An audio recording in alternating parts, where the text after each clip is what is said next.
Now the board pairs eights. Will Weinman come out of the woodwork and make this bet, try to get some value?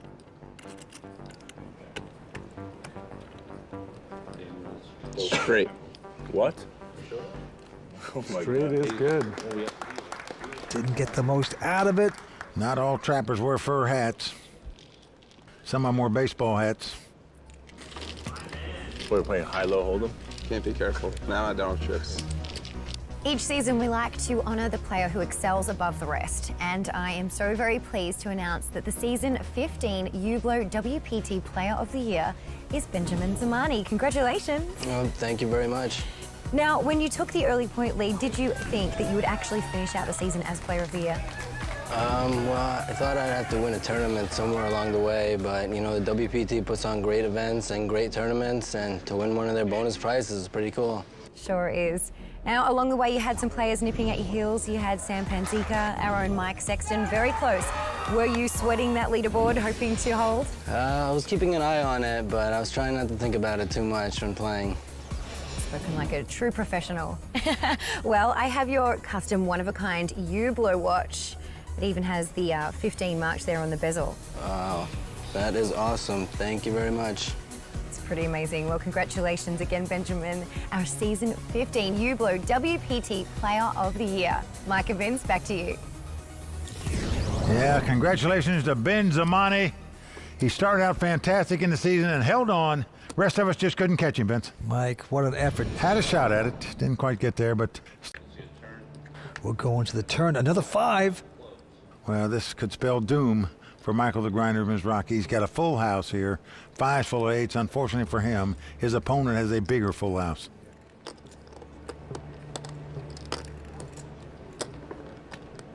Now, Weinman thinking about this. Of course, we know he doesn't have to think about this. Do you just call and rope him in? That's exactly what he's going to do. He wants to break the grinder. He probably thinks Grinder's just bluffing at the pot. Now deuce comes off. Well, the Grinder is just jumping through hoops right now, thinking he's got the best hand with a full house. Makes a big bet this time. And we know Weinman's going to raise it. Just a matter of how long it takes him to do it.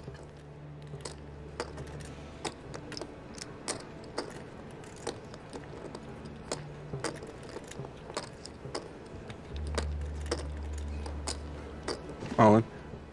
Not a min raise, just going to push it all in. Now, will that scare Grinder off? Well, Grinder's got about 400,000 left.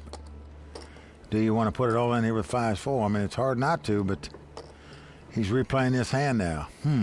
What's going on here?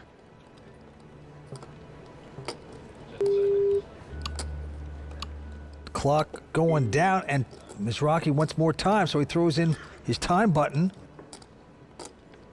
That gives him another 30 seconds, and here's where he needs that time button, Vince. Trust me. It's tough to lay down a full house in a three-handed poker game. How do you do it? His tournament life's on the line. If he makes the call, he's out in third place, where he finished last year in this event, I might add. Clock is ticking again. Now we're down to 9 seconds. Now he's throwing in another. Well, the Grinder is pitching in his last time button, so he's going to have to act fast the rest of the way.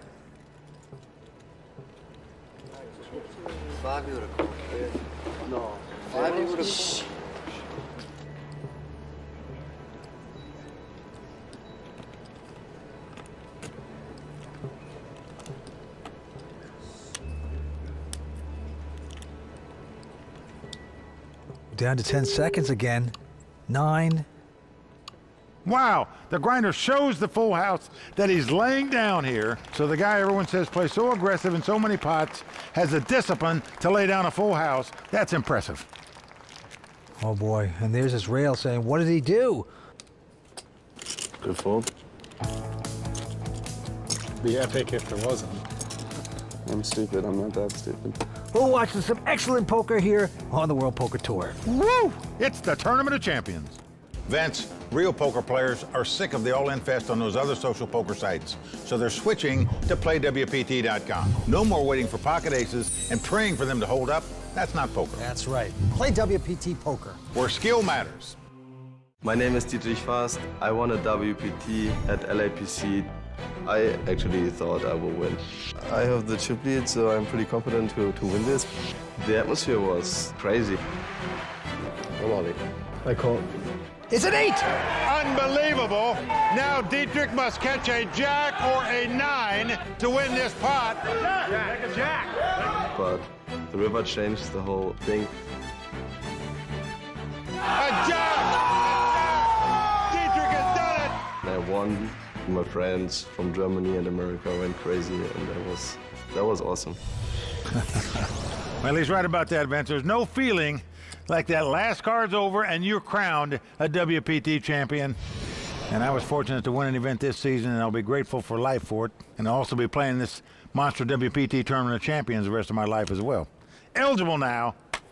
Love it. You deserve it. You played well. And we're moving on. 3 players here. Down the stretch we go. And we have a call by Daniel Weinman. Wow, limps in the small blind with King Jack of diamonds. Most guys would raise with that, but he limped in. And out comes King Jack deuce. And look, 2 hearts out there.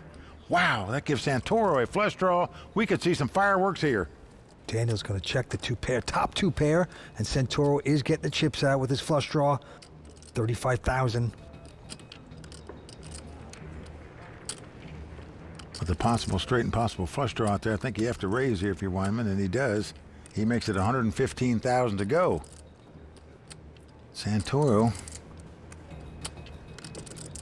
He does make the call.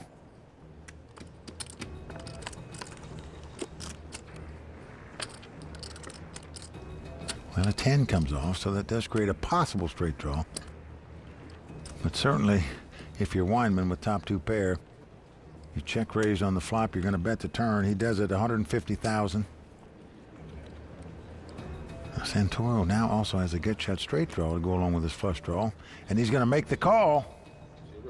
Not going to get super aggressive, just wants to catch his card. Can he do it here? No. 5 of spades. Well, Weinman liking that card. 350. 350,000 now the bet on the river by Weinman. Daniel with only 9 high. So you got to think he's going to leave the premises.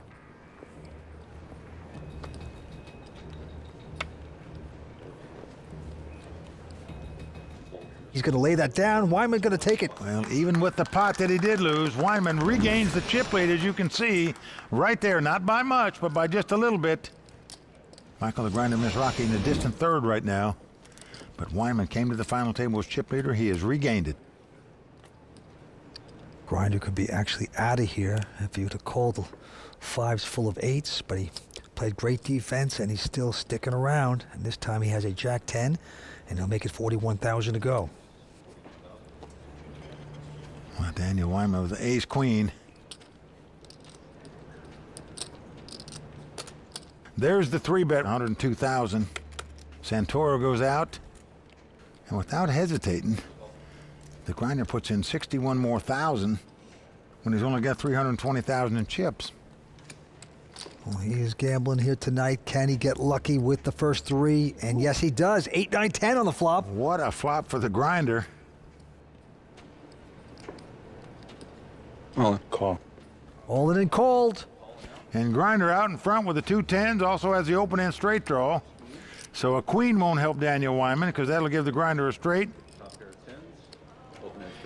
Daniel looking for an ace or a jack. The jack gives him a queen high straight. The ace gives him the lead. Should have just check folded. Weinman almost fell to the ground when he saw the snap call by Mizrachi. He was sickened that he made that move so quick.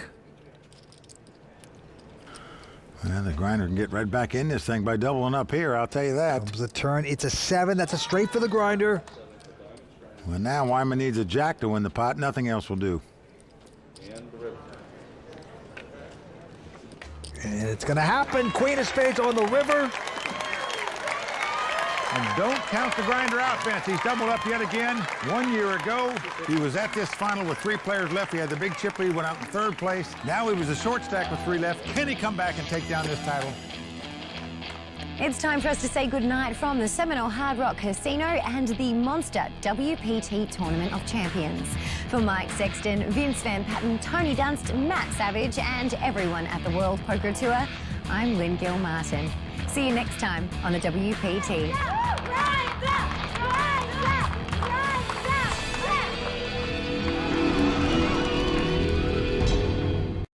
The World Poker Tour is sponsored by ClubWPT.com. Never lose a dime playing poker, guaranteed. I can outplay these guys. Got my shot. Got this. If I get the card, I prepare for this day. One time. Breathe. You never know when your time is going to come. To rise above the rest. To seize the opportunity. To be crowned a champion.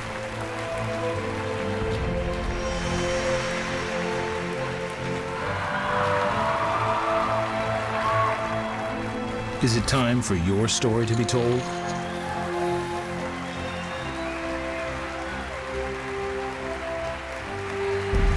The World Poker Tour.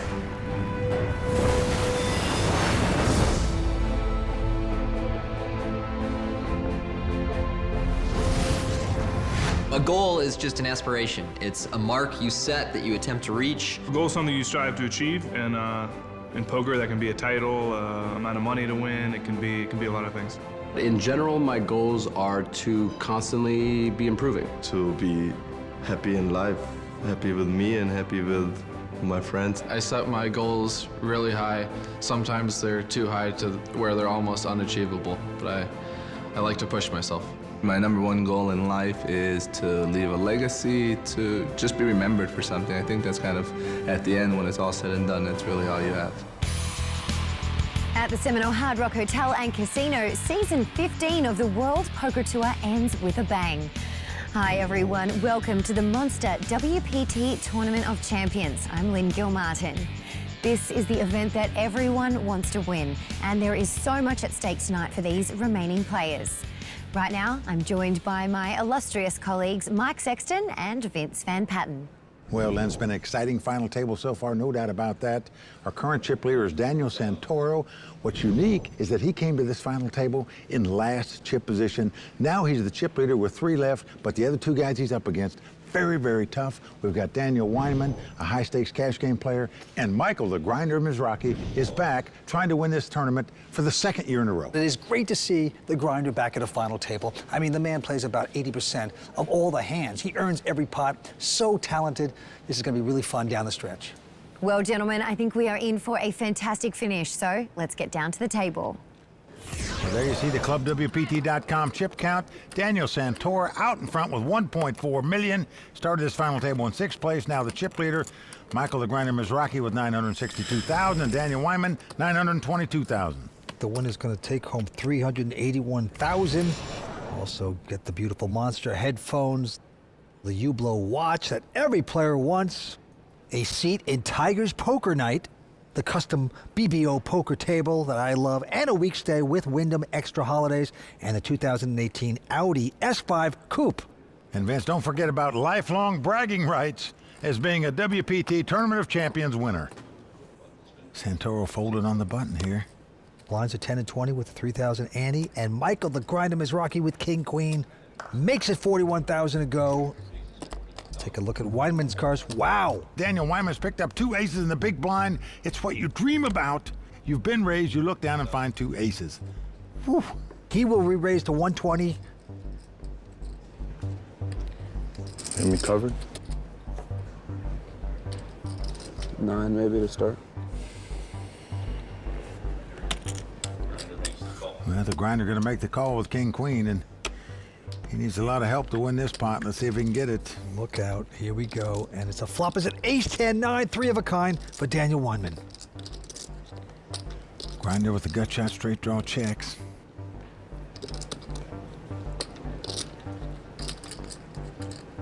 Let's see how much Weinman bets here. Look at this bet size here, Vince. 70,000 into a pot that's got 250,000 in it.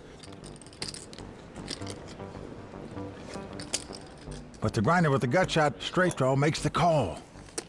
Just build the campfire real slow. Reeling him in. Going to the turn. It is a king, so now the grinder hits kings here.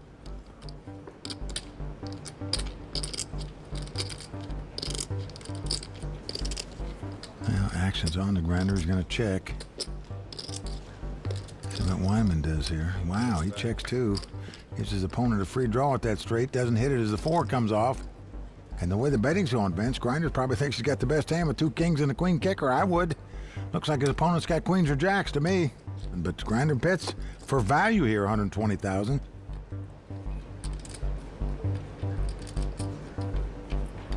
But Vince, if you're Daniel Wyman, you say, if he's got a straight, good luck to him. No way you can't raise with top 10. Looking back down like he doesn't know his cards. We know better.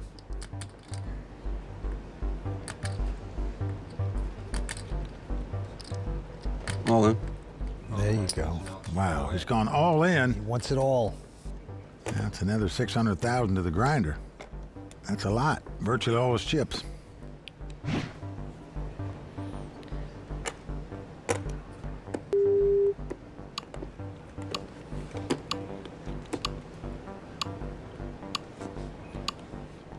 Whoa. He acts like he was going to call there, Vince. But he opts to lay it down. Good lay down by him, but I just wonder if Wyman bet too much there, setting him all in. Grinder might have called another 200,000. Melech Malka. And there, the Grinder's saying something in a different language. He's telling Israel in Hebrew that he had king queen there. And we move on to the Grinder. He has the button. He has ace 8. 41. And he will make it 41,000 with ace 8. Wyman quickly folding, and Daniel Santoro with a 5-3 of hearts will splash around.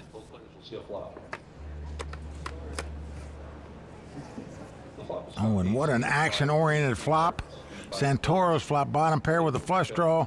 Grinder's flop top pair, but it goes check, check. And 3 5s now for Santoro. He has the best hand, the best draw, and this is a very sad state of affairs for the Grinder here.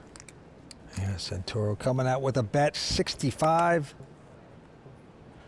Well, no way Grinder's going to throw aces up away with a king kicker. That's for sure. Your opponent has to have a 5 to have you beat here, virtually. If he had ace king or ace or kings, he would have re-raised you before the flop. That didn't happen. He just calls. Jack on the river. Daniel Santoro, what a show he's put on at this final table. He's also caught the most cards at this final table, no doubt about that. 31 years old from North Belmore, New York. Been a pro for 10 years. Got a 5. Grinder makes the call and doesn't like it when his opponent shows him 3 5s. And Vince, how good has Daniel Santoro run at this final table so far? Just been incredible. He's busted the 3 missing players at the table. He made another hand there to really knock the Grinder down in chips. We are so excited to have Craig Lamanna and Scott Perillo from Maui Gym here at the Monster WPT Tournament of Champions. Guys, tell me about Maui Gym. Maui Gym is a premium polarized sunglass company. We were born on the beaches of Maui 30 years ago. We really pride ourselves on having the best lens technology in the market. For us, it's all about the view through the lens, not just how you look at them. Now, all of the players in this tournament and the WPT cast had a custom fitting this week. Tell us how that went. Yeah, so the fitting went really well on all the players. Were able to come over, try on a nice assortment of styles, colors, shapes, and different lens colors as well. Totally perfect fit. They're really lightweight and very comfortable so that they can wear them all day long in 12, 13-hour tournaments or out by the pool and wherever they go. And I saw you chose a very nice pair here as well. I gotta say, I had a tough time choosing because they are really cool glasses, but I went with the Moon Bow. What do you think? Good choice? Really good. Perfect. I love them. And what is it about Maui Gyms that makes the color pop? That's our patented Polarized +2 lens technology. What our technology does is instead of filtering light out, it actually enhance light wavelengths. So you see the colors faster and you can see the true beauty of the world. Well, I agree. Everything looks fantastic through those lenses, and I love my glasses. Thank you so much, guys. Thank you. Mike and Vince, back to you. Well, Lynn, I agree. As a WPT champion, I was privileged to get a pair of Maui Gym sunglasses fitted for me, and they're fantastic. Well, Mike, I'm not a champion of the WPT, but I was given 2 pair of glasses. Oh, boy. For a guy that's in the sun every day like you are, you gotta love them. I need them. All right, Andy's have gone up to 4,000, blinds at 12 and 24. We have a raise by Santoro. Grinder goes out.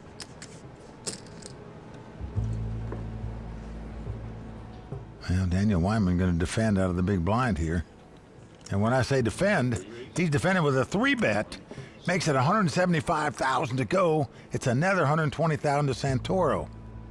What a bet by Daniel Wyman here. Now, these are the two chip leaders, remember. 10 seconds. Action back on Santoro. And look at this, Vince. He has pulled the trigger for all his money with queen high. What a play by Santoro. Incredible.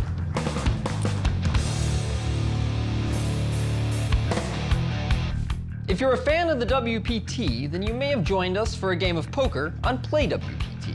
And if that's the case, then you know that on Play WPT, the stakes are real, even if the cost is 0. That's because you have to earn your way to the higher stakes game through disciplined play at lower levels. Unless, of course, you ship one of the many tournaments that run each day. So how do you find success on Play WPT? Let's break it down. You begin all the way down at 200 gold buy-in games and incrementally unlock higher stakes as your bankroll grows. Build that bankroll for long enough and you'll reach the nosebleed stakes like 50,000, 100,000, but don't get ahead of yourself. And if you're not a cash game player, then head over to tournaments on Play WPT. There's plenty of free rolls in case you're low on gold, and if you manage to take one of those tournaments down, then you can parlay your bankroll in a higher buy-in event. Best of all, you can access Play WPT 24 hours a day. Plus, since the WPT is a global tour, Play WPT is a global site, beamed directly to your desktop or mobile device for whenever you feel like turning your night into poker night. But really, the true way to find success is to play. So head to playwpt.com or download the app today.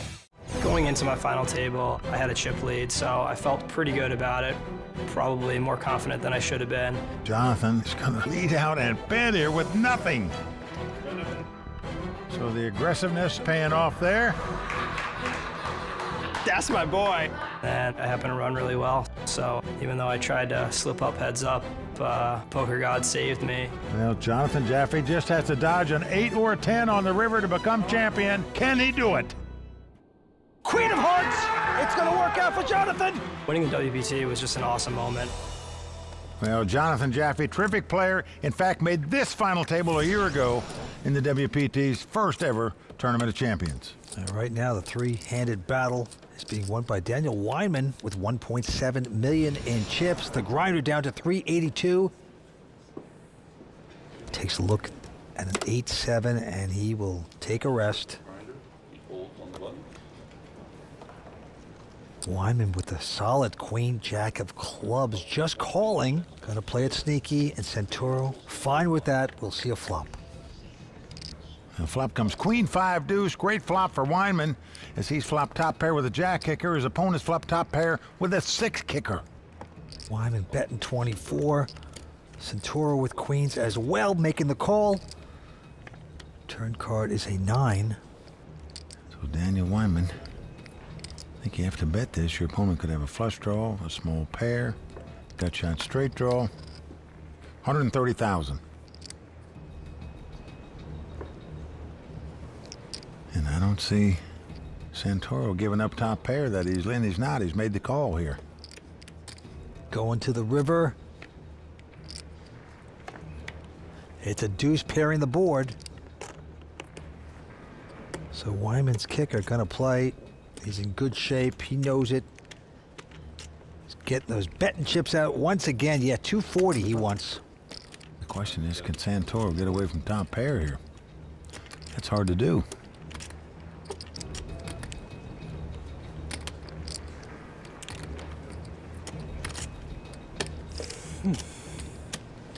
I'm sick. Open at the bottom. There you see the action clock going off, brought to us by Protection Poker. Down to 5 seconds, Mike. He's gonna have to use a time button. 3, 2, 1, and muck. Vance, I tell you, we've seen some incredible play at this final table, both in terms of bluffing, 3-betting, 4-betting, 5-betting, and in terms of making laydowns. Grinder laid down a full house earlier. He just laid down top pair. And there you see Jason Mercier with his dog Marshmallow. Not sure who was having more fun there, Jason or Marshmallow.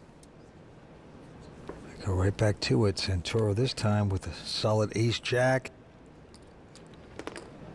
he'll make it 55,000 to play. Grinder going out. Now Wyman with just a queen deuce.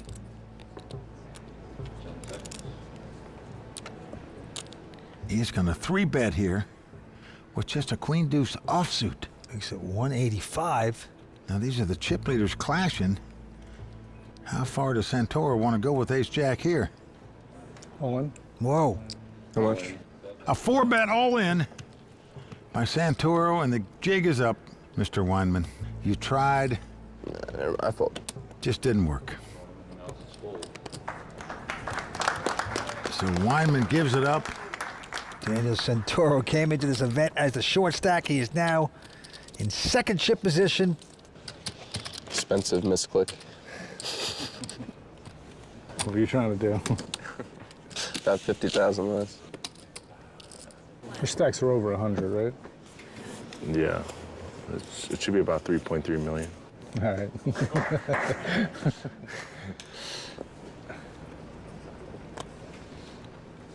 Shock to the world. Michael the Grinder Mizrachi has picked up a pair of queens, a real hand. 51. Well, one thing about very aggressive players, you get action when you do get a hand, so I'm guessing the Grinder's going to get a lot of action here. Call. Well, there it is. Santoro set him all in, and snap call by Grinder, and he is in great shape to double up. Queen. Queens versus king queen. And if he does, Vince, he'll move into second chip position behind Daniel Weinman. Go, Michael. Go, Michael. Go, Michael. We'll be here all night. I tear your hats. Two of my hats. Well, Weinman enjoying the show because he's not involved in the pot. Queen hearts. Santoro has king of hearts, queen of diamonds. Who are you rooting for? You're rooting for a king, right? Yeah, but... I'm rooting for me. If Santoro should get lucky, he'll have knocked out the Grinder, the local, and will be on down into a heads-up battle. Flop is a safe 9-7-4 for the Grinder. Yeah, so far so good. He's got to dodge a king or a running jack and a 10. Here we go to the 4th Street. It's a deuce. Santoro must catch a king, otherwise the Grinder will double up. Got to avoid the Cowboys. Last card. It's a 3 of clubs. There you go. The Grinder's arms are back up, Vince. He is feeling good again. And with that pot, has about $1 million in chips. Right in the thick of things here. Yeah, he has just gone into second chip position. Santoro down to 3rd. It's still up for grabs. We're coming back with more action here on the World Poker Tour in just a moment.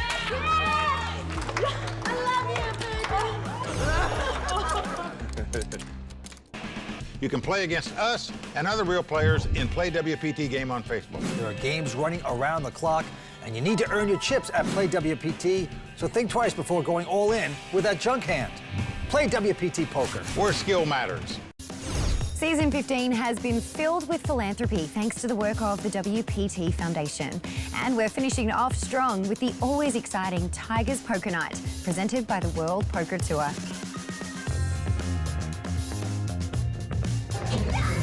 I'm competitive in everything, whether it's basketball, Connect 4, poker, no matter what it is, I play to win, and I play a lot of cards, so I'm interested to see how this goes. My nerves are up because I have a feeling I'm not going to win tonight with all of these world champion poker players here. Oh yes, A6-6, that's exactly what I was hoping for. You check, I win. I got dealt pocket aces, which is hard to do, and I won with them, which is also hard to do, so I feel like it's going pretty good. The foundation's amazing, and so this is, I think, my 4th or 5th year that I've been coming. So I get to come out and hang out with some really cool people. They're just here to help, and that's what makes it special. We really believe that poker is more than a sport. It's a way of connecting people. And there's nothing more important than connecting them with a great cause like this. The mission of the Tiger Woods Foundation is pretty simple.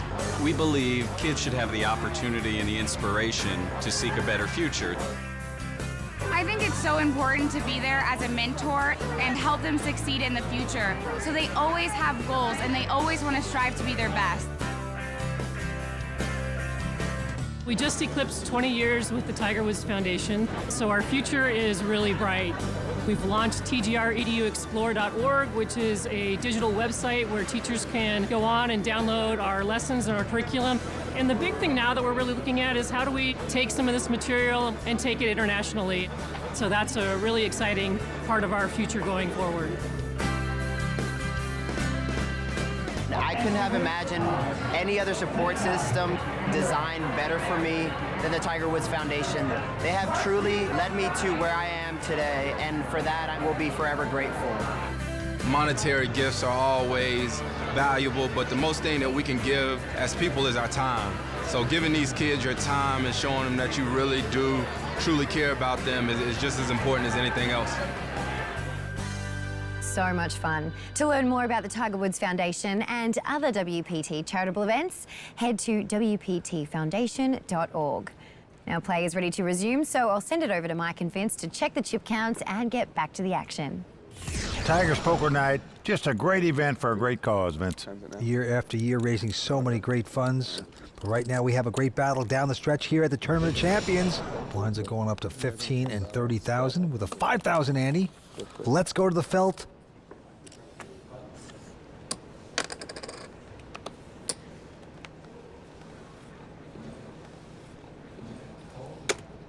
Is this real life? And they got the walk. They folded to him in the big blind. And now they're all happy. They're clapping for him. Everyone's like, oh my God, now. I saw it in the end. I shouldn't even look. God. It's Rocky aggravating himself. What if... Change dealers, please. No, I'll take that. Give him queens one time. No, king, queen. I'd rather king, queen than queen. I would have just open folded the king, queen. Action then going to Daniel. Santoro, he's going to fold it, and the grinder will look down at an ace. No way. Kings and aces back to back. 70,000. He got no action last time. Let's see what happens here with the aces. Well, Weinman with just the king-7 offsuit, but he's going to make the call. He better hit lightning here. And flop is 9-6-3 rainbow. Check. Grinder checks. Now, if you're sitting there and playing against Grinder, the first thing you say is, why is he checking? He never checks. It arouses your suspicion, I can tell you.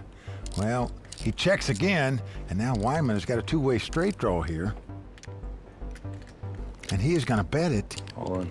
And all in by the grinder. No more games, he's saying. Wyman has to run away. What else would I have? Aces now. Well, it shows aces. So back-to-back hands, kings and aces. He did make some money on the aces, though, by checking it all the way until his opponent stuck something out there. I like this dealer. Last year I played this event. Unfortunately, I came in third place. That is going to do it. Michael the Grinder Mizrachi out in third place. Well, you know, it's depressing. Fareed, his one hand was a little confusing. I thought I was trapping him with the tens. When he had deuces, Hold in. and I don't know why. I made a play where I was like, there's no way I'm ever folding. I was trapping him with second pair. That good? No. Big fold. Oh, no, don't show it to him.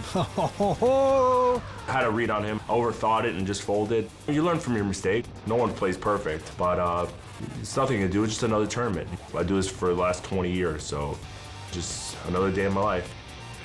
Even he acknowledges he makes a mistake sometimes. Last year, he wished he'd have made that call. Who knows, he might have been wearing the crown instead of Fareed. We are back at the Monster WPT Tournament of Champions. So many great prizes here tonight. Plus, each player at the final table will get their own Monster Superstar Rave Box. Now, you can take the party with you wherever you go. This is the boombox of the future that connects via Bluetooth with up to 12 hours of playtime, a built-in light show, and of course, you can't beat that pure Monster sound. Check out monsterproducts.com to find out how to get yours. Now, let's get back down to the table. There you see Daniel Wyman, 1.7 million in chips. Michael the Grinder Mizrachi, 945,000, and Daniel Santoro with 640,000. Well, let's go down to the hometown guy, the Grinder, 36 years old. Looks at a king 3. The Grinder, 2 WPT titles, 3 World Series of Poker bracelets, including 2 in the $50,000 buy-in Players Championship. That's amazing. Well, he is raised to 60,000, and Daniel Weinman, our chip leader with the pair of 7s. Hold on. He's going to rev it up and push it all in. Santoro out, and the Grinder. I saw a king. Hope you don't find another one. I see a king. I think it's 2 different ones. 28 seconds. I see a king. Oh my God. I see a king. You gotta go odd number of times. And now he realizes it. Okay. Wyman putting big pressure on the Grinder, gets the Grinder to fold. Huh? I saw a king. I kept seeing a king. That's why he's great. He sees cards that he doesn't even have. He doesn't need cards to play and to win. No.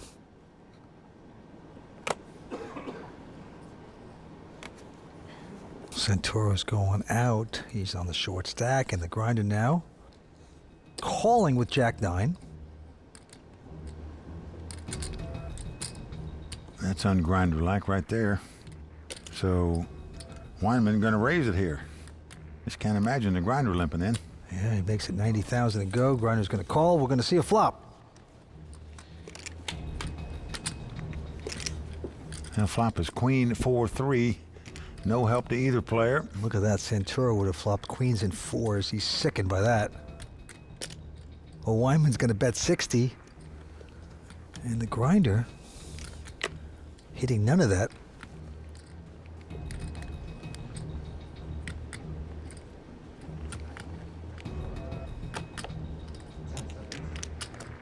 Taking his time. The clock is ticking, and he's going to take a shot at a raise with nothing. Check raise to 180,000. He just picked up on Daniel's weakness here, perhaps. Vince, he is going to make the call. He's got backdoor straight draws, backdoor flush draws, and position, and more chips. And now the Queen of Spades comes off.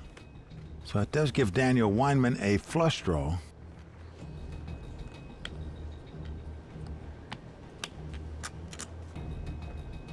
Well, the Grinder's getting at the betting chips. He picks up a sack of chips, looks at Weinman, and then puts it in the middle of the pot, 180,000. Weinman got the flush draw, but nothing else, 9 high.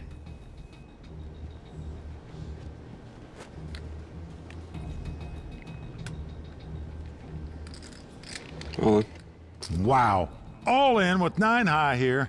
Vince, look how these guys have played this pot. Now, in poker, the #1 trait of a great player is that they fight for pots. Look at how these guys have fought for this pot. Raise, re-raise, raise, re-raise, bet, raise, raise, and neither one of them have anything. That's incredible.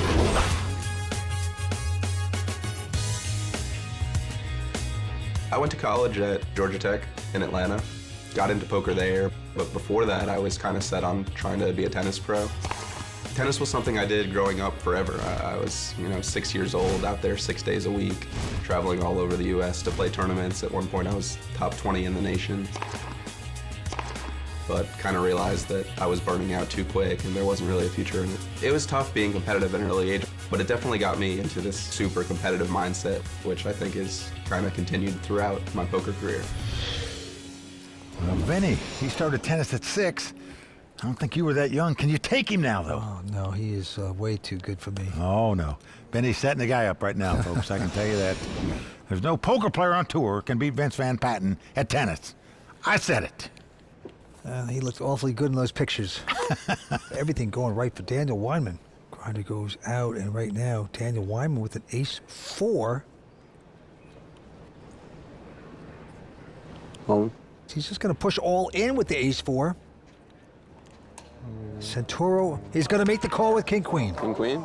Yeah. That's all it could be with that face. Wow, so here we go. Santoro at risk with less chips, and right now he has the worst hand, king-queen, up against ace-4. I need your rail on my side. I feel like they will the cards in. 9-10 jack. 2 hearts. Here we go with the flop. It is a queen 8 deuce. Wow, right in the door, a queen. Santoro is taking the lead. And he has turned it around in a big way to double up against Weinman. Put up a king or a queen. 7 comes off. Weinman's got to have an ace. Otherwise, Santoro will be right back in there with a big double up. Down to the river. Weinman needs a miracle, and he gets it! He gets the ace! Ace on the river for Weinman to knock Santoro out. Unbelievable.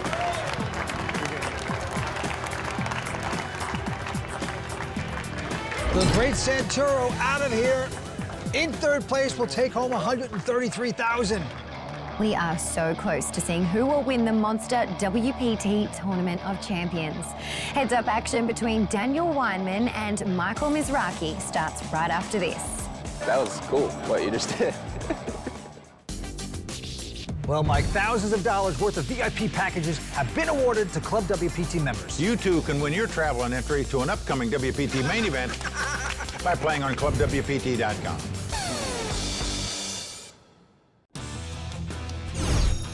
Preparations are currently being made for heads-up play between Daniel Weinman and Michael Mizrachi. And during the last break, I grabbed a quick word with both players. How good would it feel to be labeled Champion of Champions? I mean, it's a great accomplishment. You know, back-to-back final tables is amazing. You know, I'm a little short, but I got a good feeling. I don't give up. It's in home court advantage. I don't even know how Daniel's going to win right now. I mean, look at his crowd, look at my crowd. That's pretty impressive. Are you feeling good going into this heads-up battle? I'm feeling great. He's a tough competitor for sure. He doesn't have too many chips to work with, so we could see some fireworks early. But hopefully I'll win the big confrontation. Well, there you have it. Two great players going at it here. Daniel Weinman out in front with over $2.6 million. The grinder was $640,000. So Weinman about a 4-1 chip lead as we start heads-up play. The winner's going to take home close to $400,000 here tonight and become the champion at the Tournament of Champions. And right now, Daniel wants to take it because he says all in with his ace-6. Well, first hand to heads-up play. Oh, and the grinder right on the borderline of do you put your money in or not in this situation. King Jack offsuit. If he plays and loses, it's over. All right, call. Well, the grinder's a gambler. He's made the call. He's just under a 3-2 underdog to win the pot, but he's gambling, hoping to get lucky, to double up, stay alive, in hopes to win this title. You called there?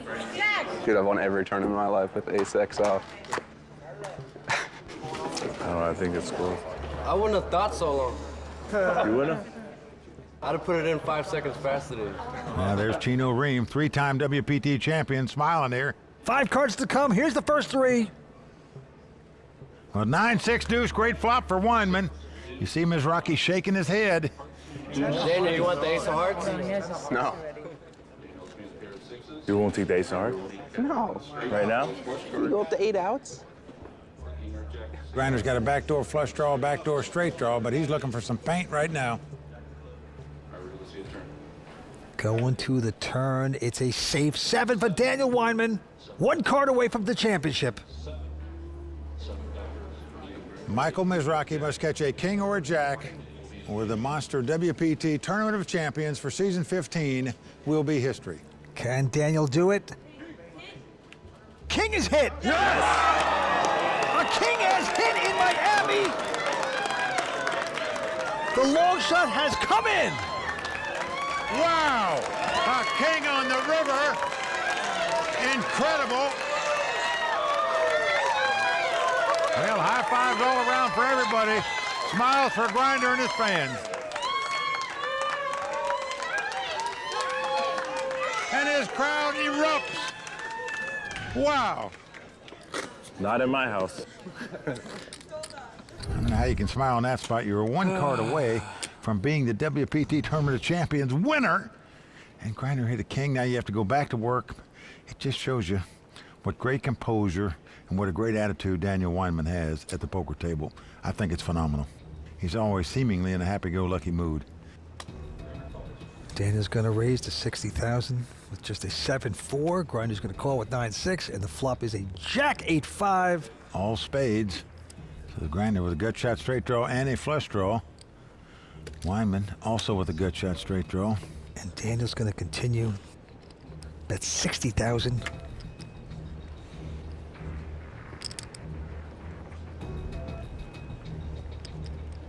And the grinder's going to call. Now this is the kind of case you don't know if you want a spade to come up. You don't know what to do with it with the 9 of spade. Now a king comes off, no help to either player. Grinder checks. And look at this heart that Daniel Weinman is showing with this Garfunkel hand he's got. 135,000 is bet.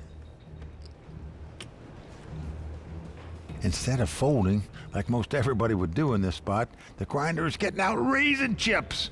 He is doing it. 280,000. Vince, unless Weinman moves in, the jig is up here. I mean, he tried and tried to win this pot. The grinder just wouldn't let him. And he gives it up, so the grinder earning that pot with bold play. Well done. Tonight's sponsors are Hublot, the official watch of the World Poker Tour, Maui Jim, maker of premium polarized color-enhancing sunglasses, Dr. Pepper, the official soft drink of the World Poker Tour, and Monster, the official headphones and speakers of the World Poker Tour. Welcome back to the Seminole Hard Rock Hotel and Casino. We hit the Monster WPT Tournament of Champions. Daniel Weinman out in front. Yeah, when we started this heads-up battle, Weinman had a 4-1 chip lead over the grinder. It's now down to 140,000. Certainly anybody's game from here. Down to the felt we go. The grinder with a little 5 deuce of hearts. He will call. On the button. Weinman with a 9-8 says, let's see those first 3. And the flop is a 10-6-3. Well, 2 hearts for the grinders. Get the flush draw. Weinman with the gut shot straight draw himself. He checks. 35,000 bet by the grinder here, and it's going to be called by Weinman. So we're going off to the turn. Grinder looking for a heart, and he's going to get it. 6 of hearts. The flush for the grinder. He's got to be loving it. Well, here comes Weinman betting 60,000.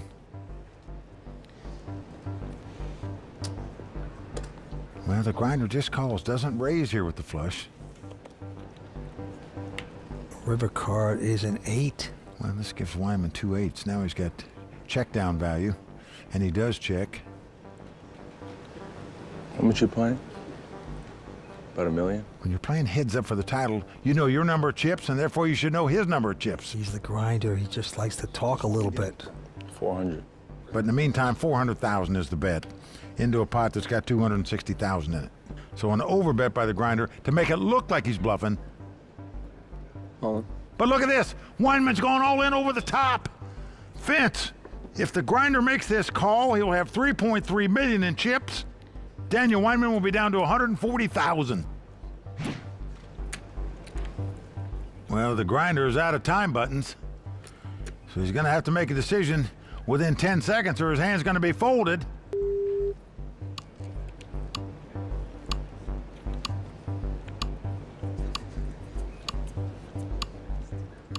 Wow, Vince, if he loses this tournament, he's going to look back at this hand and say, how did I fold that flush? Daniel shows him the bluff. Nice. Almost called. Oh, he is mumbling to himself. Vince, he would have had 3.3 million to 100,000 for his opponent. Daniel just played that brilliantly. To think that he could take that down and make that move at this time, just amazing. We say it's easy to fold the flush, but what's the guy going to move all in with right there, unless it's a bigger flush or a full house? Blinds are up to 20 and 40, and here we go. Daniel Weinman this time just calling with 3 deuce of diamonds. Ms. Rocky okay with that, 8-7, and the flop is an 8-6-3. Gives Ms. Rocky 8 threes for Daniel. And we both check, and a deuce on the turn. That gives 2 pair for Daniel Weinman. Grinder with top pair. His opponent with bottom 2 pair. This could spell doom for the grinder here. The grinder's come out and bet 40,000. And now 2 pair Daniel. Well, he is going to raise it. Yeah, 180. Well, the grinder could well go all in right here. Wouldn't blame him at all if he did. He's just calling though, Vince. Wants to see the river. The 10 comes off. That makes another possible straight, but you're not going to think anybody's going to 7-9 the way this hand was played. Grinder's going to check it. Daniel now with 2 pair. All in. And he is just going to push him. He wants it all.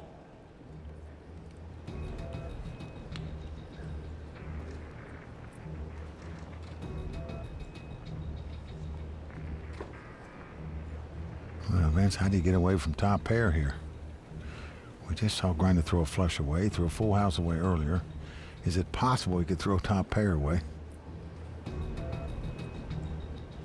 He lays it down. Good lay down for him. Very solid. So he stays alive by laying it down. Very dangerous unraised before the flop. Anything could happen, and Daniel Weinman now looking good. Would love to close out this tournament and become the champion of the Tournament of Champions. All right, we look down at the Grinder's hand. He's got a pair of 5s. All in.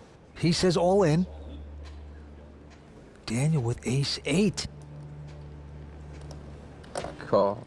He does make the call, so it's going to be a race for what could be the title.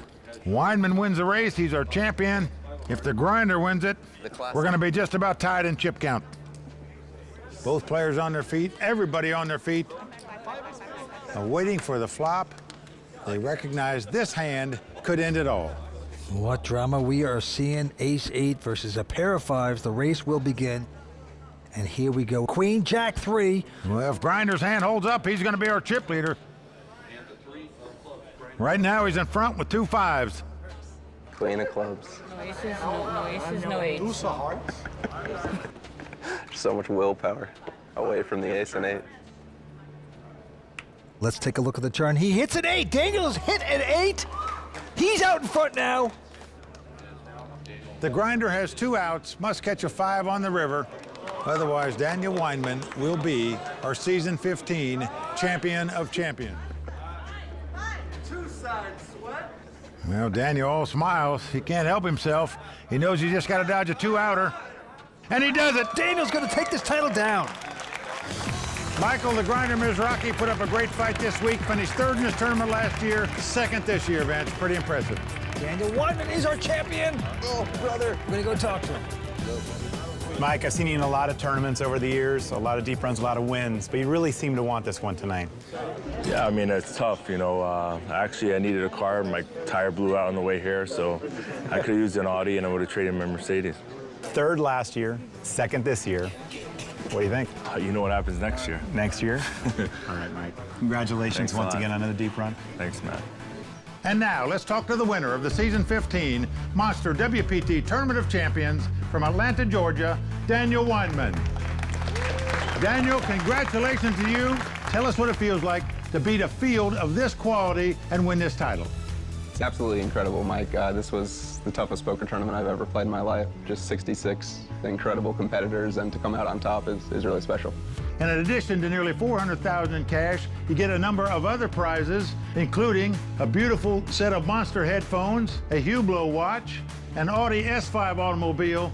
Congratulations one more time. Let's hear it for the champion of champions on season 15, Daniel Weinman. Lynn, back to you. What a thrilling run for Daniel Weinman, winner of the season 15 Monster WPT Tournament of Champions. For Mike Sexton, Vince Van Patten, Tony Dunst, Matt Savage, and everyone at the World Poker Tour, I'm Lynn Gilmartin. See you next season on the WPT.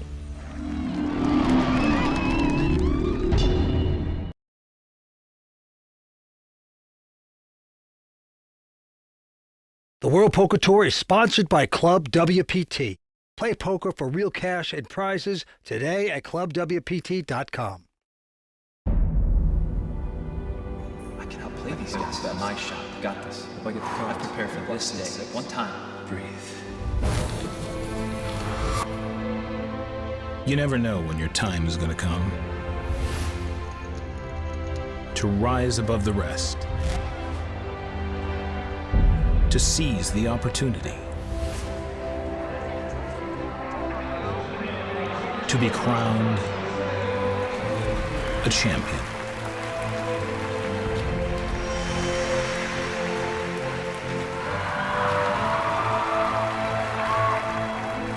Is it time for your story to be told?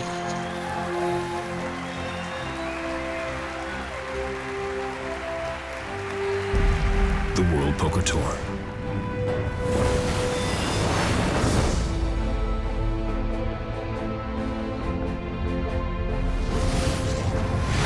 Tonight, the WPT kicks off our televised coverage at the Choctaw Casino and Resort in Durant, Oklahoma.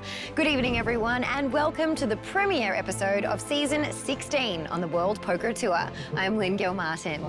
It's a pleasure to be back for a third season at WPT Choctaw, and while the list of past champions of this event may be short, it's a list that every player would love to add their name to.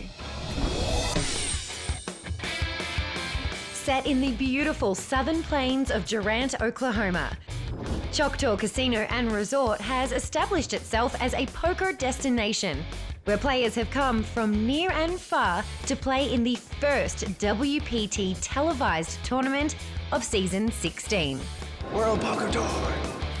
And this event holds a special place in the hearts of past champions, James Mackey and Jason Bryn. I started out and I got really short. I was probably in 6 out of 6 and then just came all the way back. It was probably the best moment in my poker career. This event's special for me because I'm the inaugural winner. I won't lie, I was drinking and playing cards and I was having fun. You lying son of a bitches.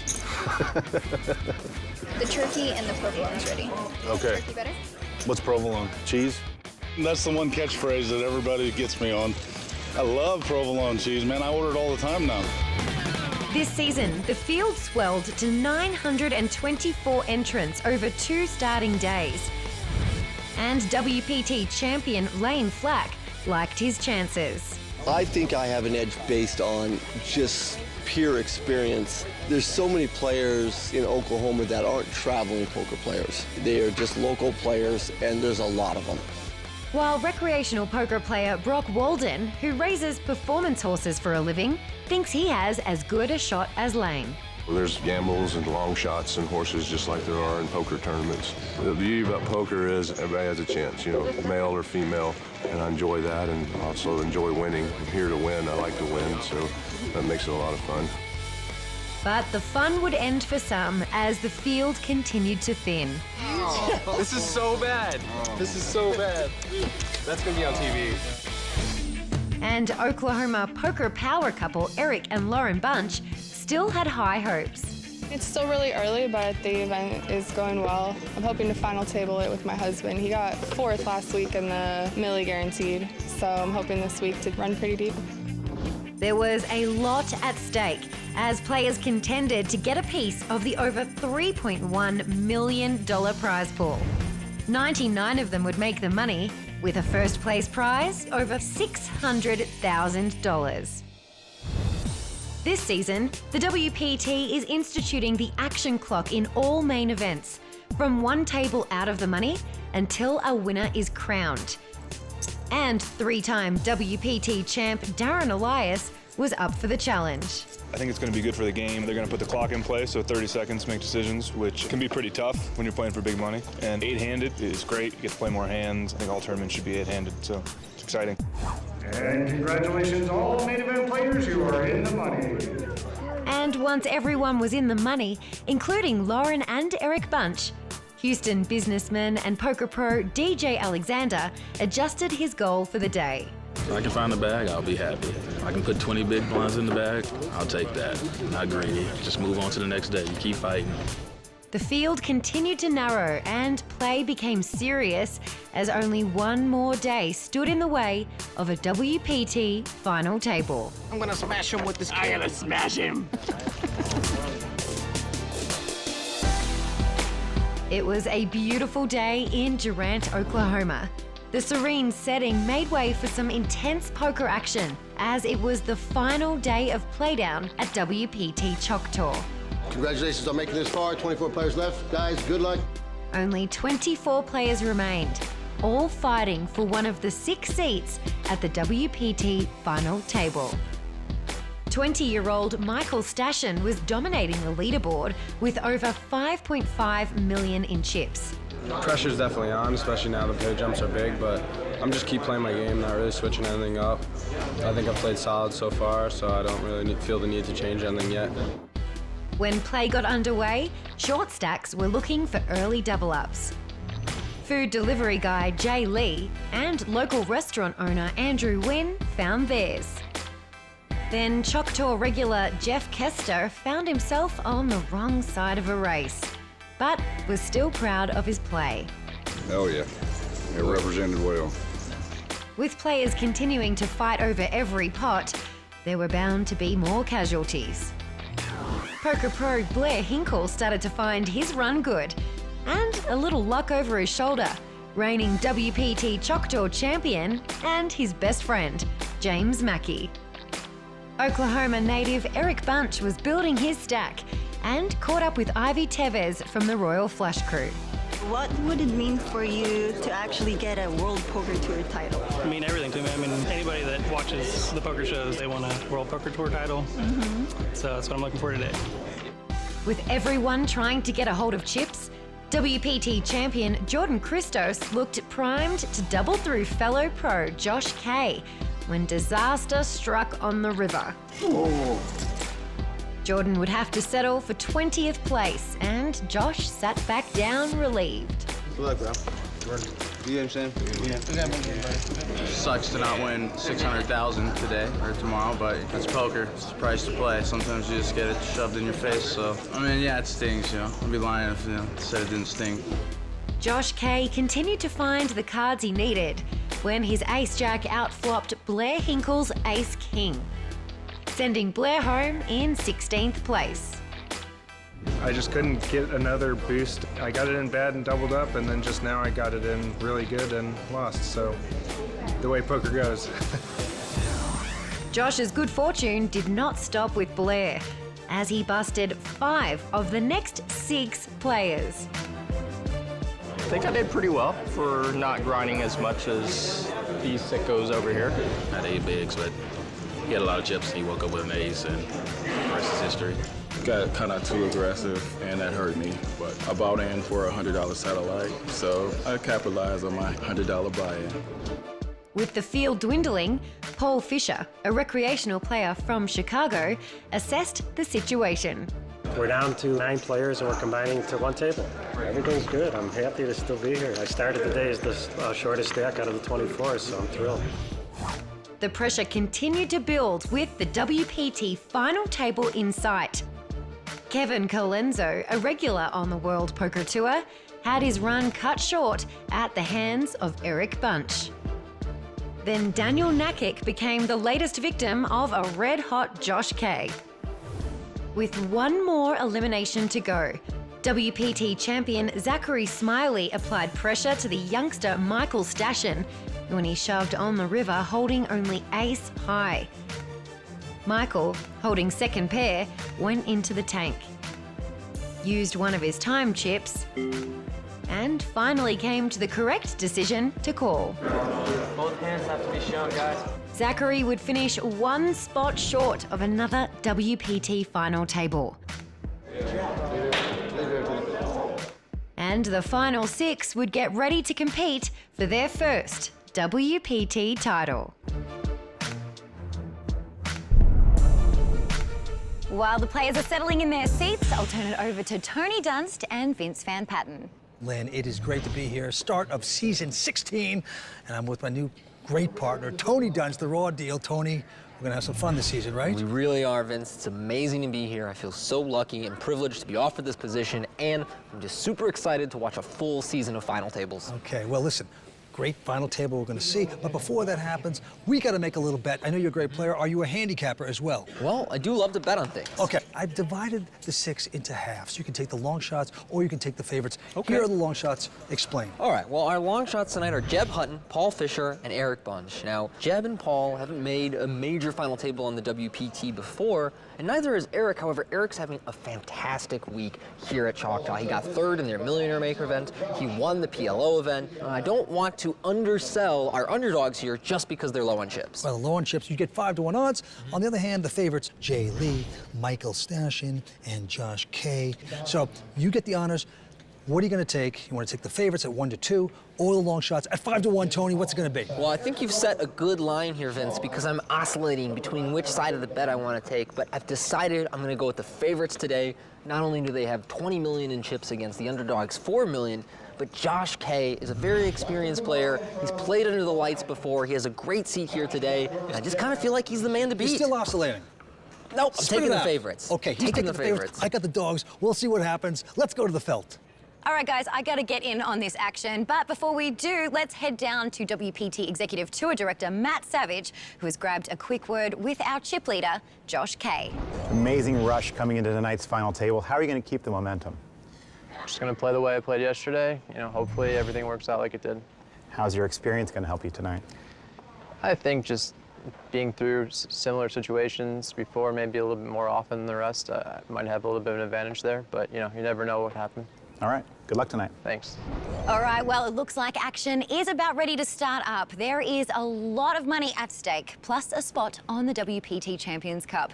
In addition, the champion tonight will also be awarded a Hublot Big Bang Steel watch, so a great deal is on the line for these players.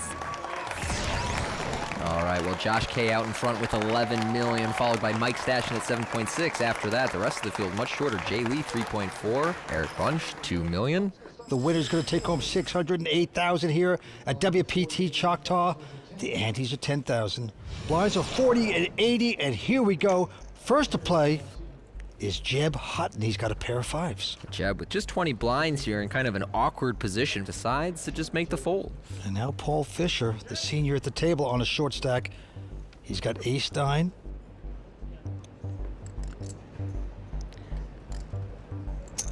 He's going to raise it up to 180 total.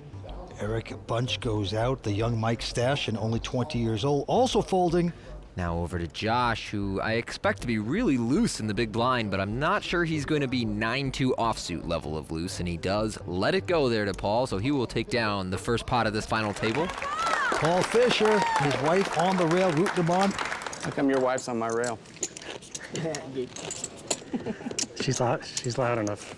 She said she could see you better. I said, well, you got to root for both of us. Yeah, she roots. He's a semi-retired man. He's in the home improvement business. Takes down the first pot. Moving on, going to be on Eric Bunch. He's from Tulsa, Oklahoma. He's going to go out. Now Mike Stashin, the young kid, ace-6 of diamonds. We've been hearing from Mike Stashin all week, and I expect we'll hear from him on this final table. Meanwhile, right behind him, Josh with ace-8 of spades. How does he want to play this? He's going to re-raise to $575,000. To Jay Lee going out. Paul Fisher. Fold. I'm not even looking. I'm fold. Paul wants no part of it, so back on the young Mike Stashin.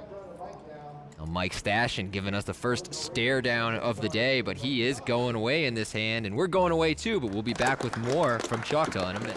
Guess I can't play any pots. Guess I'll just be doing a lot of folding.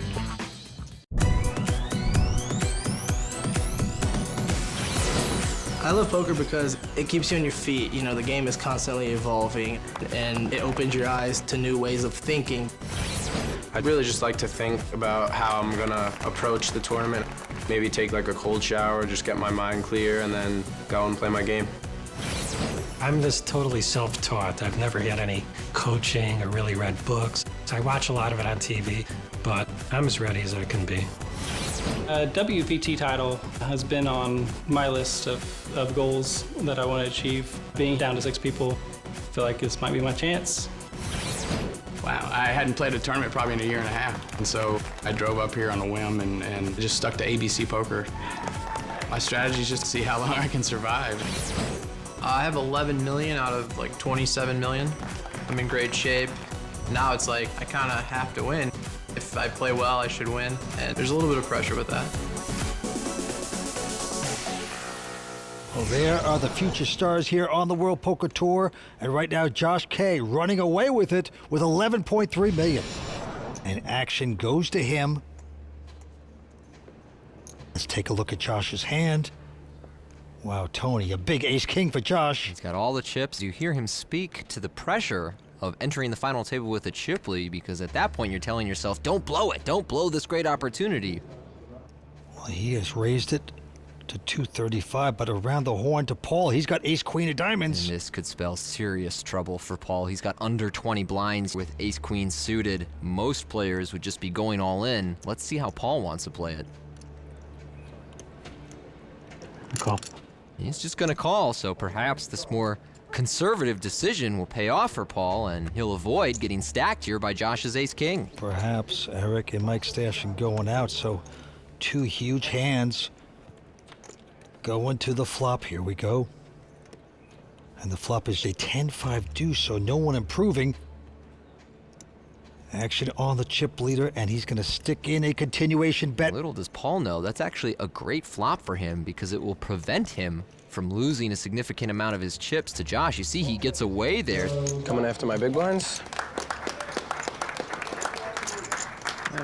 Just playing like nerds. I don't know. I think it's a little personal. Hey, I didn't know you before the tournament started, man. It's definitely not personal. Kidding. Give me win a couple pots. You don't have to play every pot I'm in. Yeah, nicely done by Paul. Nothing fancy. He says he's self-taught. He knows what he's doing. Big money at stake here tonight. Jeb Hutton doesn't want to play. And now Jay Lee has picked up a pair of 8s. Jay currently 3rd chip position at this final table. He's got a little more room to breathe than some of the other short stacks, but he also can't afford any mistakes. Well, he has raised it to 160, and now Paul Fisher once again with ace-queen suited. I'm all in. He's gonna go for it. Drop that hammer, Paul, let's go. Eric Bunch goes out. The young kid Stashin, only 20 years old. He goes out.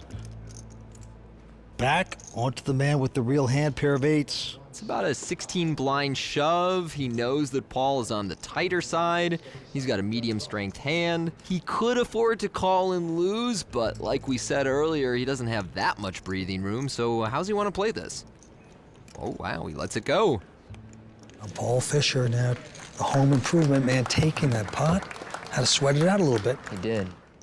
Well, he's having a good time tonight. He's from Chicago. He's a business owner. Arizona State University. Loves tennis, Tony. We like tennis. Well, we love tennis. He's our kind of guy. You'll be setting him up for a hustle on the tennis court in no time. Of course. We move on. Action again on Paul Fisher. He must be having a ball. And look at this. He picks up a pair of queens. What a rush. Raise. And of course he is going to raise with that. Makes it 200,000. Eric Bunch goes away. Mike out. The chip leader will fold it. Jeb out. Now Jay Lee with a king 10. And I would expect Jay to see a flop out of the big blind with a couple of Broadway cards. And he does. Jay is in the Chinese food business. He's a delivery driver, family-owned business. And now he's playing big-time poker. And look at this flop. Oh, Ace, queen, wow. jack. I mean, my goodness. Jay flops the nuts with the ace-high straight. Paul with middle set. And a backdoor flush draw just in case. And Jay sets him up with a check. And Paul has to love his hand. 260. Boom. 260. Yeah, you gotta fast play here. This is not a slow play texture. Will Jay pop it now? No, he's gonna rope-a-dope. Makes a call and hopes the board doesn't pair. Oh, but the board does pair! Oh my goodness. Jay is about to lose a whole bunch of chips. Oh, not a fan of that check there. This is a great board to keep betting and getting. Oh my goodness, and now there's 2 pair on the board, and all of a sudden, the straight for Jay Lee looks worthless. Check. And Paul checked this back. Oh yeah, no! Yep. Wow. Wow. Ooh, should have. And I hit the ace. The ace. He was scared the guy might have had an ace. How did we not get all in? I'm gonna tell you something. Jay got off very cheap right there. Because I can't bet the river with the ace. I mean, Jay is thrilled. He's like, did you see that? I barely lost any money. What just happened? You should have lost a lot more chips over there. How many daily tournaments are there to win on ClubWPT.com? Well, there's Hold'em, Omaha, Pot Limit, No Limit, Free Roll, Tournament, Headphone Putters, even WPT main event packages. That's a lot. Poker tournaments all day, every day. ClubWPT.com. All right, we're back here at Choctaw, where still Josh K well out in front, followed by Mike Stashin. Jeb Hutton, he is on the short stack with 1.3 million. And here we go. Winner's going to take home over 600,000 here tonight. I'm not complaining when I win a handle, so. And Eric Bunch goes out. Mike Stashin, only 20 years old, going to fold as well. It's into the chip leader, Josh K, with a king, 4 of diamonds. Just getting out those raising chips, Tony. Going up to 180,000 in the cutoff here. Jeb goes out. Jay Lee wants no part of it. So Paul Fisher now with a Jack 10. Paul with a nice hand to see a flop with out of the big blind. 180. He's gonna make this call. I hope it's not as crazy as last time. I hope so not. And we're going to see the flop, but he's got like that. Ace, ace, jack, so he gets a better flop than Josh. Yeah, this is a nice hand for Paul, but I'm a little confused that he's leading out here. He has a hand that's essentially a bluff catcher. I don't think he really wants to build a pot here when his opponent could have trips. Bet 250, and Josh is going to stick around with king high. Going to the turn, it's a 10. 3 pair for Paul, but the only ones that play are the aces and jacks. Paul Fisher's going to check into him. And now Josh. Gonna make a bet of 525,000, and we see the difficulty that leading out on the flop creates for Paul. Now he has bloated this pot. Strange hands. He's not really sure where he is in this hand. And let me add one thing. That is not a poker face, okay? There's a lot of things I'm seeing there. There's a whole package of problems there you're looking at. So a misstep for Paul and a well-played hand for Josh, and he will take down yet another pot. But it goes to show you don't always have to have a great poker face to be a good poker player, because he is doing quite well, and Paul Fisher is living the dream at the final table on the World Poker Tour. So what do I know? You gonna play 6-12 last night? Yeah. That's what I did. He said I didn't go in the pits. I played one too. Yeah, it was the best $500 I've spent. So, yeah. I don't play a lot of those games, so of course not. fun. Of course not. You played cash yesterday? He played 6-12 with some of the dealers and floor guys. I played some Papa Shot. I was trying to set the high score in the arcade. Jeb played all night last night with some of the staff here at Choctaw in a mixed game. I admire his gamble, although I would question his preparation for the biggest final table of his life. But hey, man, to each their own. Jeb with a7 has raised. It's around the horn. Mike Stashin has picked up the pair of aces. What you got there? 1.2 after that. I'm all in. And he is going to just shove it all in. Yeah, he's just going to rip it here and try and get Jeb to play for his stack. I wonder, though, if Mike just calls here pre-flop, does he have a chance to stack Jeb after the flop? We will never find out, though, and Mike, he is going to show the aces. I didn't want to bust you. Thank God my hand was terrible. First card I've seen over a 7 all day. Nice hand, Mike. Thanks.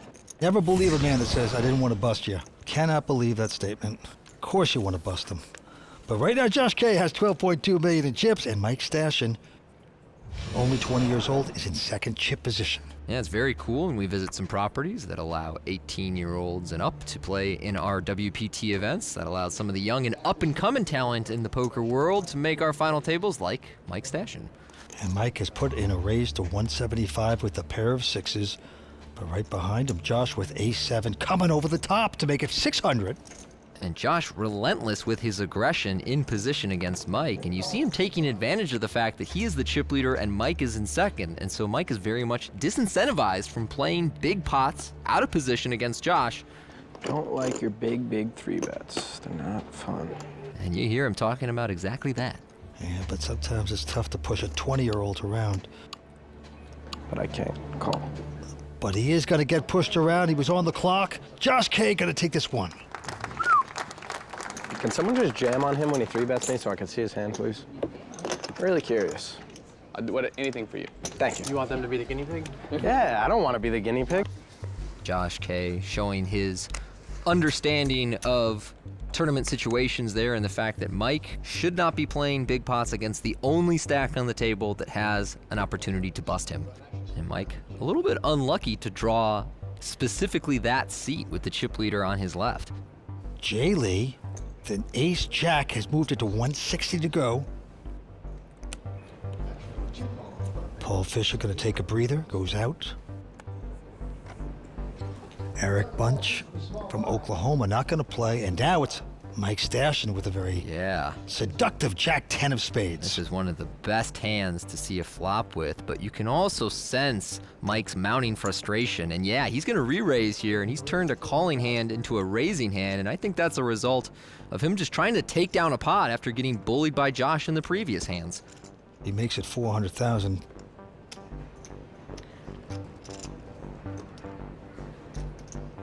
Chinese restaurant man. Wow, he's going to put the hot sauce back into this one. Yeah, Jay sensing that frustration comes right over the top and bluffs him out with ace-jack. My goodness. You real drinking yet? Been drunk. With that, Jay Lee will stack up chips as we go to commercial. More great action coming to you from Choctaw right after this.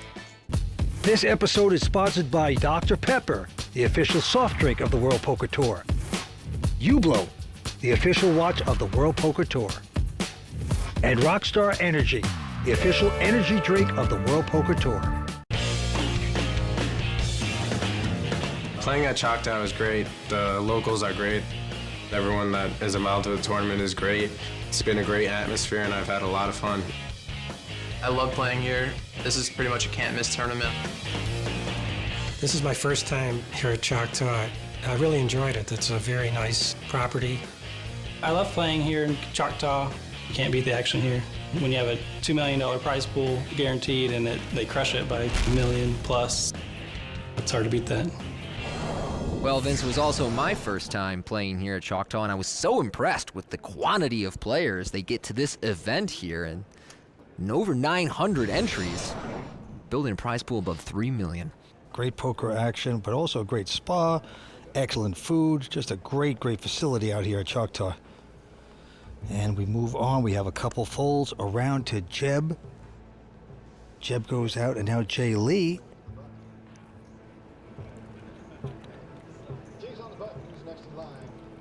And he is going to raise it up with a Queen 10. Paul Fisher goes out. And now Eric Bunch from Oklahoma has picked up a pair of kings. Cowboys here for Eric. In the heart of cowboy country, how does he want to play them?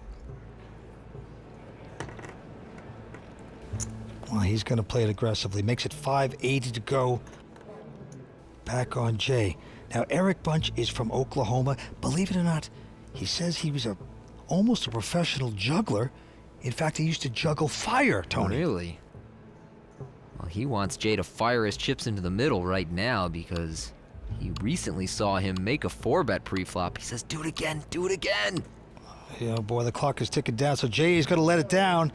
So the fire juggler is going to take down the pot with the pair of kings.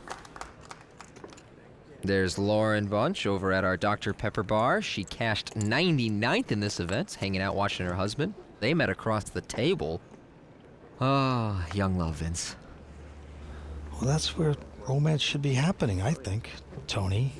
You keep your eye open out here. I'm working on it, Vince. You'll never know who you are. No need to twist the knife over here. Yeah, forget it. Raise. All right, here we go. Paul's got an ace-queen again. He has raised to 205,000. Eric goes out, and now Mike Stashin from Massapequa, New York, not going to play. Josh also folding. Over to Jeb, our short stack, and he's got ace-king. I'm on. This could be big trouble for Paul. He is dominated here, and Jeb only has about 13, 14 blinds to start this hand. So Paul getting an excellent price with a premium holding, but does he want to continue? There's Pam, his wife, and there's a good poker player with a bad poker face. Now with seconds ticking down on the action clock. Yeah. At best, it's a race. I'm folding. If I had that chip or that chip, I would call. Wow, what a big fold from Paul. Avoids disaster. Jeb takes it down uncontested. Nice lay down. I figured it was either ace king or like jacks or tens. What a great fold by Paul Fisher, again at the table. So many players would get involved with the ace-queen, but he just mucks it. Well done. Yeah, that's twice already he was dealt ace-queen against ace-king and lost the minimum.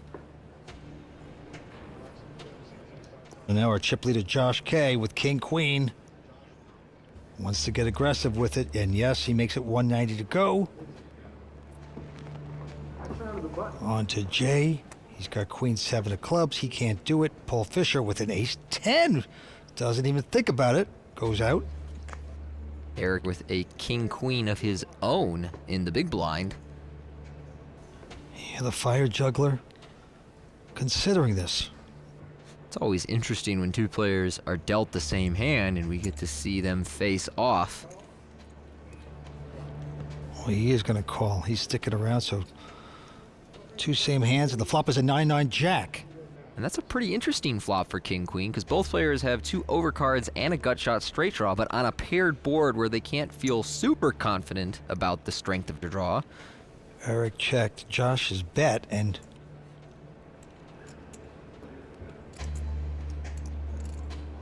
what's the juggler going to do? Look at this. He's going to re-raise. Oh, I like this very much, Vince. Eric turning his hand into a bluff, doesn't feel confident enough to call down, decides to bluff by check raising, and this is going to work out great. He gets Josh to fold the exact same hand, and so a very well-timed bluff from Eric there is going to work out for him as he drags that pot. Excellent play. 6 players remain here at Choctaw. We'll be right back after this. Looking to get in the action while on the go? Yes! And join me and other real poker players on Play WPT. And it's not just all-ins and coin flips at Play WPT. Fun, free poker, anytime, anywhere. PlayWPT.com.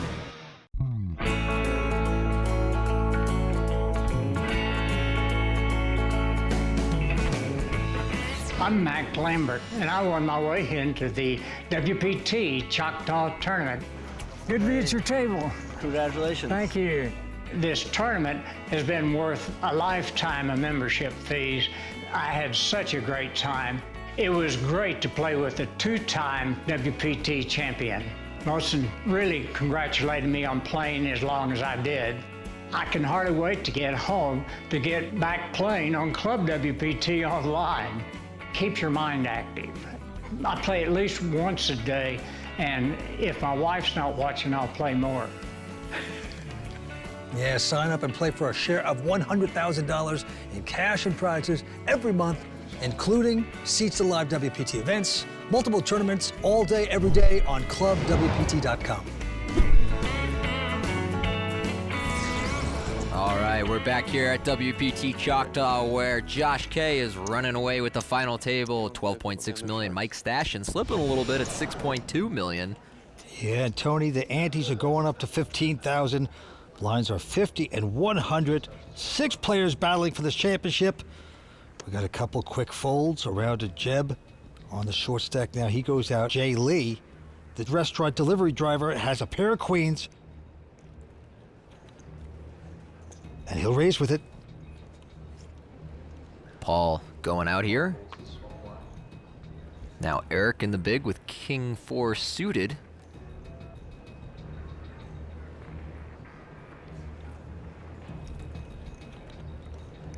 And Eric will make this call.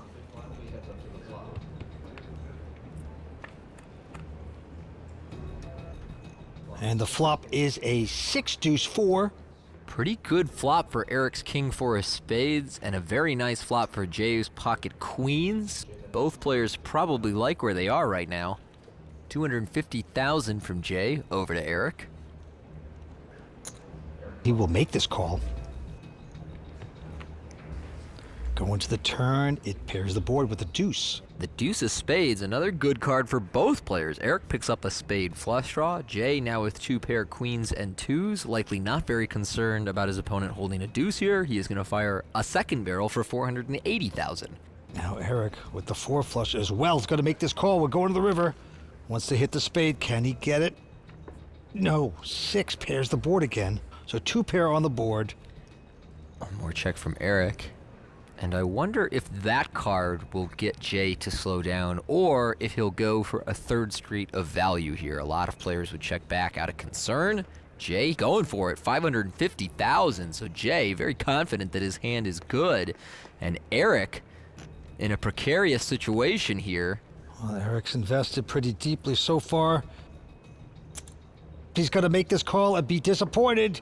He's going to pay off, and Jay makes a great bet on the end and gets maximum value from his queens. They're going crazy for Jay Lee while he calmly collects his chips. Fireman! Get him good. Putting fires out today. Huh? An unfortunate hand for Eric Bunch. Drops him to the bottom of our leaderboard. Josh K still out in front with $12.6 million. Winner's going to take home over $600,000 tonight. Even third in chips has $4.8 million, and forget about it with Mike Stashin and Josh K. Those guys are eclipsing the field.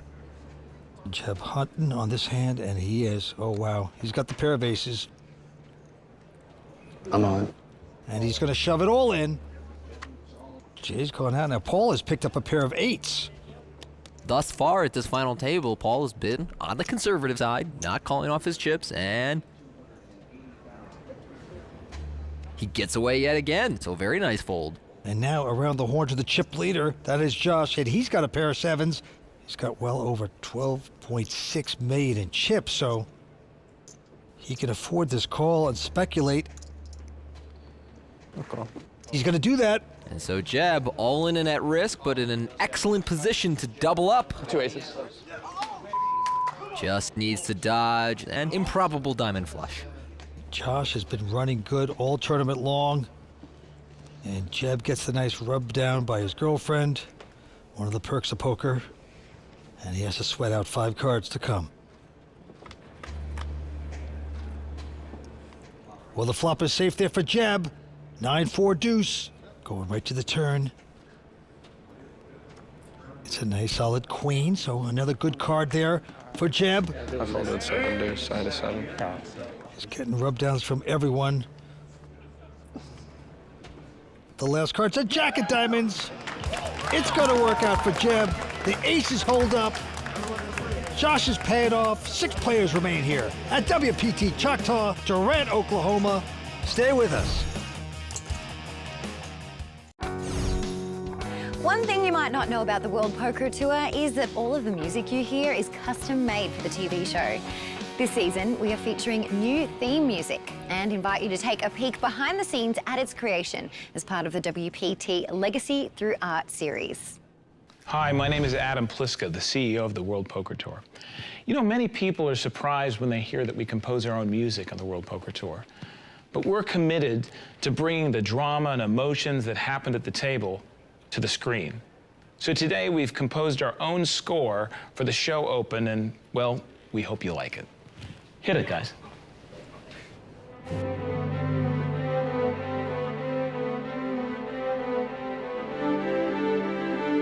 As a composer, I wanted to bring a cinematic approach to the theme song. This is where we bring in the timpani. The opportunity to have an orchestra representing the theme song felt right. We didn't just want to make a show open. We wanted to tell the journey of the player. The theme song is called Rise Above. It's about winning. It's about pushing yourself to the next level, to be at your best.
I think this recording session is reflective of the commitment that we've made to high quality. To bring that drama, the emotions, the intensity that happens at that poker table to life on a screen, that's the art.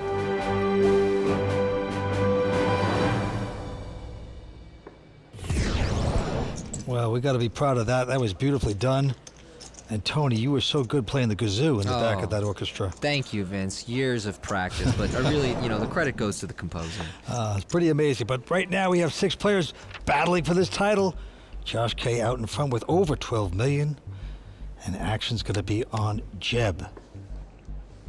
Got a folded. Jay Lee also going away. Paul Fisher from Chicago. He can't play that mess. Over to Eric now, our short stack. All in. He's all in. Just 5 big blinds remaining here, and just trying to take down the blinds without a confrontation. Now Mike Stash it behind him. Call. He's gonna make this call with just a king-7. Nice call. Yeah, Mike knows the game here. He knows that Eric would be going all in on the button with a very wide range of hands, and Josh also gonna come in here. He's gonna close the action with 10-3 suited and make the call, so it is a 3-way all-in that Eric is actually in abysmal shape in. A lot of slop. Who will get lucky? Eric in trouble, and the flop is a jack 8-4. Bad start for Eric. At this stage, he is looking for a 6 or a running straight to survive this hand. Check a possible side pot. Going to the turn, it's a 3. With that 3 on the turn, Mike picks up a flush draw, Josh picks up a pair, and now Eric needs a 6, not of spades, to survive this hand. No, and with that 4 of hearts, we are gonna lose Eric Bunch. King high. I got it. Played a real tough final table and did great over the last couple of weeks here at Choctaw, but comes up a little short in the main event. Well, that's going to do it. Eric Bunch drowns in the Oklahoma oil. Here at Choctaw, he's going to take home $117,000. He's our 6th place finisher, and he's standing by with Matt Savage. Eric, congratulations. He had quite a week here at Choctaw. Tell us about it.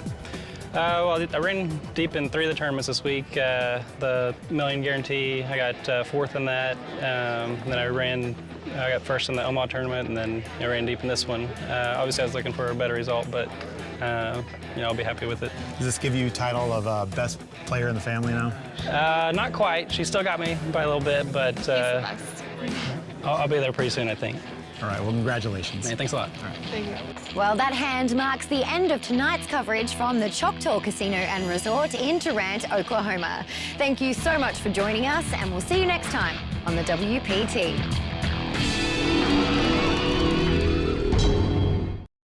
The World Poker Tour is sponsored by ClubWPT. Play poker for real cash and prizes today at ClubWPT.com.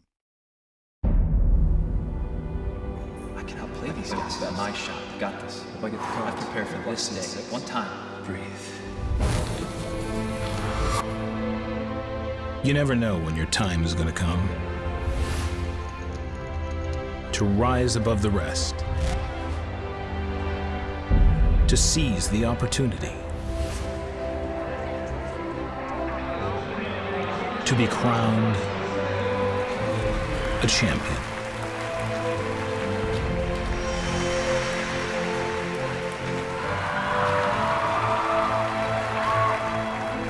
Is it time for your story to be told?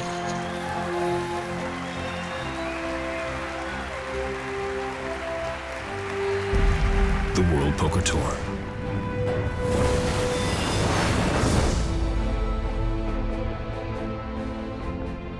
Tonight, the hotbed of poker action is here in Durant, Oklahoma at the Choctaw Casino and Resort. Good evening, everyone. I'm Lynn Gilmartin, and welcome to the World Poker Tour. Joining me to call the game tonight are Tony Dunst and Vince Van Patten. Gentlemen, what are we in store for tonight? Well, Lynn, one player has drowned in the Oklahoma crude here at Choctaw. That was Eric Bunch. He is gone. We're down to 5 players. Josh K is the chip leader. He is dominating right now, but on his right is the Massapequa kid, and that is Mr. Stashin, only 20 years old. He's holding his own as well. Well, Vince, you covered our chip leaders there, but another man to watch out for here is Jeb Hutton. He doubled up towards the end of our last show. Pocket aces held up against pocket sevens. He's now in a much better position to take down this tournament. Thanks, guys. And I know these players have their eyes on the prize, including the impressive Hublot Big Bang Steel watch that will be awarded to tonight's champ. Now, play is set to resume, so let's check the chip count and get down to the action. Josh K. Delray Beach, Florida, 30 years old, is the chip leader with 13.5 million. Mike Stashen from Massapequa, New York, in second chip position with 5.7 million. 5 players remain, and the winner will take home 608,000. The antes at this point are 15,000. The blinds are 50 and 100. And here we go. Action on Jeb Hutton from Houston, Texas. It's essentially been the Josh K show, but Jay Lee has been climbing up that leaderboard and playing some very thoughtful poker so far. Jeb goes out. Jay Lee also going out. Penalty. Penalty. These two guys are having a blast on that end of the table. Around to Paul Fisher, who is a recreational player, but playing quite well so far. He goes away. 250. Mike's got queen 10 of clubs, makes it 250 to go. Yeah, Mike raising it up out of the small blind here. Kind of a small raise. You often see players size up out of the small blind since they'll be out of position against the big blind. So Josh makes the call with a queen 5 offsuit. And we go to a flop that is ace jack 5, so something for everyone. A gut shot straight draw for Mike and bottom pair for Josh. Mike Stashen, only 20 years old, playing in his first ever WPT event. Got in this tournament through a satellite. He will make a continuation bet, 275. And Josh with the 5s, quick call. Going to the turn, and it's another 5. Look at that. There is the gin card for Josh. And hopefully Mike knows to slow down on that card. Yes, he will. Check over to Josh. I would expect Josh not to slow play here. There's enough his opponent can have to call another bet. Now the massive chip leader will make this bet, 675. Mike flies away. And you can see Mike getting frustrated there because he has not won a single pot against Josh at this final table.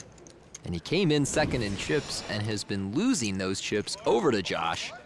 Now Josh is 30 years old. He's a professional poker player out of Delray Beach, Florida, Michigan State. He's married with 2 children. And you see his biggest cash was $367,000 in the Bahamas, so he is accustomed to playing for big money, which is a nice advantage to have at this final table. Most of these players looking for their first major score. Jeb Hutton will rest on that one. Now Jay Lee, who is actually a delivery driver for a Chinese restaurant and fine poker player, has a pair of 8s and he will raise. 225 to go.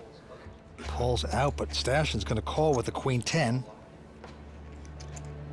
And Josh seems to be considering the situation. Bear in mind, Jay is third in chips, Mike is second in chips, and there are 2 players well beneath them. So if they want to move up this pay ladder, they should really avoid playing major pots against Josh, the only player that could eliminate them. With 6 high, he's going to try to squeeze this one for a win. And you see that Josh recognizes that their chip stacks force them into an awkward position. Now the action clock ticking down on Jay in his pocket 8s. What's he want to do? Down to 1 second.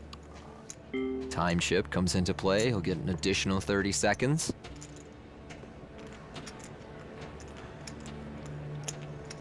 Wow, Jay Lee in a quandary. And he is going to fold his hands. Stashen also going out. So a nice squeeze play with 6 high by the chip leader will be successful. Another great recognition of the situation by Josh.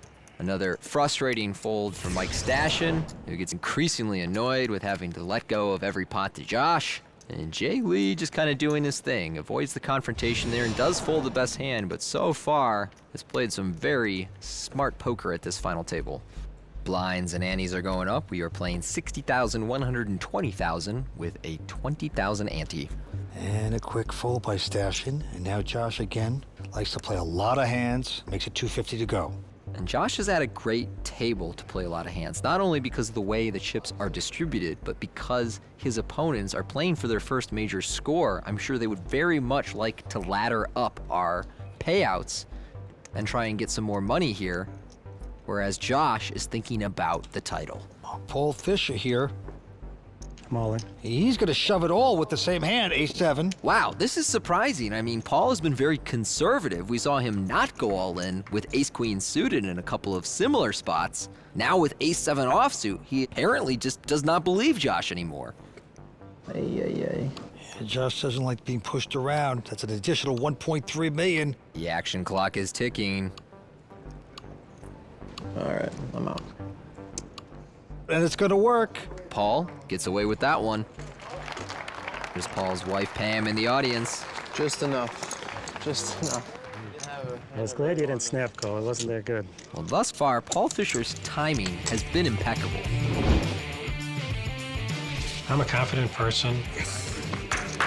I've just always been self-assured, and I don't know exactly where it comes from. It helps my game just because I'm not like second-guessing myself a lot if I make the right call or don't make the right call. I'm not gonna kick myself. I just go on to the next hand and just try to do better.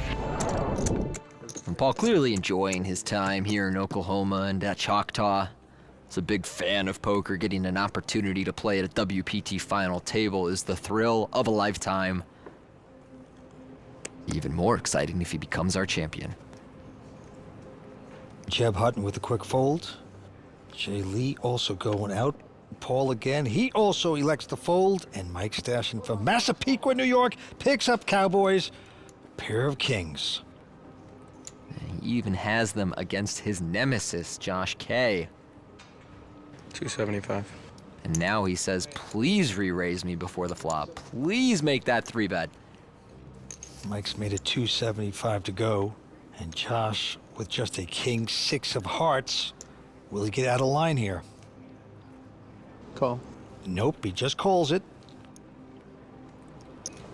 So Mike, loving this moment right now, would love to get some revenge on the chip leader, and the flop is a 10-9-8.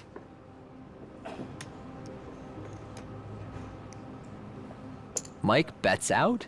Josh does have a gut shot to the 7 and a backdoor flush draw plus an overcard, so he elects to peel and see a turn. And he pairs up on the turn, but it is bottom pair. Not a card that Mike loves to see, as there is now 4 to a straight on the board. Yeah, so Mike slows down with a check. Josh might just check back here and try to get the showdown, or he might bet twice and turn bottom pair into a bluff. Let's see what he does. Oh, he's a bluffer. He's got 14 million in front of him, so he's going to take a gamble. And you see Mike moving very quickly to call. Sometimes you see players do that when they have a medium strength hand and they want to discourage their opponent from making another bet on the river. Look at this last card. It's a 7, which makes both players a straight. Now Mike is going to hate this. He checks it.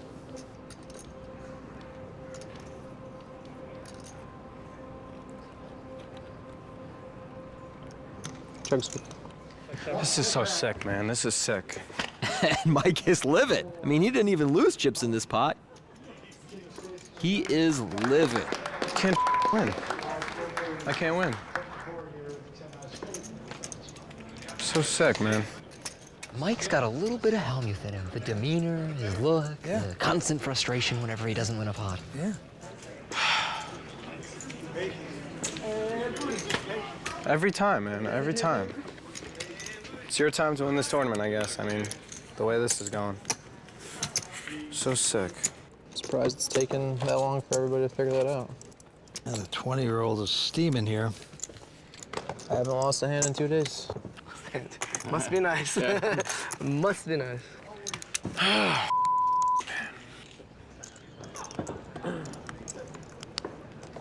Oh, and the other guy's enjoying the pain of the table. Quick fold by Josh. So lucky to chop that pot. Jeb also out. Jay, he can't play that hand. Now Paul Fischer, he's on the short stack.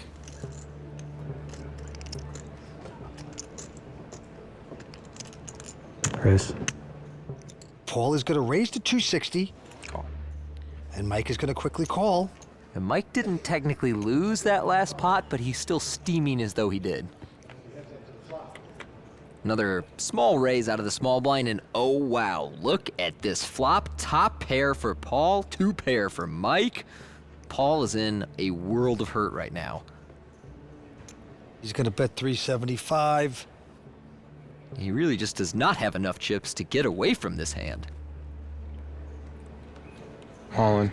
Cool. The Massapequa kid's gonna go all in. Quick call by Paul. And Paul is gonna need to improve, otherwise he will be our 5th place finisher. Hold. 2 pair. King, top pair. Mike Stash, at 20 years old, got this tournament through a satellite with a big opportunity to knock out the man from Chicago. So Paul looking for a king, a 7, a running pair, or running spades. And the turn is a 10 of hearts. So now a king, a 10, or a 7 would save Paul. Otherwise, Mike scores the elimination. No king, no 7, no 10, baby. Paul, the non-professional player from Chicago, hanging in there by dental floss. Mike knows the outs he needs to dodge. Let's go to the river. It's a jack. Let's go, baby. Mike makes a full house and will eliminate Paul Fisher in 5th place. A big pot for the 20-year-old. Paul Fisher gonna take home $153,000. Another player blown off the plains here in Oklahoma has to go home. Over to talk to Matt Savage. Paul, you're a big fan of poker. You love the game. Tell us about your experience this week. I really had a great time. I have never been here before. I heard this was a great place, so I just came in and tried it and really had a great time, and obviously did pretty well here. Congratulations. Thank you. Thanks. What a setup, man. King 7, Jack 6, blind 5. Yeah, that's... Yeah. Good game. Good game. Not much he could do there. There's a new sheriff in town, and we'll get a chance to meet him right after this. You can play against us and other real players on PlayWPT through Facebook, the PlayWPT website, and on Apple and Android devices. You need to earn your chips at PlayWPT, so think twice before going all in with that silly junk hand. Fun, free poker anytime, anywhere. PlayWPT.com. Standing by right now is the poker brat himself, Phil Hellmuth, ready to speak his mind in the raw deal. Guess I'll just be doing a lot of folding.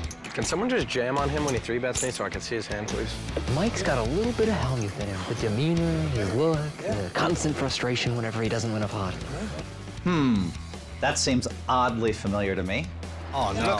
It's like his pants are on fire. Oh, my goodness. Wow, I had him drawn to running 7-7. All these weak plays, and you gave him a king. He's actually one of the biggest whiners in poker. All right, let's call a spade here. Mike seems to be bringing Hellmuthian tactics to the table. His kings do not win the pot, and he loses it. This is so sick, man. This is sick. You can't win. Like me. So sick, man. Although I must admit, it's entertaining to watch him walk around whining and pulling his sunglasses off. Every time, man, every time. Am I entertaining like that? God dang, he spiked a king on me. Phil acts like a baby sometimes. They'll be saying, oh, give him his blankie and pacifier or something. He's in a fetal jailhouse kind of position. Well, let's take a closer look at this hand. I like the pre-flop raise. It's small, and when I have kings, I like to raise him in, not raise him out. And the flop bet was perfect. I could not have done it better myself. Well, maybe. But it's your check on the turn that separates the good from the greatest. Had you bet the turn, you probably win the pot right then and there. It's hard for Josh to continue with just bottom pair and no draw. And with that check, there are a lot of hands that he could be holding that beat you on the river, like Jack 3 suited, Ace 5, and Queen 8, just to name a few. Don't give him a free card. Fire 700,000 and take down the pot. It's your time to win this tournament, I guess. I mean, the way this is going. Kid, I do like your style, and you have a lot of potential, but don't get ahead of yourself. You're no Phil Hellmuth. Yet. So sick. Well, it is too perfect that for Phil Hellmuth's first raw deal, there is a Hellmuthian player at the table talking it up. Nicely done, Phil. Welcome to the team here. And then we're down to 4 players here on the World Poker Tour. Cocktails? I want shots for everybody. I can't drink. Don't listen to him. No, nobody wants shots, I don't think. Unless he's ready. Unless he's ready. One more. One more round? All right, we'll wait. Somebody better card Mike's stash, and he's only 20. Jeb, you take mine. If we go shot for shot, gotta get the edge. They're having a good time. 4 players remain. Big money at stake. I'm sure Mike's never had a drink in his life. Wink, wink. All right, we go to the table. Josh, our chip leader with close to 14 million, has an attractive ace-4 diamonds, and he'll raise to 260. Jeb out. Jay Lee will also fold. Call. Stashing with the quick call with his horrible 10-6. Yeah, he's in the big blind, so he's getting a good price here. Why not? Flop comes out, he hits his 10s. Wow, this flop is all Mike. Top pair with the flush draw. Josh really has nothing here, just the overcard. But he's still got guts because he's going to bet 225. It's a good flop to go ahead and bet as a bluff. I can't fold, that was too small. But I would expect Josh to shut down when Mike continues. Can't fold. Sure you can't. And the club makes him flush. Well, and with that card, Mike is now 100% to win this hand. Josh is drawing dead. Unless he gets bluffed out of it for some crazy reason. They both check there. And another club. Oh, he has a straight flush, Vince. Of course, a jack of clubs would be a higher straight flush, or if Josh somehow had the queen jack of clubs. But overall, I think Mike has got to feel pretty confident he has this hand wrapped up. So now the question is, how much do you bet? Clock ticking down.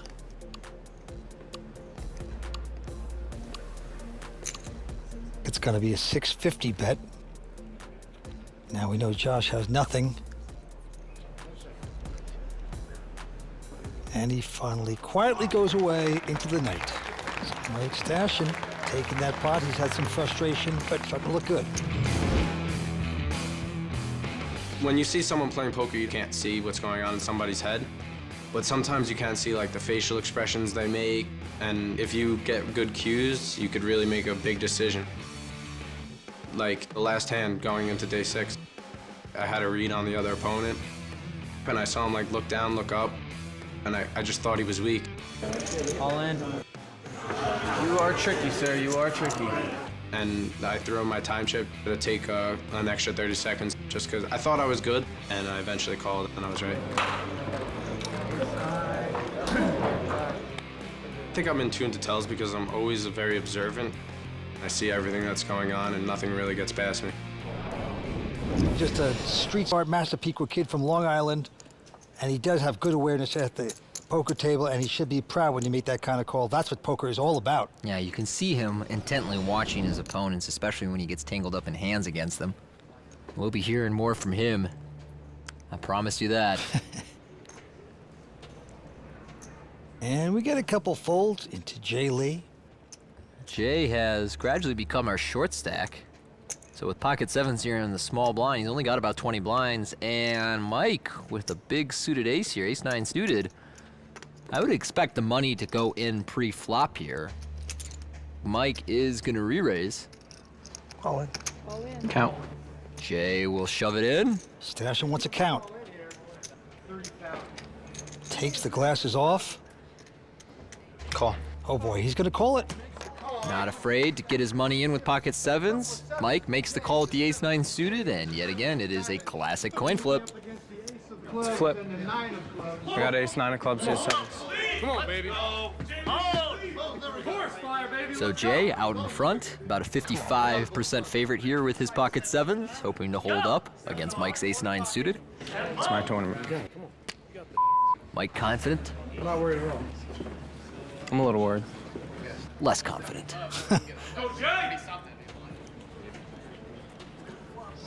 First 3 cards are a jack, 6-4. That is pretty safe for Jay. Yeah, it's a good looking flop for Jay. Mike does pick up a backdoor flush draw, but overall he still needs a pair if he wants to win this pot.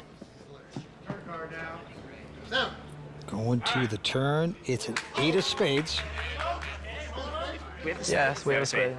Stashing a big dog right now. The fireman about to hose him down. Now a 9 or an ace of spades would no longer award this pot to Mike.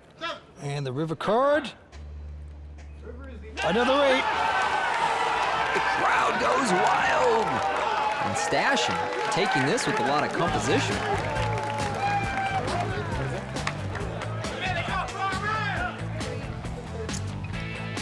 Nice hand. Jay Lee, the delivery man, says, send me the chips. We have to take a short break, but when we return, we'll get a taste of Choctaw's finest. 1832 Steakhouse is the finest dining facility in all of the Choctaw Nation, where its guests enjoy the ultimate dining experience.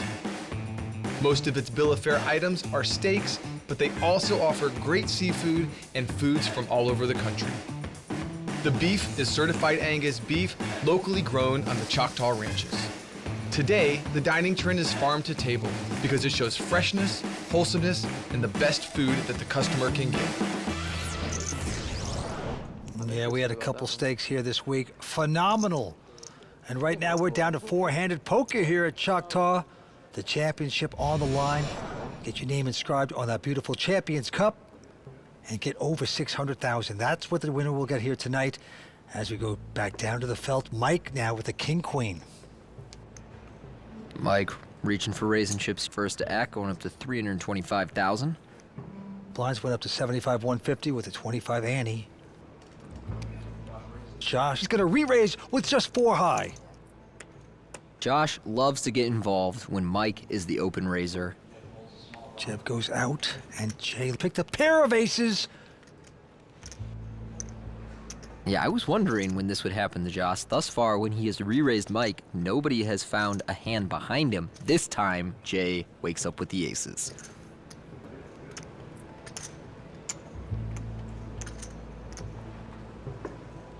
And Jay will re-raise to $2.1 million. To the disappointment for Mike as he mucks his hand, and now Josh. Saving face, awful hand, bold effort, but adios. Bold. Yeah, he's selling it a little, most of all to Mike. And there he goes. He's gonna fold it, and the Jay Lee boys are excited. Missing 2 of them. I thought y'all got smaller. Y'all let the other 2 go gamble? Off the deep end. Jay has had all the good hands at this final table so far, and they've all held up. You can see there he's moved up to second chip position, above 7 million in chips now. Came in as one of our short stacks, but as Mike and Josh have bled away, many of those chips have accumulated. Josh has gone out, but Jeb following with a pair of 6s. He'll make it 350 to go. And right behind him, Jay, oh man, aces and then queens. I mean, he just has a surplus of premium hands today, and at some point, people are going to stop believing him. He's going to re-raise. Jay goes to 875, and now Mike in the big blind with pocket 8s. This is a tough spot, Vince.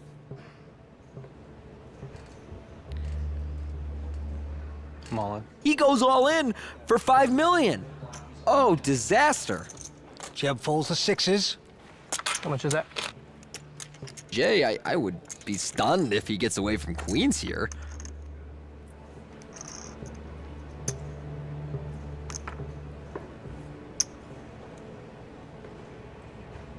I call. Yep, and he's gonna make the call. I'm behind. Mike Stashing. I got 8s. A knife going through his heart right there as he looks at queens over his 8s. Mike, who entered this final table in second chip position, is now at risk to go out in 4th place if he can't find an 8. There's the ring of Lee. All his buddies rooting him on. Can his queens hold up? It's a king, king, jack on the flop. Safe flop for Jay so far. His friend's asking for a king to end this right now.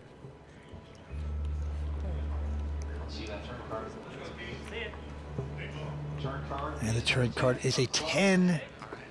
Now Mike has had enough. Down to 2 outs, must get an 8 on this river or he is our 4th place finisher. Last card coming up, it's a 4. That's gonna do it. Well, there you have it. Michael Stashen, the Massapequa kid from Long Island, out of here in 4th place. Going to take home $202,000, but he is stunned. Yeah, great result for the 20-year-old here tonight. Perhaps a little bit disappointed, though, after coming in second in chips. Yeah, he's over to talk to Matt Savage. Michael, how were your reads tonight? I think for the most part, they were pretty good, except that last hand. I thought that Jay might have been 3-betting a little bit wider, but overall, I think my reads were pretty on point. What are you going to take away from your first WPT event? I mean, this was the dream come true, to be honest. Didn't really expect to get this far. The experience was great, and I think I'll be back. Well done. Thanks. Michael Stashen is out, and only 3 remain looking to be crowned a WPT champion. Stick around. Vince, I have to say it's great to be here in the booth with you this season, and while WPT Choctaw is the first televised tournament of season 16, the World Poker Tour has been off and running with events around the globe. That's right, Tony. We added names to the WPT Champions Cup on 2 different continents. At the first one, WPT main event in mainland China, Pete Chen was victorious at WPT Beijing at the New Hotel Beijing. And then in Europe, at the Holland Casino Amsterdam, Danny Yara finished on top at WPT Amsterdam. And Vince, there are lots of players who also made their way into the winner's circle. Some WPT Deep Stacks tournaments here in the States at the Thunder Valley Casino Resort, Maryland Live Casino, Turlock Poker Room, and Seminole Hard Rock Hotel and Casino Tampa. There was a WPT 500 in Los Angeles held at the Gardens Casino, plus 2 WPT Deep Stacks in Europe at the Holland Casino Amsterdam and at Le Creuset Casino Berrier Cannes. Yes, a very impressive group of winners, and it could be you. Just join us at a live WPT event and check out the tournament schedule at WPT.com. Now let's get back down to the action here at Choctaw Casino and Resort. Now Jay Lee with 12.8 million, edging out Josh K at 12.6. Jeb Hutton, our short stack, a little over 2 million, but hanging in there. I'll tell you what, your last 2 days have been funny as hell, man. Watching you play, like coming in day 3 with 300 something. I had them all in ace-4 of hearts versus king-9 of hearts for 142K. Spike a little king ball, huh? Jay Lee, I can't believe it. Pair of kings. 3 gigantic hands, 3 hands in a row. He'll make a raise to 350. Does Jay even play anything besides big pairs? I mean, he just has an endless supply. Uh-oh. I'm on. Jeb all in with pocket jacks. Jay snap calls pocket kings. This is how it happens. Yeah, we might be heads up very quickly here, Vince. Let's see how it plays out. Jeb, with his last 2 million, is at risk with his pocket jacks. Absolute cold deck. Dude, wow, that's a cooler, man. That's. Come on. Good luck, man. He's like, sorry, man. I hope this doesn't affect our friendship. This is bull. That is bull. Oh, boy, that's a Christmas card right there. Let's chop it up. Straight on the I wish it were him. I wish it were him. I mean, you know? Josh is feeling very left out. I feel like I'm losing half my rail if I bust you. Oh, you are. We're not rooting for you. Josh picked up some followers. Jacks versus kings. And go into a heads-up battle. Here's the flop. Let's see what happens. And the flop is a 9-5-4. Very safe for the kings. Put club on turn. We don't want to club. That's at least like, come on now. Jeb is going to need a jack and only a jack to improve. Jeb Hutton, a consultant out of Houston, Texas, a non-professional player. On the ropes, he has to hit a jack. Oh, it's a jack! Wow. And Jeb feels like Superman, but looks like he's heartbroken. What is going on? I'm not gonna look at the last one, all right? I don't want to look at the last one. I don't want to look. Do I have to look? Jay keeping a smile. It's impossible. A 3 on the river. Jay sickened. It's all about Jeb. He has done it. He's hit a big head. He's doubled up. Jeb Hutton was our short stack to begin this final table. Finds a big double up pocket jacks. Suck out on pocket kings. He's now got over 4 million. Mine a flush win. And our 3-handed tournament continues. Hey, with a name like Jeb, you gotta get lucky. 3 players remain. Jeb Hutton, our short stack. So happy to be sticking around in his Superman outfit. And he takes a look at this hand. He's got a king 7. Oh, how exciting was that? Still trying to catch my breath over here, Vince. Meanwhile, Jay gonna raise it up here from the small blind. He's got ace-4 offsuit. Josh with jack-9 offsuit in the big blind is gonna take a flop in position. So our two chip leaders get tangled up here. Josh plays a lot of hands, and the flop is a queen 3 deuce. No help to either player. Yeah, but not a bad flop for Jay. He's got the gut shot, he's got the backdoor nut flush draw, he's got the overcard, and Josh really has nothing here. And yet, he's gonna call, so I assume Josh is essentially floating here. That's when you call the flop with the intention of bluffing on a later street. That 3 of diamonds, though, no help to either player. Yeah, but Jay's not gonna slow down. He says, I'm gonna earn this pot. I deserve it. I've been betting throughout. And there's another bet, 6, 7, 5. Now will Josh just shrink up? Yeah, I expect him to give up, and yet, oh my. Josh apparently feels that he can represent having a 3 here and that Jay is not likely to have one. He is gonna push it, 1.5. Unbelievable, what a move he's making. I mean, Josh has absolutely nothing. No pair, no outs, no nothing.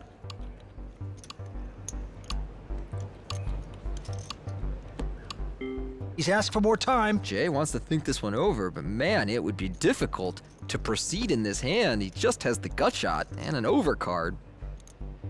Josh has just read him from the get-go and thinks he can steal it. And he is successful with this. Yeah, very inventive play there from Josh. What hands, what play, what action we are seeing from Choctaw. We'll be right back in just a moment here on the World Poker Tour. What are you doing? I'm playing on ClubWPT.com. Oh, really? I'm playing on ClubWPT.com. Oh, I'm not playing on ClubWPT.com. I'm crushing it. Play for a share of $100,000 in cash and prizes every month at ClubWPT.com. This episode is sponsored by Dr. Pepper, the official soft drink of the World Poker Tour. Ublo, the official watch of the World Poker Tour. And Rockstar Energy, the official energy drink of the World Poker Tour. All right, we are back here at Choctaw in Durant, Oklahoma. Josh K, still your chip leader. Jay Lee, 8 million, and Jeb Hutton rounded out the field, 3.1 million. Yes, we go down to the felt. Jay Lee says he loves poker so much. Back in the day, he used to sneak out of his house to play poker. I love that. Jay Lee, gonna go out. By the way, the blinds are going up to 1 and 200. Josh completes in the small blind with 8-6 offsuit. Gonna check from the big blind. And King 8-8. Josh drills trips on this flop. And he'll check it over to Jeb. See if he will do the betting for him, but no, Jeb checks it back, and on the turn, Josh makes a full house, whereas Jeb picks up a diamonds flush draw. Josh has got to bet this with his full house. He's got to bet 200,000 just to keep his man in. He gets the call he wants. And nothing happening for Jeb there. Yeah, lucky for him, he didn't improve. Josh doesn't know that. He's trying to get some value. 700,000 on the river. It's really weird that I think this hand is good and it's terrible. Don't even have a pair. Jack high. Still think it's good. Josh can't keep the poker face. He just cracks up.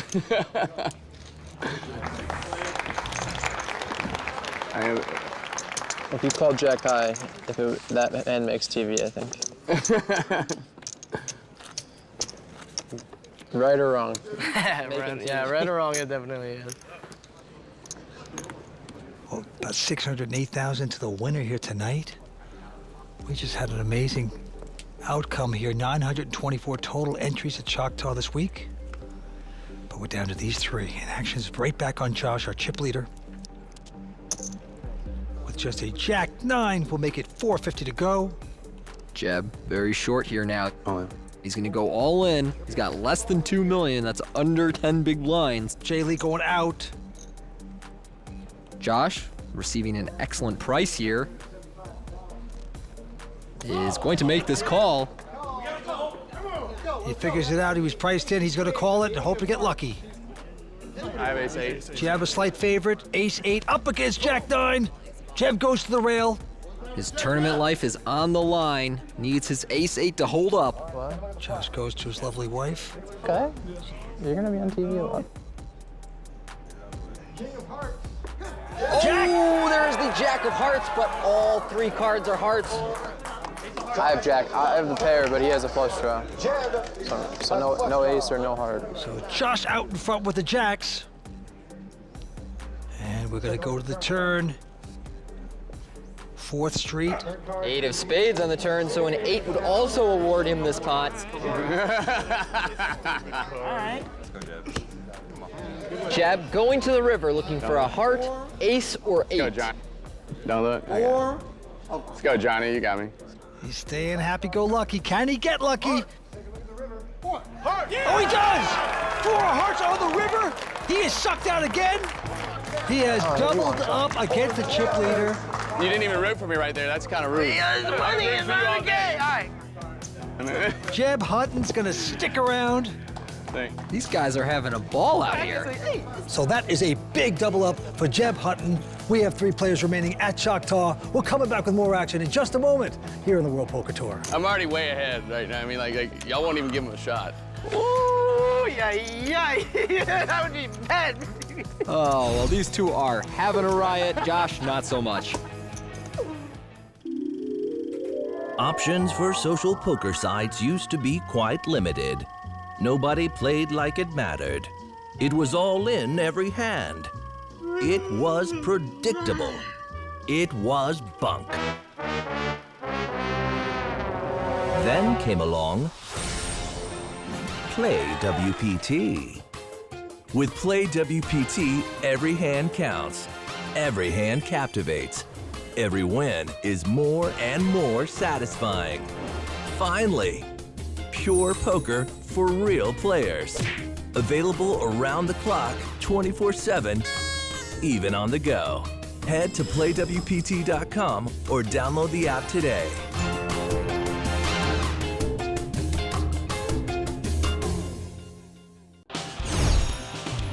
Welcome back to Durant, Oklahoma, here on the World Poker Tour for the WPT Choctaw.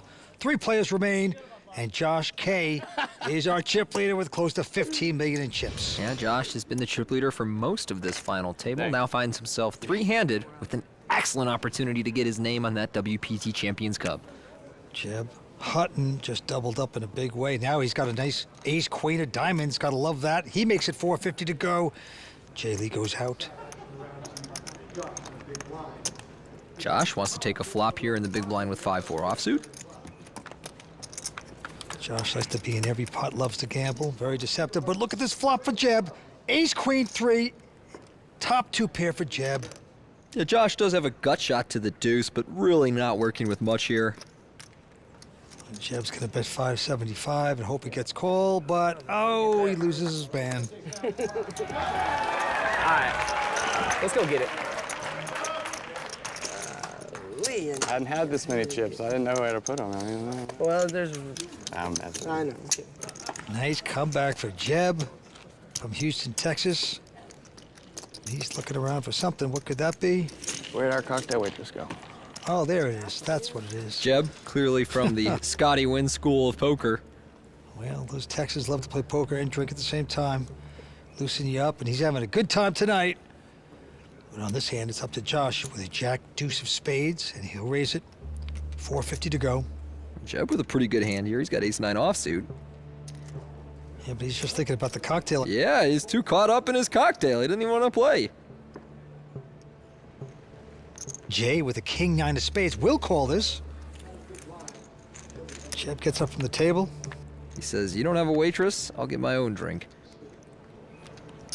Wow, look at this flop. 8, 5, deuce, 2 spades. Oh, man, this is an action flop, Vince. Pair and a flush draw for Josh, 2 overcards, and a flush draw for Jay. And the bet by Josh is 525.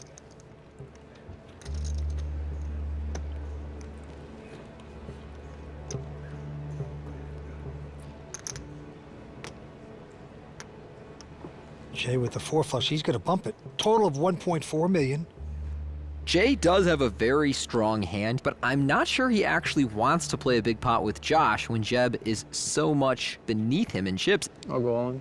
There you see, Josh goes all in, and so now Jay, if he calls, will be at risk of elimination in third place. This is in many ways a disaster for Jay, unless of course he calls and wins the hand.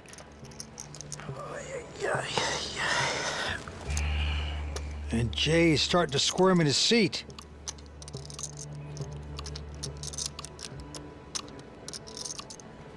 He is down to 3 seconds.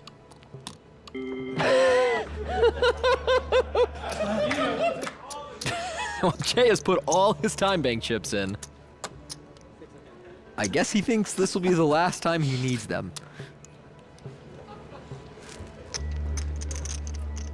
Are you gonna use that all? Because I can go to the bathroom if you're gonna use all of them. Not quite sure yet. Oh, Jay's lost his sense of humor. You can't blame him. What a big moment this is for him. Do you call this or not?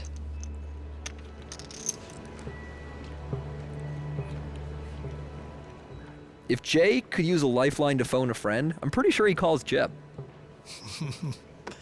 Oh, he's made the call.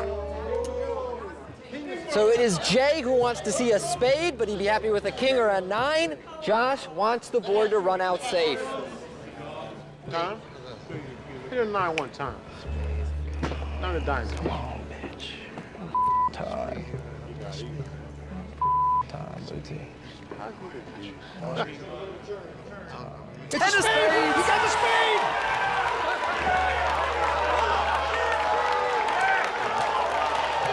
Pandemonium on the rail. Vince can't look.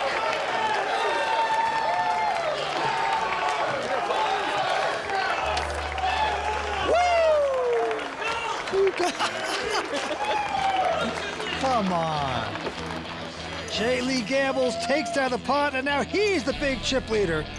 We've run out of time and have to say goodnight, but we will be back in Durant, Oklahoma for more coverage from the Choctaw Casino and Resort. Thank you so much for joining us, and we'll see you next time on the WPT. Jay, does that mean you want a shot now? Yeah, fireball. 2 fireballs.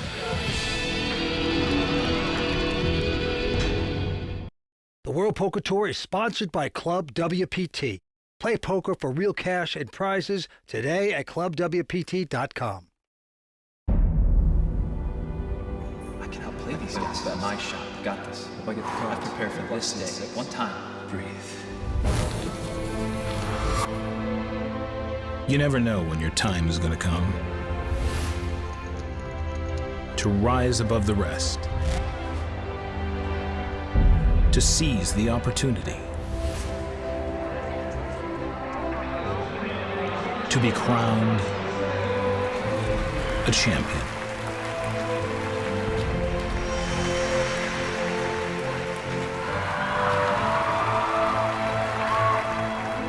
Is it time for your story to be told?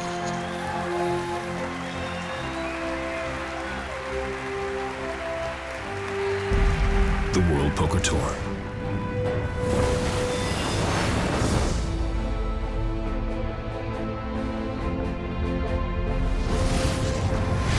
The Choctaw Casino and Resort in Durant, Oklahoma has played host to the World Poker Tour all week long, and tonight the final cards will be dealt.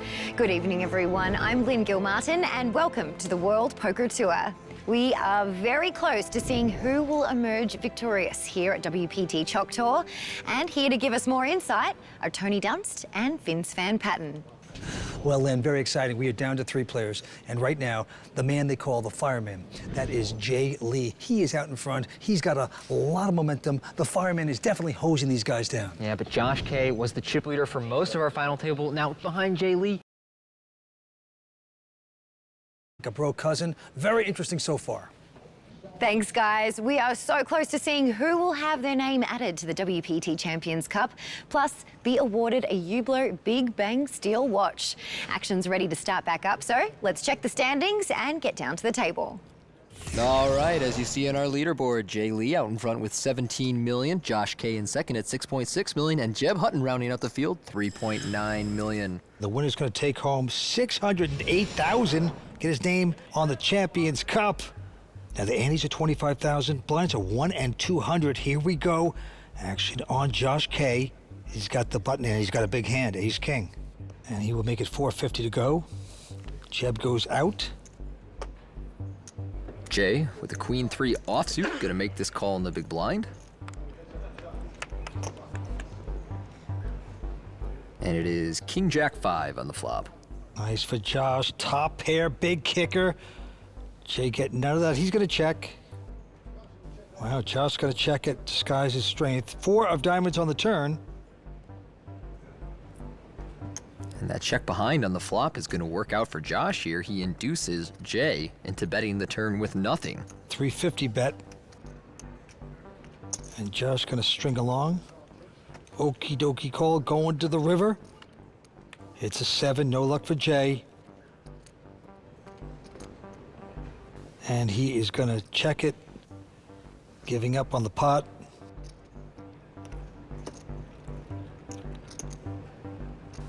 Josh is going to bet it. And a quick fold by Jay. So Josh ends up getting an extra bet out of his opponent by checking back on the flop there. Josh is in Delray Beach, Florida. He's married. He has 2 little children. He's 30 years old.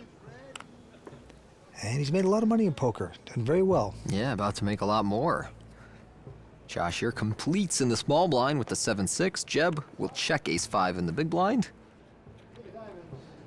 And it is queen, 10, king, 2 spades. Not much for anyone here, but Josh is going to stab out of the small blind, 275,000. And Jeb, who has been mostly straightforward post-flop at this final table, is reaching for raising chips with the gut shot. Yeah, he's going to pump this up to 575,000, and that leads Josh to a very quick fold. So a nice bluff raise by Jeb. He gets away with one there.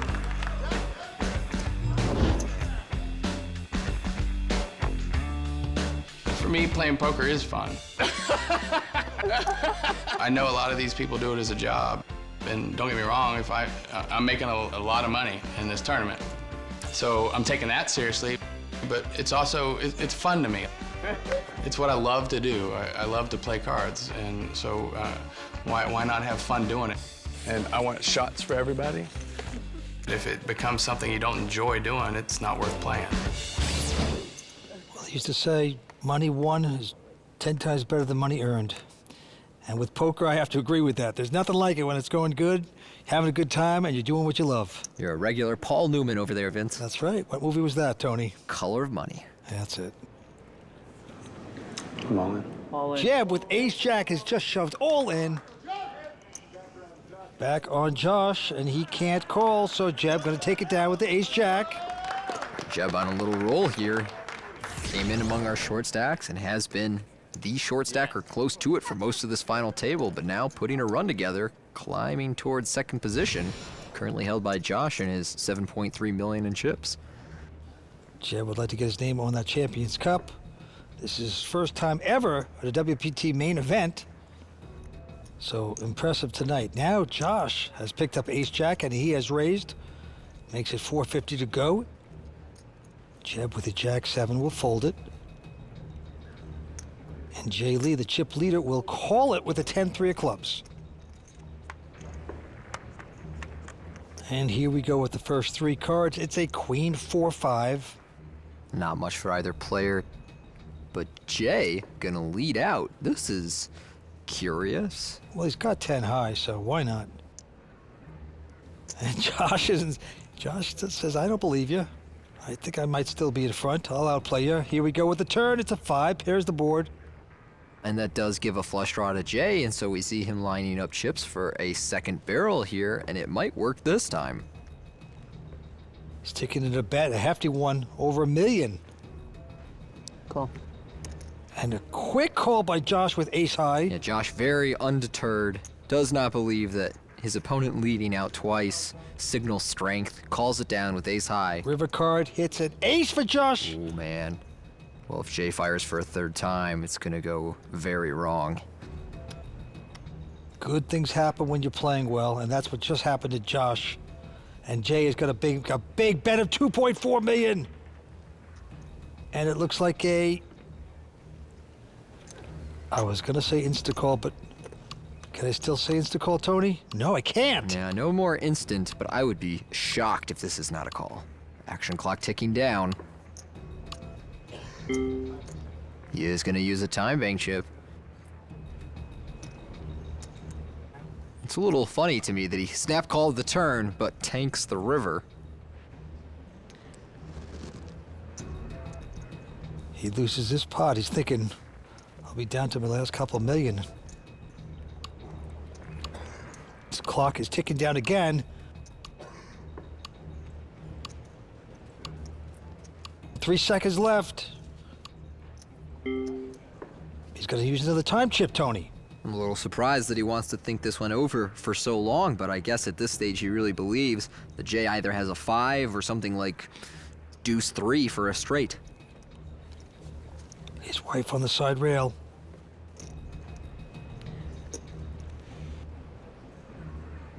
Action clock blinding down yet again.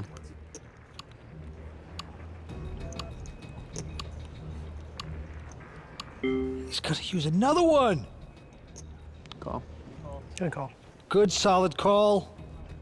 So with that ace on the river, Josh collects a big pot against his nemesis Jay. There's his wife Lindsay, so excited for her man, makes the right call. Great instincts tonight by Josh K, and now he's the new chip leader. Salty river. Firing anything. Recently, Vince, Tony and I attended the annual Take 'em to School Poker Tournament in New York City, benefiting Education Reform Now. Bumping and weaving, bumping and weaving. I love it. We have a really good competition today. I'm looking forward to it, and I'm ready to kick their butt. You have to intimidate your competition when you're sitting at the card table. You got to have the look. You better have some. I'm the most amazing poker player in the world. The reason why I'm not playing is because I don't want to win everything tonight. I want to leave some for the rest of them. She's about to take him to school. She doesn't care. One of the things that you're seeing tonight is people from all kinds of backgrounds coming together, having fun, engaging, trying to be their best. It's fun having the mix of athletes and hedge fund people here. I'm especially excited because Charles Oakley's here. He's my favorite Nick of all time. He was the best. It's kind of cool to see him at the poker tables. This is a great bunch of people concerned about education and reforming education, and we have to make sure that we have a public system that's second to none. As a former classroom teacher, I really know the power of a high-quality education and the power of a great teacher. Every kid has the opportunity to really be whoever they want, as long as we're providing the tools to them in a really early setting. Education today is as important now as it's ever been, and in many ways even more important. Too many young people are graduating high school simply not ready for this global labor market. So it's absolutely critical that if we want not only our kids to be competitive, but we want our country to be competitive, we have to make sure that every child, every baby receives a great education. Find out more about education reform now and how you can join us at a charity poker tournament at WPTfoundation.org. Play is starting back up here at Choctaw, so I'll send it down to Tony and Vince. Great event for a great cause. And now we're back down here at Choctaw, three-handed poker. How much do you have now? 10. He's got about 10 or 11. Y'all about even, and I'm just still hanging out. Y'all just let me live in y'all's world. Action on Jay Lee. Might need another shot. Don't worry, your buddy Jeb called the waitress over 10 minutes ago. Josh K with a pair of kings. The real hand makes it a $500,000. And Jeb Hutton with a seductive little 9, 8 of hearts will make the call. And here is the flop with the 9, 7, 4, but 2 hearts. Look at this monster flop for Jeb. Josh, meanwhile, has to feel pretty good about his kings. Josh betting 600,000. Jeb with the 4 flush and top pair. Come on. And he's gonna go all in. Yeah, I'm not surprised. I mean, he has a massive hand here. It just so happens that Josh with the overpair has an easy call. And as you can see from the percentages there, this is essentially a coin flip. Josh, a tiny favorite at 51%. Jeb looking for a 9, an 8, or a heart, or even a running straight. I didn't think I had kings.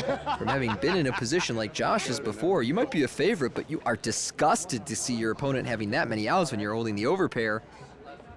6 of hearts on the turn. Boy! Jeb finds the flush, but now Josh the one with the flush draw. However, a 5 or 10 of hearts would give Jeb a straight flush. Wait, dude. Wait. Think about it. Think about it. All right, now I'm ready. Wait. All right, now you can go. On Jeb's cue. Wait. Can he double up and devastate Josh? Here's the river card. It's a 6. It pairs the board. Gonna work out for Jeb. Well, unfortunately for Josh K tonight, he just cannot win a big all-in. 3 players remain. It is completely unknown who will take down this championship tonight. We are coming back with more action in just a moment. Stay with us here on the World Poker Tour. Thank you. Oh, wait, I can't tip her.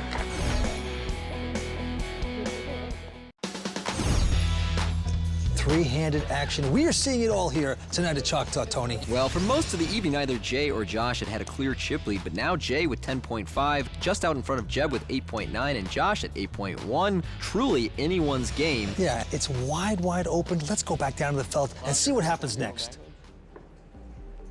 All right, Jeb first to act here. He has the 10-7 of diamonds on the button.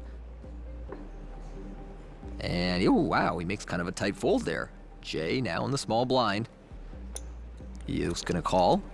Check. And Josh now with a 9-8. Says, let's see him. Here we go with the flop. It's an ace-7-5. Jay with bottom pair, fires out 200,000. Josh has a gut shot and a backdoor flush draw. And he is gonna raise. I like this play, Vince. When you have a weak draw that you don't really want to call with, it's a good opportunity to turn it into a bluff. But Jay here, undeterred with his bottom pair, makes the call. Big pot built in here, and the turn card is a queen, giving 2 pair there to Jay. What a card for Jay. Absolute dream card, and no, what is this? Oh no, Jay, don't lead out. Give your opponent an opportunity to bluff. He just tried to bluff you, let him keep doing it, no! Oh, he bets over $1 million. And he's gonna chase away his victim. Wow, so Jay wins the pot, but loses an opportunity to win more chips. Just needed to check there, Vince. Well, he knows in the past he gets a lot more action from Josh when he leads out. That time didn't work out, but he still takes the pot.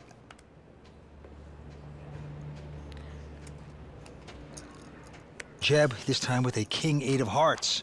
Jeb is from Houston, Texas. And he has raised it, making it 450. Now Jay with the real hand, pair of kings. Yeah, 1 king on the button runs into 2 kings in the small blind. Jay about to pump this up, going over $1 million. Josh with ace-jack suited in the big blind. Nice fold there. Do y'all think I should ever buy him another shot? Yeah, raise on a raise, gets out of the way. And now Jeb with just king-8 of hearts.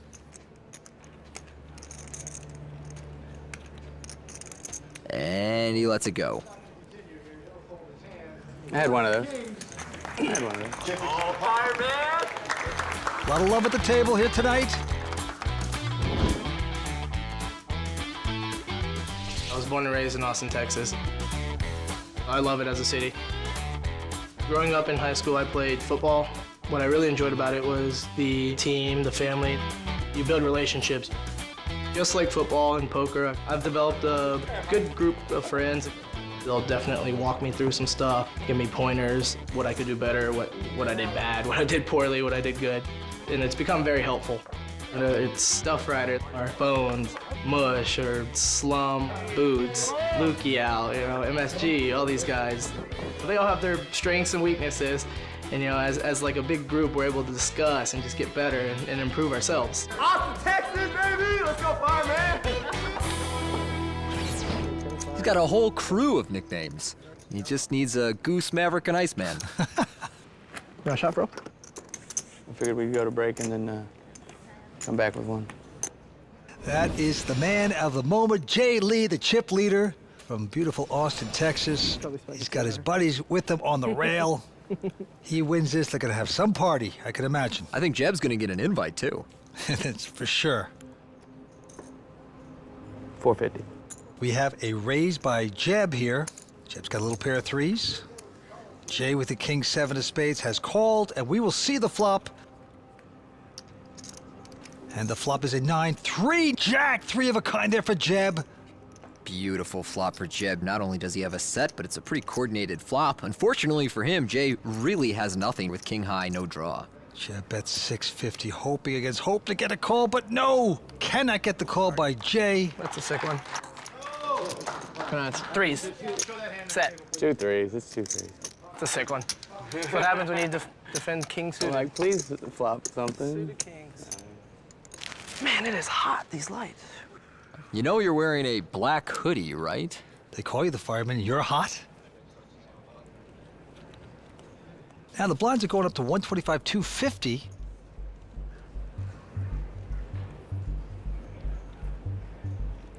Jeb looks down at the old Doyle Brunson hand, 10 deuce. Doyle Brunson won back-to-back World Series main events with the 10 deuce offset. And Jay with a queen 5 has raised it to a nickel. Josh is gonna make this call with a 6-3. And here's the flop. And it is 7-6-5, rainbow with a club, so bottom pair for Jay, second pair, and a gut shot to the 4 for Josh. I can't get Josh to drink. I have an advantage if I can get him all to drink. You're gonna need him to drink pretty fast if you want him to catch up there, Jeb. Who is this guy? I love his style. Wants to get them all to drink because he has an advantage. That's old school poker. We were talking about Paul Newman earlier, and it's like the early stages of the hustler in here. That's right. Josh bets 575,000. Jay makes the call. Go to a turn. It is the 8 of clubs. So Jay picks up a flush draw with his pair. Josh still with second pair. They both check, and the river card, a deuce. Well, Jay, with just fourth pair on this river, is going to turn his hand into a bluff. Fires out 900,000, and it's going to work beautifully for him. Josh folds a slightly better pair, so Jay, when he sees that one on TV, is going to love the result. Do you want to flip coins or play cards? Vince, real poker players are sick of the all-in fest on those other social poker sites. So they're switching to playwpt.com. No more waiting for pocket aces and praying for them to hold up. That's not poker. Find free poker anytime, anywhere. Playwpt.com. We are back at WPT Choctaw, and Vince, it looks like you and the crew hit the jackpot this week while I was playing in the tournament. Well, that is true, Tony. It has been great fun, and Choctaw Casino and Resort, has so much to offer besides just gaming. In addition to the great gaming, there's wonderful dining, there's entertainment, there's a spa, there's phenomenal pools. So I always have a great time here at this world-class resort. And these players at the final table are sure having a great time too. So, looks like play is starting back up. Let's get back to the table. Yeah, there's the beautiful Champions Cup. Jay Lee is the chip leader with about 11.3 million. Jeb Hutton in second chip position with 10.2. And now Josh K, he's down to 6 million. Jeb with an ace-9 on the button. Another pretty tight fold there on the button from Jeb. So Jay will complete in the small blind. Josh checks 7-5 of spades. Josh has played a great final table, but the big pots have gone against him. Now our short stack three-handed. Flops an open-ended straight draw here. Jay with second pair. Jay hits the 8s and he's checking. Now Josh now has an attractive hand. He is going to bet the open-ended. 275. Our chip leader will make this call with the 8s. Thank you so much. You're welcome. That's my kind of guy. Bringing over drinks to the guys, come on. Well, Jeb is either very thoughtful or very greedy. 4 on the turn, that hits a straight for Josh. Gin card for Josh. That also gives Jay a gut shot straight draw. And uh-oh, we've talked about him leading out on the turn before. And again, he's doing it with the kind of hand that plays much better as a check and call. Well, he has bet 625, and Josh... If you're playing a poker tournament, you better be drinking. Oh, man, Jeb. This is the greatest day of their entire life. Call. Meanwhile, this is the greatest day of Josh's life. He's got the nuts in his opponents leading right into him. He's gonna be sneaky, just call it. 9 on the river. That 9 does create a flush possibility. Now Jay will slow down. 1.8 million.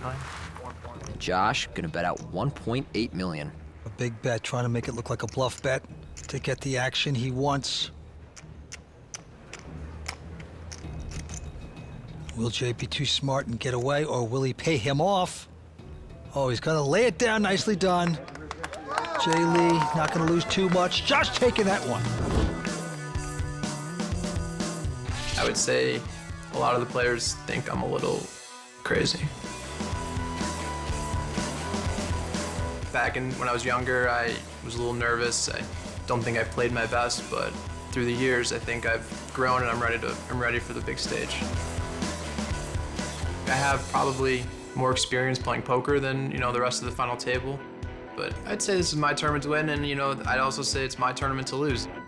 There's a lot of pressure, and I think I'm ready for it. I don't buy it. It's either your tournament to win, or you're gonna lose. It's not both, all right? You can't have both. You can't have it all. No. Yeah. I didn't know it was that close.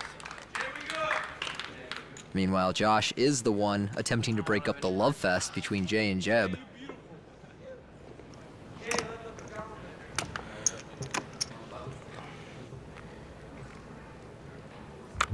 Like Jay will take a breather and take the drinks. This final table's blowing my mind, Vince. Nobody wants to play their button. 700. They're all getting up all the time. Yeah, drinking. it's just a hangout is what it is. You're right. Okay, Josh going up to 700,000. And Jeb's gonna look down at, ace, 8 of diamonds.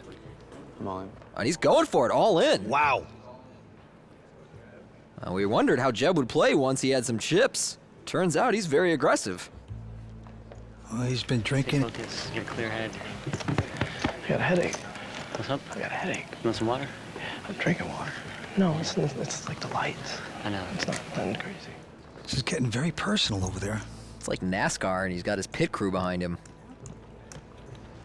You got it. He's got it. Wow, he's gonna lay down the 5s. Huge move there by Jeb, opening up his game. But after 14 beers, you can do that. Well, as you see, Jeb Hutton, who entered this final table as a short stack, has now slid into the chip lead. Jay Lee right behind him, Josh K, our short stack. Like if their time's running out, can I sell them a time chip?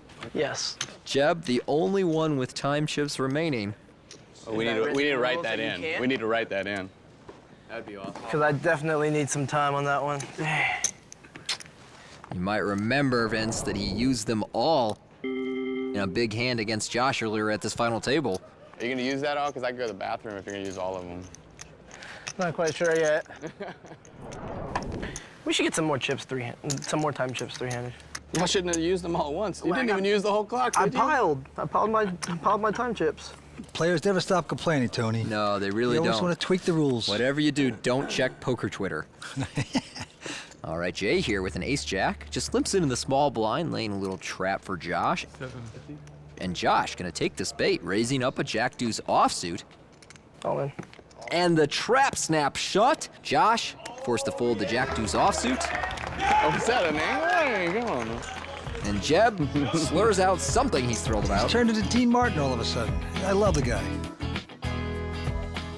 Hi, my name's Bill, and I won my way into the WPT Choctaw main event.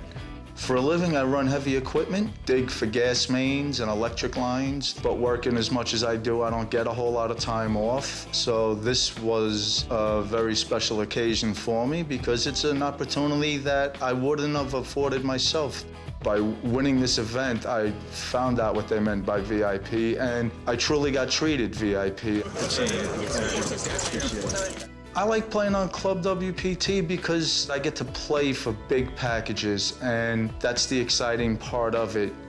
There's always a game, always a tournament, always something fun to play for. You just put in an email, and it's just a lot of fun, and it's real easy to do. You play at your own leisure, and that's the best part of it.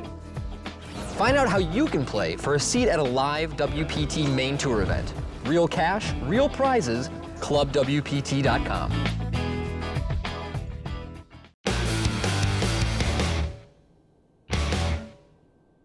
If you're playing a poker tournament, you better be drinking. Does that mean you're offering me cocktail?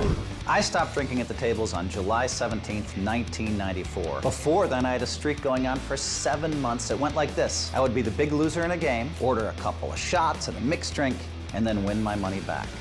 I would play the drunk, and I found that that gave me an advantage, not unlike Jeb has done tonight. I want shots for everybody. Where'd our cocktail waitress go?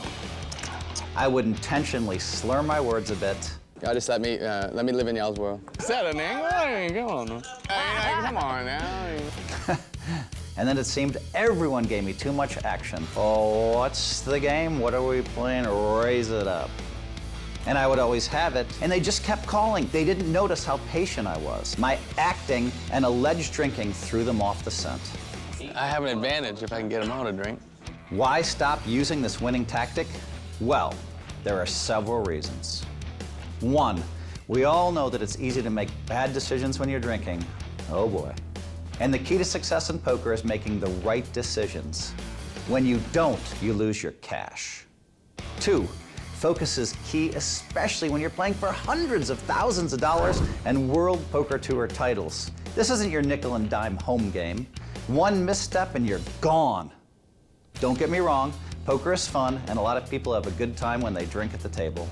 In fact, I used to know a guy who was unbeatable when he was drinking. No one wanted to play with him for the first 1, 2, 3, 4, 5 drinks. But when he hit number 6, he was easy money. Yum, yum.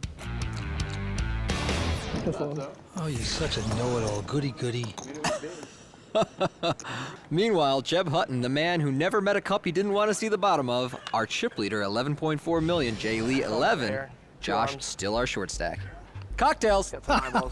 All right, going back down to the felt. Josh, he's gonna complete here with a 10-7 of spades. Jeb, go. We'll check a 3 deuce offsuit. Here we go with a flop.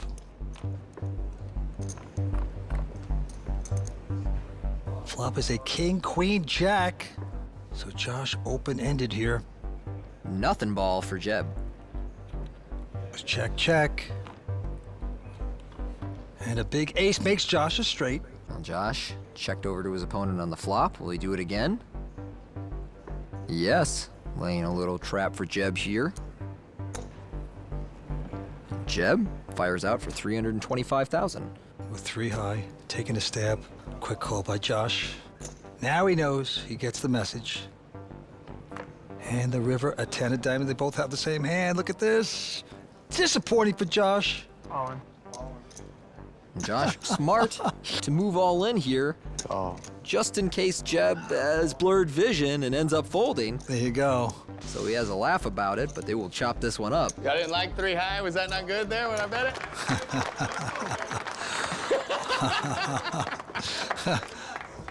Well, he's happy to chop that pot. Josh disappointed with it. Can't believe you called on a draw. Wait, no, you already got there. Jeb having a hard time finding a straw. I would have liked to get the whole pot instead of half of it. Last season, the road to becoming the Hublot WPT Player of the Year travelled right through Choctaw, where Benjamin Zamani made his first of 3 final tables and earned valuable Player of the Year points. The winner tonight will jump into the top spot on the leaderboard, but it is a long season and building momentum is key. We'll continue to keep you posted on changes to that leaderboard. Now, let's get back to the action. There you see Jay Lee out in front with 12 million. Jeb Hutton just behind at 11 million. Josh K, our short stack, about 4.5 million. Things turning around for Josh K. Such a talented player. And this time he gets a big hand, ace-king. Maybe this is where he turns it around, Vince. And he's gonna raise $500,000. Jeb goes out, and now Jay looks down at an ace-queen. Oh, no. All in. Yeah, there's nothing Jay can do here. That's absolutely the right play. Josh makes this call, and he's in a great position to double up. Gah! What an opportunity for Josh! Queen ball. Queen ball one time. Jay squirms, begs for a queen. Jay and Jeb over with their crew. It was Jay's crew, but then they adopted Jeb. It's not a big deal either way, no matter what. Josh hugging his wife. Now, if Josh can get this double up and hold up, he has a chance to win, but no! Josh has played such a good final table, gets drawn out on again. Sickening. Oh, and For the time being, Josh K has been sucked out again. It is a queen high flop. Okay. But he still has hope. Could get a running Jack-10 for a straight or catch a king for the better pair. Let's go to the turn. No help on the turn, and so a king and only a king will save Josh K. Otherwise, he's our third place finisher. Josh staying very stoic, hopeful. Blank me one time, blank me one time. Perhaps he could get real lucky with the king, but not to be a jack of spades. Do it. Josh K came into this final table as the chip leader. Played great through the duration, but unfortunately could not win his all-ins. I know you're excited. This is where all the money is. Just focus. Josh K out. He's going to take home $270,000. He's over to talk to Matt Savage. Josh, what changed from yesterday to today? You know, I just didn't win a lot of, all-ins, but, I think I still played well.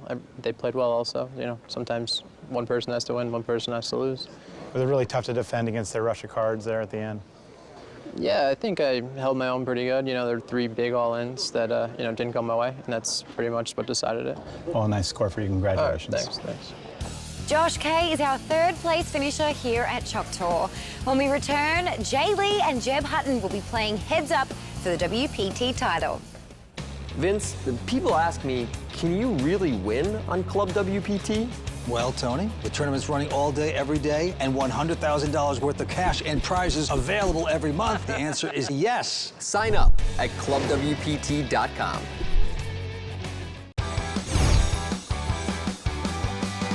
How tough is Jeb as an opponent?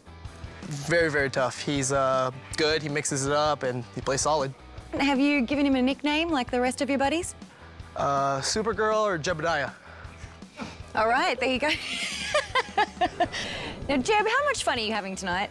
Yeah, I try to have fun every time I play poker. It's been a blast playing with Jay and the other guys. It's been a lot of fun. Now, when you came in as a short stack, did you ever expect to get heads up? I always hope to, but, I've been short stack most of this tournament, so it's just been different. And so is Jay. I watched him play yesterday from 300,000 and then to make it to the final, and then, we're both here, so it's been a lot of fun. Let's talk about these players a little bit. Definitely. Jay Lee. It seems like it's his night. Great crowd, great railbirds going for him. Hey, he's definitely had the enthusiasm. It's absolutely palpable in the audience. They're drinking. He's even got Jeb drinking with him at the table. It's been a while since I've seen something like that at a final table. I'm gonna keep drinking, so it's up to you. Should be exciting. Hey, yeah, can I buy some time chips from you? Yeah, but only for $1 million each. Wow. No, okay, 200,000 each. I don't get... You get a discount. You're fine, 100 each. I don't get extra on heads up? Man, it's brutal. It was so classic when you threw them all in at once. I was just laughing. I was so mad. This is the beginning of a beautiful friendship, I tell you. All right, here we go. Jeb with just a 5-3. 550. Jeb has really opened it up here as the evening has gone on. Meanwhile, Jay in the big blind has ace-queen suited.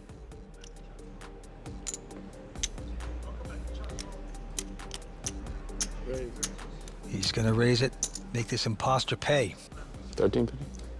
And Jeb's like, how much is that? Yeah, sure, I got 5-3 offsuit, why not? Oh, Jeb's first ever WPT main event. And he's playing so well. And look at this flop. Ace, 9, 5, aces for Jay, 5s for Jeb. Yeah, it's a pretty eventful flop. Top pair for Jay. Oh, and I love that he has checked it over to Jeb here.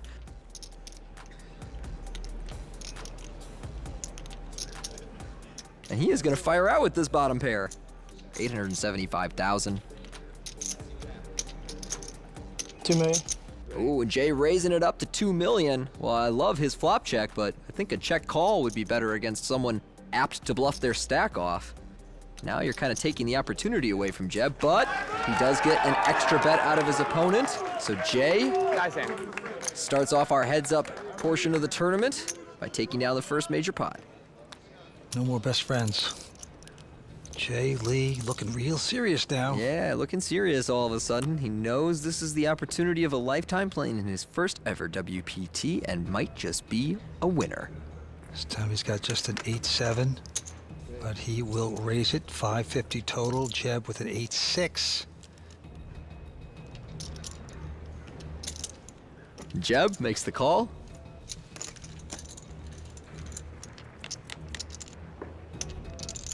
Flop is, wow, Jack, 8-5. Man, when it's your day, but Jay makes second pair slightly better than Jeb. He's got him outkicked.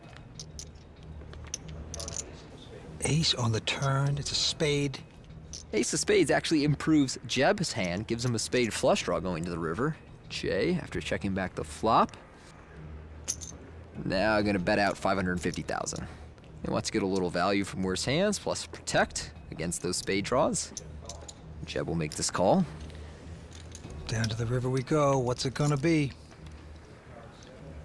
A 7, giving 2 pair now to Jay. Great card for Jay. You can bet this river confidently now. It's gonna be a nice big bet. He bets 1.6 million. Call. Jeb just snap calls him. Jeb really should have thought that one through. Pretty tough to be good there. Well, he went with his guts and it didn't pay off. Nice hand, Jay. Cut up, I'm sure, on the river.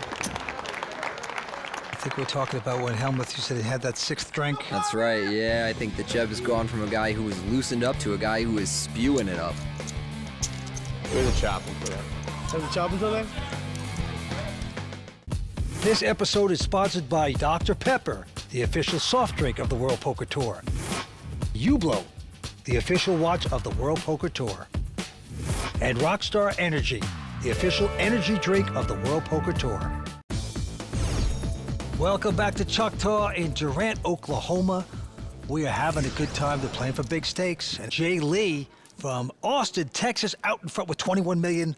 Jeb, just under 6 million, trying to battle back in this heads-up match. He's a river rat. Two guys from Texas having a ball. Drinking, playing poker, going after big money. And right now it's on Jay with a 9, 8 of spades. He's gonna raise it to 550. And Jeb looks down at ace 5. Come on. Jeb is going for it, all in. It's about a 20 blind shove here, so I really like the play. And Jay has kind of a decision hand here with 9-8 suited, but nope, he's gonna go away. So Jeb gets away with that one. I don't need to call you with that 8. It's just so sick. I wanted to be right, you know? One time, right? Let me be right, please. For 1-6, yeah, I want to be right. Realizing after the fact that he didn't have to call with that 8. Come on, buddy, you got your time bank chips, use them. Oh, Jeb's got a real hand, pair of kings.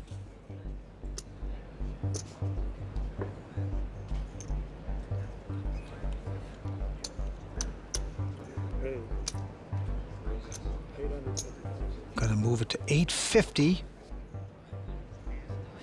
Jay with Jack 9. He'll slop around, apparently. Yes. So big moment here for Jeb Hutton. He gets some money back. Flops a 4-4 deuce. 1 million. Great flop for Jeb, but also a difficult one to get action on. He fires out $1 million instantly. He does it so fast, he wants it to appear like it's a bluff. He actually chases his man away. So sometimes it backfires, but I can see the strategy there, Tony. Now we got a shot of Michael Stashin sitting in the audience watching this heads-up match, daydreaming about what could have been. And he played well tonight.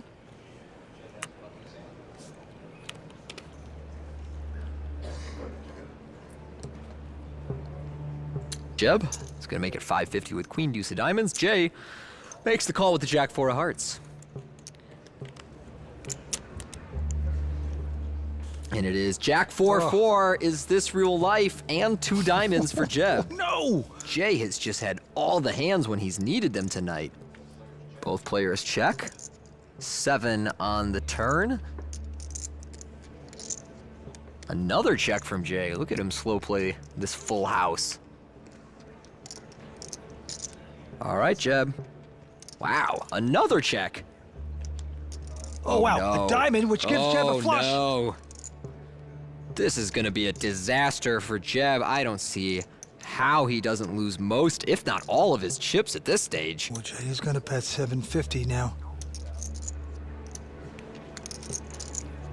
The question is, do you repop it? Yeah, I think Jeb is gonna wanna play for more. 2 million. He wants to play for $2 million. Greed can kill. It's close to half his stack. And that is music to this man's ears. He could taste the title. On. Oh, Jeb just looks like he got punched in the gut. I call. He calls it. Oh, it's over. Yep. Have to call at that point. He was trapped beautifully, and it's over. Vince, a lightning-fast heads-up match ends with Jay Lee taking it down. For today, the favorites went out. Your underdog gonna have to come through on another day. There is a champion here at Choctaw.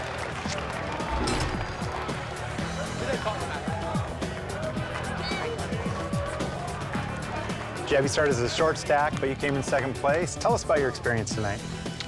It was experience of a lifetime. We had a blast. Playing with these guys has been, I mean, it's just been a pleasure. Poker's been fun, and you know, it ends up second place. That's fine. Seems like you're almost happy for Jay over there. I am happy for him. Do I want, you know, the extra money and the trophy? Maybe, but I had a blast. So. All right. Well, congratulations. Thank you very much, Matt. I appreciate it. You got it. All right. Okay, I am here with the champion of Choctaw, Jay Lee. Now, Jay, you won $608,000, fantastic. You also get the Hublot Big Bang Steel Watch. You get your name inscribed on the Champions Cup. How is life for you right now? It's amazing. Yeah. Life is amazing. What was it like to have the kind of rush to make it happen, to be the champ? A lot of ups and downs and a lot of happy at the end. Well, you're a great player. You've done it. Let's hear it for our champion, Jay Lee. All right.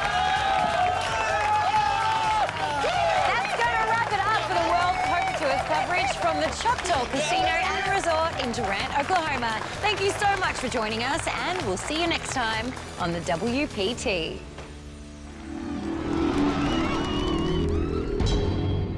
The World Poker Tour is sponsored by Club WPT. Play poker for real cash and prizes today at ClubWPT.com. I can help play these guys. That's my shot. Got this. If I get the card, I prepare for this day. One time. Breathe. You never know when your time is going to come. To rise above the rest. To seize the opportunity. To be crowned a champion.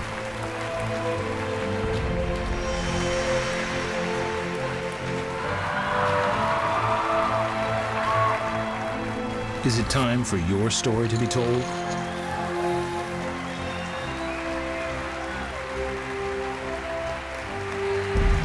The World Poker Tour.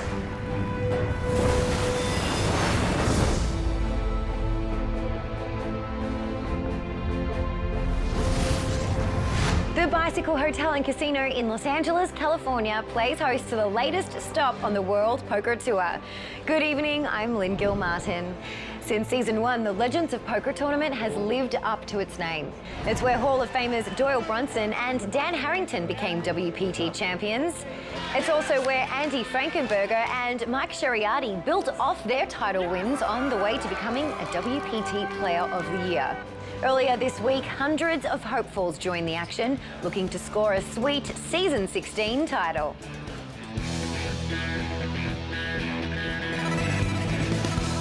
As play got underway at the Legends of Poker, players were having a great time, catching up with old friends, sharing birthday cake, and other shenanigans. These guys were trying to get a read on the boss over here. A favourite pastime was spotting poker legends in their native habitat. Well, I just bumped into Scotty, and Barry Greenstein is sitting across from me, so there's two legends right there. Mike Sexton could have found one in the mirror. I'm just a legend in theory, but you're a real legend if you win this tournament. 4 of this event's previous winners were in the mix, but getting lightning to strike twice here would be difficult. As expected, there's going to be a lot of good talent in this tournament. So who's the big winner? I've been looking forward to this stop on the tour all year. After registration closed, the numbers were released. 763 entries created a prize pool well over $2 million, with $668,000 in store for the lone survivor.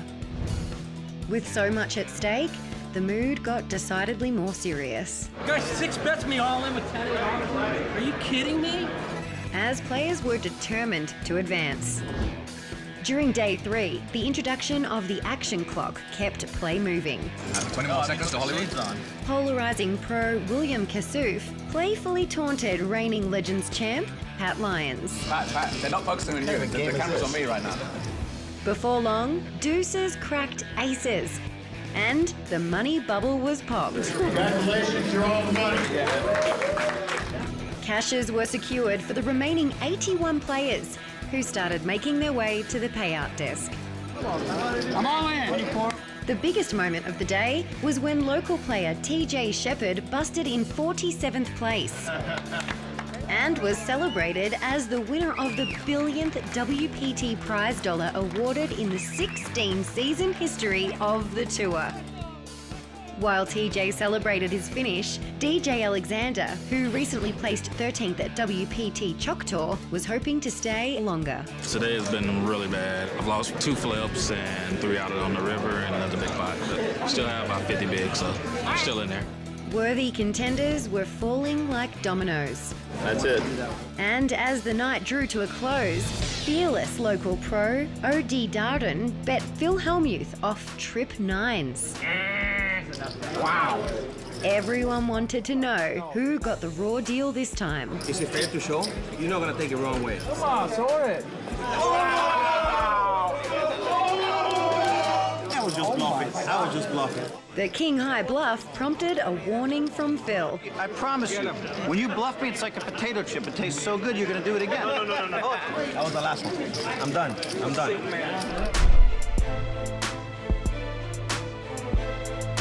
As day 4 began, 24 players had their sights set on the WPT final table. Day 4, baby, here we go. Including chip leader and 2-time WPT champion, JC Tran. Feeling better today than the first 3 days, so these guys are in trouble.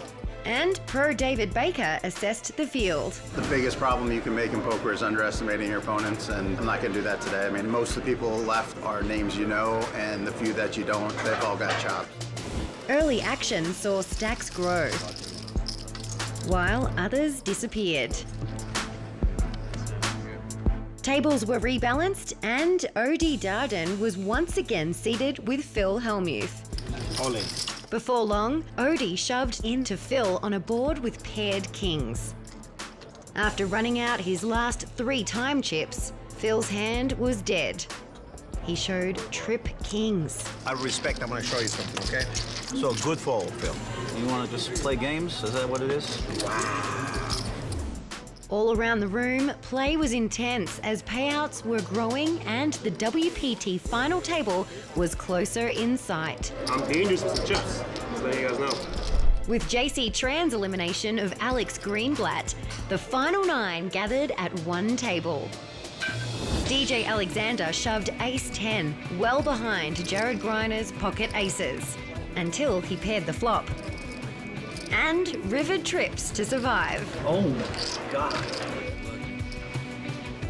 O.D. Darden wasn't as lucky. JC Tran's set of 8s sent him home in 9th place.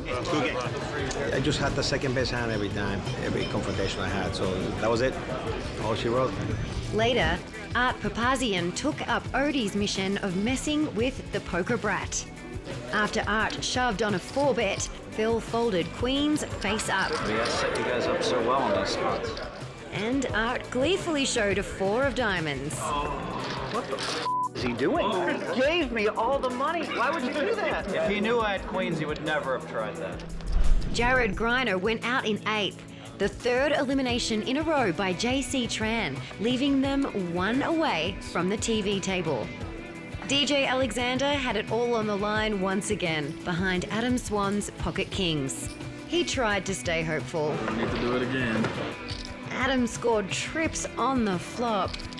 But the turn brought the heart that DJ needed for the double up. On the very next hand, Doc Sands was the one with pocket kings. He called JC Tran's 4-bet shove in great shape until 2 queens on the flop gave JC trips and rivered quads to seal the deal. JC bagged up a towering stack of chips. But the rest of the finalists know the only thing that matters is who holds them all in the end.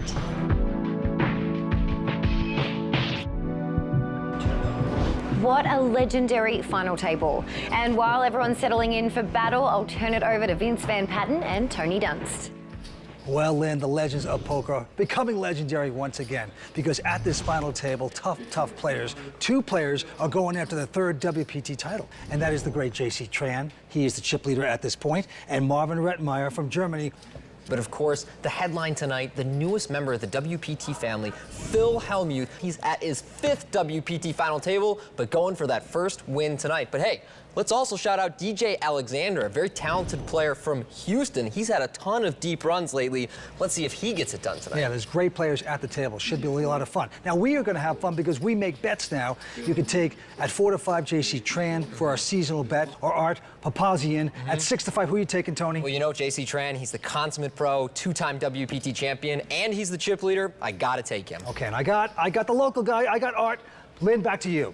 Well, you can definitely feel the excitement in the room. At stake is a $668,000 first place prize and a coveted spot on the WPT Champions Cup. Plus, the winner will receive the handsome Hublot Big Bang Steel watch, so there is plenty to play for. Well, there's a look at our leaderboard going into the final table. JC Tran out in front over 8 million, followed by Art Papazian at 6 million. Phil Hellmuth in 3rd place at 3.3. The rest of the field well below that. $668,000 up top, plus a seat in our season-ending Tournament of Champions. That's right, Tony. And the antes are 10,000. Blinds are 40 and 80. Here we go. Adam Swan, first to act. He's going to quickly fold. And now the great Marvin Rettmeyer from Germany, with a king, deuce, and a great scarf on, also going to fold. Art Papazian also going out. Now, J.C. Tran with just a 4-9 of clubs, and the button is going to raise it up.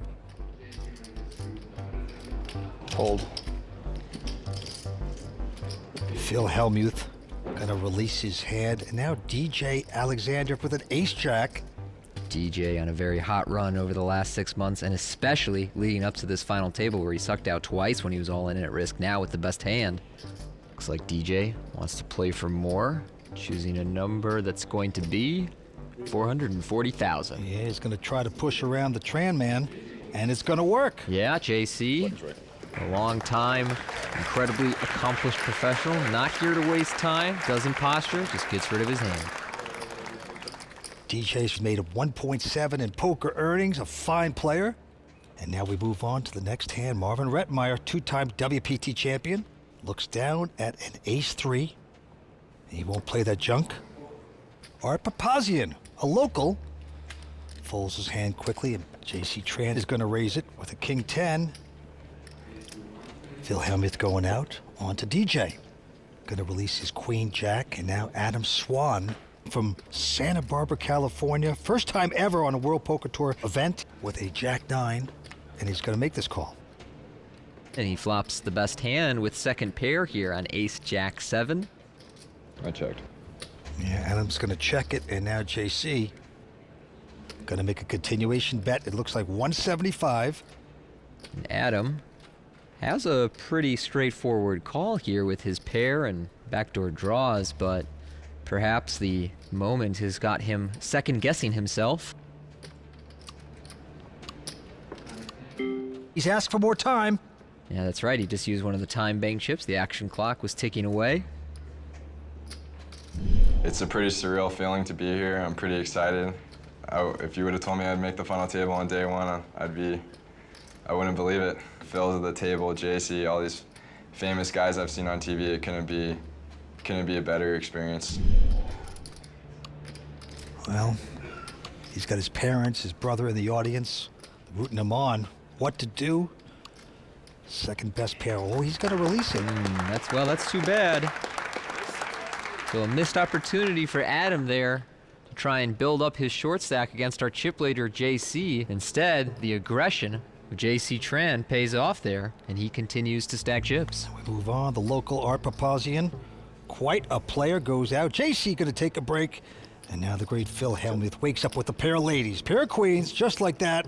Phil had queens leading up to this final table in a dramatic hand against Art Papazian and ended up folding them pre-flop. Art showed him a 4. Phil showed him the worst side of his temper. This time, Adam wakes up with ace-jack, and he's on the short stack, so this could be a problem. All in. Oh, wow, he's going to push it over the top, all in. Marvin gets out of the way, and that's an auto call there. Yeah, Phil not folding queens this time. And they turn him up. Phil Hellmuth out in front with the ladies. I thought you fold that, Phil. Adam references the hand against Art. Yeah, Adam Swan, a dog here, Tony. Needs an ace, or perhaps a couple of jacks. 5 cards to come, here's the flop. There's a jack on the flop for Adam, so he does improve. Good start, good start. He's got 5 outs now going to the turn. Needs an ace, a jack, or running straight. Queen would be interesting. I don't care, yeah. Go throw a 10 out there. Yeah. And it's not going to work out on the turn. 6 of diamonds. And no help for Adam going down to the river here. Man, it was an 8. I mean, I don't want to talk about it, but don't do an ace in the river, please. 4 hearts on the river. Adam Swan out of here. Phil Hellmuth, the raw deal, picks up a nice pot and scores the first elimination of this final table. That's right, Adam Swan from Santa Barbara going to take home $91,000. Let's go talk to him. I've been watching for my whole life, so it's awesome that I made the final table. Just wish I could have gone a little farther. That's the end of the line for Adam Swan, who is out in 6th place. We'll be right back with more from the Legends of Poker.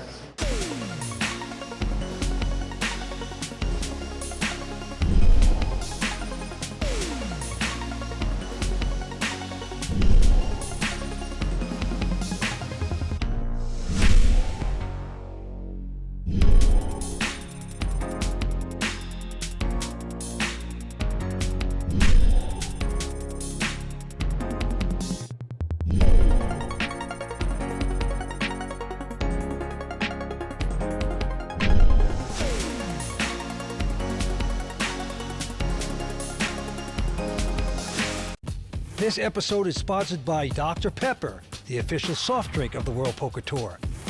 Hublot, the official watch of the World Poker Tour. And Rockstar Energy, the official energy drink of the World Poker Tour. Down to 5 players here at the Legends of Poker final table. Phil Hellmuth chipping up to 4.5 million. Yeah, J.C. Tran out in front with 8.2. He's a 2-time WPT champion. Here we go. Action on the German player, Marvin Rettmeyer. With the scarf, he's going to fold it. Now, Art Papazian, local cash player, also going to fold. Into the great J.C. Tran, 2-time WPT champion, and he's going to raise it with a 9-6. Call. JC staying aggressive in position. Phil immediately calls from the small blind. DJ also calls from the big blind, so we got a 3-way pot. And it is Jack 6 deuce. So JC with second pair flops the best hand. 175. But Phil here leading right out for 175. With just a little pair of 3s, he's going to try to take control, and he's going to get the Houstonian out of this hand. But J.C. Tran with a piece of that, he will remain. I check. Check here in the blind by Hellmuth. 7 of diamonds on the turn. Not sure what to make of checking in the dark there, Vince. I think that kind of clues your opponent in about the fact that you don't have a really strong hand, because you might want to give that the opportunity to bet on the turn. Yeah, but you could be going the other way with the monster and doing the same thing to look like you're weak and snap him. But Phil mixes up his game beautifully. This time, he is weak. This is kind of what I envisioned, JC. Me donk betting when I have it. You bluffing a lot, trying to bluff me. It's what I see in my mind. JC clearly knows where he is in this hand, betting 3rd pair for value. You've been playing good so far, I think. Okay, Hellmuth has had enough. No show. Oh, I had you. Oh, baby. And JC playing with a junk hand makes it work. Bluff me once, huh? Keep you wondering. Well, at least now the game is on, JC. I can't win this. If you just play straight up against me, I can't win. I need you to do some crazy No That's crazy. the only way. I mean, when I'm hitting hands, I don't need to do anything crazy. You shouldn't, but you don't know that. You think you have to outplay me to win. But I'm just saying, when I'm hitting hands, I don't need to do anything crazy. It's okay, you win that one. All right, we go back to the action. Papalzian, the local cash game hero, has quite a reputation around here in LA. It's always interesting when a cash game regular makes a big final table. They often think really well post-flop, but are a little out of their element pre-flop and do their best to negate that. All right, it's around to Helmuth, who picks up a pretty decent ace-9, and he will make the raise to 225 into DJ, who goes out. And now the German, Rettmeyer. And Marvin is pretty short. He's got about 15 blinds. And Phil is raised fairly large here, so this is awkward for Marvin. I think he would often call a smaller sizing, but you see him fold there. You are getting snapped. Snapped. I had my mind made up. I know you're moving in with any ace, any king. I opened for a little too much. Wow. I should have opened for 200. 200 is better. 200 looks weaker. I opened for too much. I knew it right away, too. It gives you a chance to fold ace-deuce because I put just a little more sugar on it.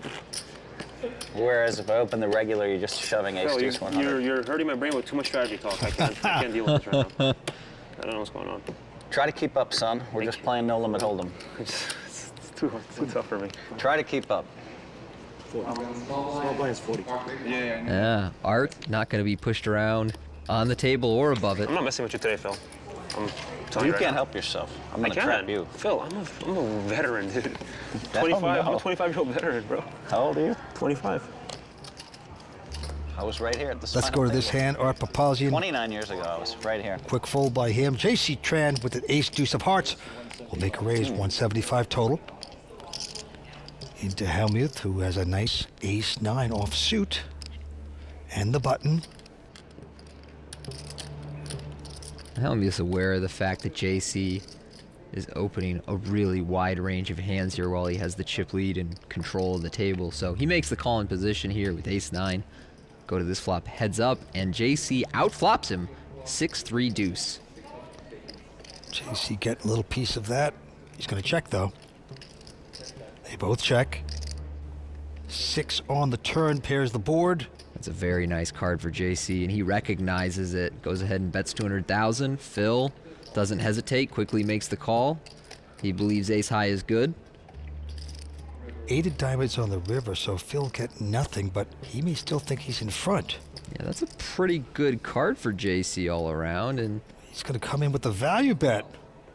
Oh, very impressive. 350 he bets. Yeah, that's a great bet from JC. He knows exactly where he is in the hand, understands that if he's going to get called by a worse hand, it's likely ace high, and he can't bet too big or Phil is unlikely to call. Okay, buddy. That's 2 you outplayed me. He's got to muck it. I don't mind. You can keep up playing me, but then when I trap you, one of these hands you have to lose a milli. Would be fair, right? 5 players remain here on the World Poker Tour. We're coming right back. Stop playing mindless, all-in, all-the-time poker on those other social poker sites and start putting your skills to the test at playwpt.com. The chips don't come easy, so your opponent will think twice before going all in with 7 deuce. Authentic poker anytime, anywhere. PlayWPT.com. Looking to get into the game? Sign up at ClubWPT.com and you could win big, just like Ken Edgecombe. Hi, my name is Ken Edgecombe. I live in Houston, Texas. I won my way into the WPT's Legends of Poker. For a living, I work at SA Exploration. I'm a vice president of health and safety. In my career, what helps me to play poker is the analysis. Analyzing players, statistics, understanding numbers, being able to think on my feet, and hopefully make the right decisions. Practicing my game on ClubWPT is pretty necessary to my game. There's a lot of different tournaments that I can play. It's a fun place, it's an opportunity to improve your game, and you don't lose any money. Yes, play for a share of $100,000 in cash and prizes every month, including seats to live WPT events. Real cash, real prizes, ClubWPT.com. All right, JC Tran, still our chip leader with about 9.4 million. Art Papazian at 5.7. Phil Hellmuth, 4.5. DJ Alexander at 2.3. Marvin Rattenmeyer, our short stack, under $1 million at 900K. Snap folded it. Snap fold this And hand. here we go. Quick fold by Hellmuth. DJ Alexander also going out. And now Marvin Rettenmeyer, who was on the short stack, has a queen 10. Marvin's hand, forced by his stack size here, going to go all in on the button. Yeah, he is. Oh no, Art Papazian right behind him in a dominating position with ace-10 suited. Call. He'll make this call. And JC Tran now going to look down at his hand. He's got a little pair of eights here. Interesting. So will JC call or shove over the top and force Art out? Looks like he's just going to call, so it's going to be 3 ways going to the flop. Mad Marvin, 2-time WPT champion now, with a chance to triple up, but also major chance to get knocked out of here. Here's the flop. It's an 8-6-3, 3 of a kind, but JC Tran. Marvin close to drawing dead now. Art not much to work with, and JC not going to get cute and slow play at all. Just going to fire here with top set. Yeah, he's going to bet 650 to push Art out of the side pot. So they turn up the cards. Rattenmeyer looking bad at this point. Slight chance of sucking out, but he needs runner. Sets. All tournament. Marvin taking the scarf off, getting too tight on him. Yesterday I hit a lot of sets. Most sets have been in a while. Jack on the turn makes things interesting. Wow. We'll take a So a 9 on the river, and Marvin will triple up. If not, he will be eliminated in 5th place. Oh boy. 4 outs going to the river. Will he get it? It's good for TV. No, it's the 4 of hearts, and we lose Marvin Rettenmeyer in 5th place. Very talented German, wonderful player. He'll go out in 5th place. He'll take home $120,000. One of the nicest guys on the tour, Vince. I'm always happy to see Marvin have success. Let's go talk to the scarf. I don't know what happened there. Like, I felt pretty invincible today, so yeah, I'm in shock right now. I wish I could have stayed around for a little bit longer, but oh well. Well, following the elimination of Marvin, JC Tran up to 11 million. Phil Hellmuth now in second at 5.5. Art Papazian just beneath 5, and DJ Alexander, our short stack, at 1.1 million. And the guys are smiling at the table. They're down to 4. Dropping like flies out here, Vince. I'm saying on the river, like, yeah. I mean, I have to call the turn, but the river. Action on DJ, and he's going to look down at a King 9 in first position. Well, I think he's thinking about making that shove. Now this is pretty close, Vince. All in. Yeah, there he goes. DJ's gonna go for it though. Papazian can't call with that mess. JC out. Now Hellmuth the only one to beat, and he's got an ace-7. Oh, that one's pretty close. How much? Total of about 1.1, Phil. Be a nice call to make it, and he does make the good call. Oh wow, so Phil makes the call here. They turn him up. Small favorite, all in, against DJ's King 9. We've already seen 2 rapid eliminations at this final table. Will we get a third? Yeah, DJ Alexander. He's behind at this point. Would love to catch a flop. Let's take a look. And it's a 9-9 deuce. He has caught the flop, 3 of a kind. He's gotten it in bad like 6 times. How many times have you been all in this tournament, kid? Once. Once? The first time. You were on with ace-10 against aces yesterday. Oh, yeah. And You had ace-jack against kings. I forgot about those. And a 5 on the turn will end this hand. DJ Alexander going to double up through Phil Hellmuth. I think I've seen you all in with the rest of it 4 times already. I thought you just meant today. Tough man to get rid of. Well, sometimes you do the right thing, but the wrong thing happens. Stay with us. We're coming back with more action here on the World Poker Tour. We are back at the Legends of Poker final table. JC Tran still well out in front, followed by Art Papazian and Phil Hellmuth. DJ Alexander, our short stack with about 25 blinds. Still very much anyone's game.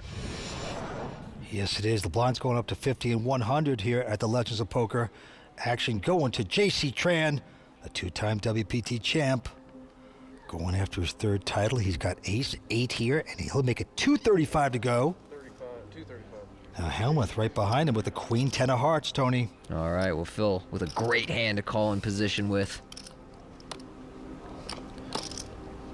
Looks like he's getting chips out here, but wow. What the hell just happened? Unbelievable. He folded with that hand. Now it's around to Art Papazian, the local cash game player. He's going to call with the 7-5. Here's the flop, and it's a deuce-deuce-5, so Papazian outflops JC, and he's going to check it. Actually a pretty good flop for JC as well, and you see he's betting confidently. Makes a $200,000 continuation with ace high. Papazian making the quick call. Turn is a 6. That's actually a pretty good card for Art's range. He's going to have a lot of stuff like 6-4, 6-3, 4-3, 5s. So I'm a little surprised to see JC bet again here. He really doesn't have any draw. Doesn't need to protect this hand in a meaningful way. That card's better for his opponent than him. I think this might be his first misstep at the final table. Well, he's super aggressive, and this time he's behind. Art Papazian making the good call, going to the river. How much pressure can Papazian take? Jack on the river doesn't help JC. Papazian once again going to check. Will JC try to muscle him? Yeah, a third barrel would be tough for Art to call, but instead, JC shuts down. Art gonna take down that pot. Art, the local high-stakes cash game player, really holding his own at this final table so far, both in play and in table talk. That's right. The local is one tough player.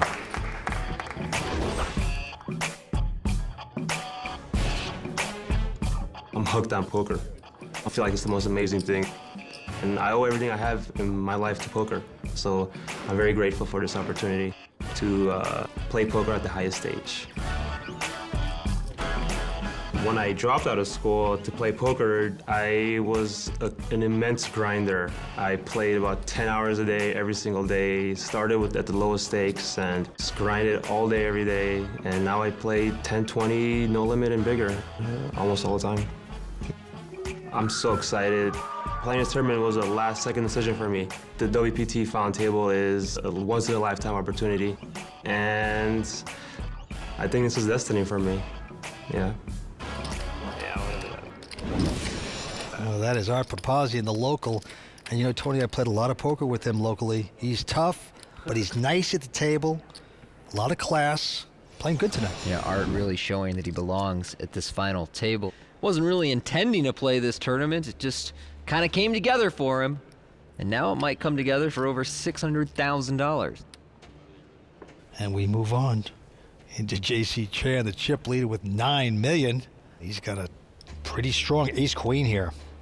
He'll make it 235 to go. Phil goes out, and now DJ with a pair of 6s. And DJ only has about 20 blinds left after that last hand. Papazian goes out, so it's back on JC. All in. Whoa, JC going all in. DJ, is that what you wanted? Well, JC plays his part. It appears, DJ yes. plays his, makes the call, and it is a classic coin flip for DJ Alexander's tournament life. DJ shows 2 red 6s. DJ, you've been lucky against everybody. I don't know if you can get lucky against him. I think you're right, Phil. Plus, he has a little the best of it. DJ's not used to the best of it. That is true. DJ's used to coming from behind. Yeah. That is true. Like if he had like ace-6 here, then This is like foreign territory for you, man. You're ahead. You got it in good. DJ Alexander, a slight favorite over the ace-queen at this point. Okay, safe so far for DJ, 9-10-7. JC looking for a running straight or one of his 2 overcards. A king will give him an additional out to the jack. Give him a king. JC with an ace, queen, or jack. All right, see the river. It all comes down to the river. And it's going to work out there for DJ Alexander. As a king hits the board, DJ is going to double up. We still have 4 players remaining here at the Legends of Poker. We're coming back for more here on the World Poker Tour.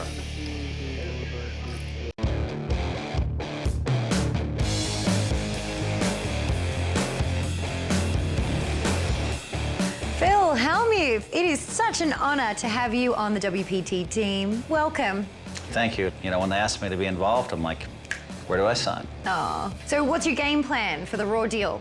Yeah, I mean, for the raw deal, it's like a really natural role for me to dissect no-limit hold'em tactics, so I'm qualified for that, although I don't have a WPT title yet. Let's see if you can do it. You did win your first title right here at the bike. You reminisced on that experience in your new autobiography, The Poker Brat. I'm really proud of that book. It's, my hands still hurt. It took like 6 months to write it. I bet. There's a lot of content to put in there. It's been a fun life. I'm really having a lot of fun every day. Amazing.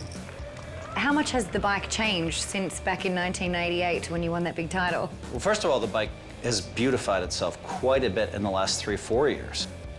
We're in a nice suite right now, so a lot of good energy here from the bike. I mean, I really like this place. That's kind of a key for me. Well, thank you so much, Phil, and once again, welcome to the family. Hello, world. Yeah, that's Phil Hellmuth, who's doing quite well here tonight with close to 5.3 million in chips. But the chip leader is JC Tran with 7 million. Art Papazian in second chip position with 6.3, and DJ Alexander with 4.1 million, Tony. Yeah, early in the final table, JC raced to an enormous chip lead, but things have evened out since. Now, anyone's game as Phil Hellmuth looks down at Ace-Jack on the button. Yeah, things have gone very smoothly tonight for Phil Hellmuth, except for that one hand where DJ disappointed him. But he's got his composure back. Phil's raised now. Art Papazian now has a pair of 9s. Art elects to 3-bet here, goes up to 675,000 from the big blind against Phil's button raise. Phil cranes his neck to get a better look at Art, who is stoic as usual.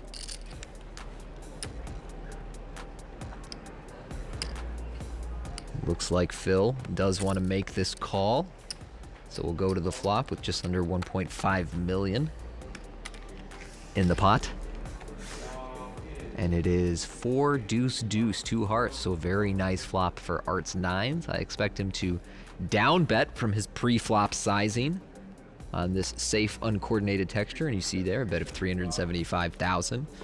Phil here actually has a pretty good hand on this flop with the ace of hearts and 2 overcards. But he's reaching for raising chips, Vince, and this 775 could be a problem for him as he's not really representing a lot of strong hands with this raise. If he had a big pair pre-flop, he's typically going to 4-bet. Well, just doesn't believe Papazian is solid, and he is pretty solid, and he's going to make that call to the discomfort of Phil Hellmuth. Yeah, Phil perhaps getting a little frustrated with Papazian doing what he can to take down a pot. 500? But doing it in a spot where he doesn't necessarily represent a lot of strong hands, so fires another 500,000 here.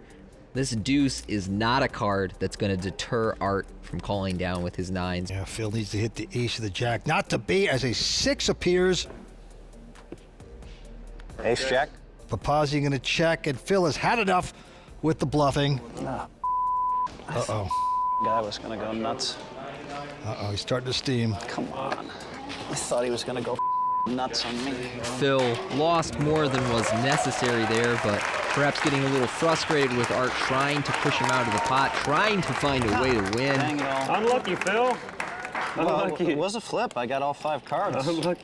It was unlucky. It was unlucky. Don't worry, buddy. I min-raised so you would re-raise. That was pretty unlucky. You don't understand, though. I get it. Phil, you gotta make it $3 million on that river. And DJ adds the late needle. He's gonna give me all the money. I swear to God. I min-raised to try to get him to re-raise. Well played, Phil. But he actually well had played. It. No, I mean, I min-raised to make you re-raise, and you happen to have it that time. That's very unlucky for me. But you're gonna give it to me. Don't worry. Now we're putting big chips. So far, you've been giving it all to me, Phil. So I don't know what you're talking about. Nice hand, buddy. Thank you. It was a good hand. To date, over $1 million worth of VIP packages have been awarded to Club WPT members. You too can win your travel and entry into an upcoming WPT main event by playing on ClubWPT.com. Welcome back to the Legends of Poker. JC Tran, still leader, chip leader, out in front with 8.2 million. Art Papazian making up ground, 7.6 million. Phil Hellmuth in third place at 4.7, and DJ Alexander, your short stack, 2.1 million. That's right, Tony. And the antes are now 20,000. Blind's going to be 60 at 120. Here we go. Action on Poker Pro. DJ Alexander is going to fold that Art Papazian, our local. He has an attractive Queen 10 of spades. 250 to go. JC with a Queen Jack of hearts. Just calls. And Phil Hellmuth with an Ace 8 of clubs. Well, this is pretty interesting, Vince. I'm not sure whether Phil will re-raise or call. These are my kind of hands. What am I gonna do? I guess I call. Three-way action. I guess I call. Phil, you scare me, man. You scare me, Phil. Not sure anybody enjoys Phil's table talk as much as Art Papazian. Here's the flop, King Jack 10. That's a pretty interesting flop here, Vince. We've got an open-ended straight draw and middle pair for JC.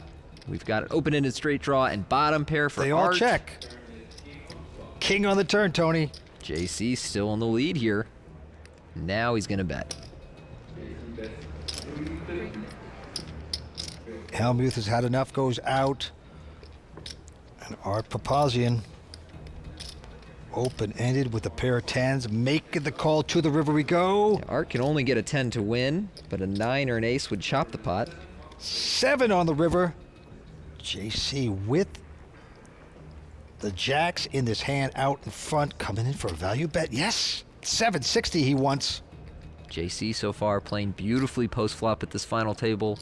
Always trying to get the most out of his opponents. Now has Art in a bind. Will he pay him off with the 10s?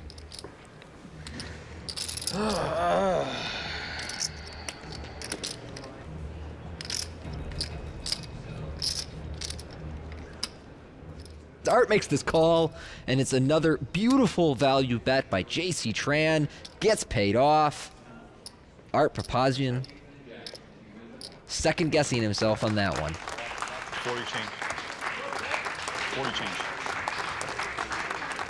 Nice hand. What a good bet. That was a good bet. Wow, I had such a monster. Pre-flop, you mean? Yeah. I had an easy $1 million raise there. I wish you would have folded. God, what am I doing? Terrible flop. There's Nam Lee in the audience, WPT champion, good friend of JC Tran's. Now, both those guys have been prolific players over the years. Incredible resumes. All right, we go to Papazian. And he will fold a junk 7-4. And now action's on JC Tran with a 7-4 hearts with the button. And he will move it up to 250 to go. Now Phil Hellmuth with a pair of jacks, just gonna call here. He's just calling here, and he's aware that DJ is one of our short stacks in the big blind, around 20 bigs. He might just rip it here, and especially with a hand like Ace-9, I expect him to rip it. So this call by Phil Hellmuth is gonna turn out great if DJ pulls the trigger. All in. He's gonna do it. He's gone all in. JC can't call, so now Hellmuth step calls with the jacks. His ploy worked. Oh, Phil was trapping, guys. Phil was trapping. White magic right there, man. Nice hand, Phil. But thank you. Nice. I don't think I can get you this time. I do deserve to win this one. I know. I think Phil Hellmuth, a nice favorite. Well, there's no deserve in poker, Phil. Be careful. And here is the flop. It is a 9-6 deuce. So DJ getting the 9s there.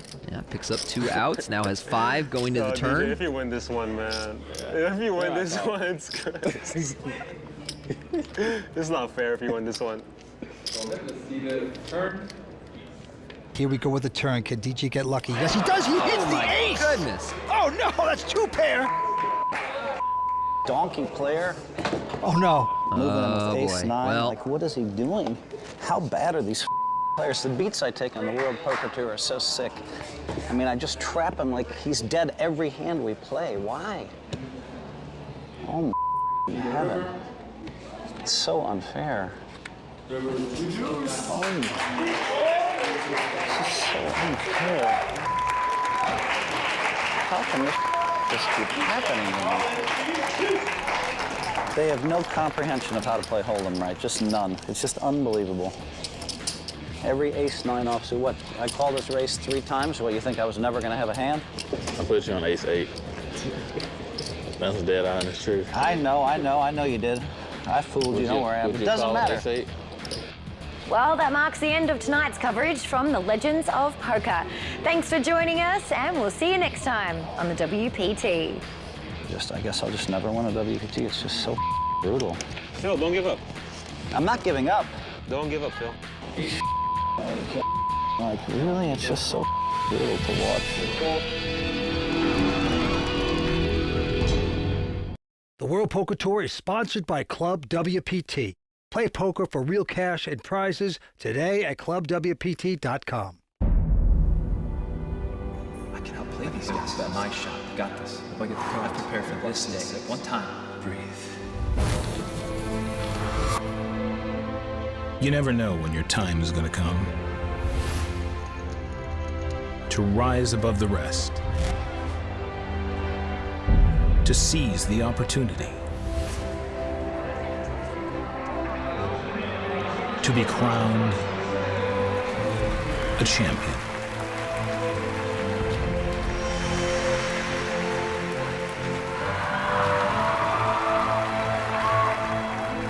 Is it time for your story to be told?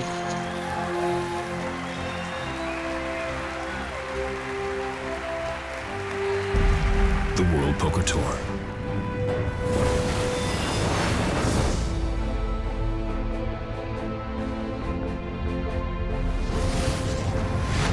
Tonight, we're in Los Angeles, California at the Bicycle Hotel and Casino for continuing coverage of the Legends of Poker. I'm Lynn Gilmartin, and this is the WPT. We're getting closer to crowning our latest champion, and are Vince Van Patten and Tony Dunst. Well, an amazing turn of events. The poker brat himself, Phil Hellmuth, is completely imploded now. I guess I'll never win a WPT event. I guess it'll never happen. I'll just keep getting these donkeys in dead every hand forever. Because he had a couple bad hands. Granted, it's very upsetting, but he is ranting and raving. He cannot take it. He is the short stack at this moment. JC Tran out in front, though. Yeah, JC looking great, but you know what? Art and DJ are really playing their game right now. They're in second and third place and proving they belong at this table with the superstars of poker. Anyone's game right now, Vince. Tony, this is why people watch poker. Very entertaining. Thanks, guys. And whoever manages to finish on top will be handsomely rewarded with well over $600,000 in cash, the stylish Hublot Big Bang Steel watch, and of course, their name forever etched onto the WPT Champions Cup. Cards are about to fly, so let's see where everyone stands as we go down to the felt. All right, there you see JC Tran still out in front, 9.5 million, followed by Art Papazian at 7.1, DJ Alexander 4.8, and Phil Hellmuth, our short stack, 1.3 million, and playing for 668,000 up top, including a seat in the season-ending Tournament of Champions. The ante's 20,000, blind 60, 120. Here we go. Quick fold by DJ Alexander. Art Papazian, the local, with a 6-5 of diamonds. He's going to raise to 250. JC Tran with an attractive 9-8 of hearts makes the call. Yep, real quick call from JC. And Phil with a premium in the big blind. He's got pocket tens. All in. Fold. He's gone all in. Papazian quickly folds. You might as well call me JC. And actually, JC's getting about 2-1 here with 9-8 suited. I know I want you to have chips. Oh, get in there. But he's going to let this one go. How do you get so many hands? Please stop complaining. God, I mean, you know how annoying it is? You're telling me how lucky I am as I take bad beats. Are you trying to annoy me? You're right. I know I'm right. I mean, you're trying to annoy me? Like, oh, Phil, you're so lucky. You're so lucky. You do get a lot of good hands, though. Really? I'm lucky? I don't think Phil should be allowed to say stop complaining at a poker table. Had a few things go the wrong way for him, and he's not taking it well. As we move on, four-handed poker, Art Papazian. Gonna lay that down. JC now with a queen 7. Won't play, goes away. And Helmuth picks up king 10. And he just calls with it. Completes here in the small blind over to DJ with ace 10 suited in the big blind. He's got Phil in bad shape. Yeah, DJ's from Houston, Texas, tough pro. He's made about 1.7 in total poker earnings. And he's gotten under Helmuth's skin this evening by drawing out a little bit on him. And now he is going to raise this, makes it 475 total. I have a big hand here. Are you trying to give me the money again? Here's your chance. You know what's amazing to me? What's amazing to me? Just put it in there and see what happens. You might win it. You know what's amazing to me is like when I had ace jack and I had 15 big blinds and you had ace queen and I folded somehow. You remember that? And you can't get away from ace 9 against me ever. Oh boy. It's just so sick. Probably somehow this is a cooler too that I'm supposed to go broke with. And he's going to lay down his king 10. So DJ will take the pot and DJ shows him the hand. Ace 10. Phil, you're the best, Phil. Phil, you're the best. Woo! Phil. Everybody goes broke in that spot. Phil is a sicko, man. Everybody goes broke in that spot, Phil, you're except sick. me. Give me something. That was a sick fold. What is going on here? Why do I get tested like this? I'm supposed to just have the jacks hold up. JC's going to try to bluff me when he never should. What did he do? He gives me another million or two, and all of a sudden I have 8 million. JC always has it. I already know what's going to happen. I am a great player, and usually the thing that gets in my way is me. How bad are these players? The beats I take on the World Poker Tour are so sick. What puts me on tilt is a bad beat and a big moment. I mean, I just trap him like he's dead every hand we play. Why? It's so unfair. What I try to do is I try to let all of it out, which makes me the poker brat. They have no comprehension of how to play Hold'em right, just none. It's just unbelievable. Hopefully that clears the tilt for me. Really, it's just so brutal to watch. Well, he's opinionated. I'll give him that. JC Tran out in front with close to 10 million. Art Papazian, the local, with 6.3. DJ Alexander with about 4.7. And Phil now just under 2 million. Hopefully on the comeback trail for him. Phil making it abundantly clear tonight why he was chosen for the raw deal. Yeah, no, he's terrific. He'd be great. Lets it all out. Doesn't hold back. Right now, things not going his way, but this hand, DJ with an 8-7, just going to call it, and Papazian behind him has a 6-4 clubs. He says, fine, let's see a flop.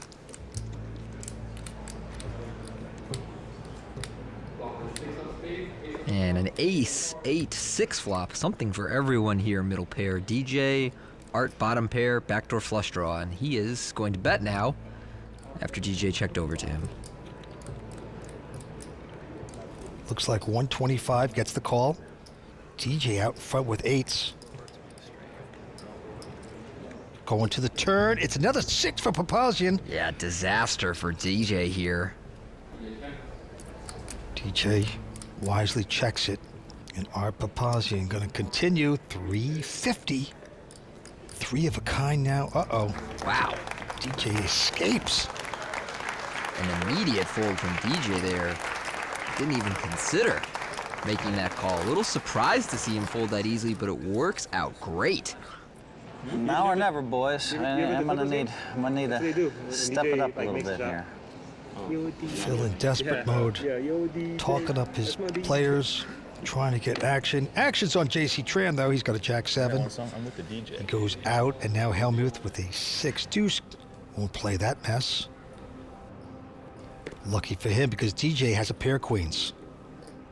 Well, we saw DJ limp in the small blind with 8-7, and now we see him balancing that by limping pocket queens. Makes it difficult for Art to discern the strength of DJ's hand. Art here checks 10-9 offsuit, and we go to a flop.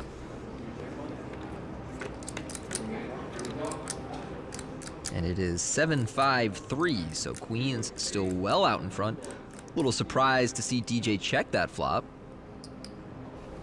Well, he wants to get the action, perhaps. He checks, and Art's going to bite with just 10 high. It looks like a bet of 125. And DJ with the superior hand, just calling, going to the turn. Well, DJ getting what he wants so far. But that ace on the turn can't excite him, although I'm sure he would expect Art to raise most of his aces pre-flop in position in the big blind and with a chip lead. Now Art's going to check wisely behind him. Now Jack on the river. Papazian hitting nothing. DJ from Texas wants to get a little value, perhaps, and he's going to put in a bet of 350. Art quickly folds his hand. Art, of course, doesn't have anything he can call with, so a quick hand between our two young professionals at the table. You even got him over here now. You got that side pick? Yeah. What's going on? At this point, the crowd has adopted DJ as their favorite, despite being surrounded by some of the superstars of poker and a hometown hero. Respect the GOAT. Always respect the GOAT. DJ making his mark on this audience. And he's playing beautifully tonight. As we move on, a fold by Art, and now JC Tran considering his Jack-9.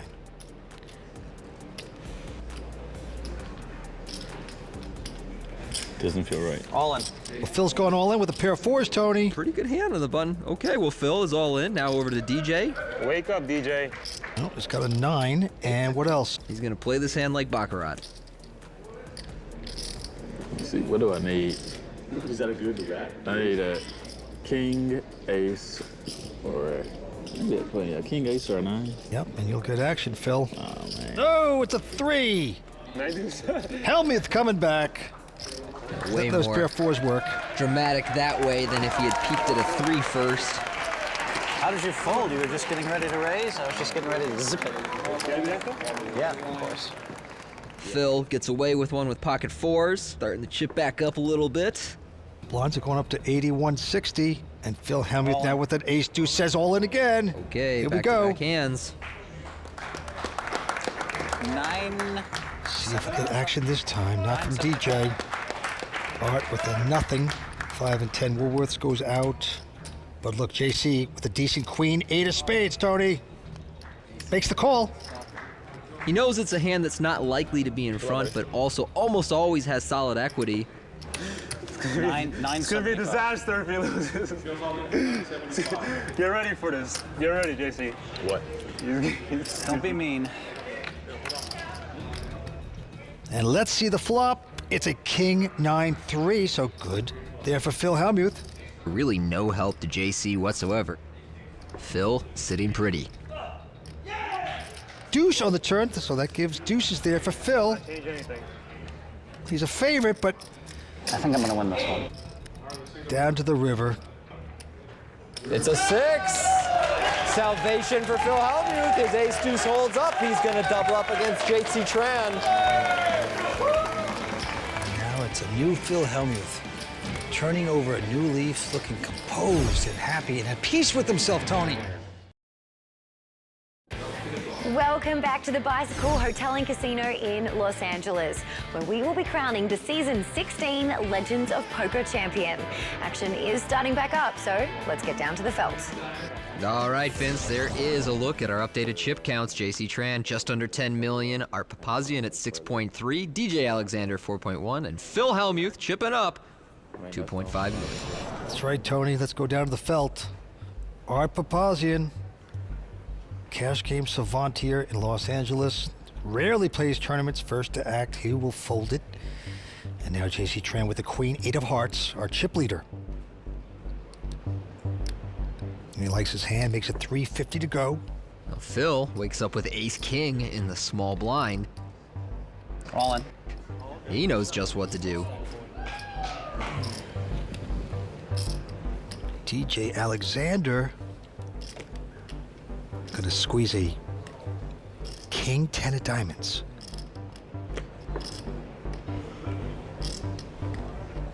Sure, DJ would have loved to call JC Tran's open there in the big blind with king 10 suited, but cannot call Phil Helmuth's shove. Neither can JC Tran, so Phil gonna take that one down. pre-flop without having to hold up. Yeah, it's a good hand. You studied like you had some. It's a pretty good hand. I mean, I would have called you on there when you had 15 big blinds with that hand. I had 15 big. You got more than 15. You had an ace? Oh. King high, I guess. Phil Hellmuth has made pretty amazing 21 million in career live earnings, 14 bracelets at the World Series, and no WPT titles yet. He's going to quickly fold a king nine of hearts in first position. DJ with an ace three.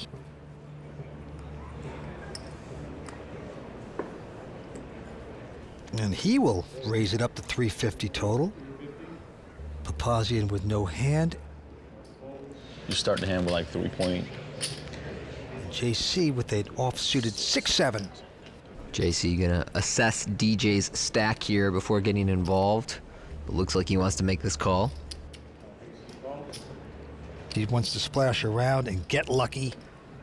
Here we go with the flop. Flop is a 9-9-5 double Dolly Parton 9-5. That's a good flop for both players. DJ likely suspects his ace high is in front. JC has a gut shot to the 8, a backdoor flush draw. He's going to continue. It's really a matter of how. Some players like to check raise these spots where they have a weak draw. JC goes for a call here. May intend to bluff on a future street if his hand isn't completed. Turn's going to hit DJ, hits his pair of threes. And that will actually give JC even more outs. He can now catch a 4 for a straight or an 8. Both check. 7 or a 6 would make for a pair. That's good. River card. Big ace, giving DJ now ace is up. And seeing as that ace completes the flop flush draw, I would expect JC to go ahead and bluff here, and you see him reaching for chips. He's only got 7 high. He can represent the 9. He can represent an ace, the flush. There's a lot he can plausibly have here. So DJ, his hand has improved on the river, but you see him considering this because JC is so plausibly representing many strong hands. Now DJ, with aces up, will he figure this out? And look, whenever you get to the river with a really weak hand, it's worth considering bluffing, and JC has found a good spot to do it, even if it doesn't work out here. Time clock down to 1 second. He's got to make this call. It's a good one. Well, a great call by DJ Alexander on the river with his aces there. He's on a hot streak over the last year. Winning the WPT title would mean everything. Itching my name into that trophy, that would be amazing. I started playing poker at 22 with a group of friends, and early on I won a substantial amount of money, and I was like, oh, this is easy, so this is what I'm gonna do. And then I found out that it wasn't so easy. Yeah, winning this one would be pretty big.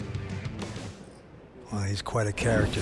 He actually said that he quit his job selling suits in a department store to go professional in the game of poker, and he has been very successful ever since. He gave up my dream job for this? Well, it's great to see when it happens. Down to 4 players. And we move on. JC Tran won't play this. Phil Hellmuth has come back nicely. 400. He's going to make it 400 with an ace-7 of spades. Yeah, Phil was well below $1 million, storming back here, but now runs into the aces of DJ Alexander. Wow, the weapons of mass destruction at the right time. DJ just re-raised pre-flop, or is he going to get cute and slow play by just calling? 1.1. There you go. Very calculated. 1.1 total.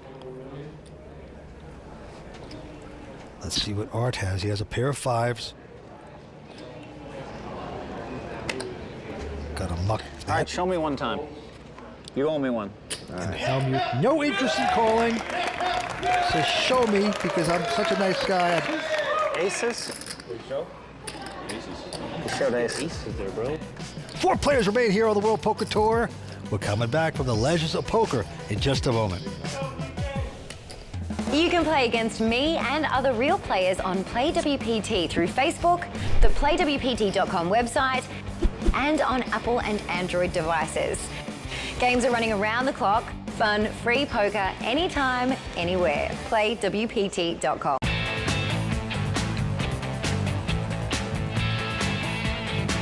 This is a special place for me. This is a place where I won my first major tournament. I love the city of LA. I love coming here and playing, so I've been looking forward to this stop on the tour all year. The bike is great, and they just remodeled. And everything just looks nice and classy and comfortable, and I'm at home here. First time at the Bicycle Casino. The hotel's beautiful. The food's fantastic. The poker is wonderful. I will definitely be back. I love it. Well, the Bicycle is one of the longest standing properties and partners of the World Poker Tour, and we always love being here. JC Tran's still out in front, but it's now a three-headed monster of chip leaders, all in front of Phil Hellmuth, who has chipped up beautifully from under $1 million to now 3.3. Yep, he's had adversity tonight. He's had his rants, his raves, but he's come back nicely. 4 players remain. Quick fold by DJ, and now Art Papazian with a king-9 and the button. He'll put in a raise, makes it 325 total. JC goes out. And now Phil Hellmuth with a queen-8 offsuit. Call. Will make this call. It's about time, Phil. Let's go. Let's do it. Art gets very excited every time he gets in a hand against Phil Hellmuth. Just another opportunity to tilt him. Flops an ace, king, jack. King's there for Papazian. 350. Hellmuth with just a gut shot here, and we've seen him lead out from the big blind with these weak hands and weak draws a number of times at this final table. Art here with second pair has a piece. We'll see if he's catching on to Phil's pattern here. He has called it, and we're going to the turn. Can Phil get lucky? It's a deuce of spades. So now Phil has 4 spades, but Papazian has kings and a higher spade. What's Phil gonna do?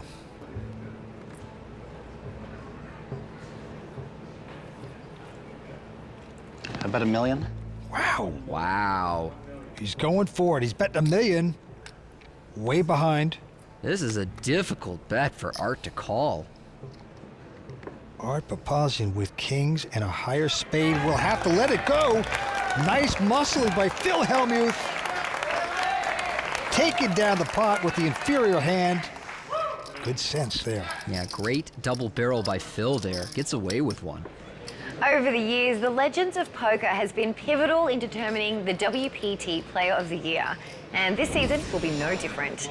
Tonight's winner will earn valuable points in the Hublot WPT Player of the Year race and join WPT Choctaw champion Jay Lee in the top spot on the leaderboard.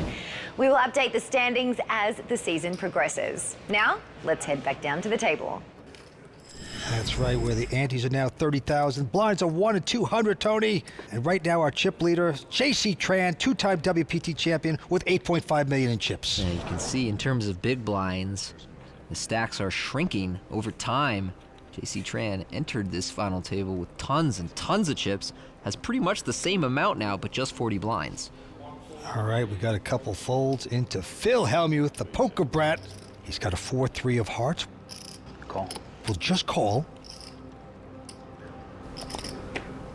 And DJ Alexander looks down at a 10-8 of diamonds. Oh, that is a strong hand against a limp in the small blind. I'm a little surprised that DJ just checks here. Doesn't want more money in the pot. Yeah, they're going to keep it friendly. 4-3 versus 10-8, and the flop is a 10-5 ace, 2 diamonds. So a 4 flush for DJ. DJ has everything here. Check. Phil does have a gut shot to the deuce, but of course the deuce of diamonds would give DJ a flush. So not a lot happening for Phil here, whereas DJ has a hand so strong that he would be happy if the money just went in. Well, he's bet 350, Phil. 975. He is going to make a move here. at the wrong time. Yeah, Phil's last bluff worked out great for him against Art, but this one against DJ will not end well. 975. And DJ with tens and the 4 flush. I mean, he's saying to himself, hey, if Phil has an ace, I'm behind at this point, but with the 4 flush and tens, what are you gonna do? All in. Yeah, that's what you're gonna do. Push the poker brat around when you can. You got the 10-7 of diamonds, huh?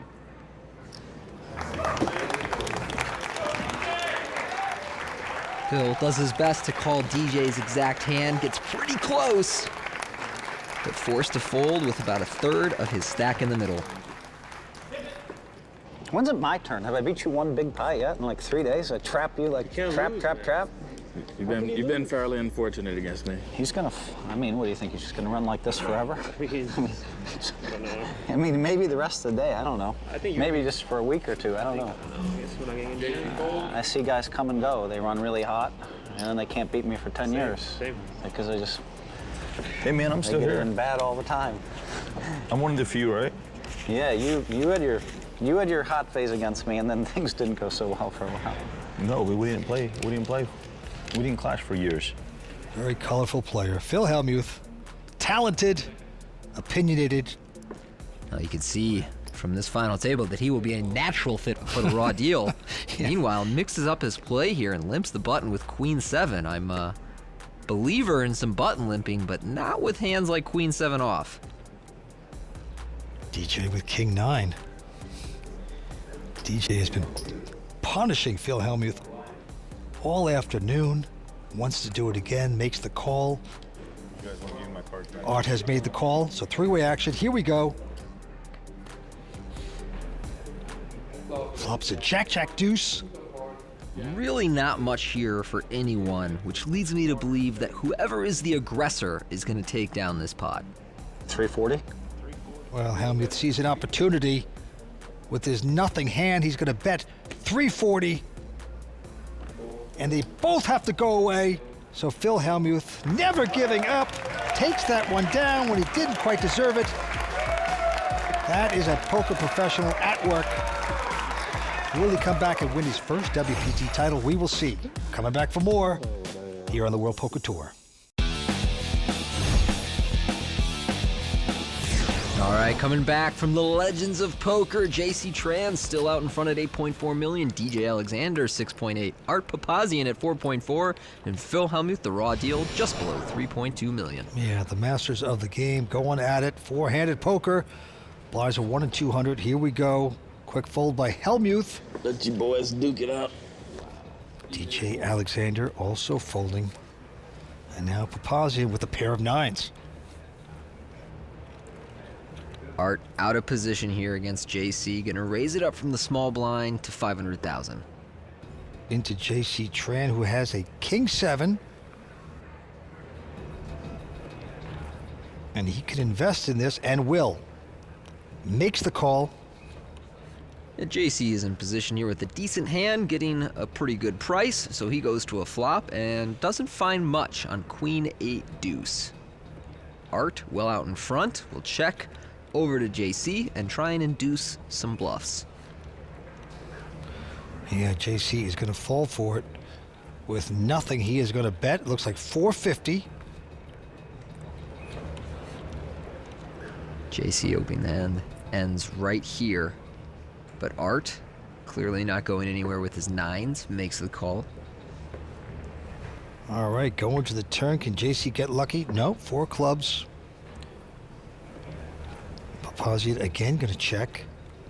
So JC truly has nothing here, perhaps hoping that Art has a weak pair or ace high that will fold to a second barrel. Well, that's 875. He's going to try to muscle Art Papazian out of this. Not going to happen. Very steady, makes the good call, going to the river, and a king hits, and that's going to hit JC Tran. Unbelievable. Jackpot for JC Tran here. Oh boy. Nothing better when you're bluffing, getting called, and then all of a sudden you hit. It's poker nirvana. J.C. Tran hitting the kings on the river. Now he wants to take some more money away from Art Papazian. Oh boy, that's a big bet, 1.5.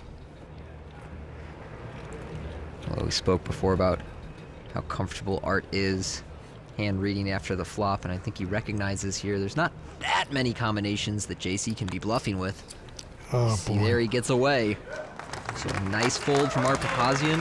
Only puts money in when he was ahead.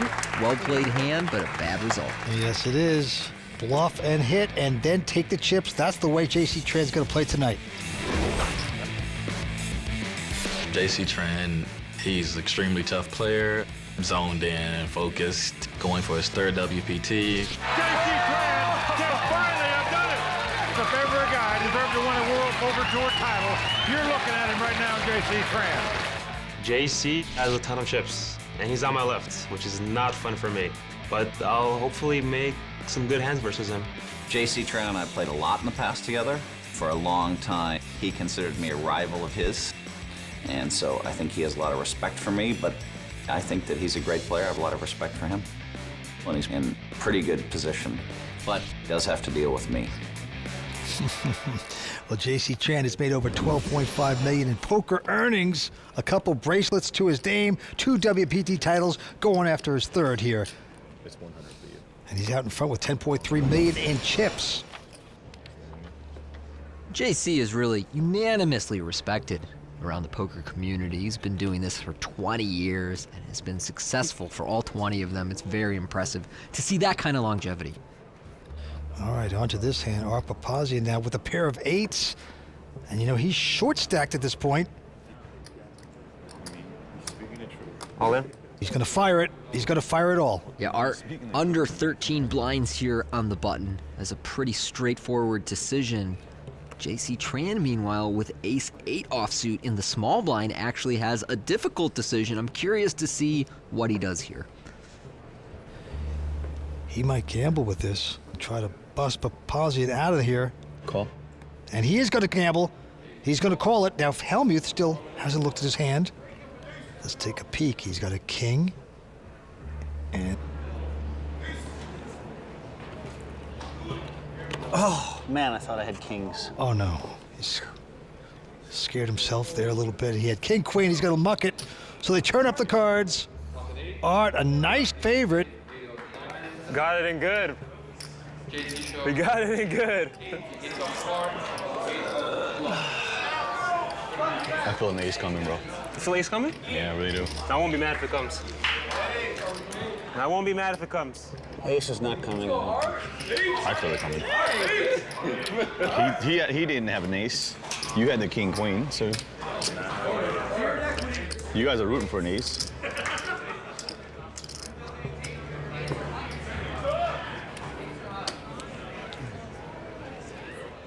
Snowman, one time. Come on, Snowman. Survive the summer. Do the halfway out the door. Let's go to the flop. And it's queen 10-5, 2 hearts. JC does have the ace of hearts. Backdoor flush draw, backdoor straight draw. So he has a backdoor flush draw. 9 of hearts. Go along with his ace high. Could also hit a running Jack jack of hearts is the best one. King for a straight. It's the turn card. It is an 8 of hearts, but it is not over yet, Vince. That actually gives JC more outs. JC can hit any heart except the queen of hearts. Don't look. Stand way back there to see if it's red. Last card coming up. It's a deuce of spades! Short stack doubles up again. You will never see your family again. Wow. No one wants to go away from the Bicycle Hotel and Casino. We're coming back for more on the World Poker Tour. How many reasons are there to sign up for a Club WPT membership? Well, Tony, I'll tell you. I'll give you $100,000 to be exact. Play for a share of $100,000 in cash and prizes every month. Poker tournaments all day, every day on ClubWPT.com. Well, we are in our 16th season here on the World Poker Tour, and over the years, we've awarded a lot of prize money. And I mean a lot of prize money, Tony. You said it, Vince. I'm proud to be one of over 200 players to have earned $1 million out here on the World Poker Tour. And the prize money just keeps growing. It absolutely does. And this week, we just reached another milestone because on the third day of play here at the Legends of Poker, we were able to award the billionth prize dollar to the player who went out in 47th place. His name was TJ Shepard. Being the billionth dollar winner on the WPT, it's amazing. I cannot believe it. I played as the best I could. I'm not a pro, I'm very amateur, but WPT can make it happen. Yeah, TJ won a seat at next season's Legends of Poker main event, plus he gets accommodations right here at the Bicycle Hotel and Casino. And I've never seen someone happier to bust out of a poker tournament. That's true. And all the remaining players in the field were gifted a bottle of color wine to commemorate the occasion. Yeah, it was beautiful. So congratulations to TJ. But right now, we have more money to be awarded here tonight. So let's go back down to the felt. JC Tran still our chip leader at 8.5 million, being chased by Art and DJ, both a little below 6 million. Phil Hellmuth, your short stack, 2.5 million. Yellow magic, right? Yeah, the blinds are 1 and 200 with a 30,000 ante. DJ Alexander, Poker Pro out of Houston, quickly folding. Art Papazian with an ace-5. Local cash game expert, wonderful player. He's going to raise to 425. Phil with 13 blinds elects to just call pocket twos. Oh, wow, look at that. Check. 3 of a kind on the flop for Phil Hellmuth as a king-queen deuce appears. Art's going to check. And an 8 on the turn. Phil Hellmuth with 3 of a kind at this point. How are you going to play it, Phil?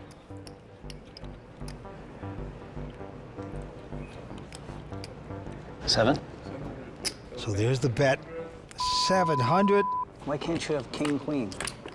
Really? And Art just runs away quickly. Phil shows the hand. Bottom set.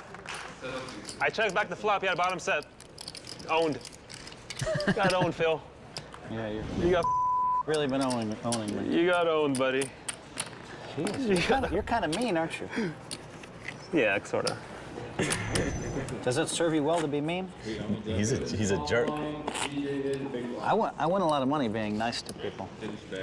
A jerk. What are you doing? I lost the pot at least. Let me at least give something out of it. Take you 200 back. I don't know, Phil, you called me a donkey, man. I didn't call you. You didn't call you a donkey. I didn't directly call you a donkey. I said these donkeys. Donkey player. Moving in with ace-9. Like, what is he doing? How bad are these players? The beats I take on the World Poker Tour are so sick. No, but I'm saying I'm okay with Phil when he says these, but when he like directly say something at somebody, I'm not all right with it. I finally flopped the set, baby. Like it's a little unfortunate you didn't have anything. I like Phil too. You know, Phil's a good dude. I didn't say he lied. Phil's a good dude off the table. Just sometimes his poker brat takes over and just. I like when I don't want to deal with that donkey. It gives me power.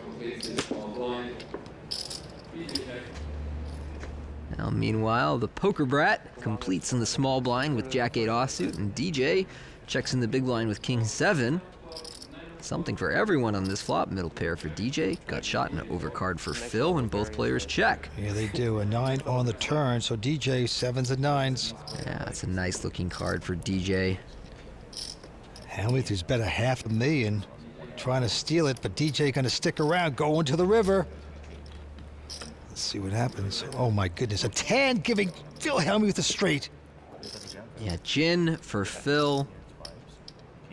Hellmuth has bet 800,000 to punish his rival, his nemesis. And although DJ can't put Phil precisely on a straight, he knows the 10 of clubs is a bad card for him. I got kind of excited on that card. This would be a great escape if DJ should lay this down. Oh, he wants more time. And DJ using an extension. He recognizes that he has a strong hand, but that there are only so many Phil could be bluffing with.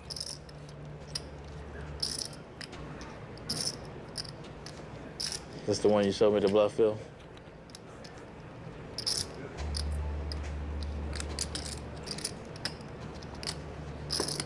is trying to get him to talk, but Phil has put the duct tape on his mouth. He will say nothing. What a beautiful lay down there. Yeah, very nice fold by DJ. You owe me one, man.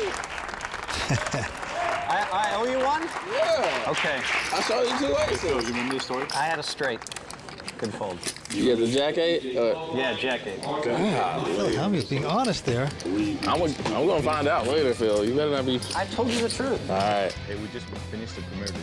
We all went out. I don't know if I owe you one. You might owe me one now, but I told you last time. But I'm not happy you folded. I mean, come on. This episode is sponsored by Dr. Pepper, the official soft drink of the World Poker Tour. Ublo, the official watch of the World Poker Tour. And Rockstar Energy, the official energy drink of the World Poker Tour.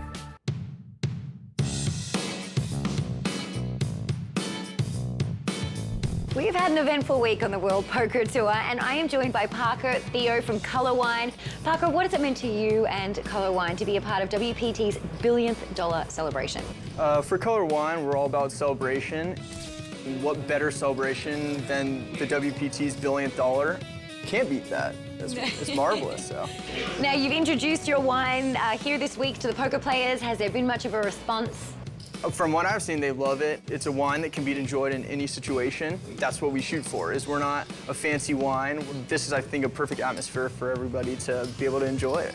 Yeah, that's right. I love the vibe. Well, thank you so much, Parker. Once again, I am a huge fan of Color Wine, and action is starting back up at the table. So let's get down to the felt, and I have to find a couple of glasses. Me too. Yeah. JC Tran out in front with 7.9 million in chips. JC holding steady. He's had the chip lead for most of this final table and already has his name on the Champions Cup. These other three players attempting to get it there for the first time. Action on Poker Pro. DJ Alexander quickly folding, and Art Papazian behind him with the button has a Jack 6 of hearts. Seems impressed by it because he's going to raise 425. JC Tran in the small blind going away. Phil has 10 deuce offsuit in the big blind. 1 million. And he's raising. He's making it $1 million. Oh, Art boy. quickly goes away, and well, Phil spins a garbage hand into gold. That's right. He's got to be proud of himself. His buddy Doyle Brunson won the championship with the World Series a couple times with that horrible hand, 10 deuce. He also won here, that is Doyle Brunson, in season 3, right here at the bike. So Phil's going to take that bluff to the cleaners, and right now the blinds are going up to 122.40. Here we go, Papazian and Queen 6. Art not shy about attacking the big blind of Phil Hellmuth, raising it up to $500,000 with Queen 6. Yeah, JC Tran going out. Now Hellmuth is going to peek at an 8 and a queen. Call. Phil will make this call, so he's in a dominating position as we go to the flop, but Art with the lead and the button. And it is 10-7-6 on the flop, so Art for now has outflopped Phil with bottom pair and elects to check it behind. They both check, going to the turn. It's a 5. Now Phil is open-ended. 1 million. And look at this. Hellmuth going to take a stab at it. Try to push his player away before he hits. Phil's been very aggressive on the draw today, and I really like his bet sizing here. If he bets small, Art's decision is easy with any pair, but because Phil has bet big, you can see him deliberating. He's making this call. He believes he's in front, perhaps, and he is. Great read on Hellmuth. Down to the river we go. Last card coming up. It hits a 9. That means Phil Hellmuth has hit his straight. What a card, and he's getting the chips out. Phil going for more value here. Oh, and Art has to quickly fold the hand. Close to 1.5 was bet. Things going right for the poker Brett. Phil Hellmuth raking that in with the straight. Credit to Art for routinely putting in money when he's in front and folding when he's behind. Runs like God, dude. can have like 10-8 there, 6-8 there, 7-8 there. I can have pocket 8s there. I can have 10-9 there. I can have 6-9 there, 7-9. Deck. That's all we have time for from the Bicycle Hotel and Casino. But join us next time when we will crown the champion of the season 16 Legends of Poker. Thanks for joining us and see you next time on the WPT. The World Poker Tour is sponsored by ClubWPT. Play poker for real cash and prizes today at ClubWPT.com. I can outplay these guys. Got my shot. Got this. If I get the card, I prepare for this day. One time. Breathe. You never know when your time is going to come. To rise above the rest. To seize the opportunity. To be crowned a champion.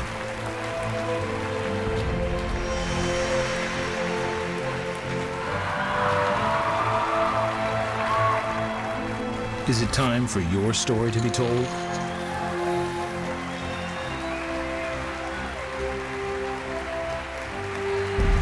The World Poker Tour.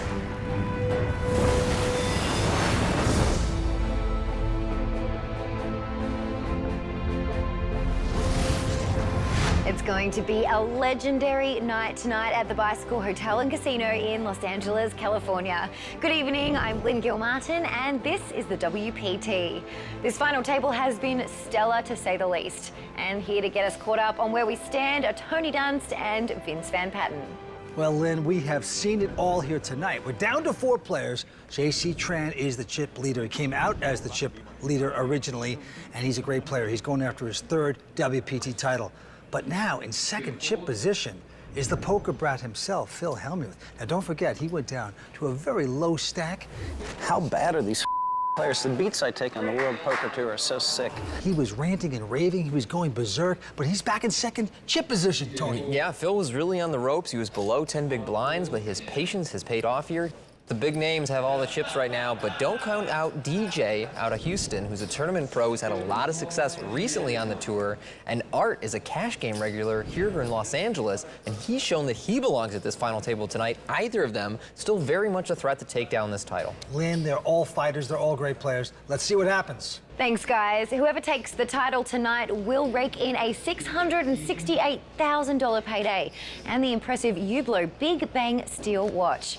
Plus, their name will be added to the WPT Champions Cup, and that is an honor money cannot buy. Now, action is starting back up, so let's take a look at the standings and get down to the felt.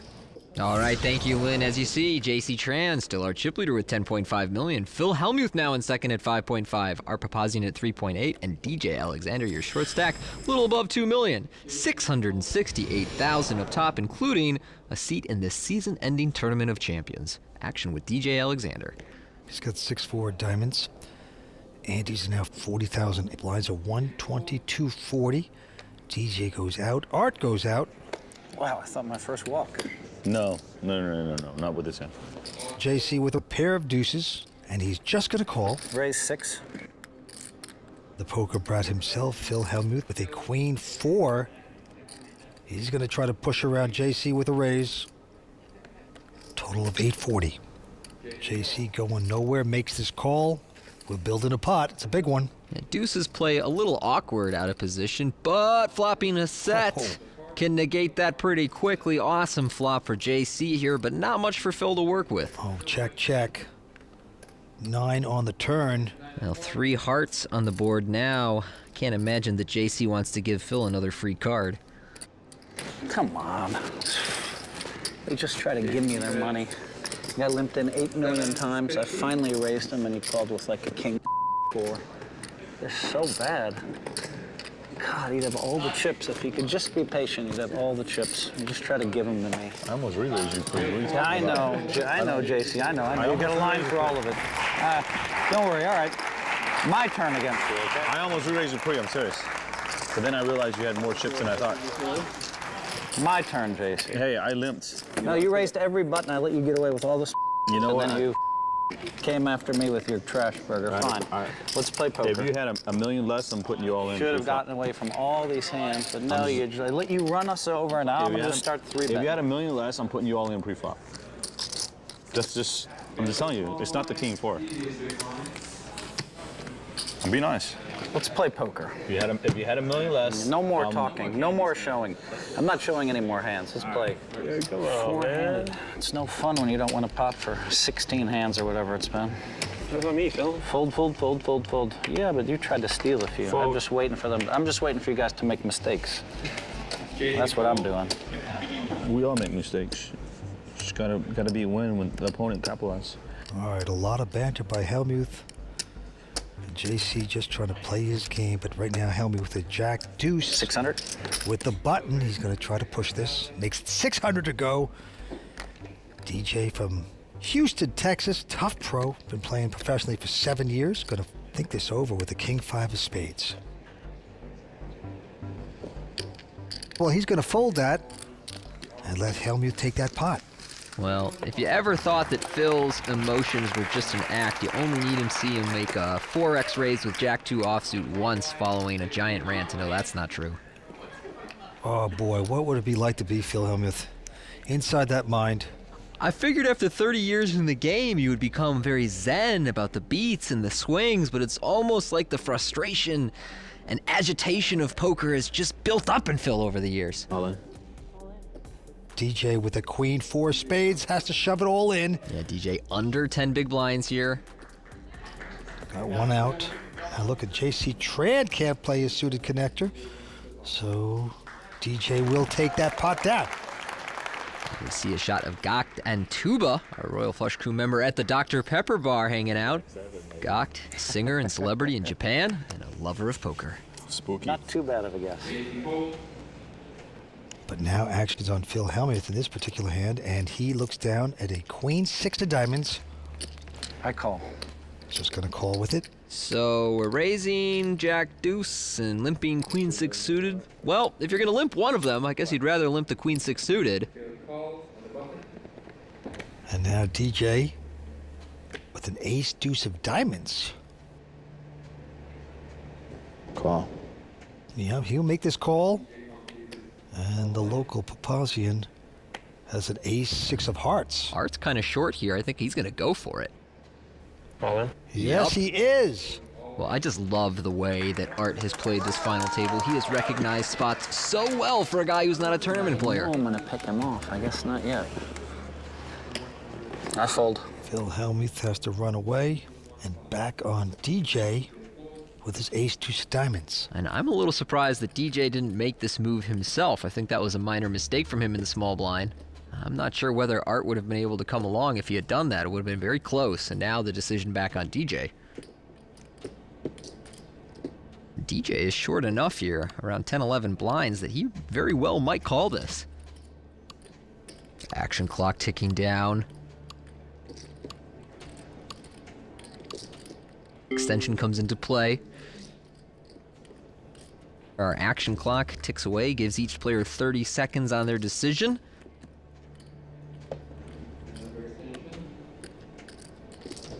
That's the first one. Yeah, I was just paying That off. was the first one. But each player is allocated some time extension chips. And DJ's gonna make this call, so he is all in at risk and behind. Art Papazian in great position to break his man. Who has who covered? Yeah, he has me covered. Oh, you see that call? Yeah, I thought you were weak too, honestly. I may have called you with ace deuce. That's like bottom, probably bottom, right? You don't like the call? I don't care. You're okay with I'm like, different. Oh, you're okay with this? I'm different, I don't care. Would have been a good time to limp with my ace jack or ace queen. Good likelihood of a chop here, and that's what DJ is hoping for. Here's the first 3. Oh, there's a 6 right on the door. And so a likely chop pot has now gone to almost certainly being awarded to Art if he can fade the running diamonds. No deuce. Really? Not even give him a deuce? A deuce, bro. No deuce. Give him a deuce. No deuce. Wow, you're too greedy. Okay. Give him a deuce. He's never been here. Give him an 8. Give him an 8. Give him an 8. He's never been here Okay, before. an 8. He got chop out. Give him an 8. Give him the 8 of diamonds. All right, at least he said 8. All right, that's more fair. diamonds That's is fair. more fair. Yeah. Going to the turn. Big card, Tony. Jack of hearts, and that is it. That's it. DJ is going to be eliminated in 4th place. Put on a great showing at this final table and been running really well over the last few months, but did not get his first major title here tonight. DJ Alexander, he'll win $161,000. Let's talk to him. It was a fun final table. I'll be back. I'll definitely be back. That's the spirit. He's a great player. Fun to watch him play. He had to take a lot of abuse by Phil Hellmuth, but he walks away with good money, and we're down to 3. Nobody deep stacked at this final table anymore. JC Tran, our chip leader, a little above 40 blinds. Art and Phil hanging in the 20 big blind zone, so these stack sizes could change hands very quickly. Quick fold by Art, and now JC Tran with King 4 of hearts, just calling. Check. Phil's certainly not going to raise with the 7 deuce. And here's the flop. Oh my goodness, 3 of a kind. Just like that, 3 deuces for Hellmuth. Phil thrilled to see that JC is firing out a bet here. Certainly is. 240. Phil just okie dokie. I'm just going to call. Trying to disguise the strength. 8 of hearts on the turn. JC might be wising up. He checks. Check. Check, check. Card. A 6. JC with just king high. He's going to check again. 500. Just king high on the river. I would be surprised if he pays this off. The flush draw got there. Not a lot in the way of bluffs that Phil can get to the river like this with. If he had, a 10 high or a 7 high or something, why wouldn't he just bet the turn? Or why would he call the flop to begin with? So I expect JC to fold here, even though he's fairly high up in his range with king high. But, there's another part of it is that you want to be right. Maybe I can make this call and see how Phil's going to react to it. So he does make the call. So always have it, Phil. Always have it. Things turning around for Phil Hellmuth, the poker brat. 3 players remaining. Are we ready to roll here? Yes, we're ready to shoot. I'm ready. You're ready. Where the heck is Lynn? Hold. Yes! Oh, I won! Poker tournaments all day, every day on ClubWPT.com. The bike is known for legends, and we have Japanese music legend Gakto right here. Welcome. Hi. Hey. Now tell me, when you are not entertaining stadiums full of fans, you're playing in poker tournaments. Yeah, I love playing poker. You can play with just about anyone. That's true. I mean, you can play with the world's best. For example, you played with Daniel Negreanu at Tiger's Poker Night last season. How was that? I love his style. Makes everyone have a good time. This guy likes diamonds, just a little bit. Play the good cards, that's right. Now, have you enjoyed playing here on the World Poker Tour? Yeah, a whole new level of experience to me. A lot of top players. I really had a wonderful time, and I hope to make it to the final table next time. Well, I hope you do too. I'm so glad that we got to see you here on the World Poker Tour. Thank you so much, Thank you. Gakto. And action is starting back up at the final table, so let's get down to the felt. Yeah, well, Tony, Gak's a heck of a player, too. He lasted a few days here, didn't make the money, but he's tough. And it's always interesting to see people who have been at the height of success in other areas in life transition to poker and see if that determination, that energy can carry over into success at the table. Well, one of the biggest singers in Asia, for sure. All right, quick fold by Art Papazian. JC Tran with a king 9. He'll raise to 620 into Hellmuth, who has a queen 8 of diamonds. Call. And he'll make that call. 2 guys from Northern California battling it out, and a 6-4-3 happens on the flop. Well, not much for anyone, and they both check. And a deuce of diamonds on the turn is a pretty good card for Phil, who picks up a flush draw here. 800. And this board represents his big blind range much better than it does JC's range out of the small blind. So Phil fires out 800,000.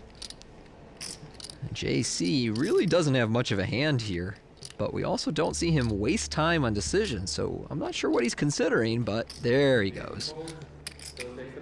Got it. You got it, right? He's going to lay that down. Helmuth taking that with the 4 flush. You're capable of checking the open ender there? No, I'm capable of checking a lot of things there. Deal's off for a couple of hours. Unless you want it on, like, we could put it back on. I don't really mind talking about hands. Okay, on to this hand. Got a raise by JC again. He's got 9-5 of diamonds. And fold. Phil Hellmuth. Take a breather. Papazian with a 7-9. He seems interested. Yes, he is. He'll make the call. Here's the flop, Jack 9-6. They both hit 9s. Art's kicker does play here, out in front of JC's 5. They go check, check. 3 of diamonds on the turn. And now there is a very good likelihood that Art's kicker will play on the river. Well, he's putting in a bet now, 350. Very mild. JC is going to call it. Going to the river. JC's a little stuck here after checking back. Second bear on the flop. Of course, he can't fold the turn, and he's going to have a tough decision on this river if Art makes another bet. And credit to Art for making the value bet here with second pair on a card that completes straight draws. Wow. Yeah, 850 he's betting. And if JC Tran calls us, he will be pipped out. And JC in one of those tough spots where he has a pretty good hand, but he knows that most of the hands that value bet against him are better, and that there's not that many bluffs that Art can have here. No, he's going to pay him off. Art shows the hand. JC gonna double check to see if his kicker plays. Oh boy. Nah. Yeah. He finally figured it out.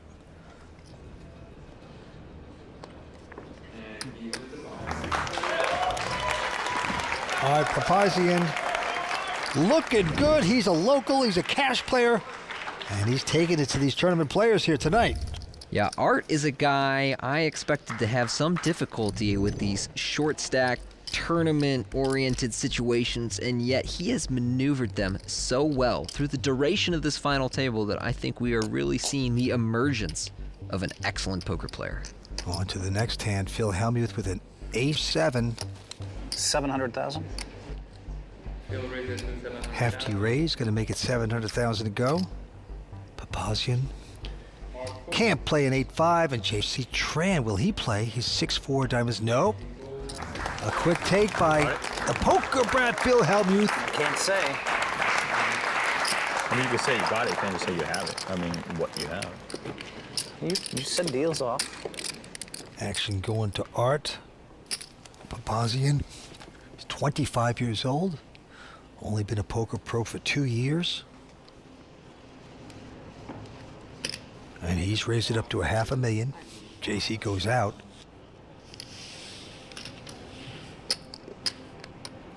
$1.5 million. Wow, look at this move by Hellmuth with just a 10-6. Oh, I like this very much. Phil has a great image for pre-flop aggression. How much you start a hand with? $7.5 million. And he's chose a hand that's sort of barely good enough to call from the big blind, but might play better as a bluff. He's come right after Art here. He's made it 1.5, and Art with the decision now, and he is going to release the hand. Great play by Hellmuth. The poker brat is coming back. Not without a lot of adversity tonight. And with that pot, Phil Hellmuth takes the chip lead, Vince. Whoa! 3 players remain. We're coming back for more on the World Poker Tour. This week, Henry Osborne received the VIP treatment, complete with his travel, accommodations, and his seat into this tournament, all thanks to ClubWPT.com. What I love about poker is the challenge. I'm into land development and building, and I'm in business with my daughter. In our business, it's a very competitive business, and so this is very similar. Then I found ClubWPT, and I really had a good time playing. I can play on the weekend and try to win a trip like this. You know, this is really a VIP experience. Everybody is so friendly. I got to meet Vince, and I got to meet Lynn. I'm from Milwaukee, Wisconsin. Big Packer fan, as you can probably see. Tony Dunst and I had a lot to talk about because he's originally from Wisconsin. He's a big Packer fan. Looks like I got here just in time, huh? Right on time. Ready to eat supper. I played with Mike Sherriotti, who had won this before.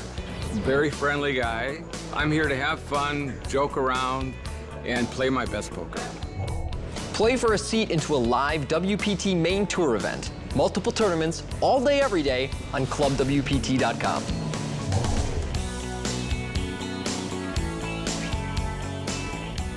Okay, we are back here on the World Poker Tour where the antes have gone up to 50,000 and the blinds are 150, 300.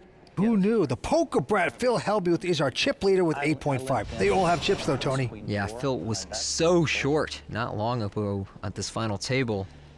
Now, every player between 22 and 28 blinds, so things can change very quickly here. All right, down to the felt, a quick fold by Hellmuth. And now Papazian with the king 4. Now, this is a pretty junky hand to be raising with on these awkward stack sizes, but Art pumping it up from the small blind to 800,000. JC in the big blind with 8-4 suited. Gonna make this call and go to the flop heads up. And it is ace, 7-5, 2 hearts and a club. Not much for either player, but Art does have the king of hearts here. JC with a gut shot to the 6. And Art isn't going to slow down. He's going to bet 450. You see there, that's a very small bet. He has down bet on this uncoordinated texture. JC Tran going to stick around, hope to catch a straight or something. Can he do it? No. 5 pairs the board. Now, I'm sure that Art is concerned his opponent can have an ace-7 or 5, but he would expect JC to just shove the flop most of the time he has a flush draw. Yeah. And because Art has outs to the nut flush here, he's firing a second barrel for 1.25 million, and that is going to lock up JC Tran. Yeah. Art continuing to apply pressure on JC Tran. Will it work? And yes, it does. Nicely played by the man that grew up in Armenia, now living in LA. Known as a high-stakes cash game player, but now taking it to the guys here in the tournaments. I was concerned that Art would have difficulty with these stack sizes below 30 blinds. Cash players very rarely play stack sizes like that, but thus far, Art has looked so confident, so comfortable in these short stack situations. Once again on Art, he has a 10-4 clubs. He'll make it 625 to go. JC looks down at a king 8, but he won't play. Over to Phil now. Call. The 7-4 of diamonds in the big blind is going to make this call. I check. Hellmuth's going to check blind. And I'm not a fan of that, Vince. Phil has led out numerous times at this final table and deprives himself the option here, which communicates something about the strength of his hand over to Art. Both players check on that queen-high board. Check. But weakness doesn't always be weakness. So he is a deceptive player. Anyway, they check, check, check, check. Down to the river, a 9. So no one hitting anything, but I like the way Phil moves his game around like that. Somebody needs to bluff here. Check. He's going to check again. He's given up. Phil had a decent opportunity to bluff there, try and get him to fold king high or ace high. Art here worried about the same type of hands. He's only got 10 high. He's going to bluff himself. Yep. Turns out he's actually betting the best hand, and Phil goes away.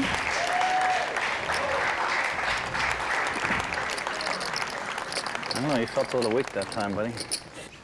Well, he did check every street, Phil, so yeah. But I played it like you were strong. No, I'm kind of...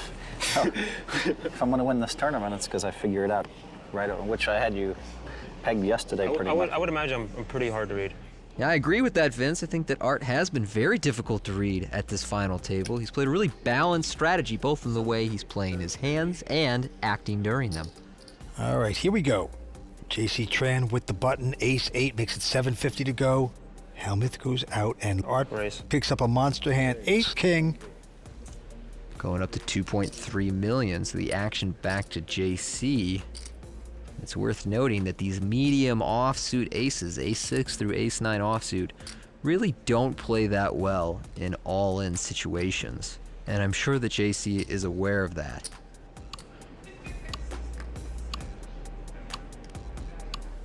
Action clock going down to 5 seconds. Has to make a decision. It'd be a great laydown at this point. JC uses one of his time extension chips. Things haven't gone his way, and now he's getting pushed around in this hand.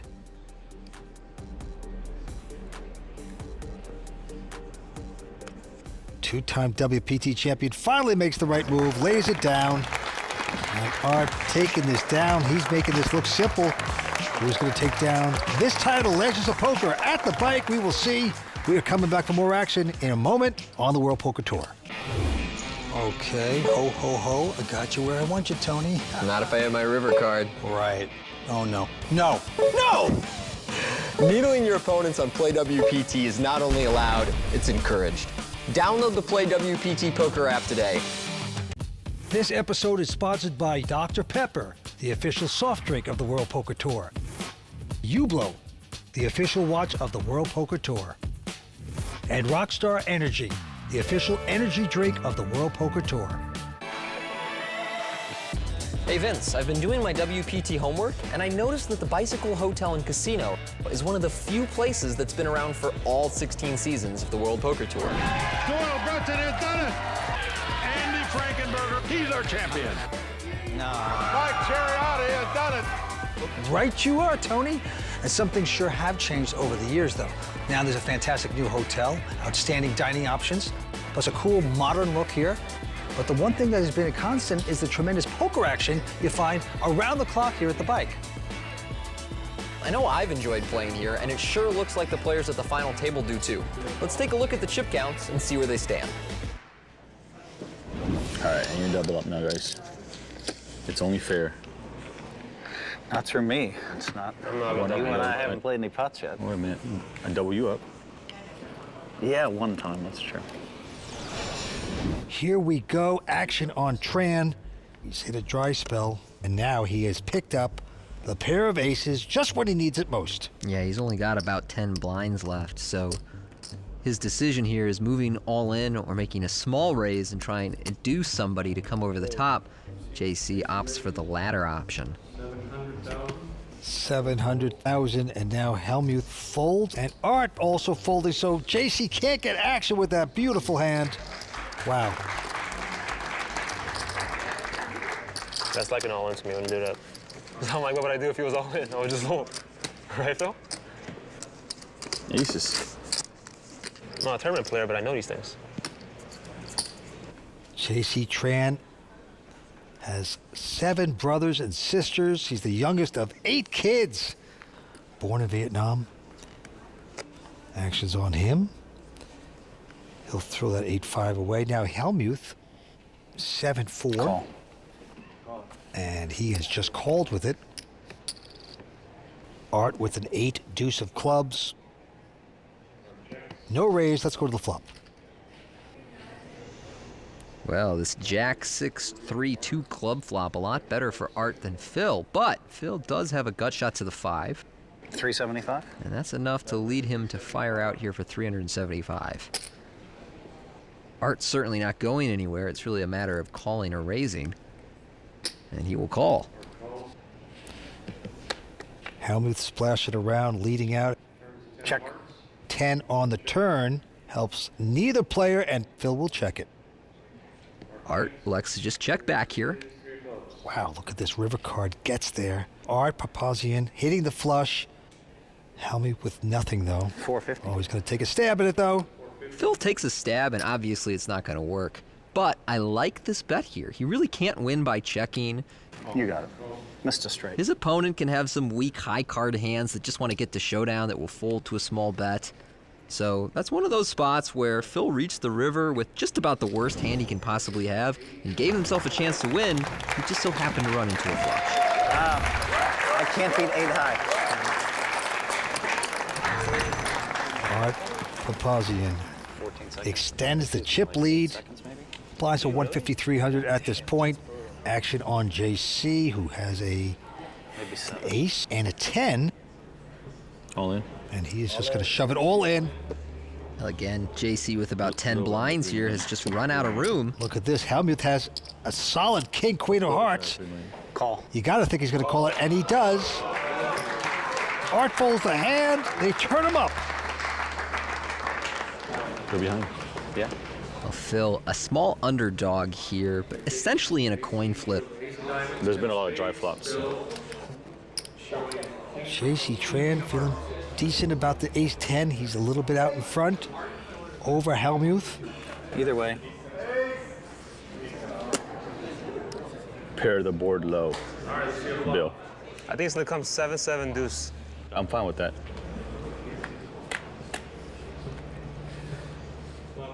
And it's King Jack 5.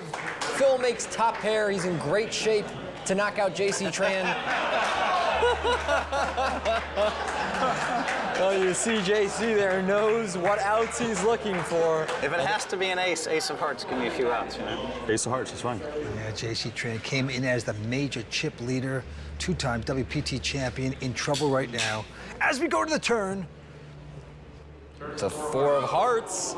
And so now Phil picks up a heart flush draw, meaning that's not fun. ace of hearts is no longer an out. Barry Greenstein. JC with 5 outs going to the river. Deuce of diamonds, no luck. Phil will eliminate JC in 3rd place. Came into this final table as our chip leader and held it down for a long time, but eventually ran out of steam. Well, he didn't make a lot of mistakes, that's for sure. The 3rd place will pick up $217,000. Not to become a 3-time WPT champion, but always a gentleman. Let's talk to him. A little disappointing. I was in good position to win. I felt like I made a couple small mistakes that, you know, cost me a little bit of chips. Had I won the last hand, you know, I would have been right back in it. But, you know, sometimes, you know, it happens. After JC Tran's elimination, we are down to the final 2 players here at the Legends of Poker. Stick around to see who comes out on top. Put your hands together for Art Papazian! Art is a bit of a wild card. He can play really fast because he's a heads-up specialist. And playing fast can go like this to you. Sometimes playing fast can go like this to you. I think that if Art can slow it down, it would improve his play. The one, the only, Phil Helmuth! Phil does like to bluff. He's known as a very tight player, but he'll get in the mix and he'll pull out some amazing bluffs. But when Phil ever gets bluffed, it hurts his ego. And that's when he overreacts. How in the hell? I mean, it's like they have no comprehension of how to play Hold'em, right? Just none. Dang it all. So I think there's actually merit to actually bluffing Phil because it might tilt him. I really want this title.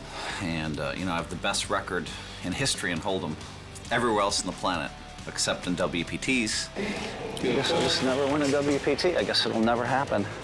The last time I made one of these, I had a bad strategy going in. I have a really good strategy this time. Phil is one of the best tournament players ever, and he's probably one of the favorites to win, but I don't think he's gonna win because I am. Well, there you have it, Vince. 2 great players, extremely excited at the opportunity to win their first WPT title. Art Papazian with $11.8 million does have a slight lead over Phil Helmuth, who has $11 million going into this heads-up match. Essentially, anyone's game. Okay, action on Art Papazian. He's got a king 5 of clubs.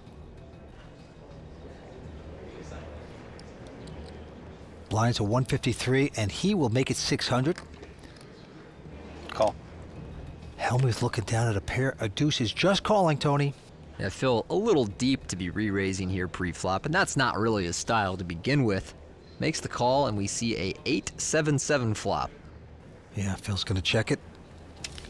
Art not gonna bet it, so we go to the turn. It's an 8, so 2 pair now. And that will counterfeit Phil's pair. He essentially has the nut low now, and unless he finds a deuce on the river, he is not winning this pot. Check, check. River card.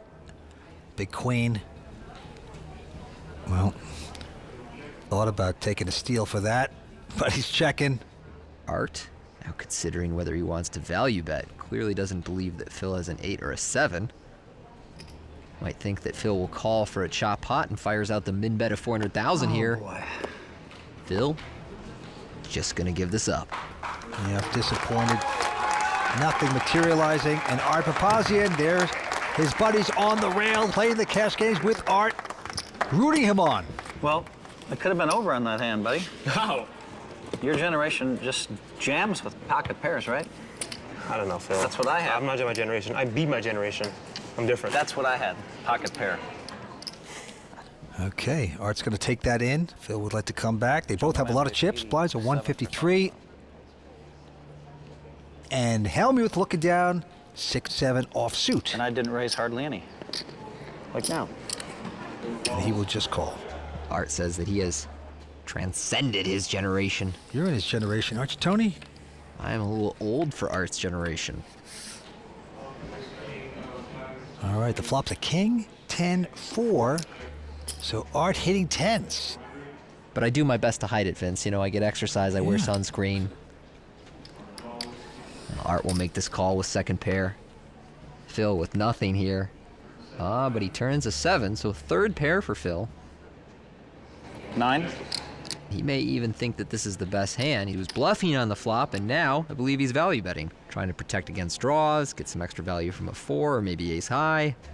Instead, he is doing the betting for Art, who is going to make the call with his 10.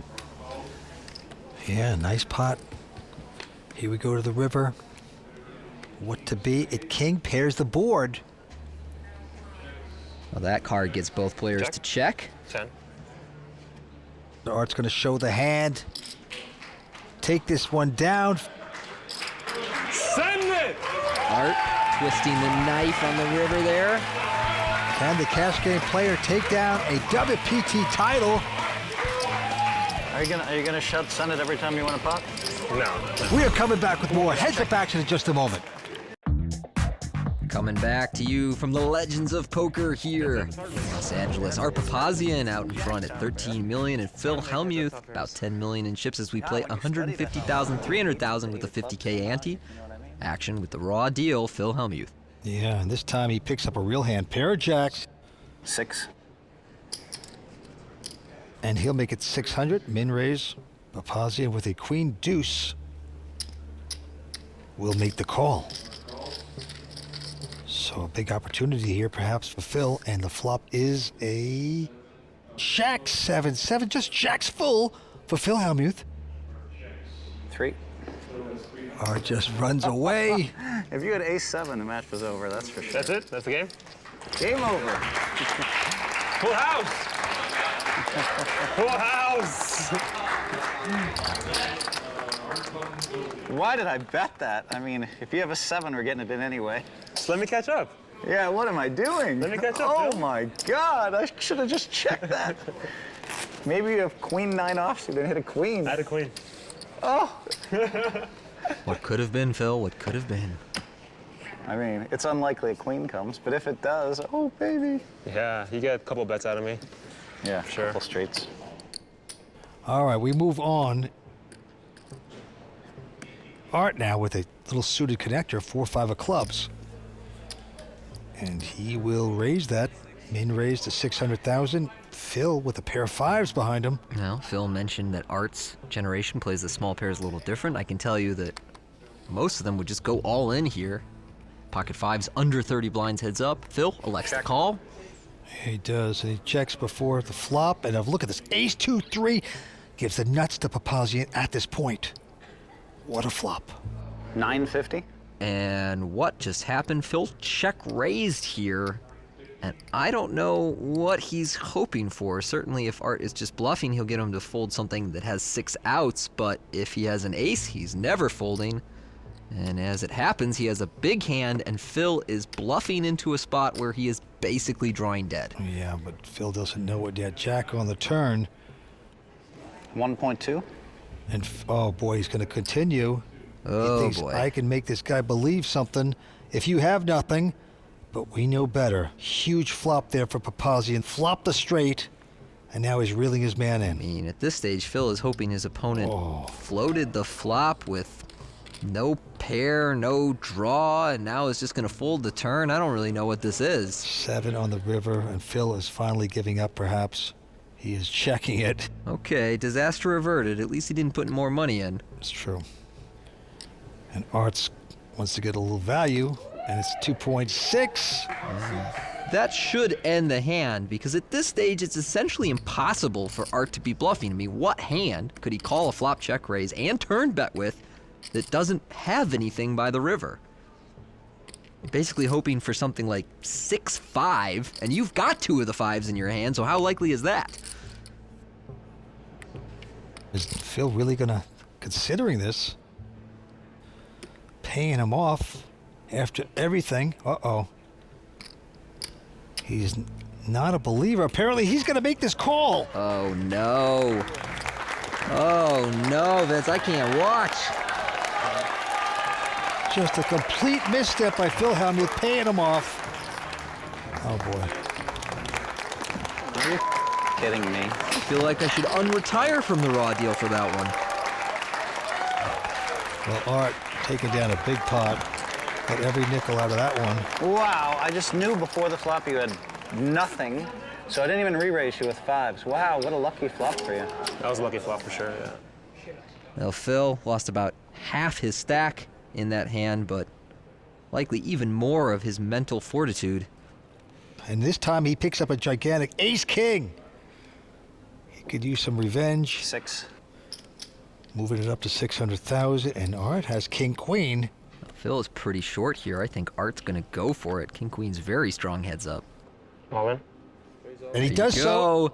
And Phil with his insta-call, trademark double-fisted mash the chips in the middle call. Yeah, Hellmuth in a nice place here. Finally out in front nicely with ace-king up against king-queen for a big double-up possibility.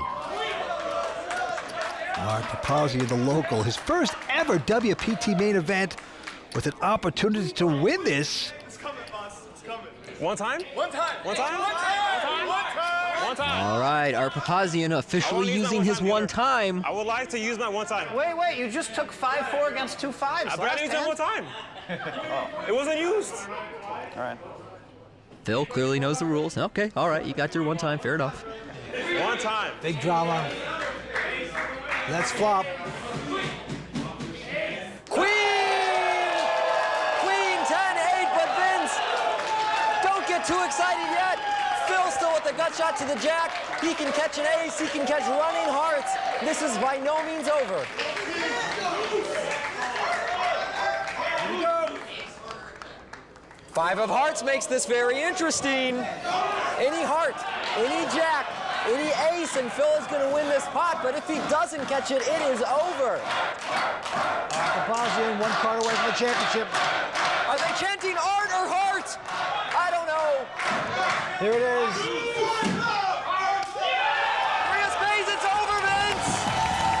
Art Papazian has done it. Phil Hellmuth comes 1 spot short of his first WPT title, and the crowd goes wild. What a dramatic hand. Art Papazian is our champion. Let's go down and talk to him. I mean, I don't have that many seconds in hold'em tournaments in my life, so I was, I need to start my WPT collection. There's no doubt in my mind I'll have 5 or 10 by the time it's done, and I really wanted to start here, and it's unfortunate. Okay, I am standing here with our champion, Art Papazian. Now, Art, you're not only taking home the big bucks, also the Hublot Big Bang Steel watch, which is absolutely beautiful, but you're also going to get your name inscribed on the Champions Cup. How are you feeling? I feel amazing. This is a once-in-a-lifetime opportunity. I couldn't be happier. Well, let's hear it one more time for the champion, Art Papazian! So excited. What a victory! That concludes the World Poker Tour's coverage from the Bicycle Hotel and Casino in Los Angeles. We're glad you can join us for this winning moment, and we'll see you next time on the WPT.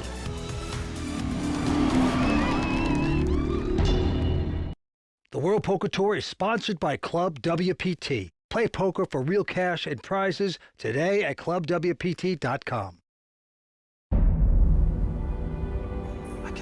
these guys. Got a nice shot. Got this. If I get the card, I prepare for this day. One time. Breathe. You never know when your time is going to come. To rise above the rest. To seize the opportunity. To be crowned a champion.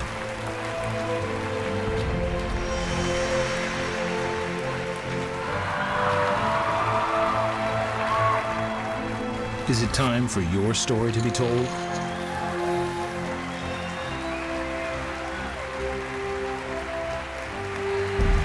The World Poker Tour. Borgata Hotel, Casino and Spa, the East Coast's premier gaming destination, is the latest stop on the World Poker Tour.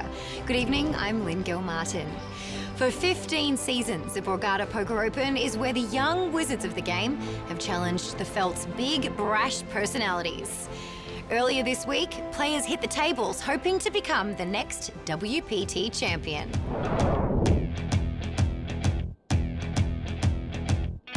We here? Y'all ready? Not so much, but we'll play anyway.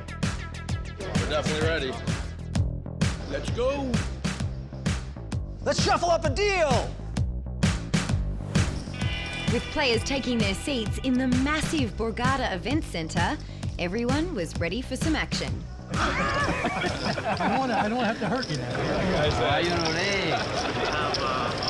You play too tight. Too tight or too loose. There's many ways to play Hold'em.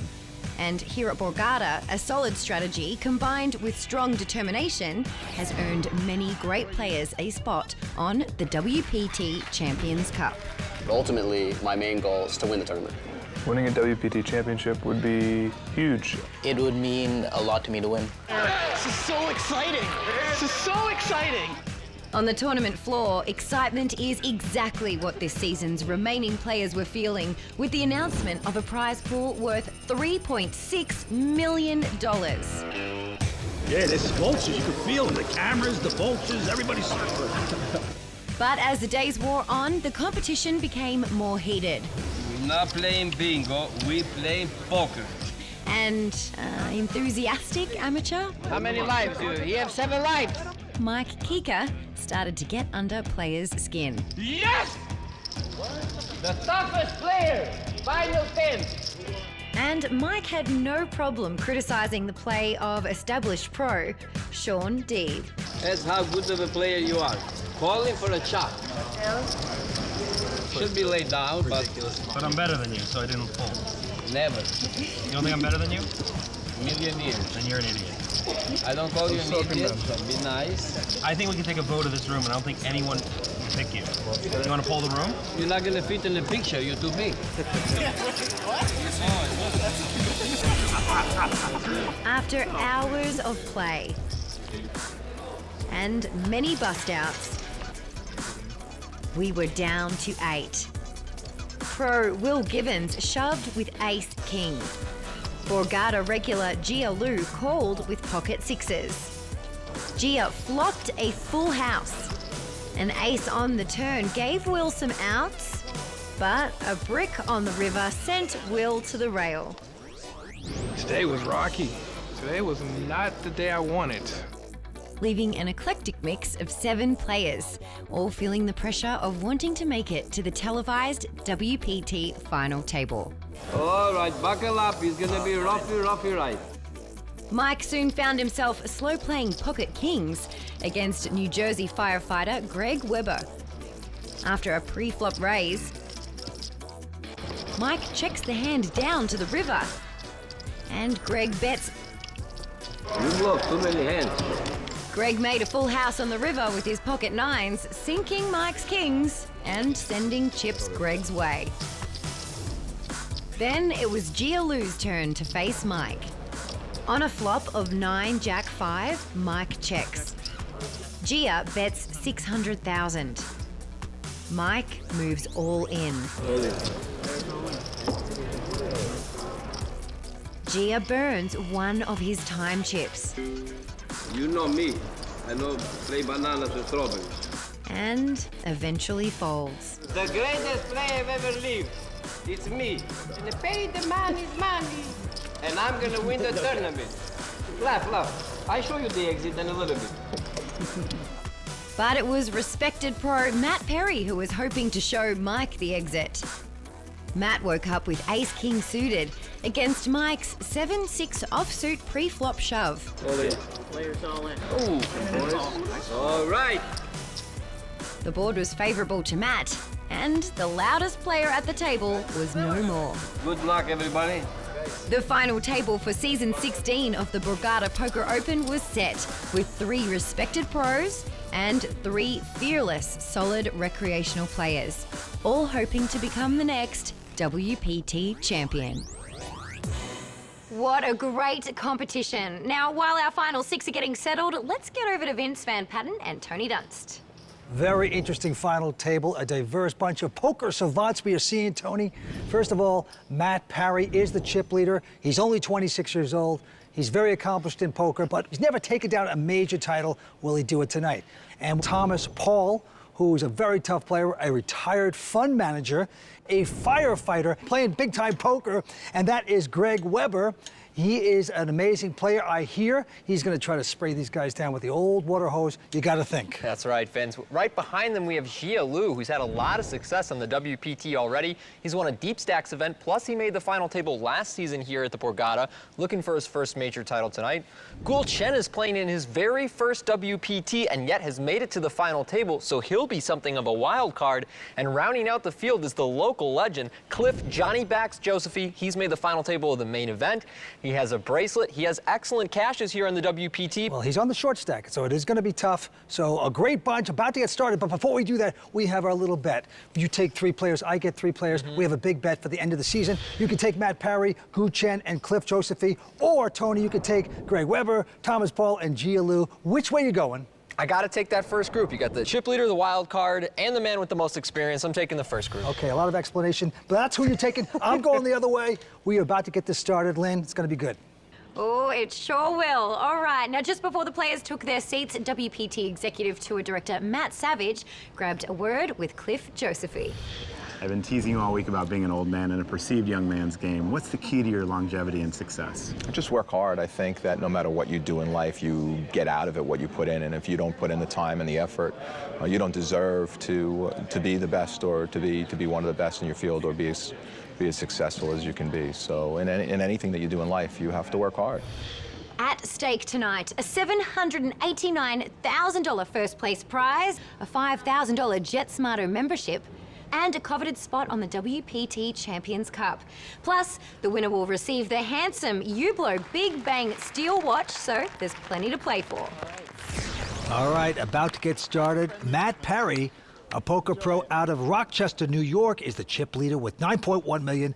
Greg Weber in second chip position with close to 7 million. And over 1,100 entries generated a prize pool, but 3.6 million first place, taking home $790,000. Second, 471. Sixth place, the worst case scenario, 161,000. The antes are 10,000, blinds are 40 and 80. Thomas Paul going out, and now Cliff Josephy. Cliff is kind of a legend in the poker community, especially for the online players. A lot of us learn coming up from his training site. He's just been a guy who had great results and been around the scene for 20 years now. It's awesome to see him continue his success here on the WPT. Ace-7 of clubs will bump it up to 180 to go. Jia Liu also out. Now it's on to the firefighter. Second chip position, has an attractive ace-jack of spades, and he will continue with a call. And we're going to see a flop. I like that Greg called here. I think if he 3-bets, it's a little awkward with Cliff being so short. He'd probably have to call a shove and not really love it. Instead, he just flops top here, and it's so disguised.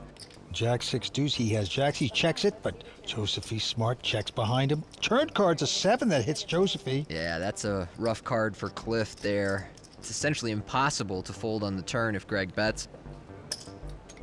Greg has bet 225 here, and Josephy is thinking about it, but you're right. He has to make this call. Down to the river we go. Let's see if Josephy can suck out. No, deuce of diamonds. That's a bad card for Cliff as well, because if Greg was drawing with something like 8-9 or 8-5, he's whiffed. Greg could even bet a worse 7 here and just think, okay, let's bet small, get to showdown. He is going to bet 425.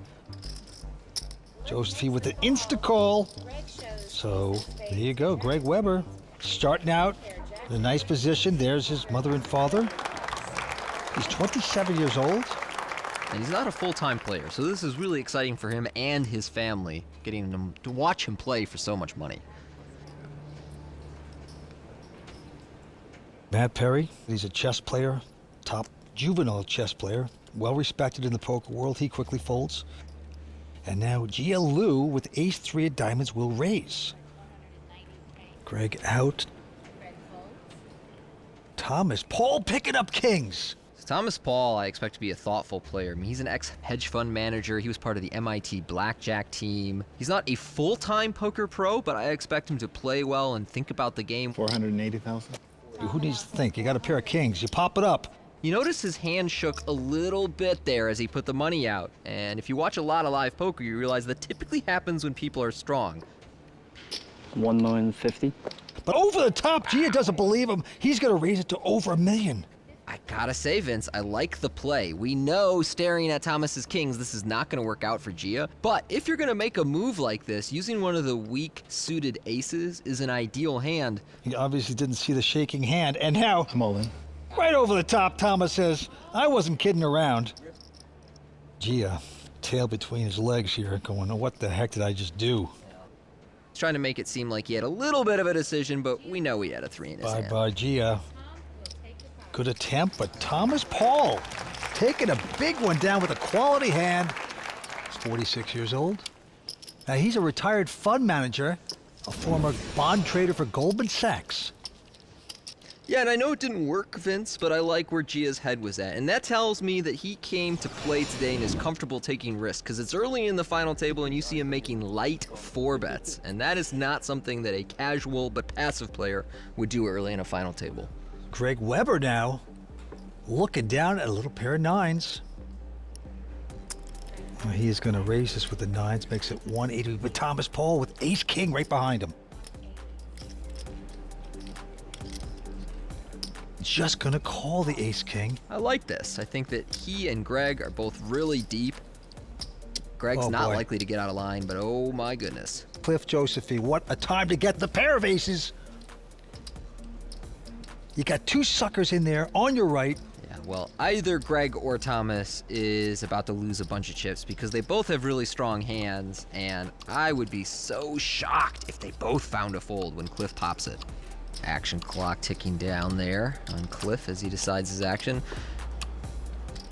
Now, he will not go all in. He makes it 640, so he wants to get some value out of the aces. 640,000. Folding behind him.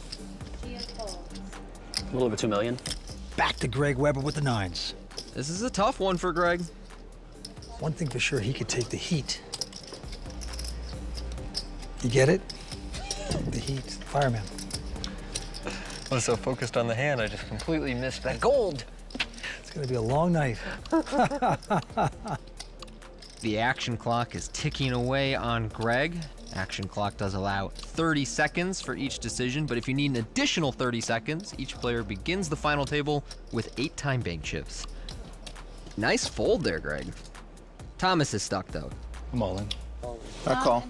All in and called. There's really nothing he can do. Sometimes you get coolered in spots like this. Could use some red cards. Stop. Stop. I had a big one, too. Barring catastrophe, Cliff Josephine is going to double up here and be in good shape to make a run at his first WPT title. Flop is at 8-7-3. It's a good flop. That's a very good flop for me. I like that flop. Got a 1 in 24, 50 chance, I think. I believe you. Thomas Paul is actually drawing dead. Gia Liu had a king, so did Matt Perry, so this is over. 4 diamonds. Last card, doesn't matter. Cliff Josephine, the family man from Muttontown, New York. You got your red card. Oh, 1 diamond short. 51 years old, gonna double up in a big way. We're just getting started here at the Borgata Poker Open. We're coming back for more on the World Poker Tour. This episode is sponsored by Dr. Pepper, the official soft drink of the World Poker Tour. Hublot, the official watch of the World Poker Tour. And Rockstar Energy, the official energy drink of the World Poker Tour. Not only have I played Borgata, this is my home casino. Yeah, this is it for me. This is kind of where I got my lickings growing up. Borgata's great. It's upscale. The action's good. A couple nice restaurants. They just redid the food court down there. It's a good casino if you're looking for anything, gambling, going out. Definitely would recommend it. Well, great to see Scott Blumstein, the 2017 World Series main event winner, hanging out with us here at WPT Borgata. It was essentially his home casino, where he made a reputation for himself before really making a name for himself, taking down that event this summer. Gia now, ace-4 offsuit. I'm gonna let that one go. Now Greg Weber wants no part of that. Thomas Paul taking a break now. Cliff Josephy. Cliff reaching for tips. He's going to raise it up. Cliff raising king 5 in the small blind into Goo. The 9-8 in the big blind is currently our short stack. As we said at the top of the show, Goo is a wild card, and we don't really know what to expect from him. So maybe he's folding his big blind way too much, and Cliff is attacking that. Cool. Doesn't play that much poker, but he is making the call here. He actually owns a restaurant in Jersey, a Chinese restaurant. Well, he's gonna own a chain of restaurants if he takes this thing down. Mm-hmm. Flops at ace, ace-3. And this is a great flop texture to bet small on. And you see Cliff fire 80,000 into 500,000. And that's because he knows that Goo is not that likely to have an ace. And if he doesn't have an ace, it's hard to continue. So he doesn't bother using a large bet. Well, Goo hit none of that, but that doesn't matter. He is going to take a raise. Wow. I do like this from Goo because he's fighting for pots and he knows his opponent isn't representing much. The problem is he's not representing much. Wow. Cliff recognizes that and shoots right back over the top of him. This is really cool. He sees through it. He's saying, listen, I don't believe if you had an ace, you're going to raise me at that point. Great psychology. So he comes back over the top, and now Goo probably has to say goodbye. And he does so. Wow. You're at the top of your game today, Vince.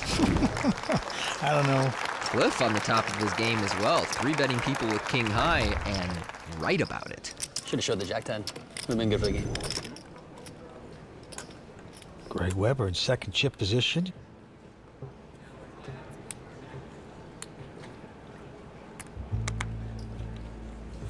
Greg out.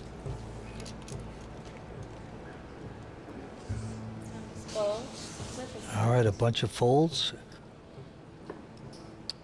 Goo has raised this with his king 4. I like his aggression. And Matt here with queen 9 suited in the small blind is probably looking to 3-bet. He might call, but against Goo,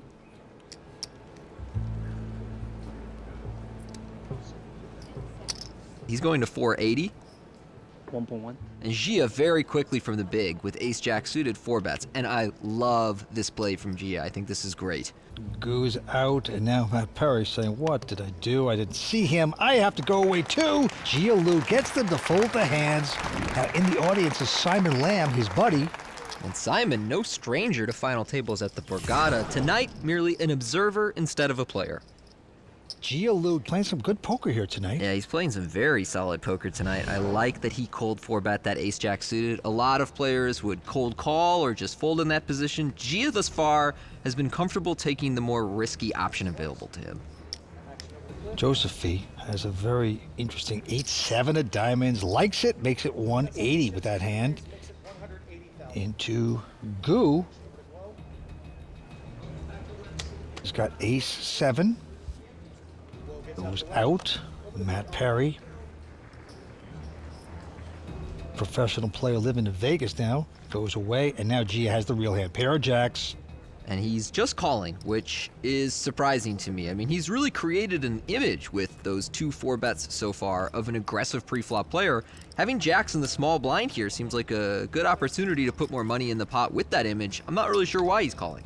You got Greg Weber, the firefighter, to stick around, and the flop is at ace-9-6. Very intriguing flop. Middle pair for Greg, open ender plus a backdoor flush draw for Cliff, and a pair under the ace for Gia.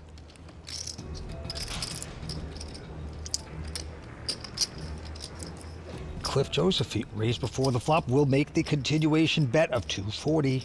Gia has to be disappointed with the ace popping up there, but he is in front at this point, makes the call. And Greg has a piece of that. This would be an easier fold for Greg if he had Jack-9, but because he has 9-8, he's also trying to factor in whether he should peel with the backdoor straight draw. But he makes the right decision, does get away here. So here we go. It's an 8, so that gives Josephy a pair plus the open-ended. Gia checks. And Josephy also checking. Down to the river we go. And a 7. Cliff has 2 pair. I don't know why she is betting here. He bets 400K into $1 million, and if I had to guess, his intention is to bluff because he can't really get called by a worse hand. So I believe he's trying to make Cliff fold something like a weak ace. This is a little awkward. And he's going to lay the 2 pair down. Wow, and I guess Cliff was just convinced that his opponent either had the flush or a straight and was forced to fold his 2 pair. That's a big bluff from Gia there. Oh, Tony, this is the life, huh? Fun? Yeah, there might be a break in the action at the final table, but there's always a game on Play WPT. Fun, free poker, anytime, anywhere. PlayWPT.com. I love it. I'm good.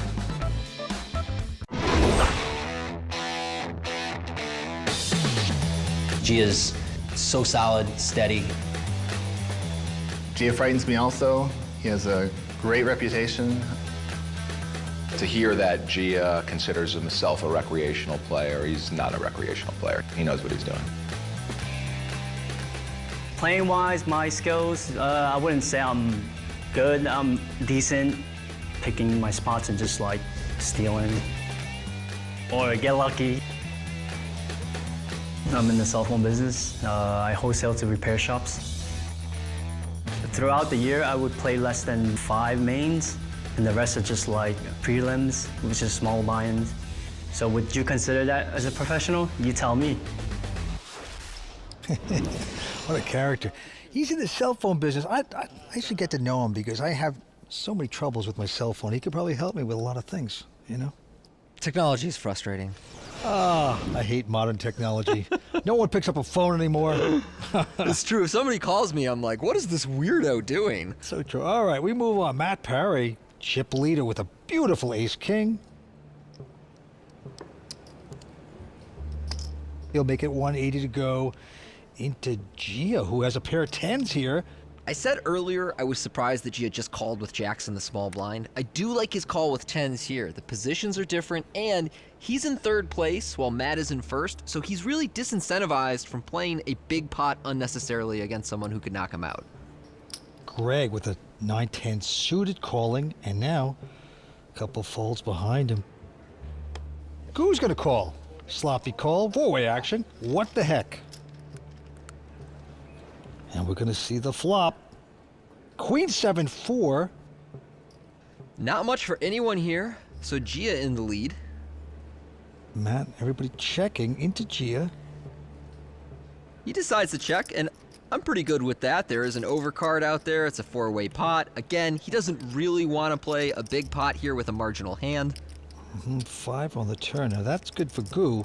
Open-ended now. And he will check it. Matt Parry. Beautiful ace-king. Nothing materializing, but he says, I'm going to try to steal this right now. $500,000. Matt's not necessarily representing a lot with this bet, but he's just picking up on the fact that his opponents are playing kind of straightforward right now, and if anybody had anything good, they probably would have bet the flop, so he's just going for it and assuming that his chip lead and his aggression are going to carry him through here. Yeah, but Goo with the open-ended. Does he want to play? No, he lays it down. I do like the fold. He wasn't getting the right price, but he does have the option of leading out himself there. Wondercam came up, was a 10, so... Wow. So if Gia gets to the river, he spikes the case 10 and has a very easy decision if he faces another bet. It's tough to play against pros. They take pots when they don't deserve it. Matt Parry just doing that. The antes are now 15,000. Blinds 50 and 100. Greg Weber not going to play. Thomas Paul with a king, queen of clubs. He is going to raise with it. Josephy out. Goo, who's out. And now Matt Perry with a queen jack has a decision. This is right on the cutoff of playability in the small blind, and I'm curious as to how Matt approaches it. Matt has raised it up. Gia goes out. And Thomas certainly not going anywhere with king-queen suited. That is not a folding hand pre-flop. So here we go. With a flop, it's an ace-jack 7. Well, Matt's bet. And I like that Matt is so relentlessly aggressive out of the small blind and with his chip lead. It puts everybody else in the final table in an awkward position where they're constantly forced to play big pots that could put their stack and tournament life at risk. Thomas calling, though, hoping to hit a straight, but nothing materializing there with a 4 on the turn. Matt used a down bet, which means reducing the sizing he made pre-flop on the flop. He made it 7 1/4 pre-flop. He bet about 4 1/4 on the flop. Thomas hit nothing, says, I don't care. I'm going to bet it, 625. Matt with a pretty quick call, though, to the discomfort of Thomas. 4 on the river changes nothing. Interesting. Matt knows if his opponent peeled the flop with a gut shot like a king-queen, queen-10, 9-10, 9-8, it's all missed by the river. Oh boy, look at this. Thomas is going to go for it, though. He says, I don't care. I got nothing, king high, but I'm going to bet close to 1.5 million.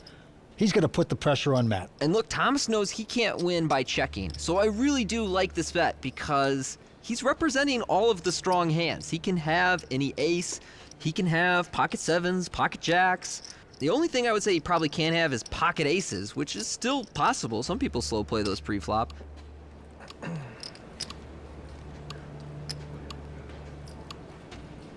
$1,450. This would be a heck of a call if he could do it. There you see, a time bank chip comes into play, is used automatically by Matt, and that gives him another 30 seconds, and he's going to need it to think this one through. He's getting a pretty good price on this river, over 3-1, but he's also questioning whether his opponent can really be bluffing that frequently.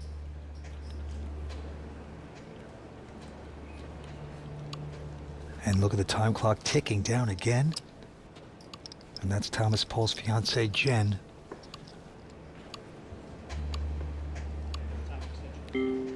Now that will be a second time chip coming into play for Matt. They are used automatically, so your hand is not declared dead, just if the action clock runs out.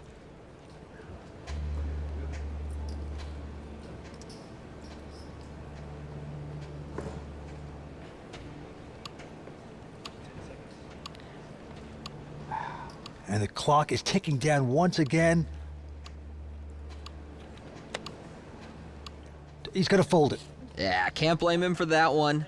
Thomas gets away with it. Matt loses the hand and 2 time bank chips. There you go. His fiancee Jen excited. Nice hand, Thomas. Thank you. We're coming back for more on the World Poker Tour. Welcome back to the WPT and Borgata Hotel, Casino and Spa in Atlantic City. We are looking to crown the next Season 16 champion. Now, action is starting back up, so let's get down to the felt. Well, Greg Weber, our new chip leader, he's edging out Matt Perry, who lost some chips before the break. And Goo in 6th place, a little under 4 million. Action on the firefighter, the chip leader, Greg Weber. And he's got an insignificant hand. Folds the hand. Thomas also out. Cliff out. Goo not wanting to play. And around to Matt Perry. Ace-5. What's your serve with? I just can't. Is there like a... Yeah, it's about like 5-6, 5-5. It's always so awkward in that seat. Can't tell what's going on across the table. I don't blame Matt for trying to clarify, but look, I appreciate that he wants to get the stack sizes right. That tells me that he is thinking about those things in his decision making. Well, he's made it 325 into Gia. Look, oh, Gia's picked up 10s again. And this is a great opportunity. I like Gia's previous flat with pocket 10s against Matt because of the positions involved, but now blind versus blind, he has an awesome opportunity to 3-bet and get some money in here. He does not. Okay, I don't get it. The flop's at ace-9-5, and now he's wishing he could have pushed him out because Matt Perry hitting aces. And there's the continuation bet, 375. This is going to get awkward for Gia because you have to start questioning how many bets am I willing to call with the ace overcard out there. And he does have a backdoor flush draw to the 10, but as we know, that would be beaten by Matt's ace of diamonds if it were to come through. A 9 on the turn. And that is not the card Matt wanted to see. Matt's going to check.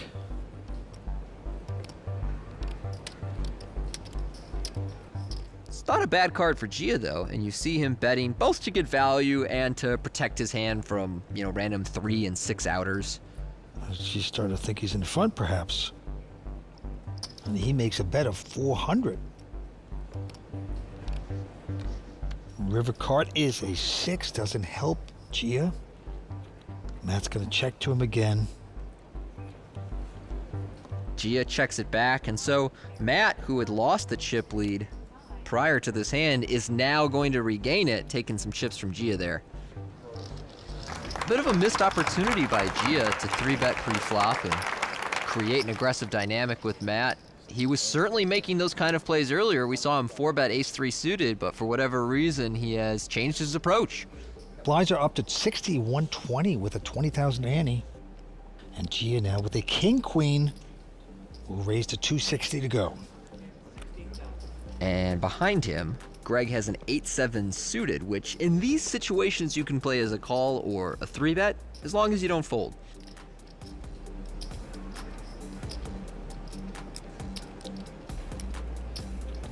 He will just call it. And everybody else going out. Let's see if Goo also goes out. Low 4-5 gets out of the way. So we got king queen versus 8-7 of hearts, and the flop is a king 10-3. Beautiful flop for Gialou. Yeah, he checks it right over to Greg, who does not take the bait as a bluff, and ooh, that 8 on the turn is going to cost Greg some chips. He's just picked up 8s now, and now Gia bets the kings, 3-10.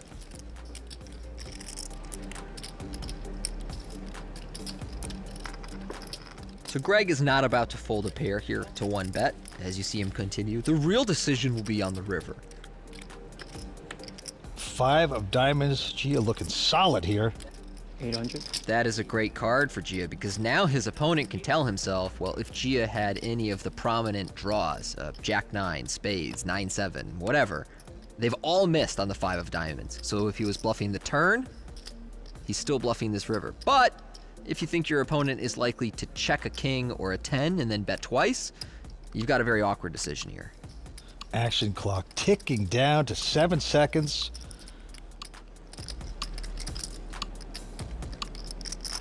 A time bank chip is going to come into play.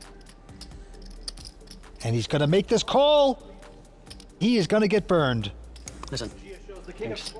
Well, that flop check from Gia turned out great for him. If he just bets the flop hand over, checking allowed him to get 2 streets of value from Greg. There's plenty more action ahead, plus some candid self-analysis from WPT's newest family member, raw deal analyst and poker legend, Phil Hellmuth. Hey, we've been watching these guys play some good poker on the World Poker Tour, but I want to talk about my favorite subject, me.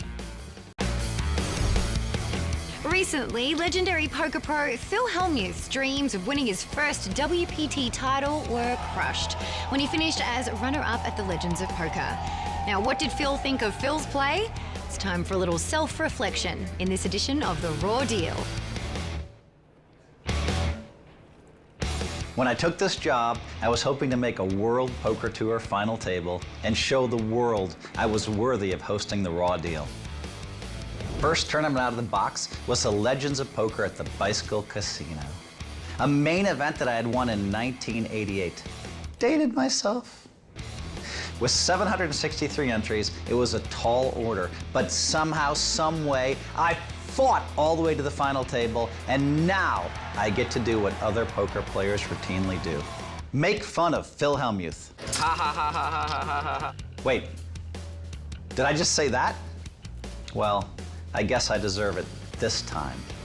With 4 players left, I was feeling my oats when I made a quick decision. JC raised it up on the button, and I quickly glanced down at pocket jacks. I had noticed that DJ was re-raising a lot from the blinds, so in seconds, I decided to casually smooth call JC and let DJ overplay his small pair or ace high. All in. Sure enough, DJ took the bait, hook, line, and sinker, and moved on with ace-9. JC folded. I snap called. Now it was a 5 million chip pot, and I was 2.5 to 1 favorite, 71% to win it. Phil was trapping, guys. Nice hand, Phil. I do deserve to win this one. But the turn card was an ace, and I felt snake bit. The beats I take on the World Poker Tour are so sick. Donkey player. My mind flashed back to the bad beats I always seem to take late in World Poker Tour tournaments. Dang, he spiked a king on me. I whined and lamented my bad luck. It's so unfair. It's just so unfair. He's dead every hand we play. Why? What do you expect from the poker brat? How do these players beat me? The beats are so sick. Oh, it's just unbelievable. Oh, and I swore way too much. Brutal. Whoops.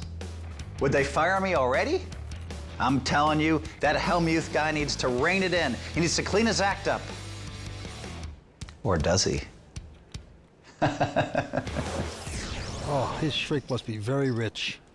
I'll tell you something. Oh, well. He's beautiful. The raw deal is quickly becoming bad beat corner. Well, great personality. He's doing a great job on the raw deal. And yeah, he is a classic player, wonderful player. And he does get some bad beats on TV at times on the WPT. But we love you, Phil. Fold. All right, let's get back to this action right here. Cliff Josephine will lay that down. And now Goo looks at a king-jack. And we haven't seen a lot out of Goo from this final table, so he's still a question mark. And I don't know what kind of tendencies or patterns to expect from him, but he is going to raise up this king-jack. Chinese restaurant owner in Jersey trying to take down this pot with king-jack. And only one to beat now is Thomas Paul, who has a 7-9 in the big blind, but it's suited. Very nice hand to take a flop with out of the big blind. I call. All right, he's going to stay involved, make the call.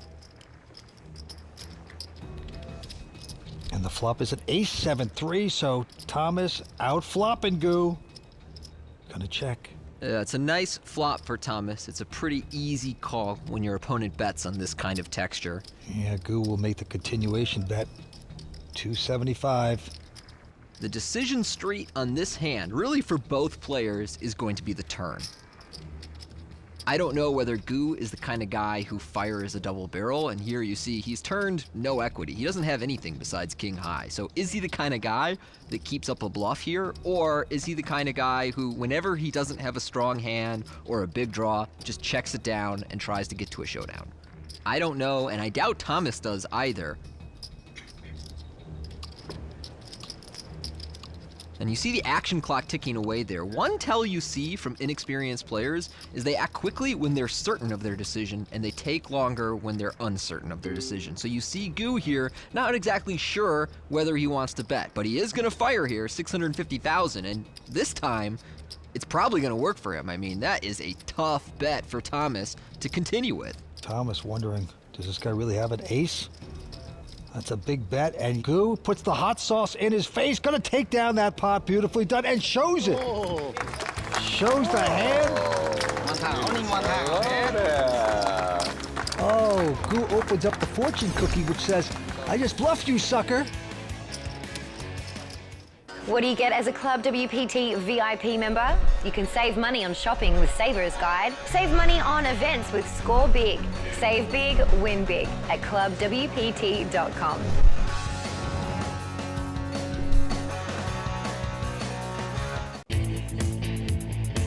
Looking to get into the game? It's easier than you think. Sign up at ClubWPT.com and you could win big, just like Jim McLaughlin. I won my way into the tournament by playing online with Club WPT. I'm the only one that's won a seat to a main event of a World Poker Tour online 3 times. I've subscribed to about 5 years ago and have been playing ever since, along with my wife, who has her own separate account on Club WPT. We started playing poker about 12 years ago, and I never liked the idea of tennis. I never liked the idea of bowling. Golf to me is ridiculous because you take a stick in the hot sun and hit a ball as far as you possibly can, and then you do it again. And then I just happened to be channel hopping one night, and I saw Mike and Vince. So I'm watching, and I'm thinking, gee whiz, they only get 2 cards. 2 cards, how tough could that be? I never thought I'd get this far as actually cashing. I won $6,993. Is this where I say I'm going to Disney World? It took only 75 years to cash a major event. I was able to do it basically on what amounts to a free roll by being a member of ClubWPT. Yeah, congrats to Jim. What a great guy. He made the money, and you too can play for a seat in the live WPT main event. Multiple tournaments all day, every day on ClubWPT.com. Well, here's a look at our updated chip counts for you. Matt Perry still out in front. Goo, the short stack, really a pretty even field at this stage. Nobody running away with it. Nobody on their last breath. Anyone's game. Couple folds into Thomas Paul. He's on the cutoff with Queen Jack suited. And I like the way Thomas is playing tonight. Very selective.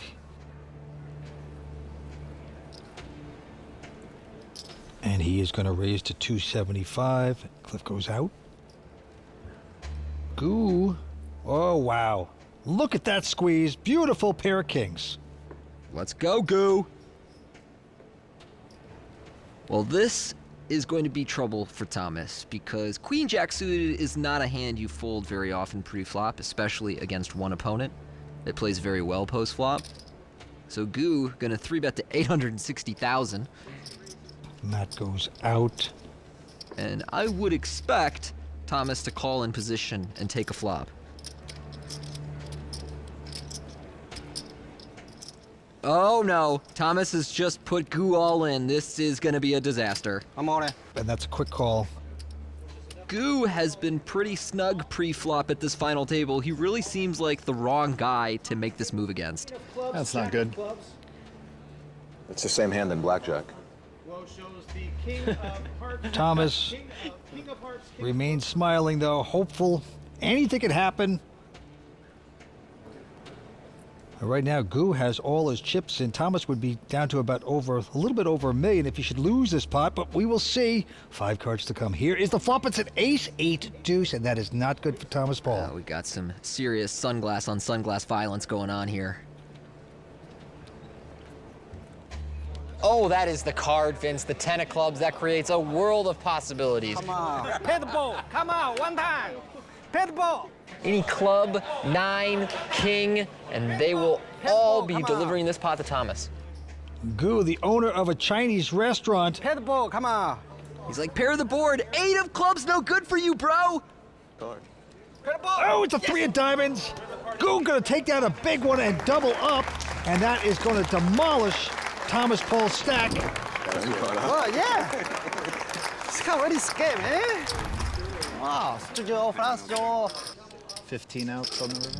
That is brutal for Thomas. I mean, you just didn't have to do that, so he's not out of this tournament, but he's only going to have about 1 million chips left. Well, that marks the end of tonight's coverage from the Borgata Poker Open here in Atlantic City. Thanks for joining us, and we'll see you next time on the WPT. The World Poker Tour is sponsored by ClubWPT. Play poker for real cash and prizes today at ClubWPT.com. I can outplay these guys. That's my shot. Got this. If I get the card, prepare for this day. One time. Breathe. You never know when your time is going to come. To rise above the rest. To seize the opportunity. To be crowned a champion.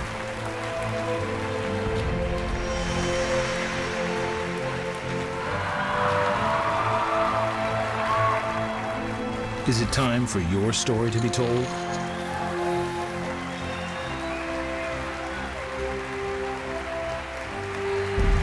The World Poker Tour.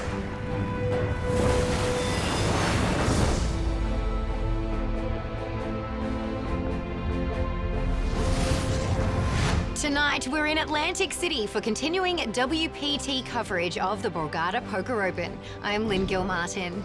We are in the middle of this battle at the final table, and joining me to call the action are Vince Van Patten and Tony Dunst. Well, Lynn, very exciting. Matt Parry is still out in front. He's a young guy going after his first major title. He's a professional, and he's playing like one.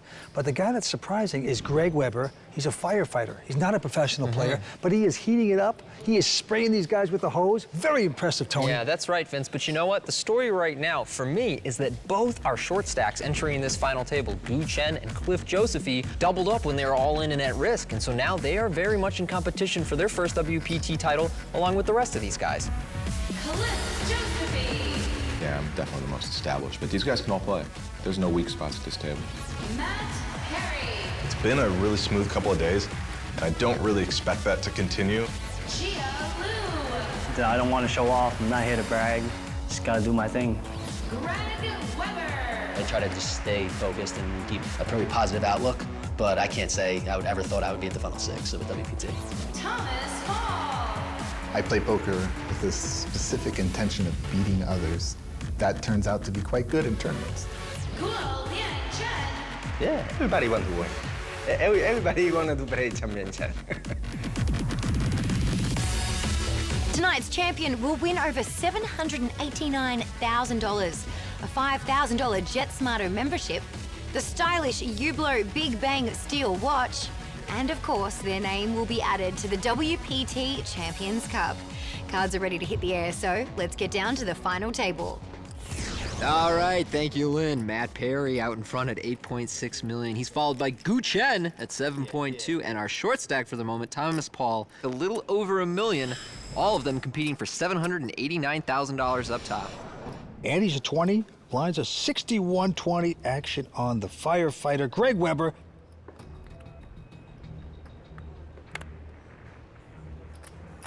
Ace-9 doesn't like it. He's going to fold it. Thomas Paul.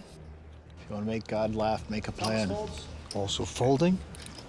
Cliff Josephy with a King-Queen of Hearts.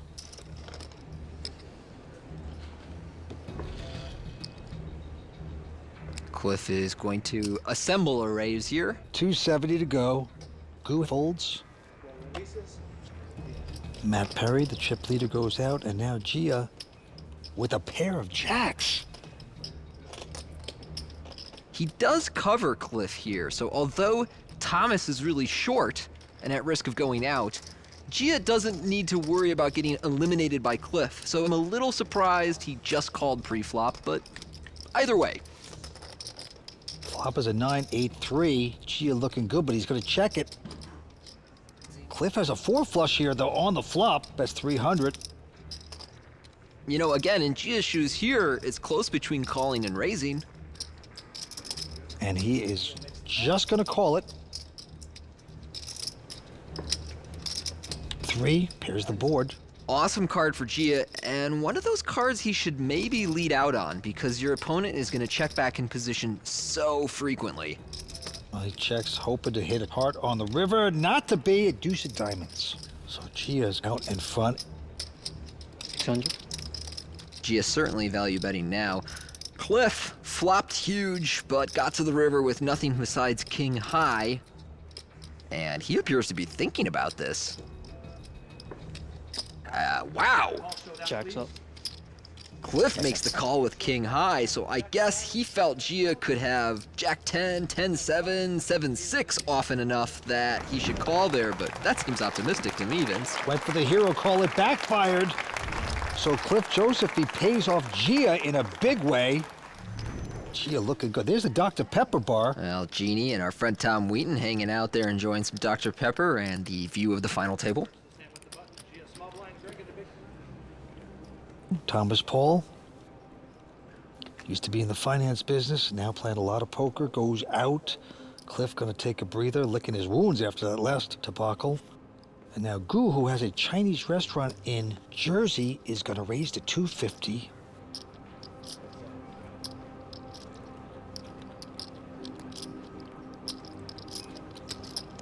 Matt 3-bets the button. We've seen Matt do a lot of 3-betting at this final table, and that's not only a result of his playing style, but his chip lead. And now, Goo. Nice. Everyone else wants to avoid playing big pots because he can eliminate them, but they can't eliminate him. Matt taking that one down. To succeed in poker, you really have to work at it. You have to put in the hours. And the biggest thing is being mentally strong. Like, everyone goes through tough streaks in poker, and you got to be able to get through that. I used to play chess a lot when I was younger, and I've always had a thing for strategy games. And when I found poker, I was kind of like, wow, it plays to a lot of my abilities and, you know, my interests, but I can also make money at it, much more so than in chess, and it just worked out perfectly. Matt Perry, chess player, top juvenile chess player, out of Rochester, New York, now living in Vegas. I've played some cash games with Matt Perry before. He was very composed, thoughtful at the table. He's got a great, aggressive game. It's fun to make a little money at something you're good at. A game that you don't have to have the best hand. You gotta love poker. Fold. Action with Goo here. With a solid ace-king.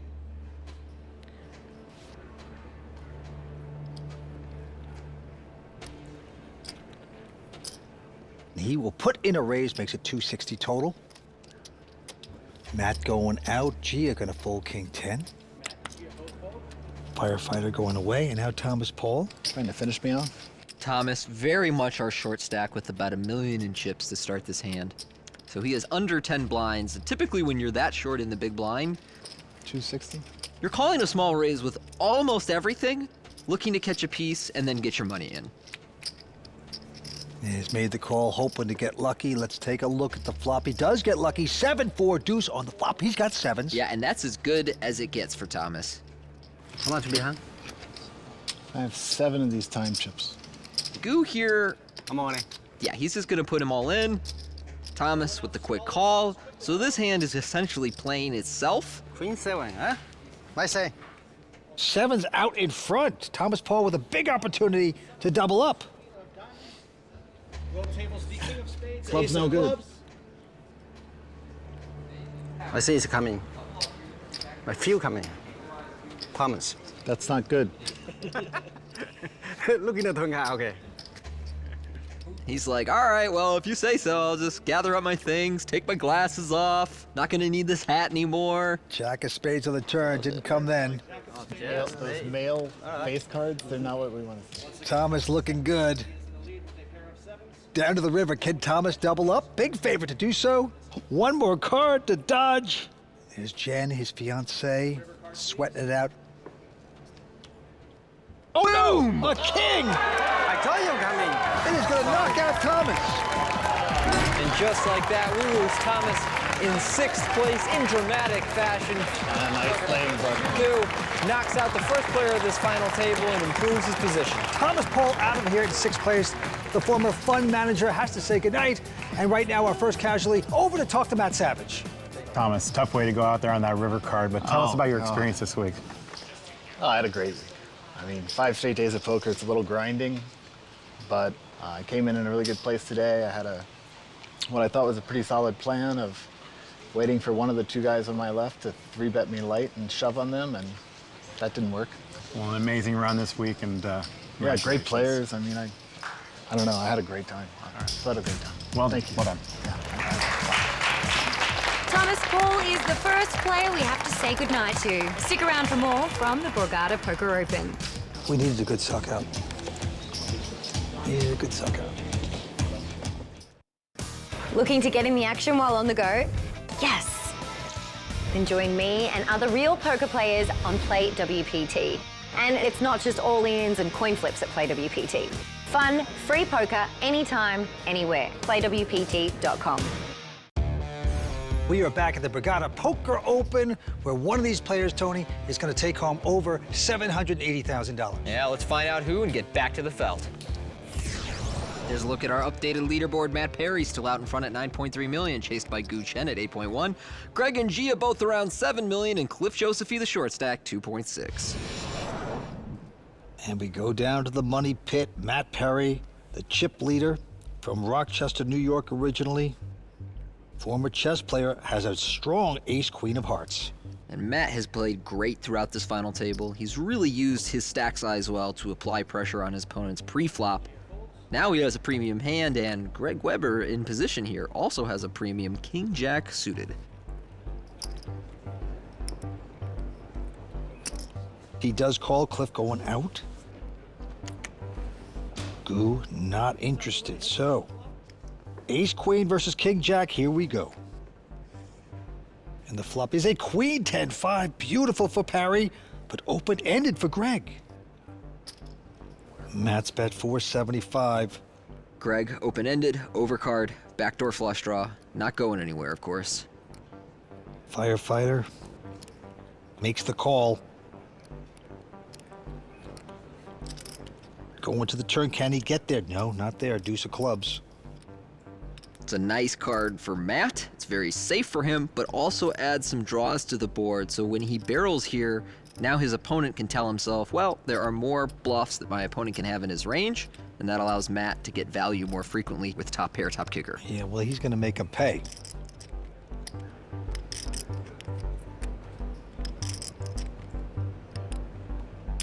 And the firefighter now involved with a big pot. He'll make this call and have to get lucky on the river. Let's take a look. When he does so, an ace hits. He's hit his straight. Beautifully done. And Matt has two pair now, aces and queens, and he's going to check.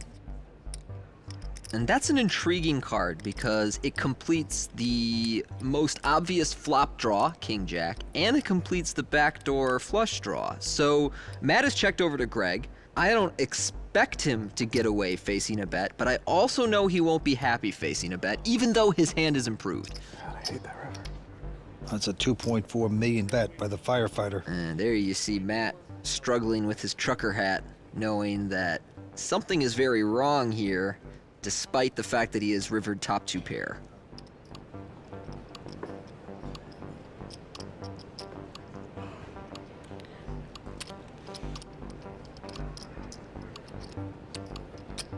The action clock will expire, so a time bank chip comes into play.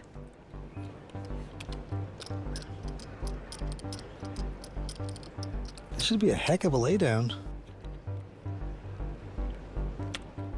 Wow, he's gonna do it! Great fold. That's a disrespectful fold. I mean, Matt really telling Greg, I don't think you have enough bluffs here to make top two pair a call. Good river. Yeah. And Greg tells him, like the last card, but you never know. Guy didn't show it. Makes you think. Wow, nicely played all around. Well, however tonight finishes for Matt Perry, he is going to feel really good when he watches these episodes and sees him making these great plays. Goo, this hand with a pair of sevens has raised. And now Matt Perry with a strong ace-jack. He will make this call. Sorry. And I think part of the reason you see him opt to just call here instead of 3-bet, as he has done so many times, is now he is not the chip leader. Goo actually has more than him, could knock him out of this tournament if he were to 4-bet and they played a big pot. Well, Greg Weber with an ace-10. 250. 250. He's got some money in there. Yeah, Greg has a choice here between squeezing as a 3-bet, ace 10's a pretty good hand to do that with, or just calling, and he elects to call. Here's the flop. It's a queen nine deuce. Helps no one. Goo's still out in front with the sevens, but hard to know. This is a good flop for Goo if you can see everyone's cards. If you can't, it's not really a good flop for him because there's two overcards to his 7 and a flush draw that he doesn't have, so... Matt sees an opportunity of a couple checks, and he is going to bet it. Nice hit. Try to muscle these guys out. It's going to work with just ace high. So he has lost his chip lead for the moment, but he is probably going to fight his way back there. Greg Weber and Goo Chen now essentially in a dual control of the lead. The antes are gone up to 25,000. Blinds are 75, 150 at the Borgata Poker Open. 5 players remain. Couple folds. Gia out, and now Greg, the firefighter. He's got an attractive queen, jack of spades. He's looking at Cliff's stack and realizes he only has about 13 blinds here. All in. Yeah, Oh, yeah. not surprised to see this. Yeah, just wants to muscle Cliff out. And let's take a look at Cliff's cards. We haven't seen them yet. Play online? That's a yes. All right. Ace-3. Good luck. Cliff, gonna make the call, knows he's getting a good price, and you see there why it is so powerful to get all in pre-flop with queen-jack suited. He's essentially coin flipping here, even though his opponent has an ace. Queen ball. Hey. Married, has 3 sons. He's a family man that loves to take home the cash. And right now, he's a favorite to double up, slight favorite. It's the worst having everybody rooting against you. Don't even try and lie. Please, the people are never rooting against Cliff Josephy. Let's see if Cliff gets lucky, or will it be Greg? Oh, there's a jack! It is a great flop for Greg on King Jack 9. He has a pair with a gut shot. Cliff needs some kind of running straight, an ace, or running hearts. Is another jack. Okay, we'll take it. We'll take it. That's actually a good card for Cliff because he's picked up the flush heart draw, so he has 8 outs going to the river to get the win here. 3 of spades. Cliff not going to do it. He is our 5th place finisher. Really well-liked, well-respected guy in the poker community. Going to have to wait a little bit longer on getting a first title. Yeah, Cliff will take home $199,000, and he's over to talk to Matt Savage about his defeat. Got the early double up, but that was fun. I mean, when you get in a situation like that, do you have more hope as to winning the title and the money, or? Yeah, obviously. I mean, I was in much better shape when I won that. I was over 4 million chips, and I was in good shape. And then things just didn't go my way. I probably made a couple mistakes. I made a hero call against Gia, where I was wrong. I thought that he would bluff catch a lot of his value hands, and he had 2 jacks, which I never thought he had there. So that was a mistake. That hurt me a little bit, and just couldn't catch a heart on the end there. So. Well, you moved up 1 spot from them. Yeah, so right. I mean, so that's something. Okay. It wasn't in the cards tonight for Cliff Josephy. Action continues from Borgata when we return. Not the best turn card. The best turn card for TV.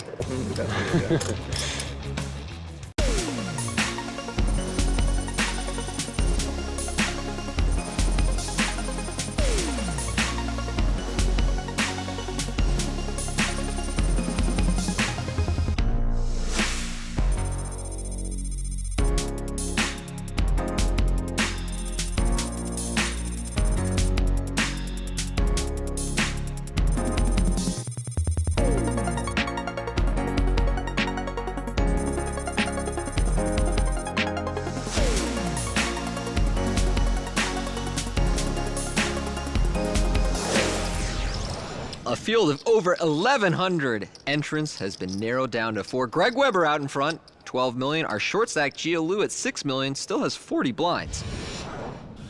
All right, we go to the felt. Action's going to be on Matt Parry. He's got about 7 million. He's got a King 10. Grew up in Rochester, New York. Now living in Vegas. Living the dream. 26 years old. Makes a raise to 325. Gia with the little pair of 4s will make the call. And after losing Cliff Josephy, I would say that Matt Parry is the most experienced player at this final table, and he looks like it tonight. So composed this evening. Goo with ace-3 of hearts. He likes to also call, so 3-way action. Going to the flop, it is a King, Jack 4, 3 of a kind for Gia. What a flop, and Matt Parry hitting top pair. This is bad news for Matt. Goo checks. Matt makes the continuation bet, 525. And Gia with the set. Just calling. Goo folds. 5 on the turn. 1.25.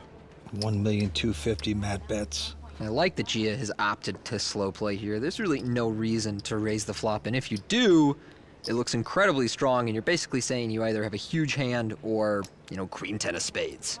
And Gia just slow playing the set, makes the call, trapping beautifully. Deuce on the river, irrelevant card. Matt Parry, will you keep betting or what? 1.35. Oh, wow. He bets 1,350,000, thinking he's making a value bet. Where's the sledgehammer going to come down? All in. There you go, all in. It's hard for Matt to get called by a jack or a worse king, but oh man, this is tough. Red alert, red alert. Matt has bet on all 3 streets. Here you can see on his face the moment Gia announced all in, he felt nauseous. Matt now facing a very difficult decision on this river. What he's thinking about is that it's difficult for his opponent to be bluffing because that means he would have called twice on a draw and then ripped it in on a bluff on the river, which can happen, but is a very rare play from most opponents. Time clock down to 4 seconds. And what's more time? It's also really hard for Gia to have a strong hand here because if he had king jack, he would likely raise either the flop or turn. If he had pocket jacks or kings, he would probably re-raise pre-flop. God, can't believe bluffing here. I'm so sick of this bluff.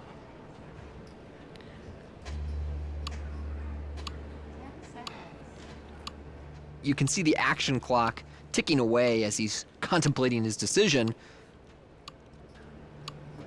Now he's going to take another time chip. Matt has used quite a number of those during this final table, and now facing one of his most difficult decisions so far. Ace 3 spades. Wow. I should check. Can he lay this hand down?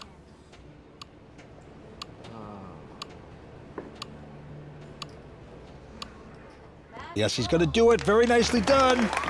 Saves the last bunch of money. And that is a big pot for Gia. Flopping a set.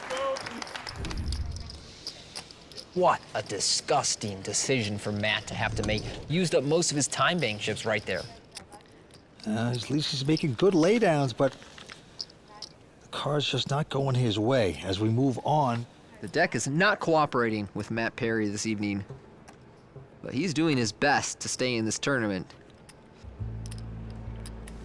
And here Greg Weber with a 9-7 of spades, going to make it 325. Goo just going back over the top to 800. Matt with 10s. All in. It's all in time for Matt. And when it comes back to Goo, I don't know what to expect. I mean, he's getting a good price, but he only has a 6 suited, so I really don't know how he wants to approach these situations. He's gonna call, okay? Goo says, I'm here to gamble. I've got a suited ace, let's play. Matt Perry going off the rails here, getting hands, but they're not working out. This time out in front, nice favorite with the 10s against Goo, but crazy things happen. And if Goo should get lucky, Matt would be out of here. 5 cards to come, the money's all in. Here it is. Flop is a 4-3 deuce. It's good. 2 card out. Yeah, that's a good but not great flop for Matt, because he still needs to dodge an ace or a 5, so his opponent has 7 outs twice. Let's see the turn. 4 pairs the board. Nice A. Don't give me that. Come on, 1 time. Still trying to dodge the same 7 outs going to the river. Not to be as a jack hits on the river. So Matt is going to double up. Well, that's a huge double up for Matt Perry. He came in as a chip leader, almost was eliminated right there. We have 4 players remaining at the Borgata Poker Open. We're coming back for more on the World Poker Tour. This episode is sponsored by Dr. Pepper, the official soft drink of the World Poker Tour. Hublot, the official watch of the World Poker Tour. And Rockstar Energy, the official energy drink of the World Poker Tour. My name is Maria Krebs. I'm in Atlantic City because I was chosen from a story that I wrote about my father in the Why I Love Poker contest. I won a main event ticket to the Borgata Open, and I won some free gold coins on Play WPT, which I love. When I was little, my dad worked all the time, and on the weekends he would play cards, and I never understood why. When I was older, friends of mine said, do you want to play poker? I'm like, well, do I ever have to be a blind? I don't want to be a blind at first. I was bit from the very first hand, and it came to me immediately, my father's passion for poker. The one thing I learned with Alzheimer's and my father is I would just talk, and I could never reach him. When I talked about poker, my father lit up, so it made me realize that was his true love. I love everything about poker, the ups, the downs. I know after losing, you think, why do I love poker? I still love it today as much as I did yesterday. I love PlayWPT because it's low risk, high reward. I get to enjoy myself and play poker, which is a poker player's dream. Maria had a great time here at Borgata and really loves PlayWPT. Check it out for yourself. Get started on playwpt.com on your computer or download the app today. We are back here at the Borgata Poker Open where 4 players remain. Greg Weber, the firefighter, out in front with 12.5 million in chips. Jialu in second with 9.5. Matt Parry, 7.3. And Gu Lin Chen, the Chinese restaurant owner in Jersey, has about 4.4. Action's on Gu. And he's going to fold this one. I like his hand selection so far at this final table. A lot of recreational players either play way too many or way too few hands. Gu has been right on the money so far tonight. Matt opening up King 6 here on the button, and Gia making another one of those surprising and kind of confusing calls from the small blind with a premium hand. I mean, Ace-Queen suited is an awesome hand, and you're facing an aggressive opponent, so you should want to get more money in the pot here. I don't really understand the call. It's an unorthodox move, and it doesn't always work, but this time it's really not going to work, as a 10-10 jack hits, making Greg 3 of a kind. And if I didn't like the pre-flop action, I like this flop action even less. This is just not a good flop to be leading out on. It's pretty easy for your opponents to connect and not fold, and Greg, of course, with trips, not going anywhere. Matt gets out of the way, 9 on the turn. So, oh yeah, he's got the memo. Yeah, that's a good card for Gia, but also not one he should expect to get many folds from Greg on. So you see him check over there, and now it's just going to be a question of pot odds once Greg bets. Yeah, Greg's going to bet a hefty 850. Now Gia's open-ended, but no, he's no moss. He's going out. One of those hands where he sort of put money in all the wrong ways. He would be one tough guy to play at the fire station, wouldn't he? And they're waiting all the time for a fire to happen. He's playing a little poker. Let's play some poker. Well, guys, I got a deck right here. I know we got some hours to kill. That's right. I got some chips. I'm buying the beer. What a ringer at the fire station. No scare, huh? That 9 doesn't scare you, huh? I don't have a 10. It's a good bet. You hear the fire bell go off, you just go, wow, no. Breaks up the game. Not that fire thing again. Greg might be able to retire from his firefighting days if he takes down this one. There's almost $800,000 up top, so. Gu has raised, and around the horn, Gia picking up 10s again. All in. And he's going to shove it all in. This time, Gia absolutely knows how to play pocket 10s. Gu is our short stack, 20-something blinds on the button, raises it up, and Gia just rips it in his face. And Gu is too shallow to call a hand like ace-3. There you go. Now he's got to lay that down. Gia, being a gentleman, shows the hand. Trying to needle him? No, not at all. He showed me 6s. I got to show him. I got ace-high. Ace-high, no good. Greg Weber continues to pad his chip lead above 14 million now. The blinds are still 75-150 with a 25,000 ante. Here in Atlantic City at the beautiful Borgata Poker Open. Action goes to Matt Parry. He's got a pair of 7s. And he will up it to 325. Gia folds it. Greg with an uneventful 10-7. He's not going to play, so Gu now with a 9-10 will compete. Yeah, that's a nice big blind hand, and he has outflopped Matt here, so middle pair for Gu, and an under pair to the king and 10 for Matt. Gu checks to him. Matt gonna slow down and check 2, going to the turn. It's another king. And that's a good card for both players, because now their hand strength has improved, and it's made it much less likely that their opponent has the king. Gu will check over to Matt one more time, and You see Matt here, sizing up a bet, trying to get some value from Goo. He very reasonably believes that he has the best hand. Now, I will say, there's not a lot that Goo can call with on this turn besides a king or a 10, maybe an awkward deuce somehow from the big blind. Well, 6 on the river doesn't help Matt. Goo checks it. So Matt has a good hand here, but I question whether he can really be called by worse. This may be too thin. Well, he's gonna bet it. And you see Goo just snaps with the 10, and Matt already feeling a little bit dirty about making that river bet, likely realizing it was a little too thin in the end. Matt Perry perhaps misstepping there, but Goo on a nice roll right now as 4 players remain at the Borgata Poker Open. First time I did that this tournament. You've been right on pretty much every other time.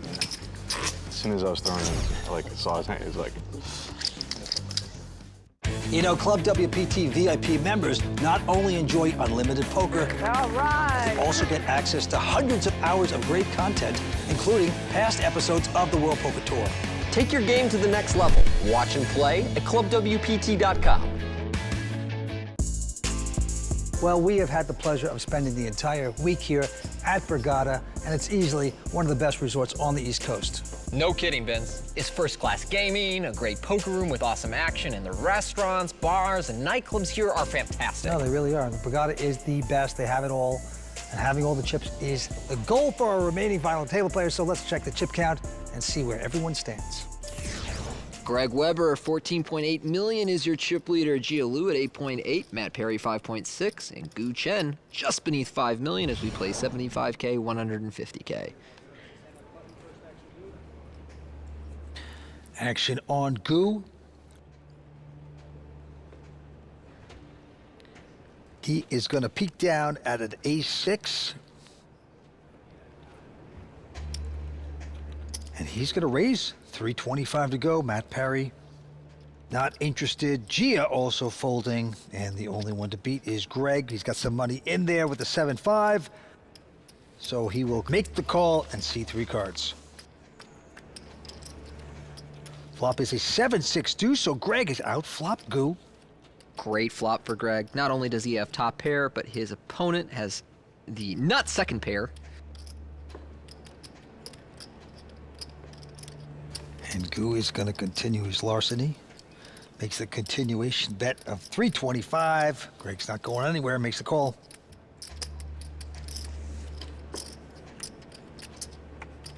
Wow, an ace on the turn. Goo hitting aces. I mean, not only is that an awesome card for Goo because he improves to 2 pair, but it's the card he's most likely to double barrel as a bluff. So this is going to be really difficult for Greg to fold here against that bet.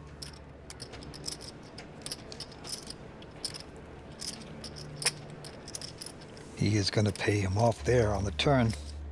Going to the river. Can Greg get out of this? No, 8 of spades on the river. Greg is checked. There's about 3 million in the pot, which is roughly what Goo has behind here. So I'm not sure if he'll just all in or size it down a little bit, but he's going to think this one over before taking his action, and perhaps he's trying to inspire some doubt in his opponent about whether he is bluffing or value betting. The clock is ticking down. And he's going to take more time. And I think he's trying to disguise the strength of it. 2.10. 2.1 million. Yeah, if this is by design, it's some beautiful acting by Goo, because he does look genuinely uncertain about what he's supposed to do. And now Greg is faced with an awkward decision.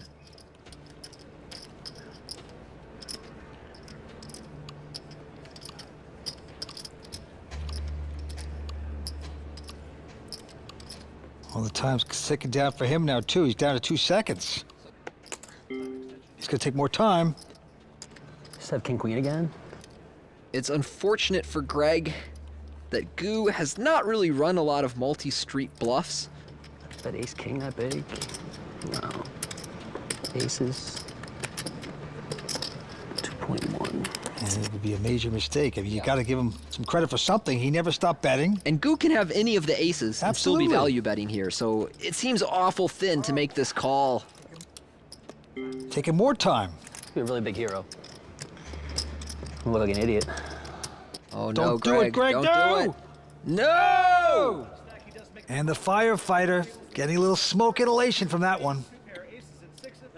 And Goo, beautifully done. Try not to pass out, Greg. Brilliant move by Goo right there. Hats off. Guy's in his first WPT tournament ever, and he makes that kind of move. Yeah, very nice hand from Goo there. Nothing fancy, but got maximum value, whether that was a result of his posturing on the river or the image he has at this table. Goo, all of a sudden, really in contention for this title. Okay, Gia now, with the button, is going to raise up 6-3 suited. Greg, looks like he got the wind knocked out of him a little bit in that last hand. He's got Queen 10 suited here in the small. And he'll make the call. I wonder if Greg's mental composure will maintain. Now, it can be tough to keep your mental fortitude when something major goes wrong like that, especially when you know you made the wrong play. Flop is a 10-7-6. So Greg out in front with the 10s, Gia catching 6s. Both players check. The turn pairs the board with the 7.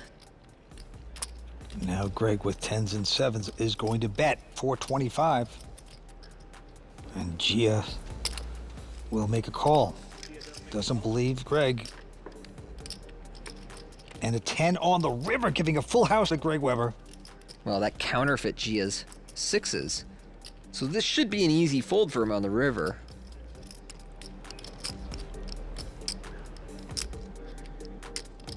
Here comes Greg with a bet of 1.3 million. Uh-oh, he's looking at his chips. 3.5 million. Oh no, yeah, that's not gonna work. A quick call by Greg.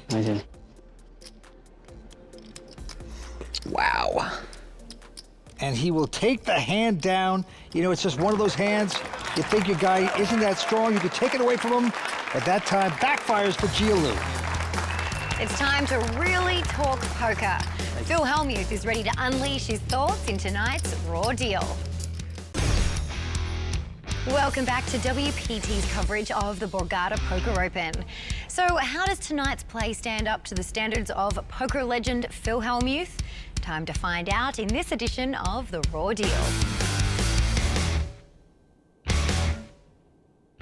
So, our big-time chip leader, firefighter Greg Weber, decided to make a hero call and lost a big pot. On the surface, you may think he got burned, but I think there's an upside for him with this hand. The pre-flop call was 7-5. Not horrible. One modern school of thought, which I subscribe to, is it's okay to defend in the big blind with lots of hands. However, when you have a big chip lead with 4 players left in the tourney, you need to protect those chips. Let everyone else play a wide range of garbage and let your opponents take the big swings up and down and bust themselves. You protect, protect, protect. Fold the 7-5. First place was almost $790,000 versus $240,000 for fourth.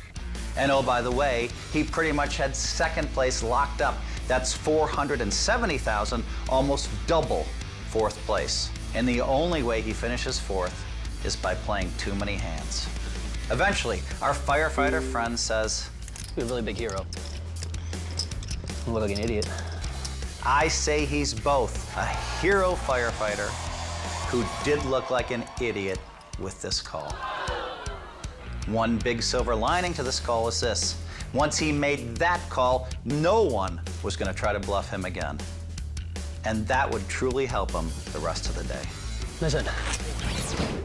Greg certainly made a misstep in that pot, but he won his chips right back against Gia Lu with that full house against Gia's bluff, now down to 4.4 million, and that brings Greg up to 15.7, currently running away with this final table. A non-professional, once again in the lead on the World Poker Tour, going after the big bucks. Very exciting. But let's go to Gia Lu.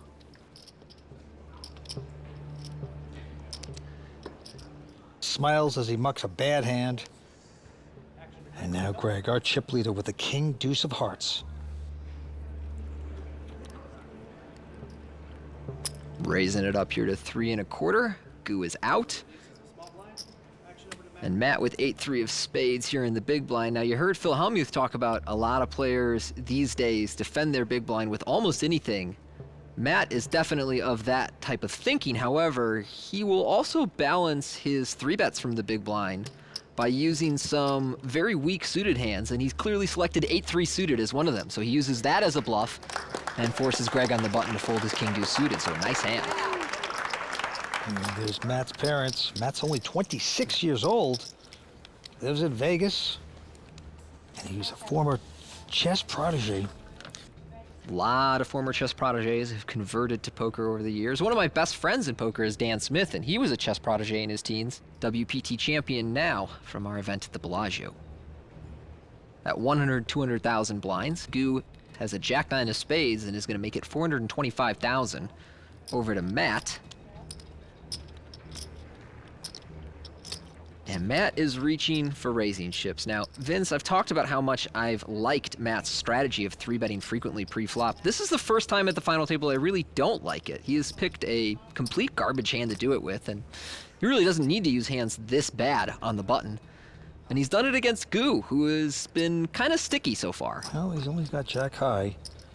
Doesn't have to make this call. And most players in Goo's position prefer to call. Sometimes people fold or 4-bet. Often we see a call, and that's what Goo elects to do here. So we'll go to a flop. 10-7 versus jack-9, and the flop is a queen, queen 3. But 2 of them are spades, so a great flop for Goo. Not a bad flop for Matt if he wants to try and bluff his opponent, but we know that Goo has spades here. Wise enough to slow down. There's another spade, so there you go. Now what, Goo? Oh, I love this check from Goo. I love it. You gotta dig the hole, put the twigs and the branches over it, and wait for the sucker to fall in. Well, trap set. Boom. 950, he has bet.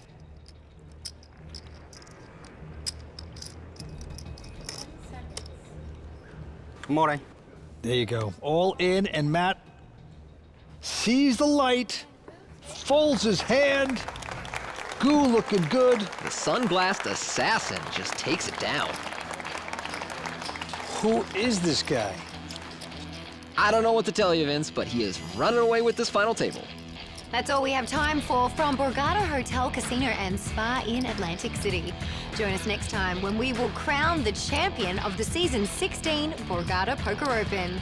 Thanks for watching. See you next time on the WPT.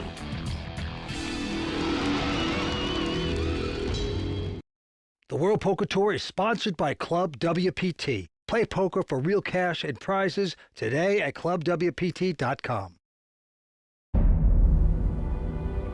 I can outplay these guys. Got my shot. Got this. If I get the call, I prepare for this day. One time. Breathe. You never know when your time is going to come. To rise above the rest. To seize the opportunity. To be crowned a champion.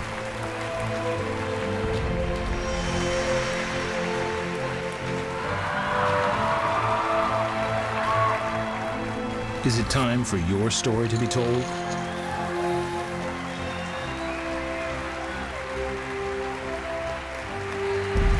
The World Poker Tour.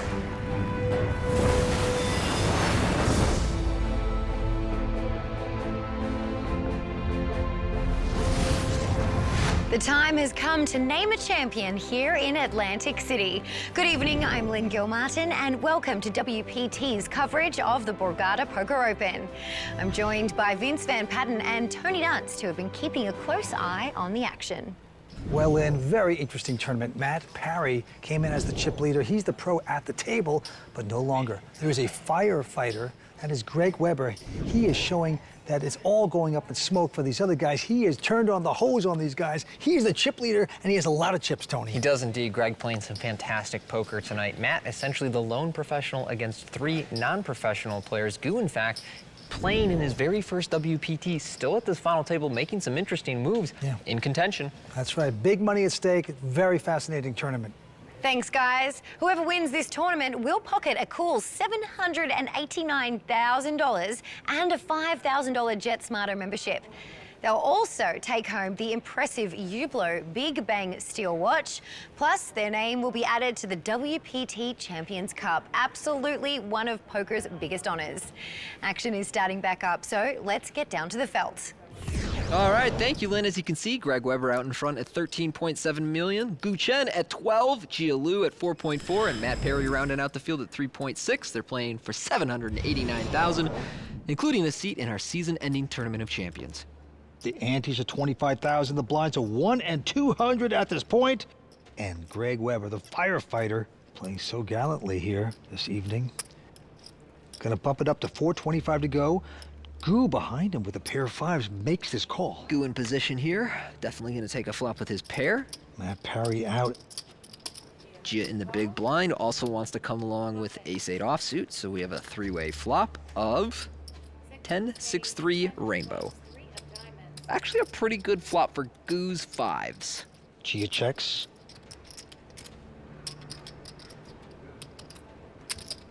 Greg going to fire out 675,000. And Gu, with his pair of fives, gonna let this one go. Jia has no way to continue and also folds, so Greg's continuation bet there is gonna work for him. Takes it down with nothing. I'm very competitive. I played sports my whole life. I actually went to Rutgers for sports management, so I wasn't on the firefighter path, but my dad and both my uncles are firemen, so they kept pushing me to take the test. I mean, people have a bunch of different views of how it actually is. Like you see like Chicago fire on TV. It's not that intense. When there is a fire, you actually gotta do it. It's tough work. You gotta go in there and really give it your all and try to help people out. But I wouldn't, trade my job for the world. Even before I started firefighting, I was playing poker. So I was kind of accustomed to taking chances and, stepping out of my comfort zone. So they definitely do go hand in hand, taking risks with firefighting and poker. Wow, what a hero. Greg Weber and a family of firefighters, and now playing great poker here tonight at the Brigada Poker Open. He should be very proud. But let's go to the felt. It's on Gu. Quick fold by him. Matt Perry, who came into this final table as the chip leader, and now he's struggling. He's limping this button, which is a first from him at this final table, but I like that he's mixing in the play at this stack size. Jia Liu with Jack-9 makes the call. Greg checks in the big blind with a 4-deuce. And we see a flop of Jack 8-5, 2 clubs. So great flop for Matt, a problematic flop for Jia, and I'm very surprised to see Matt check back on that flop. They all check. A 3 on the turn now. That 3 does give Greg an open ender to his 4-deuce. Greg's coming out with a bet of 375.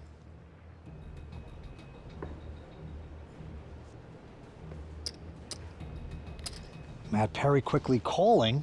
And now Jia has an awkward decision. He's got top pair, but he's concerned that it might not be good in this 3-way pot. But if it is good, his opponents probably have a lot of outs going to the river, so what's he gonna do? And you can see the uncertainty in his face. I got so many. Whatever he does now, it's gonna be hard to convince his opponents he has a truly good hand. Clock is ticking down, so he wants more time. Jia's poker face nowhere to be found in the room. 1.2. Oh no, is this raised for value? Is this a bluff? What is this? Well, I think he thinks he's in front. The check by Matt on the flop. Greg's gonna go out. Now Matt, who has a better kicker with the jacks. All in. He's gonna push it. Matt Perry has decided, I don't know exactly what's happening here, but there is a lot of draws that you could be on, and my hand's too good to fold, so let's go. Pocket aces, kings. Nice hand. Gia's gonna lay it down. Oh man. That was a problematic hand for Jia. Fold with a jack. You believe that? Good fold. I had a straight draw. Yeah. Ace of hearts on the river would have completed Greg's straight. I was gonna get there. I had the best hand. I did not want to get called though. Fold with a jack. Fold jack. And that look from Matt pretty much encompasses how I felt about it. You folded a jack, boom, eyebrows straight to the top of the forehead. Greg still out in front, being chased by Goo. Matt Perry moving up a little, and Gia Lu, our short stack, about 2 million. Greg Weber now with a king 10, and he will make it 425 to go. Goo gonna take a breather. Matt also taking a rest. And Gia looks at, oh, a beautiful ace king. Well, this one Gia knows how to play. Yeah, he's on the short stack. He's gonna push it all in. And this is actually pretty close for Greg because he's getting an excellent price, and he does have 2 Broadway cards. So whenever you're getting close to 2-1 and you've got a couple of Broadway cards in a spot where your opponent can be all in with a lot of hands, it's pretty tempting to call. And Greg does make this call. Listen. He's gonna be behind, but I don't think that's a call that should be faulted. Not faulted, but he is a big dog at this point. A chance of doubling up Gia Lu or knocking out Gia Lu.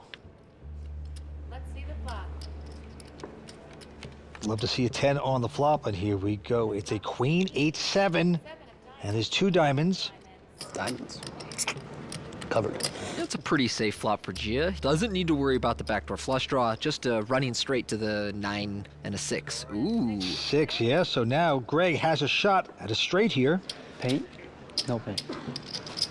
Paint, deuce. So now any 9, any 10, and Greg will hit it. Otherwise, Gia gonna double up here. It's a 4 hearts, safe for Gia Lu. He will take down that one. Play so bad. He is married. He has a 3-year-old daughter. Another one on the way. So stupid. I have king 10. Like, it's just right on the borderline. No, you have 4, you get committed. Yeah, I think I have to call. Gia, now with the double up, is going to try and recover, recompose himself, and make a run at this title. Play goes to Goo. Fold by him. Matt with a strong ace, queen of diamonds.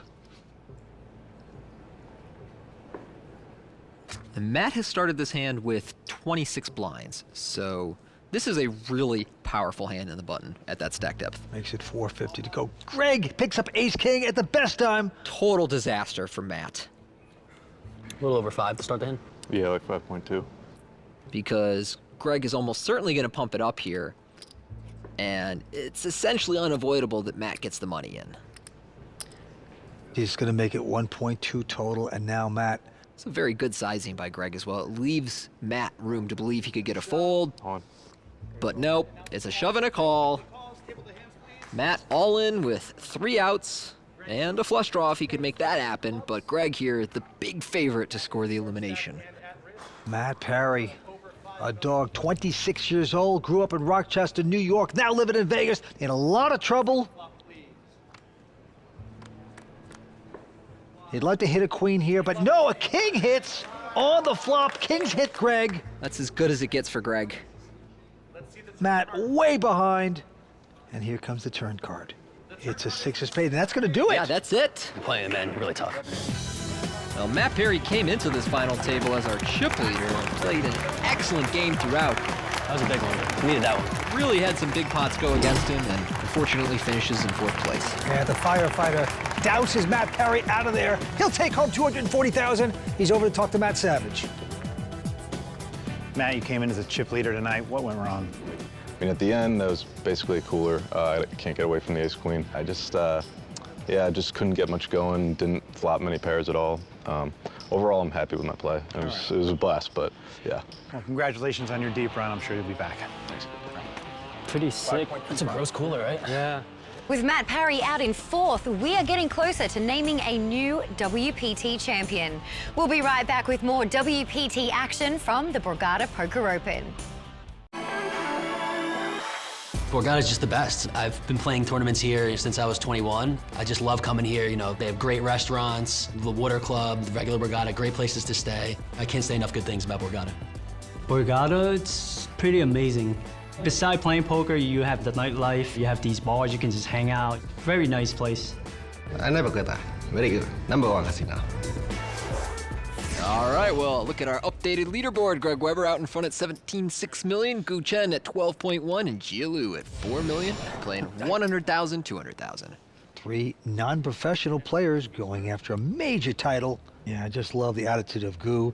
First time ever playing a WPT event. For a guy who's really not that experienced in these settings, he's holding his own beautifully. Jia Lu has picked up the weapons of mass destruction, pair of aces. He's only got 20 blinds, so I guess he's limping in, hoping that Greg might just rip it in pre-flop or, you know, misstep. Flops a king, jack, deuce. I'm a little surprised that he's checking over to Greg. Check on the flop. Turn is the 3. Oh, man. I really want to root for Jia, but he keeps doing stuff like this that's making it difficult. Greg gonna bet it. I assume that Jia is gonna check raise now, but this whole hand has gotten so weird. There it is, 700,000. That's right, that's right. He let Greg get a little piece of it on the turn. He's got 3s now. So maybe this backwards play is gonna pay off nicely for him.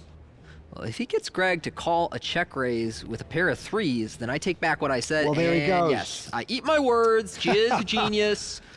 River card coming up. Will it change things? No, it's a 6, so Greg doesn't get there. And Jia is the genius, my friend. Okay, and we go back to the timing tells, Vince, because before we saw him tank forever before making a raise that he wasn't really sure about with the hand of medium strength, and here we see him just immediately fire out on the river when he's dead certain that he's going to win the pot, and to an observant opponent, that can be a problem. Sometimes when you bet too fast, it's a sign of weakness, and that's what he tried to expose here.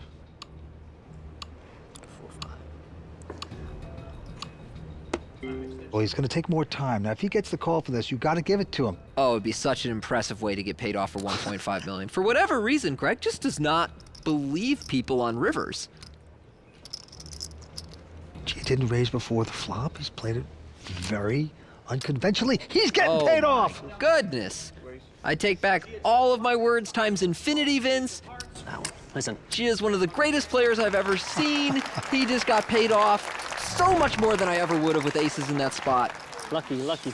It's not how you do it, it's if you do it. And right there, Jia has taken down a big pot. He's back in action. Maybe he just knows his man, because Greg just could not find a fold there in a spot where there was no reason to call down that wide. All right, some strange poker, but good poker. I like it. Yeah, another nice pair for Jia here. Going up to 550. Our blinds are now 1 1/4, 250,000, so 500K is the minimum raise. Meanwhile, Greg has ace-jack in the small blind. Jia has started this hand with 30 blinds, so Greg is going to 3-bet here to 1.5 million. It'd be an interesting decision if Jia decides to go with his 8s and rip it. Gu, in the meantime. Yeah, what's Gu thinking about here? King 8 of diamonds. Taking his time. Gu has used a time bank chip and then raised before, so if he were to do it, I don't think his opponents could say confidently, well, he thought for a while, therefore he's not strong. Gu has done it. He has cold 4-bet bluffed the King 8 suited. The only issue here with Gu's 4-bet is that he sized it very small. So even if Greg was just stone bluffing and had a nonsense hand, he's priced in to see a flop. Action clock ticking down on Jia now. Fold. All right, he'll let his 8s go, so the best hand is in the muck. Greg is almost certainly concerned because Gu has not done this kind of thing very much at the final table. But he's also getting such a good price that he does complete the raise here, so he makes the call for just under another million, and we go to a flop of Queen 6-3. Helps neither player. Not much out there. Pretty good bluffing flop for Gu, and I don't think he needs to bet that big either. Greg has checked into him. 1.8 million. 1.8. 1.8. Greg with the ace-jack. Tough to take the heat in this one. And he is just twitching and shaking his head and finally mucking. And beautifully done by Gu, who shows one of his cards. Flashes him a king. No idea what's going on. I wonder if he knew which card he was going to flash, or there was a chance he was just going to whip open the 8 of diamonds. In seat 5, Guo Liang-chen. I never played WPT, so I should sold the T with WPT because I book open 2 million golden T, so I played never going to no final table. He's got a heart to play this game. He's super quiet, but when it comes to tough hands and tough decisions, he's not scared to call. I've seen him do a few things that I would say a little out of the ordinary. So I think he's definitely capable of putting people in situations and playing a little out of the box. This state tournament gotta be money, so I like that. That's a fantastic story. I mean, one minute he's in the kitchen, he's making the pork fried rice. The next, he's playing on the World Poker Tour final table. And he's playing great out here tonight, Vince. I mean, he didn't just get lucky to find himself here. He's playing terrific, and right now, he's raised again. Yeah, 10-6 suited on the button. Absolutely merits a raise here into Greg's big blind.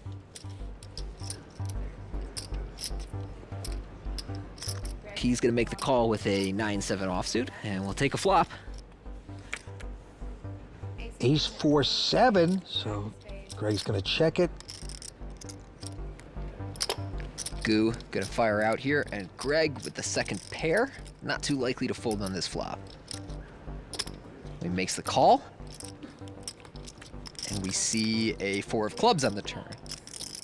And we said before, in spots like this, when you're the big blind, it often makes sense to lead out on the turn when the board pairs, because your opponent's gonna check behind so frequently, and Gu does check behind there. So that brings us to a 9 of diamonds on the river, so Greg now with 9s and 7s, but still, of course, concerned that Gu could potentially have an ace.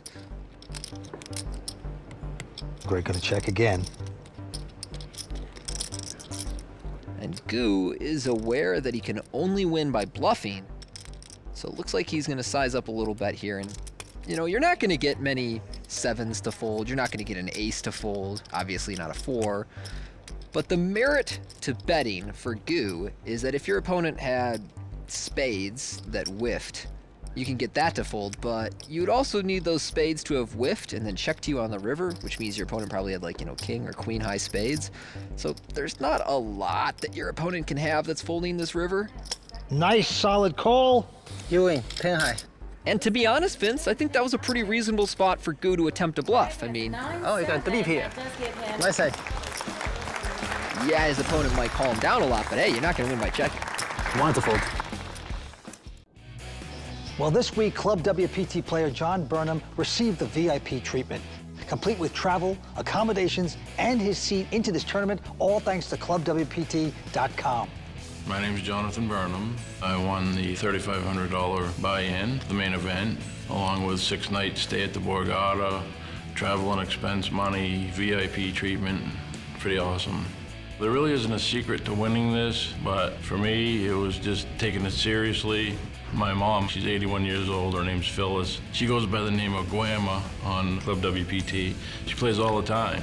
I asked her, what do you got for advice before this tournament starts? And she shared her little secret for success with me, and I followed it, and it seemed to work pretty well. I've never played in anything like this before. The Borgata is great. Nice rooms, nice atmosphere, nice restaurants. Oh, we had a great time at the party. All the guys were there, Vince and Tony, and Royal Flush Girls were there, and Lynn Gilmartin. Those guys are all amazing. After this experience, I'm gonna keep playing as much as possible on Club WPT. I'm gonna try and win another one if I can. Play for a share of $100,000 in cash and prizes every month, including seats to live WPT events. Real cash, real prizes, ClubWPT.com. We're back here on the World Poker Tour at the Borgata Poker Open. Greg Weber, the firefighter, out in front with close to 16 million. Gu with 10.3, Gia with 7.7. Here we go, action on Gu. He's got a pair of 6s, makes it 550 to go. Gia's going out in the small, and now over to Greg with ace-9 of clubs in the big blind, and he will make this call. 2 chip leaders. And the flop is a 10-7-4. It's an okay flop for both players. Greg, to go with his ace high, has some backdoor draws. Goo, still in the lead here, should feel pretty good about sixes. He's gonna bet it 600,000.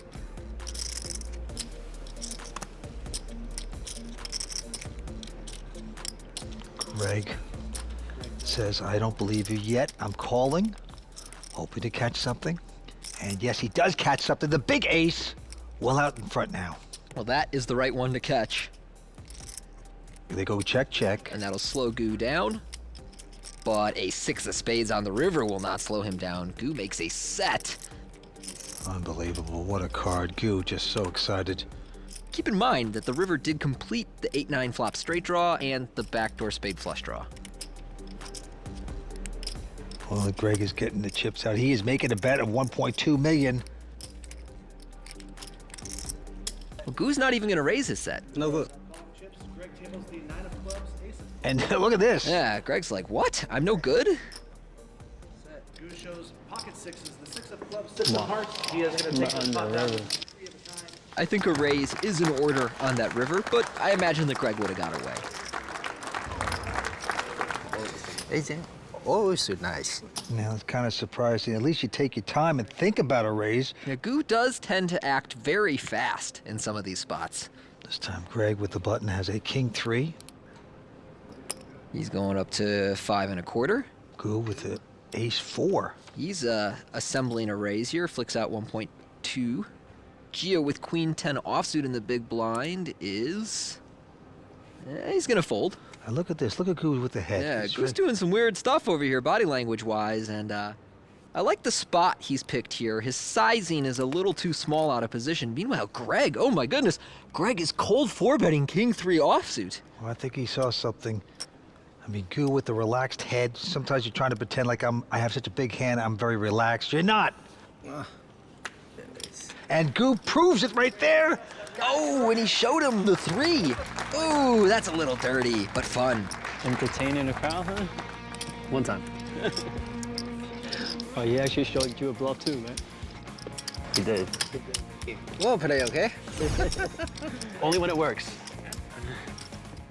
You can play against us and other real players on PlayWPT through Facebook, the PlayWPT website, and on Apple and Android devices. You need to earn your chips at PlayWPT, so think twice before going all in with that silly junk hand. Fun, free poker anytime, anywhere. PlayWPT.com. Welcome back to the Borgata Poker Open in Atlantic City. 3 players remain. Blinds going up to 150, 300,000. There's just over 30 million chips in play, so about 100 big blinds split between these 3 players. These guys making some moves, but starting to run out of room. Greg Weber with 16 million. Goo with about 11.5. G of 5.7, and it's up to Goo. He has a pair of 8. Makes it 650 to go. Gia right behind him with a strong ace-jack of clubs. All in. He's gonna push all in. Gia here has under 20 big blinds, so his hand is playing itself. Greg has a thinker, but not a real decision here. Yeah, you see him get out of the way. And now Goo. Goo emits a little sigh, but I expect him to sigh call and not sigh fold. 3-handed poker game. I think you gotta make this call, whether you like it or not. Well, action clock ticking down. He's in pain.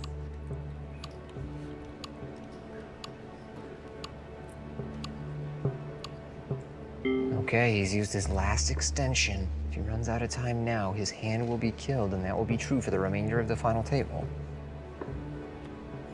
You got the 8s. You don't want to double this guy up. You just work your way back.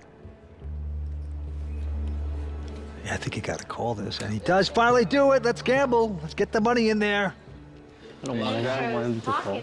Gia, hoping his ace-jack can catch up. Good luck, buddy. Thanks, man. Gia Lou, the local, plays here all the time. Would love to get lucky with the ace-jack. Ace-jack 9! Hold it, please. Gia flops top 2, and now Goo is drawing to an 8 or a running straight. I've seen worse. Here comes the turn. It's a 9. I've seen worse. So an 8 and only an 8 will save this pot for Goo. Only 8, only 8. Goo looking a little disheartened, doesn't even think he can get there, and he does it. 3 of clubs on the river. Gia doubling up. Goo essentially gonna change places and stack sizes with Gia. I'm back, boys. I'm only kidding. As the season continues, more players are starting to accumulate Ublo WPT Player of the Year points. Like WPT Choctaw finalist Josh Kay, who moved up to 3rd in standings with his 11th place finish here at Borgata. It is a long race, so we'll keep you posted as the season moves on. For now, let's get back to the game. Now you see Greg Weber, 17.5 million. Gia in 2nd position with 11.6. And Goo down to 3rd place with 4.6 million. It's on Goo, he quickly folds. Gia calling with the Queen 9, and Greg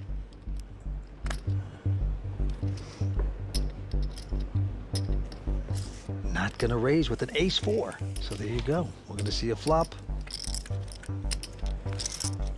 The flop is an Ace, Ace King. Wow. Greg flops trips. And he's gonna fire out here. Gia, not ready to fold to a min bet. He does have Queen High, which is actually a pretty good hand on Ace, Ace King, especially when your opponent check behind out of the big blind. Oh no, it's just quads now for Greg. Wow. Gia checks. At this stage, Greg is just praying Gia has a king because it'll be really, really hard to get away if he does. I think this is a mistake by Greg, pushing his man out. Okay. Nevertheless, Greg takes the hand down with his quads. Still handed. I always have it. Pretty sick. It'd be sick if you actually had a king there. I didn't. I know, that would be really, really sick. Even with a king, I don't think I could pull. Yeah. Let's hope you In did. this situation. Yeah. Even with a king, I don't think I could call. That's gotta be the biggest lie told at this final table. No, I was just gonna check fold a full house to you. You know how I do. All right, Gia here with pocket 7s on the button. Very tricky play because it just called. These guys playing very deceptive poker. Greg with a king jack of clubs not gonna raise. Huh. Very risk-averse poker going on in this hand. 8s for Goo. Goo only has about 15 blinds here. Morning. Goo's not scared. If I'm Gia, I'm racing to get my money in here. I mean, your hand is very underrepresented when you just limp the buttons with pocket 7s.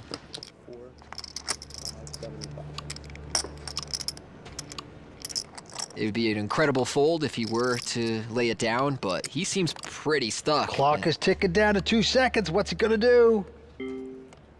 Take more time. That's what he's gonna do. A time chip. He makes the call. Here we go. Gia does make the call. Greg is gonna get out of the way. You know what? I got an 8 again. 8. Oh my god, yeah, 8. Nice hand. I could have just won it. I had king jack of clubs. And if he could have seen their hands, would have loved to call both all-ins. I was calling. Why didn't you? I think I was. I don't know. It's close.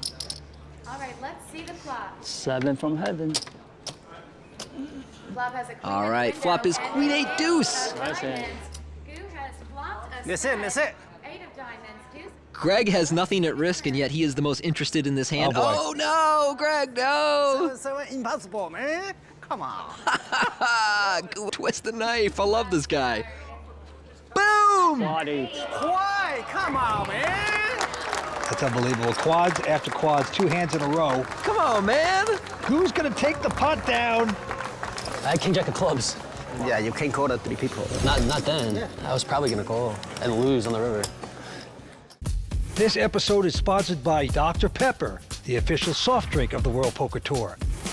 Ublo, the official watch of the World Poker Tour. And Rockstar Energy, the official energy drink of the World Poker Tour. Welcome back to the Borgata Poker Open. 3 players remain in Atlantic City. Greg Weber, the fireman, out in front with 18 million, Tony. being chased by Gu Chen at 11 million, and Jia Lu, our short stack, hanging around with 4 million. Action on Jia, the local. He's not going to play that mess. And now Greg has a pair of fives, but he's just going to call it. And Gu, with an ace-4 offsuit in the big blind, is going to make a small raise. Now, we saw earlier, Greg checked in the big blind when the small blind completed, and he had ace-4 offsuit. Gu, with a different approach, elects to raise. Greg makes the call, and we see an 8-7-3 two-spade flop. Doesn't help Gu. Not a bad flop for Greg. He's going to check. Having the 5 of spades is nice here as well. Got the backdoor draw to spades, backdoor straight draw. And hell, your 5s are probably good at this stage. Gu reaching for his 500K chips. And it's 800,000. Gu is fortunate that he has balanced the uncertainty in his body language throughout this final table. Sometimes he takes a while and makes a raise with a big hand. Sometimes he takes a while and makes a raise with a bluff. So I don't think his opponents can read too much into that yet. Greg calls a queen on the turn. Greg gonna check again. Yeah, it helps neither player, but it's really not a card that Greg wanted to see. Gu is sizing up a bet here in a spot where a lot of players just check behind and give up. So even though he doesn't have anything and he doesn't have any outs, I like that he continues to battle for this pot and bets a card that is very unlikely to be good for his opponent. A $1.7 million bet. Greg here, showing that he's picking up on Gu's increasing aggression, makes the call. 6 on the river. Okay, are we going for 3 barrels? He's going to slow it down, check, give it up. Greg is going to take down a good one. How do you call that? Just a great call by Greg Weber. Nice. And the fireman doing the hero play, and this time it works out beautifully. Extends his chip lead. The button with Jia here. Our short stack, and his queen jack is suited. All in. He's all in. He's got about 13, 14 blinds to start the hand, so not too surprised. Greg gets out, and now Gu with a... Uh-oh. He's got king, queen. Jia is dominated here, and Gu might need a minute, but I expect him to call. Gu tends to take a little longer than a professional player with some of these situations, but he almost always comes to the right conclusion, and I expect him to do the same here.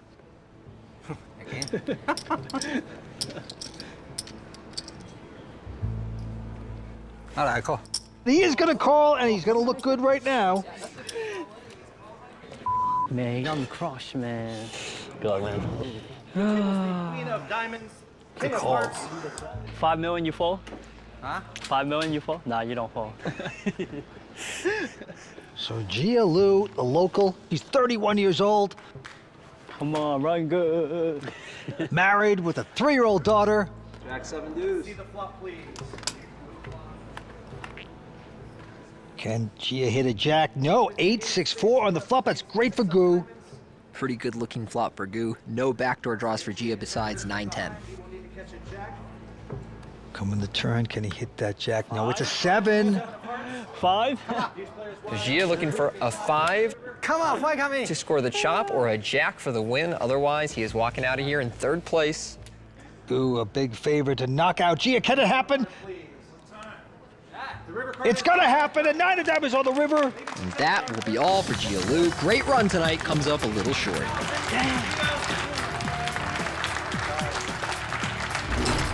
Jia Lu.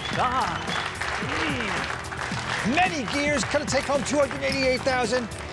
And he's talking to Matt Savage. Jia, lots of ups and downs tonight. Did you stay focused? Are you proud of the way you played? Tonight I was really focused, but cards just didn't come my way. Played the best I can, struggled a lot. I don't know what to say. Well, congratulations. All right, thank you. Great finish. All right. Jia Lu is out, and now Greg and Gu are heads up for the WPT title. Heads up action from the Borgata Poker Open starts when we return. How many daily tournaments are there to win on ClubWPT.com? Well, there's Hold'em, Omaha, Hot Limit, No Limit, Free Roll, Qualifier, Tournament, Headphone, Putters, and even WPT main event packages. That's a lot. Poker tournaments all day, every day. ClubWPT.com.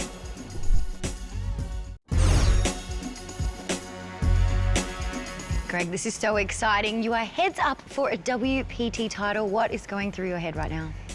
Just crazy. Yeah, I have no words. I never expected to be this far, but I'm just hoping I can finish it off.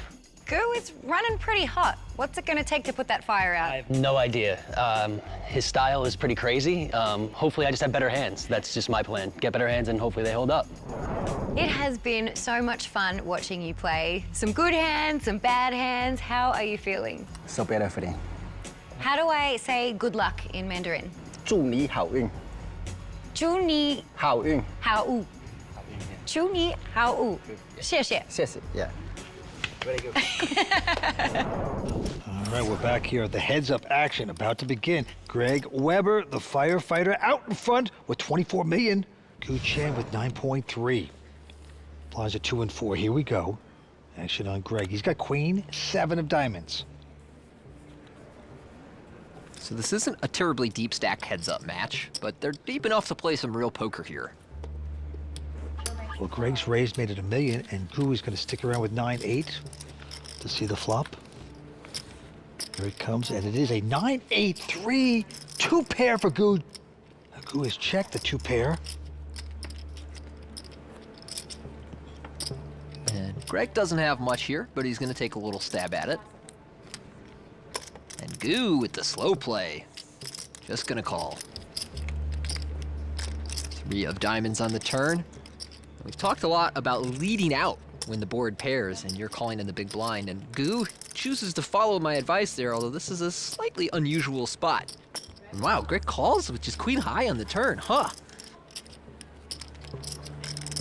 Last card is an ace. And that's a bad card for Gu. It's pretty reasonable that Greg would call the turn with ace high, and that'll slow Gu down. All in. Oh wow, Greg has just bluffed all in. Well, look, if you're gonna get to this river and then you get the perfect card to bluff, bluff it, man. I love this from Greg. And look, Gu has no time bank chips left, so if he runs out of his 30 seconds here, that's it. His hand is dead. He needs to figure out this puzzle in 10 seconds.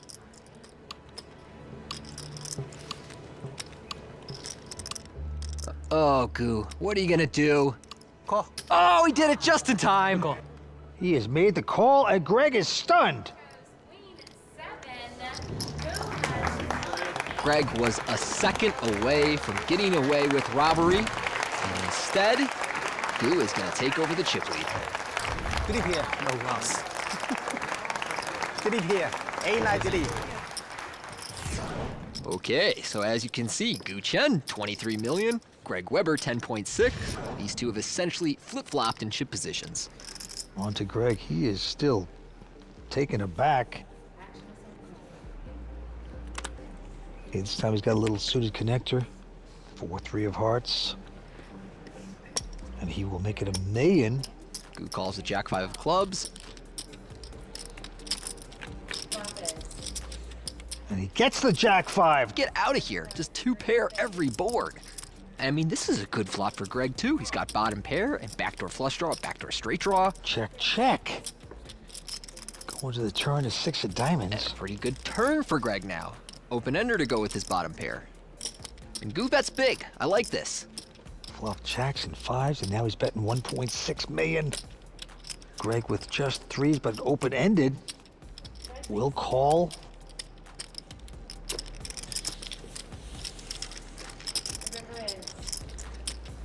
Down to the river we go. It's a 4. Ooh, that could be a rough card for Greg. So Gu checks. And at this stage, Greg has got to believe he likely has the best hand. And he can be representing some, missed diamond draws and whatnot. So he value bets, and I like this value bet. It's a little thin, but I do like it.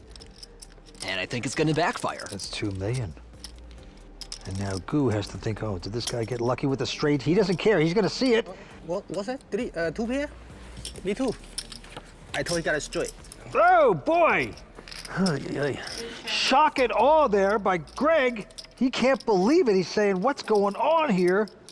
I mean, just minutes ago, Greg was entering this heads-up match with all the momentum and a 2.5-to-1 chip lead and feeling great.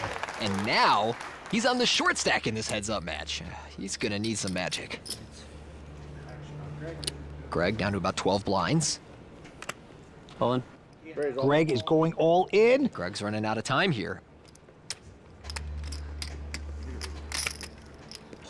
I call. Well, you better believe it, he'll call. Ace-king he's got. Automatic call for Goo. Greg, wondering how this all unraveled so quickly. He's like, didn't I have a chip lead against this guy minutes ago? And now he's 3-outing for his tournament life. And now he has a shot at winning this tournament. Here's the flop. 7-5-4, good for Goo. Greg could catch a running 6-8 and make a higher straight than Goo. But otherwise, he needs a 9. There's Goo's family. Going to the turn. Greg can't even look. It's a 3 on the turn. Okay, so now Greg looking for a 6 for a chop pot, a 9 for a win, or otherwise, Goo is your winner. Goo, 1 card away from the championship. All comes down to this. It's a queen of hearts, it's over! Goo Chen was down 3-1 going into heads up, now he's our champion. Now let's hear from the firefighter. Seemed pretty disappointed. Yeah, it's bittersweet, you know, unfortunate, but I mean, I want to win, but I guess I'll have to set up a second. All right, well done. Thank you. Great run. Thank you, Matt. Appreciate it. Congratulations. Thank you. What does it feel like to be a WPT champion at Brigada? All right, let's hear it for our champion on the World Poker Tour. Goo Chen! Yeah. All right. Well done. What a great champion. That's a wrap on the World Poker Tour's coverage of the Borgata Poker Open. Thanks for watching. We'll see you next time on the WPT. That sucks. You just won almost $500,000. Yeah, right. Yeah, I never felt so bad for a friend that won $500,000. Come on.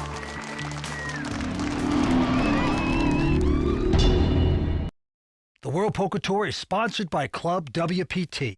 Play poker for real cash and prizes today at ClubWPT.com. I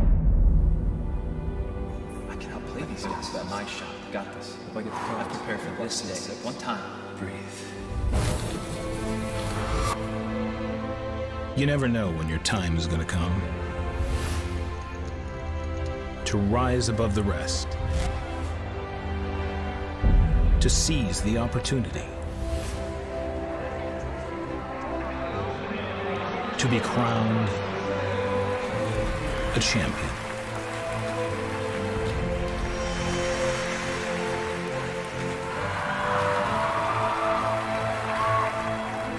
Is it time for your story to be told?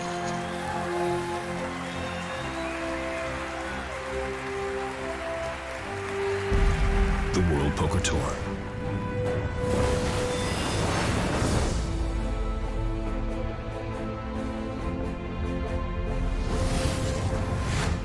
We are thrilled to be back in Montreal, Canada for what has quickly become a favourite stop on the tour. Good evening, everyone, and welcome to the World Poker Tour. I'm Lynn Gilmartin. We've seen our share of great final tables here at Playground Poker Club, but last season was extra special as our own Mike Sexton cemented his place in the record books and won his first WPT title. Deuce of diamonds, it's over! He's done it! Mike Sexton, WPT champion! Earlier this week, a new crop of players arrived, hoping to follow in Mike's footsteps and make their own mark in WPT history.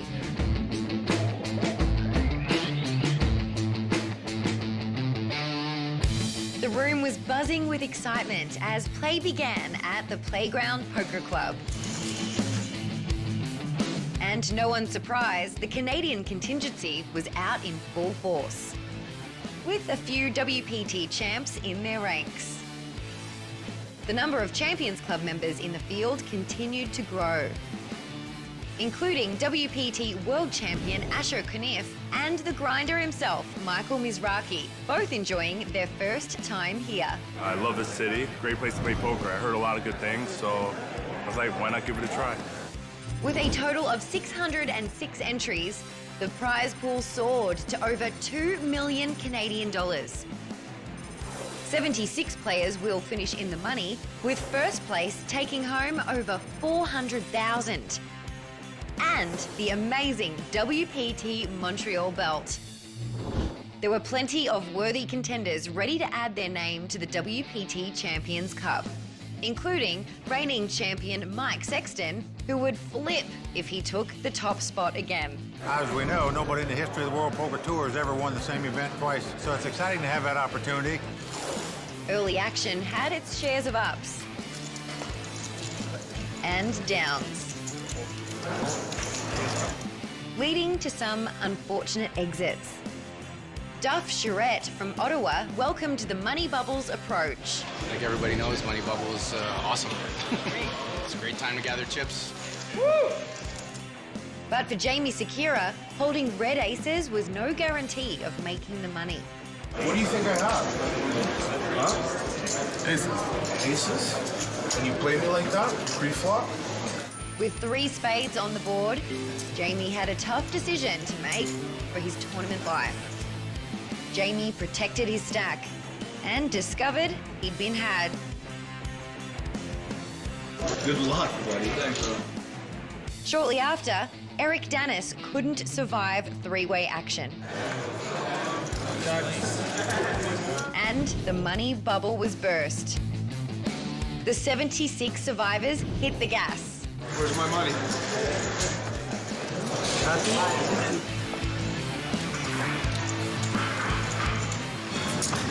No! Don't be able to take me out.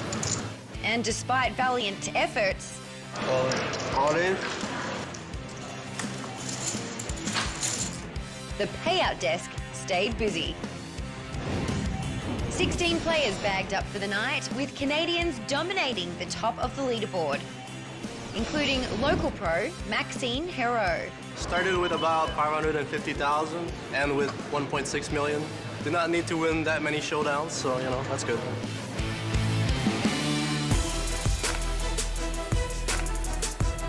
As the WPT final table drew closer, Champions Club member Eric Afriat was very zen about his chances. I won in Florida a few years ago, and I know when it's meant to be, it happens.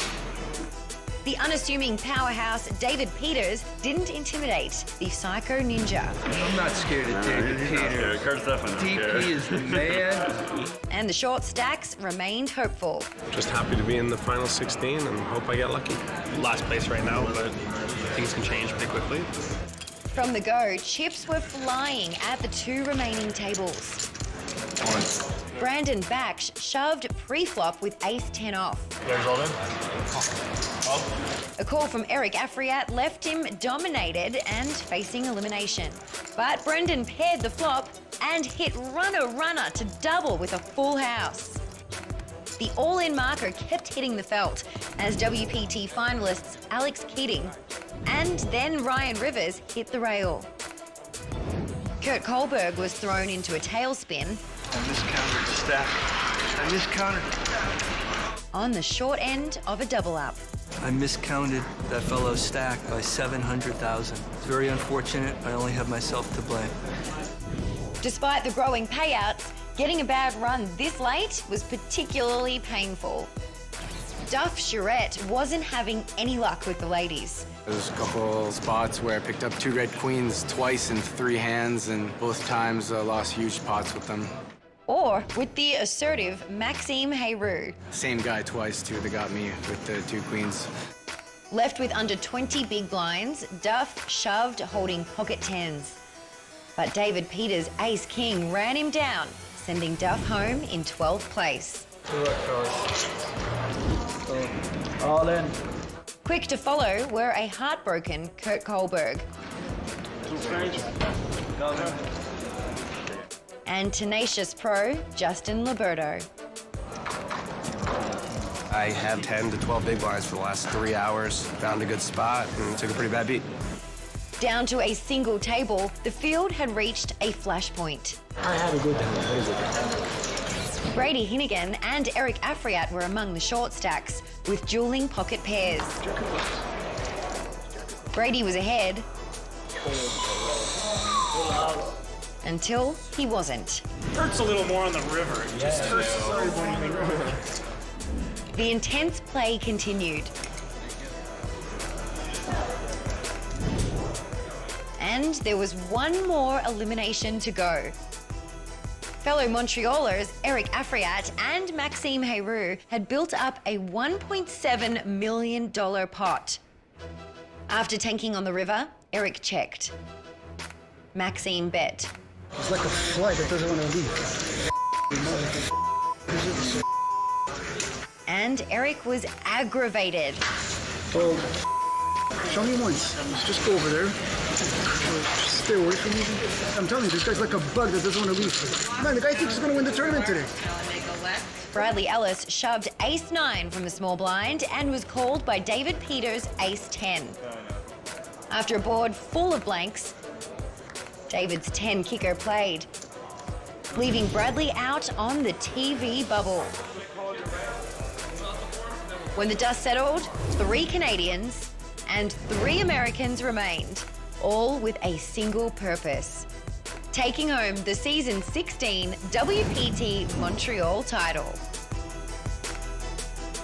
While the players finish getting set for the battle ahead, let's check in with Vince Van Patten and Tony Dunst. Well, Lynn, what an exciting final table we have here tonight. An upset in the making. Pat Quinn is the chip leader. Now, Pat is a non-professional player out of Toronto. He's a pub owner. He could go from cleaning up after the beer pong to possibly taking down his first WPT title. How exciting would that be, Tony? That would be very exciting, Vince, but he's going to have to get past Maxime Heroux, a local player with just over $5 million in chips right behind Pat. Max, his top score, also about $20,000 coming into this final table, so he'll surpass that today. And he has a superstition that whenever he's knocked out of a poker tournament, he takes a shot. So if Pat knocks him out tonight, at least he'll have a barman. Beautiful. But look, I know those guys have all the chips, but behind them is David Peters with just over $3 million in chips. And although he might not have the biggest stack here tonight, it only takes one look at his resume to know that he is the man to beat. Well, Tony, he's one of the greats. He's only been playing poker 12 years. He's taken down $18 million in money, so that's tremendous. And then Eric Afriat, we've seen him 4 times on the World Poker Tour final tables. He's a WPT champion. He is tough as well. Going to be a great stacked final table here tonight. I can't wait for it to get started. All right, thanks, guys. And earlier we had a pre-game chat with chip leader Patrick Quinn. I'm feeling confident. I'm going to try and play today as I played yesterday, slow and strong. Action is nearly ready to start up. Now, along with some serious Canadian coin and the unique Champions Belt, tonight's winner will forever be honoured on the WPT Champions Cup. Plus, he'll take home a Hublot Big Bang steel watch to commemorate his victory. So there's a ton of rewards in store for our lone survivor. All right, the players are excited. They are ready. The cards are in the air. Let's go watch them gamble. There's a look at your leaderboard going into the final table. Vince, Pat Quinn out in front, followed by Maxime Heroux and David Peters. And our next 3 players all just a little below 1 million, hanging around the 15 big blind mark. Yep, the antes are 10,000. Blinds are 30 and 60. First to act is Eric Afriat, now looking down at an interesting ace-8 of hearts. He likes it. It's going to make it 130 total. That's an interesting pink-on-pink ensemble. And Maxime doesn't like his hand. He will go away. Derek Walters with a little suited connector, not even thinking about it. Yeah, I was a little surprised by that, but a lot of players, especially early in a final table when many people are short-stacked, are very careful about getting involved in pots. And you see why. Brendan here has about 15 blinds. He's got ace-jack of diamonds. Is this that time? On. Boom. Brendan's going to go all in. And that's part of the reason you're a little stuck with hands like 10-9 suited facing a raise. You know a lot of the guys behind you might go all in over the top, as Brendan has here. Back on Afriat. Now, we've seen Eric numerous times at the World Poker Tour final table, actually 4 times. He is a tough player, but he's going to go away. Suited. And Brendan Bach's going to take that one down. Good fold. Vince, I'm not a big fan of showing hands when you're at a table full of professionals. Well, Eric shows it, trying to be Mr. Nice Guy. Right now, he's Mr. Nice Guy, but we know if things turn and he gets some bad beats, he turns into Mr. Bad Guy. Yeah, that's right. Jekyll and Hyde with Eric Afriat. All right, we move on. Action's going to Derek Walters. He's going to fold it. Brendan Bach, an American, 29 years old, works in the oil business, Tony. Yeah, I'm not too familiar with Brendan. I wonder if he came up here just for this event, as he's a California guy. All right, around the horn, a lot of folds. David Peters with the little suited connector. This man is some player. David has been on an incredible tear at live poker the last few years. He was somebody that I was battling against online 10 and 12 years ago, and he has transitioned so well to the live arena. Now, Maxime, he's got Queen Jack. He's already got some money in there. This guy lives 5 minutes away from Playground Poker. This site right here loves to play here all the time. So that's why I always see him here. Yeah, and he's calling. And the flop is an ace-king-9, so nothing for Dave Peters. Not much there for Maxime either. He's going to check it. Yeah, nothing for David Peters here, but he's still going to continuation bet and just hope that Maxime hasn't caught enough to continue. Yeah, he bets 120. And Maxime has a little piece here. He has a gut shot straight draw, and he has a backdoor flush draw with that jack of clubs. So he is going to continue, and I would assume if David checks back on the turn, Maxime intends to bluff the river, but now he has a pair. That's right, Maxime hitting jacks. Nothing to be too proud of. He's going to check it, and let's see what Peters does. Well, David has a nothing hand here. No pair, no draw, so he absolutely cannot win at Showdown. 450. He's got guts. That's what he's got. He's betting 450 with nothing but 6 high. David clearly believes that Maxime is calling very wide on the flop. I'm a little surprised to see him bet this turn. But Maxime... It gets very expensive. Peters just keeps pushing. He could have an ace, he could have a king very easily, and that's going to do it. So David Peters putting the pressure on his victim. Take it down that pot. We're coming back with more action from WPT Montreal in just a moment. Stay with us. This episode is sponsored by Dr. Pepper, the official soft drink of the World Poker Tour. Hublot, the official watch of the World Poker Tour. And Rockstar Energy, the official energy drink of the World Poker Tour. Eric is probably going to show up with a pretty strong hand, but at the same time, I also expect him to be capable of making a move if necessary. Derek Walters. Derek is not going to be making many mistakes. A solid player, knows what he's doing. Patrick Quinn. I like Patrick. I like his quality of play. I like the way he becomes aggressive. Brendan Bach. Brendan, yeah, he's been playing well. He's picking his spots selectively. Maybe if he gets some chips, that might change. David Peters. David Peters is a great player. He's been around for a long time. Have a lot of respect for his game. Maxime Desroux. Oh, Maxime, he uses his chips to his advantage. He puts a ton of pressure on people. He's one of the players to watch out for sure. Well, Tony, we always make the bets. We've been doing that all season long. We have a little action going on. Well, here's the bet this week. You can have Patrick, Eric, Derek, and Brendan on one side. Right.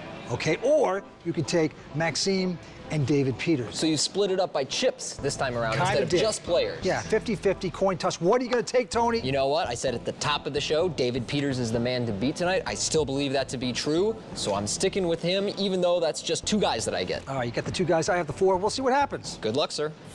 Yeah, Tony, the blinds are up to 40 and 80, and as you can see, Patrick Quinn out in front with 6.6, Maxime Aru 5.1, David Peters 3.6. Very exciting event, 6 players battling for this championship. Action going to Eric Afriette, a quick fold by him. And Maxime with a nothing hand, can't compete. Now Derek Walters with a king 9. Also won't play. Over to Brendan here on the button. And he's very short. So you see him considering this, but Queen 3 offsuit is a really bad hand, so he'll relinquish it. Faked this out there, looked like he was going to push. Now the pub man, Patrick Quinn, with a miserable looking 8 deuce. Speaking of bad hands. However, you know, sometimes you just get sucked in. You see that money on the table, say maybe I can steal it with a raise. That's what he's going to try to do. He makes it 240 to go. I would like his raise more if David was one of the short stacks and he was forced into a push or fold decision here, but instead David has enough chips to just call him and take a flop in position. So Patrick building a pot in a situation where that's not what he really wants to happen. David has a pair of fours, so he's not going anywhere. We're going to see a flop. Oh, man, 3 of a kind just like that with an 8 deuce. Boom, no problem. Pub man looking good. There's no slowing down. He doesn't care that he's huge. He's not going to try to trap. He's coming out with a stiff bet, it looks like. Looks like a very large bet here. He's firing out about 80 to 90% pot here on a texture that most players only bet a quarter or 1/3 pot. So I wonder, in the lead up to this final table, whether David Peters was able to learn about Patrick's bet size tendencies. And a 7, not going to change anything. Let's see if the pub man changes his strategy. No, he's getting more chips out. Looking like you're strong usually means you're weak, and that's what he's trying to push out there. He's betting over $1 million with a huge hand. And this is a pretty good board for David's 4s, but he also finds it unlikely that Pat, in his first major final table, is running some crazy wild bluff against the best player at the table, so you see David get away there. Oh, wow, he gets to escape. Maybe too much pressure by the pub man, but there's his family and friends on the rail. Rooting Pat Quinn on as he extends the chip lead to over $7.3 million. Yeah, they have a lot to cheer for in the early goings of this final table. It has been the Patrick Quinn show so far. And we move on to Derek Walters. He's 28 years old, and he's going to quickly fold a queen jack of diamonds. Yeah, that's a surprising fold, and I think it's because there are 2 other players who are shorter than him around this table. He's in 4th position, but only has about 13-ish blinds, whereas there are 2 guys around 10 blinds or less. So you see him being really risk-averse here in an attempt to move up the pay ladder. All right. Everyone folding around to Peters. And with just an 8-7, sees an opportunity. He makes it 180 to go. One of those short stacks is Eric Afriat, who has aces. Wow. Great time to pick him up. He's going to push all his money in. And he only has 8 blinds here, so I don't know that David can fold. No shame in folding. Right, guys? There's no shame in folding. You just fold. Keep the karma going. Boom, the Rockets! And he does get the call. David doesn't show much at the table, but there was a little smirk there that told me a lot. Eric Afriat looking good with the pair of aces. Show me some pictures. Pictures. And the flop's a 5-6-3. And Eric's face just sunk on that flop. David now with an open-ended straight draw. Peters, I know you're luck bucks, but come on, not the first time. Come on, keep the picture. Picture. 10 on the turn. Peters doesn't get there. Eric's still out in front with the aces. It feels like it's coming. David Peters thinking he's going to get lucky on the river. Will he? No, it's a 3 on the river. The pair of aces are going to take this down. The clothing man, Eric Afriat, WPT champion, doubling up. 6 players remain here at the Playground Poker Club, and we're coming back for more on the World Poker Tour. I had to look at him 4 times, just to be sure. What are you doing? I'm playing on ClubWPT.com. Oh, really? I'm playing on ClubWPT.com. Oh, I'm not playing on ClubWPT.com. I'm crushing it. Play for a share of $100,000 in cash and prizes every month at ClubWPT.com.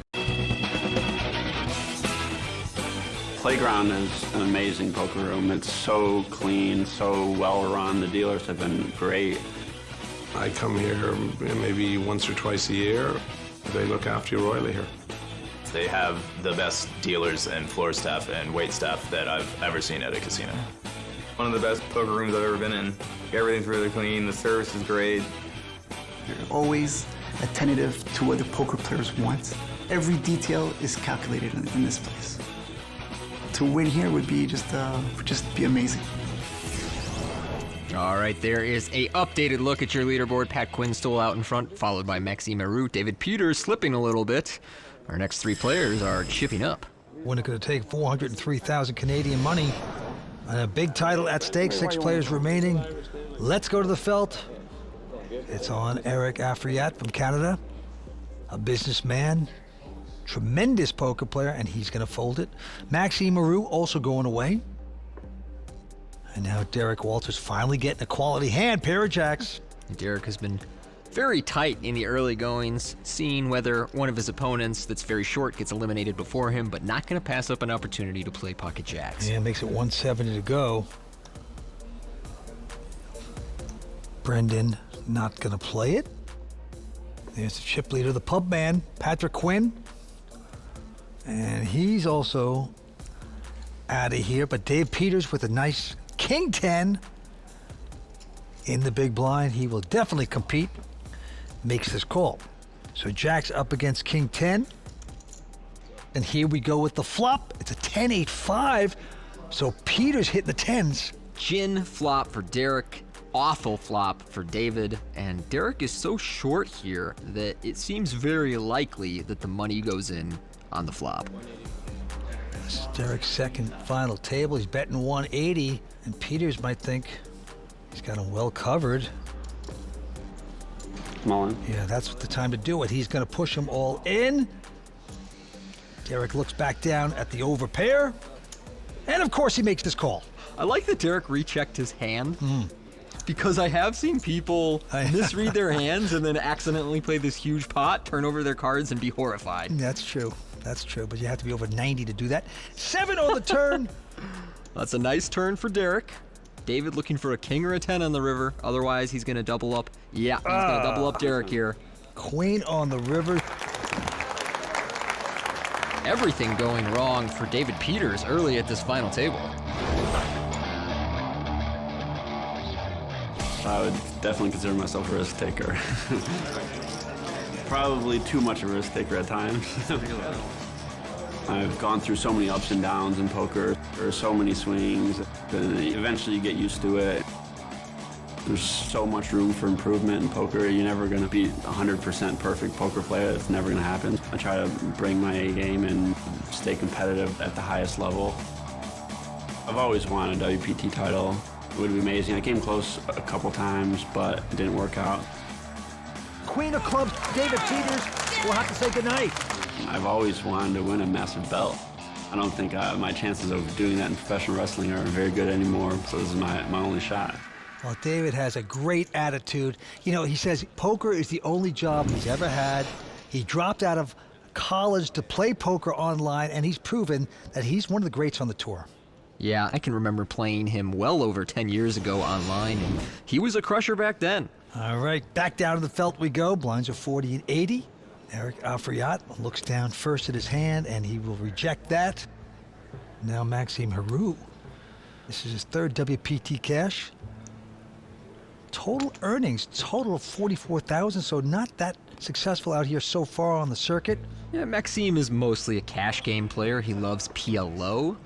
But we do see him in the Montreal WPTs. I think I've played against him at Borgata as well. Well, he's raised this with his ace-queen to 185, and now it's into Brendan, who always takes his time, even when he has a nothing hand. Finally folding into the pub man, who won't play that junk. But Peters has a decent hand, queen-jack. So far, pretty much every flop has gone against David here. I half expect to see like a queen deuce flop the way his final table is going for him, but he's going to make this call, of course. Take a flop heads up against Maxime. So queen jack up against ace queen. And here we go with the flop of king 9.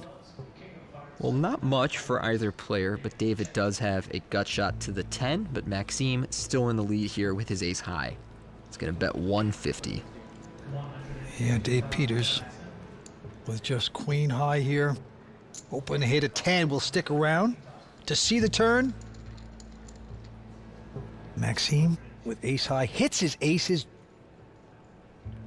David checks. Yeah, that should end this hand. David pretty short at this stage. Still only with a gut shot. And the turn, of course, likely to improve his opponent. Maxime bets out 230,000. I will say, that's a very small bet. So David's getting a great price here, but he doesn't have many outs. I expect him to go away now, but he's reaching for chips. Wow. Huh. He is going to float and try to hit something. He is making the call, going in deeper, but nothing hitting on the river. Deuce of hearts. And Peters throwing up the white flag, checks it. All in. Maxime says all in. I'm going to put you all in. Dave Peters should be all out quickly, but he's like in shock. He just can't make anything happen. So you almost want to say, do I get desperate? Do I want to be a hero? That would be a really... Yeah, to make this call, you have to think that Maxime is just running a crazy jack high, 10 high bluff. Don't be a hero here. Yeah. Save a dog instead. Don't do it to yourself, David. And finally, he gets the memo. So Maxime takes many of David Peters' remaining chips. He came in third in chips and is now clearly our short stack. Let's see if the seasoned professional can find a little magic here. Think you have what it takes to play with the pros? Club WPT VIP Daniel Biddle won his way to play in the big leagues from playing on Club WPT. I want a seat to a main event playing on Club WPT. Hey, Dan, Vince Van Patten, and Tony Dunce. Hey, how you doing? I'm doing great. Got to meet Vince and Tony earlier, and they gave me a few poker tips. It is a marathon and not a sprint, so don't try and force anything early. Be patient, get some reads on the players around your table, and then enjoy, have fun. It was great meeting them after watching them for so long on TV. Do you have any bluff in you? Or are you like Tony that just plays the nuts? Both. Good. Both. Good. Don't give my moves away. Playground poker has been great. It's a great event. Met a lot of great people. I'm ready to win another one and do it again. Yeah, sign up today for a shot at winning a seat to a live main tour event, just like Daniel. Multiple tournaments all day, every day on ClubWPT.com.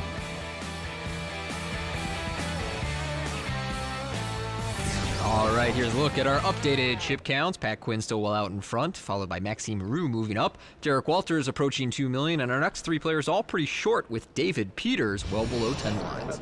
I probably would have busted, though.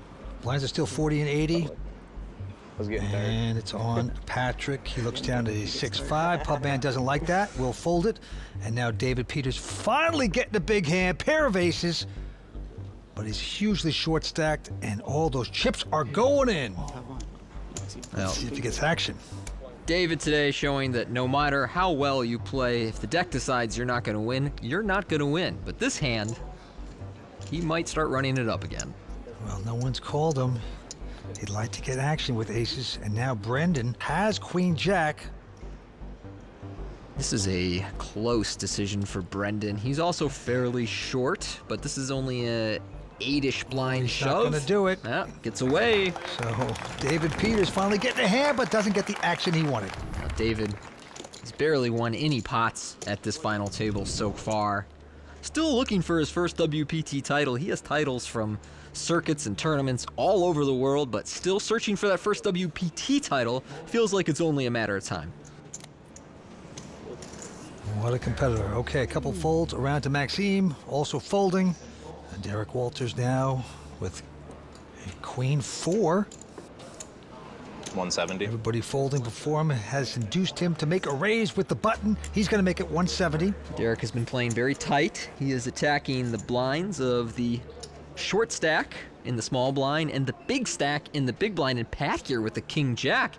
I'm not sure how he'll play this. A lot of people would just go all in. I don't know if that's Pat's style. Well, Walters has played very tight so far tonight.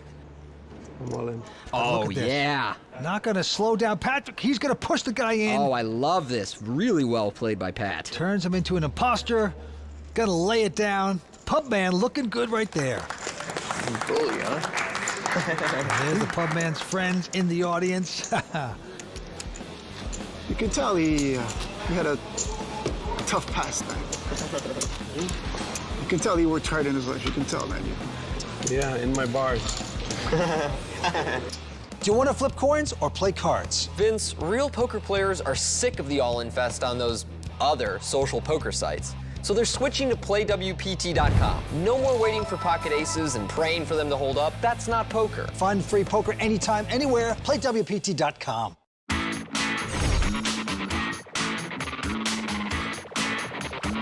Here's a look at our updated chip counts. Pat Quinn and Maxime Hero running away with this final table. Our next 4 players all below 20 big blinds, including Eric and David below 10 big blinds. Yeah, the Annies are now up to 15,000 blinds, 50 and 100. Action to the pub man, Patrick Quinn. Non-professional, out in front. He's got ace-jack.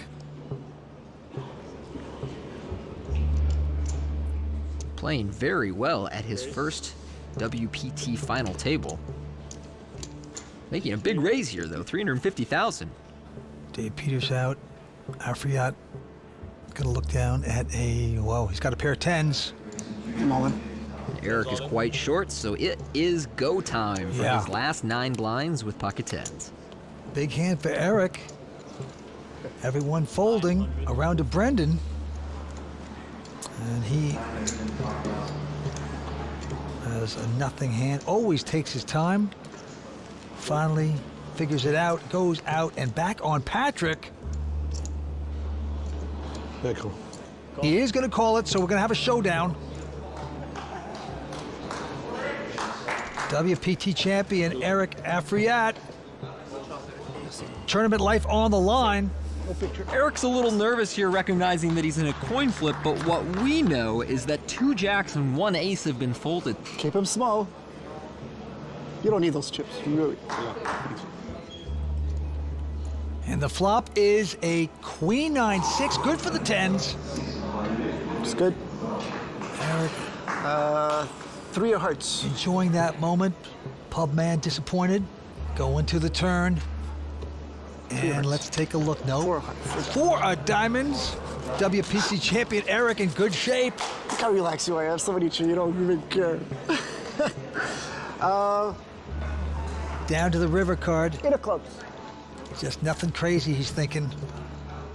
Will this be the last card? No, he's gonna double up there with the 7 of spades hits. We're going down my way. We're doing His it my buddies way. from my Montreal way. going crazy.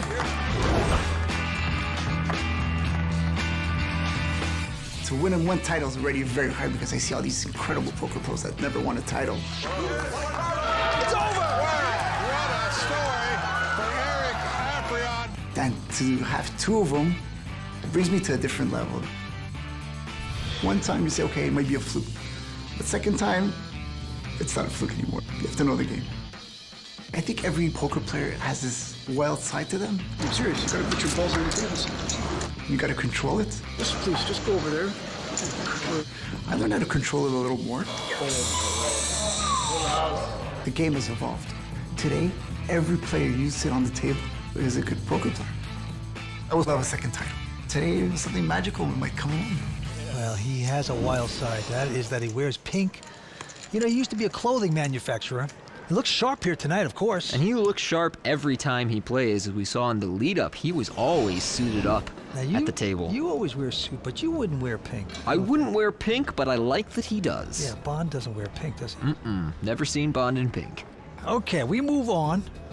Maxime in first position here with ace deuce of spades is going to raise to 225.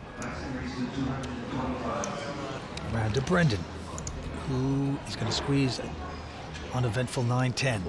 Goes out into the pub man Patrick with a king jack. Pat with the button here is going to make this call, and this is our 2 chip leaders getting engaged. And Eric Afriat going to join the party with 9-8 suited in the big blind. We're going to see the flop for the first time here tonight with 3 players.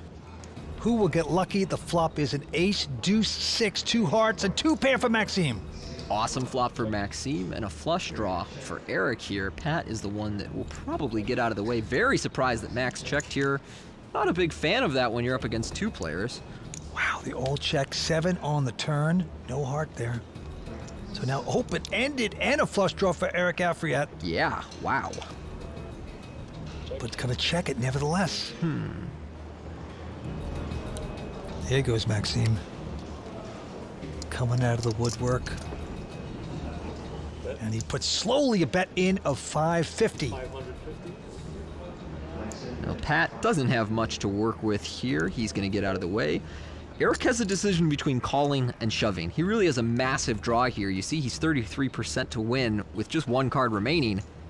And he does make the call. So let's see if he can catch. Yep. And he does not. A 7 on the river pairs the board. Yeah, and that will also slow Maxime down. His aces and deuces have now become aces and 7s with a 6. The clothing man's going to check his nothing hand. Didn't get there. Maxime also checking. Look what I have. And Maxime going to take this one. Look what I have. I can't hit a card against the guy. He's got Eric Afriat talking to himself. I was going to shove the turn, but he's got to be sitting on 200 and something. Yeah. Wow. Yeah. I shove it's over. Maxime. I can't hit a card against straight draw, flush draws. We are back in Montreal for the Playground Poker Club, WPT Montreal. 6 players remain, and as you can see, Maxime Maroux out in front with 7.3 million in chips. Max and Pat kind of running away with this right now. Meanwhile, David Peters, who we said was the man to beat at the top of this final table, is down to just 3 blinds. All right, going to the felt. Man from Arizona, Derek Walters, goes out. Brendan Baksh, the oil man from Orange County, California, splits the cards. He's got ace-4. And he fakes us out again, goes out. Pubman also folding. And now Peters with Dolly Parton hand 9-5.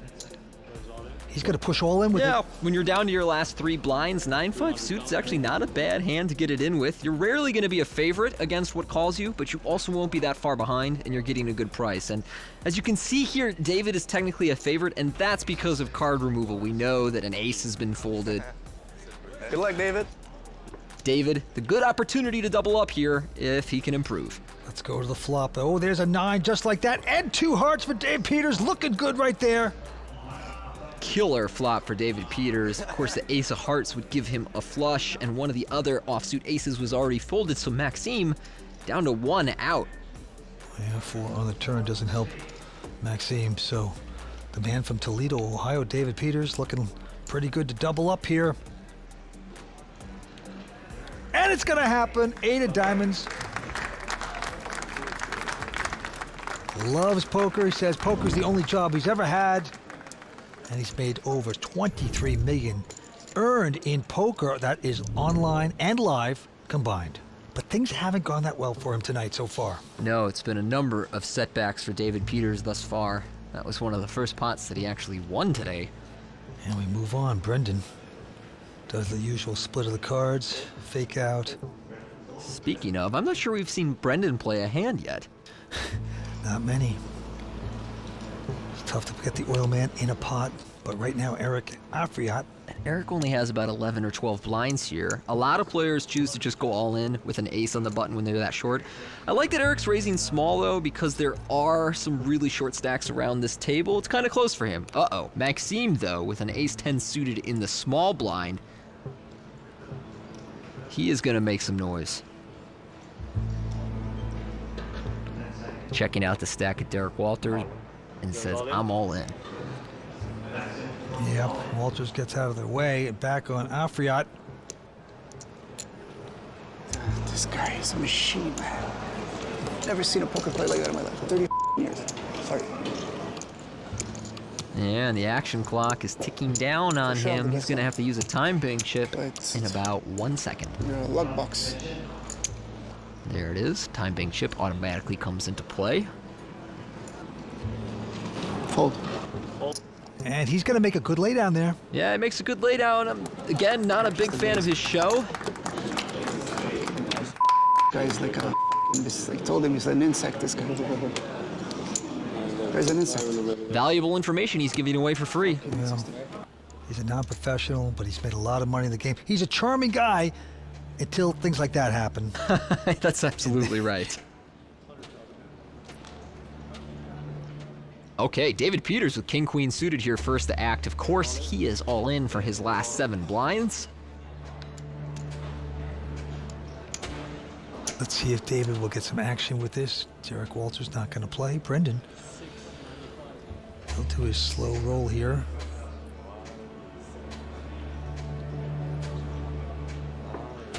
And again, Brendan facing a shove with a fairly good hand in the blinds. Does the same thing every time. Then he folds it. Good luck, brother. All right, and now the pub man wakes up with ace-jack, though, and he has made the call. Getting the right price. He is a small favorite over David. This is essentially a coin flip, but David does need to improve to stay alive. Otherwise, he's going to be our 6th place finisher. Yeah, David Peters, a great player. Oh, no, a flop of an ace-7-6. Not good for Peters. Patrick hitting the aces just like that. Yeah, awesome flop for Pat. You see there, David now just 7%. Oh, okay. Whoa, 4 flush now for Peters. There's some hope. Gotta be a sweat. Yeah. Always, man, always.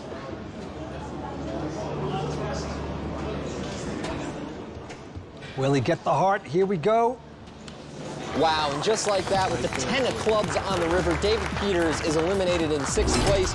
I said he was the man to beat tonight, but unfortunately just could not find a hand to get some chips with. Vince? One of the great poker players in the game, $18 million in earnings, but tonight he's going to take home 78,000 Canadian. Let's talk to him. Very disappointed. It was certainly a rough day. Maybe made a mistake or two, I'm not sure, but nothing went right. And with that, we'll have to leave you for tonight from Playground Poker Club in Montreal, Canada. Thank you so much for joining us, and we'll see you next time on the WPT. The World Poker Tour is sponsored by ClubWPT. Play poker for real cash and prizes today at ClubWPT.com. I can outplay these guys. Got my shot. Got this. If I get the call, I prepare for this day. One time. Breathe. You never know when your time is going to come. To rise above the rest. To seize the opportunity. To be crowned a champion.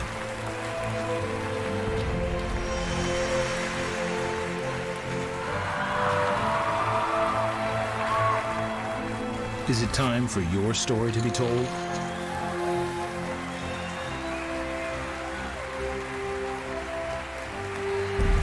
The World Poker Tour.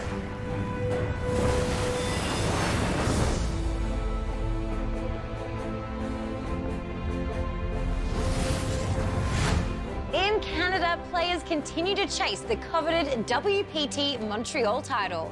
I'm Lynn Gilmartin, and this is the World Poker Tour. We've already seen some impressive play at this final table, and it's not over yet. Keeping an eye on all the action are Vince Van Patten and Tony Dunst. Well, we're watching a great event here at Playground Poker Club, but the real story is about Pat Quinn, non-professional player. He owns some pubs, and he's playing like he's a big-time pro because he can do it all. He can play tight, he can mix up his game, he can steal a pot. It's paying off for him. That's right, Vince, but Pat's got to contend against Maxime Maroux, a local player looking for his first major score and major title tonight. Has put himself in a great position here and thus far is playing masterful poker. That said, we got 3 short stacks still around this table, seeing if they can put something together. Yeah, Eric Afriat is a WPT champion. He's tough, he's hanging around, so we got a good one going here, Lynn. Thanks, guys. Along with $400,000 in Canadian cash and the champion's belt, tonight's winner will also receive a stunning Hublot Big Bang steel watch. Now, they're almost ready to start back up, so let's check the chip counts and get back to the action. All right, here's a look at our updated leaderboard. Pat and Max sharing the chip lead at this stage. Derek Walters in 3rd place, Eric Afriat in 4th, and our short stack, Brendan Bach, with just 8 big blinds hanging around. Yeah, big event on the line here tonight. Andy's are 15,000, blinds are 50 and 100. Let's go to the felt. Maxime, look at this, pair of 10s for this man. Maxime will raise it up to 200,000. Derek Walters going out. And now Brendan Bach from Orange County, California. Brendan has not had many hands at this final table. The problem with his deuces here is he only has 8 blinds, so he can't even get a fold from Max, so you see him slide his deuces into the muck. And there is Patrick Quinn, the pub man, gonna fold. Eric Afriat, a WPT champion, will stick around with a Jack-9, and we will see a flop. Here is the flop. It's a King 4-3, so 10's looking good. Check. Safe flop for Max's pocket tens. He'll check back here, leading to a 5 of hearts on the turn. Really nothing happening for Eric, and he looks disinterested. Max reaches for chips, and Eric throws his cards away before Max can even bet.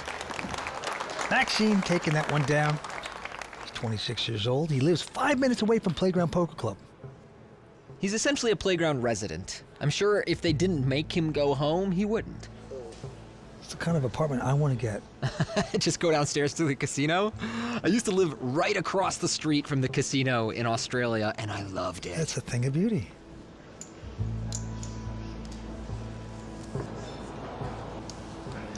All right, we move on. A couple folds.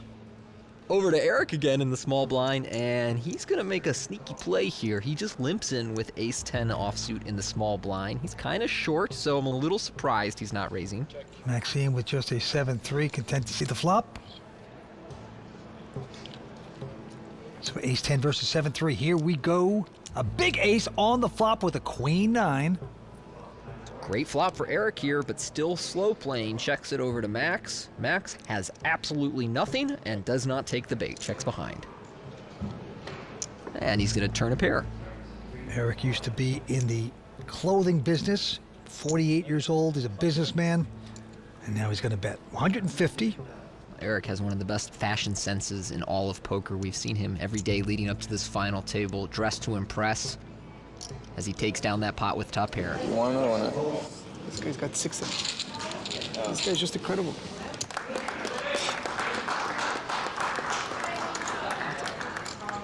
Anytime he doesn't re-raise, I have to back out. And here Eric is showing his ace again. Oh my lord. You're the good. You're brilliant, man. Just to show you, you have everything under control. We've talked about this earlier in this final table, that Eric gives away a lot of information for free. And that's kind of dangerous when you're playing with professionals who are going to be able to exploit what you show them. Well, he thinks he's better than that, and maybe he is. All right, we move on. Brendan Baksh takes his time, then mucks. And now it's on the pub man, Patrick Quinn, who's been so impressive. He's got queen-9. Yeah, Pat's played pretty solid at this final table too, so I'm a little surprised that he's getting in the mix with queen-9 offsuit here. Makes it 325 to go. But he is in a really good position to attack the short stacks around the table. Maxime is not going out of his way to mess with Pat right now, and Derek and Eric are both kind of short and trying to wait out Brendan. Yeah, so Pat Quinn will take that. I think we should go to blinds 10-20. Let's play some poker. Yeah, I know. Right? Huh? I would agree with that. Now let's play. At least we're gonna have a chance to play. Do you know that it's Pat Quinn's first ever WPT event? That's right. Very impressive result here. Not only just the result, but how he's handling himself at this final table. We see no sign of nerves. No. Into the next pot, a bunch of folds, and now Maxime with just a 10-3. 1.5, roughly. All in. Wow. And he's going to push all in with a junk hand. Huh. That might be a little much. I'm not sure. Well, just depends what Brendan has. That's not much. And he's going to fold. I like that Maxime is attacking these short stacks on the blinds, and I like that he went all in instead of raising and allowing them to come over the top. I'm not sure I want to make that play with 10-3 offsuit, but hey, Max is the one with the chip lead here tonight. Yeah, he describes his style as aggressive and unpredictable. He showed it there. So he wants to show off to his buddies here. Playing well here tonight. This time he's going to fold. Tarek Walters lives in Tempe, Arizona. Quite a player. He goes out, though. Brendan has been very snug at this final table so far. I'm not sure we've seen him play a hand, but maybe he got involved once. Thus far, I've been pretty content to fold and wait for either a hand or one of the other short stacks eliminations. I'm all in. Patrick Quinn's going all in. Sorry, bro. With just Jack-6, but he'll quickly take that pot. Nicely done by Patrick Quinn. Quite a player, a non-professional, but looking good here tonight.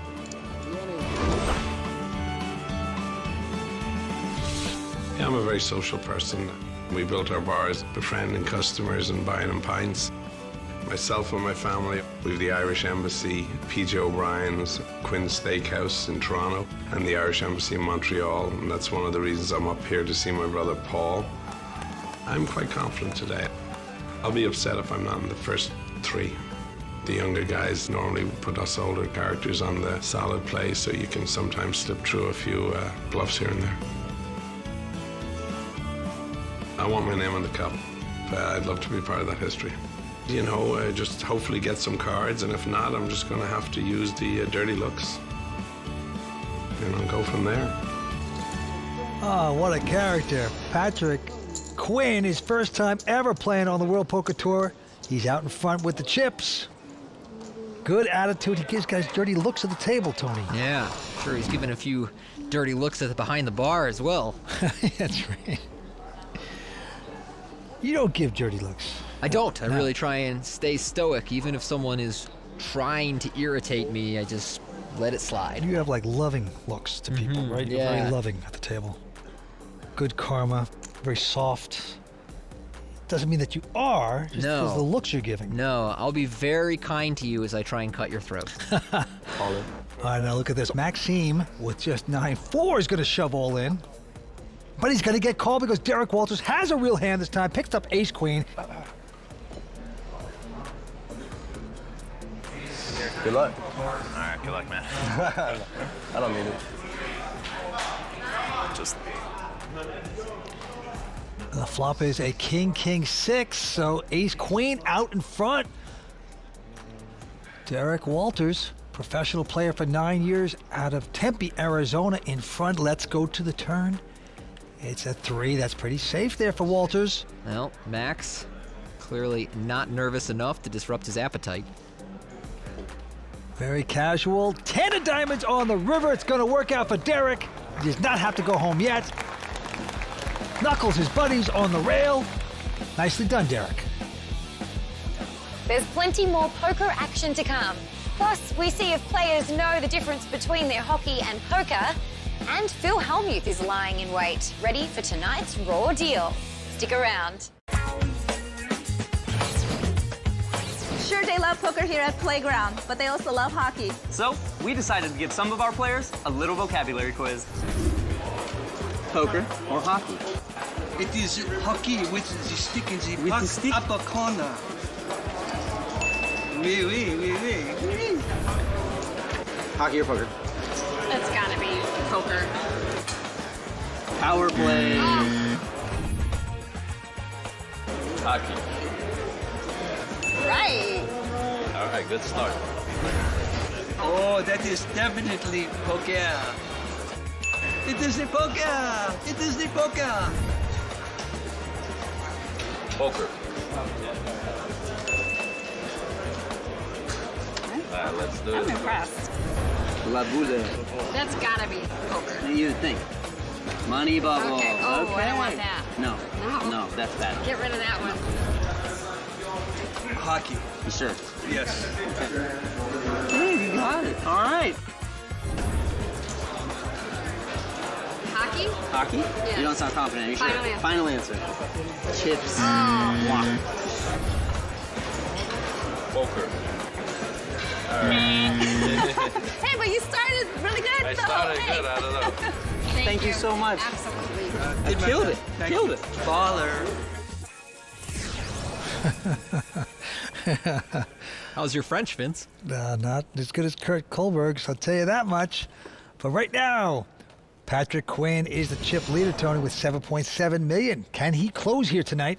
Well, he looks great so far. I wasn't sure what to expect from this first-time player on the World Poker Tour, but he is really handling himself at this final table.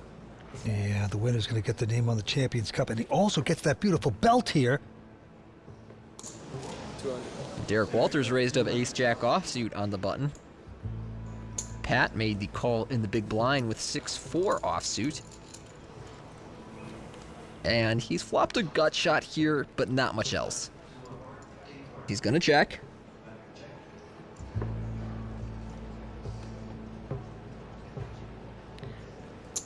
So Derek will take a stab. 175. Pat will make this call.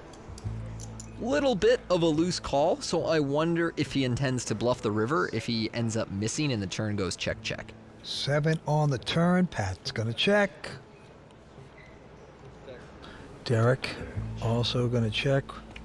He's out in front. 3 on the river. Nothing happening. So Pat has indeed missed. Not a terrible card for him to bluff. Shouldn't improve Derek in any meaningful way.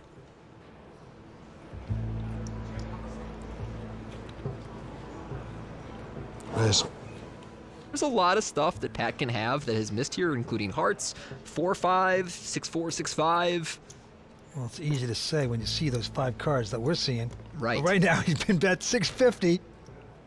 And this would be a heck of a call if she'd ever call this with ace high. And I'd like to point out that I love the way Pat is playing this hand. He's doing he has it. bluffed the river, and wow, what a call by Derek. Whoa!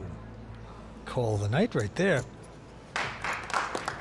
And I also like that Pat just mucked there. He didn't show Derek how wide he was calling on the flop and bluffing the river. There's a quick pause in the action here at WPT Montreal, so let's take a moment to get you up to speed on the Hublot WPT Player of the Year race. A quick look in the standings shows Art Prakazian way out in front of the field after he won his 2nd title of the season at WPT Maryland. Now, while Art's lead appears big, there are many big point WPT events coming up on the schedule, so we'll keep you posted on who emerges to contend with him. Now, let's get back down to the table. Yeah, 5 players remain. Winner's going to take home 403,000 Canadian. Maxime Heroux with the pair of 10s. And he will raise the 200,000.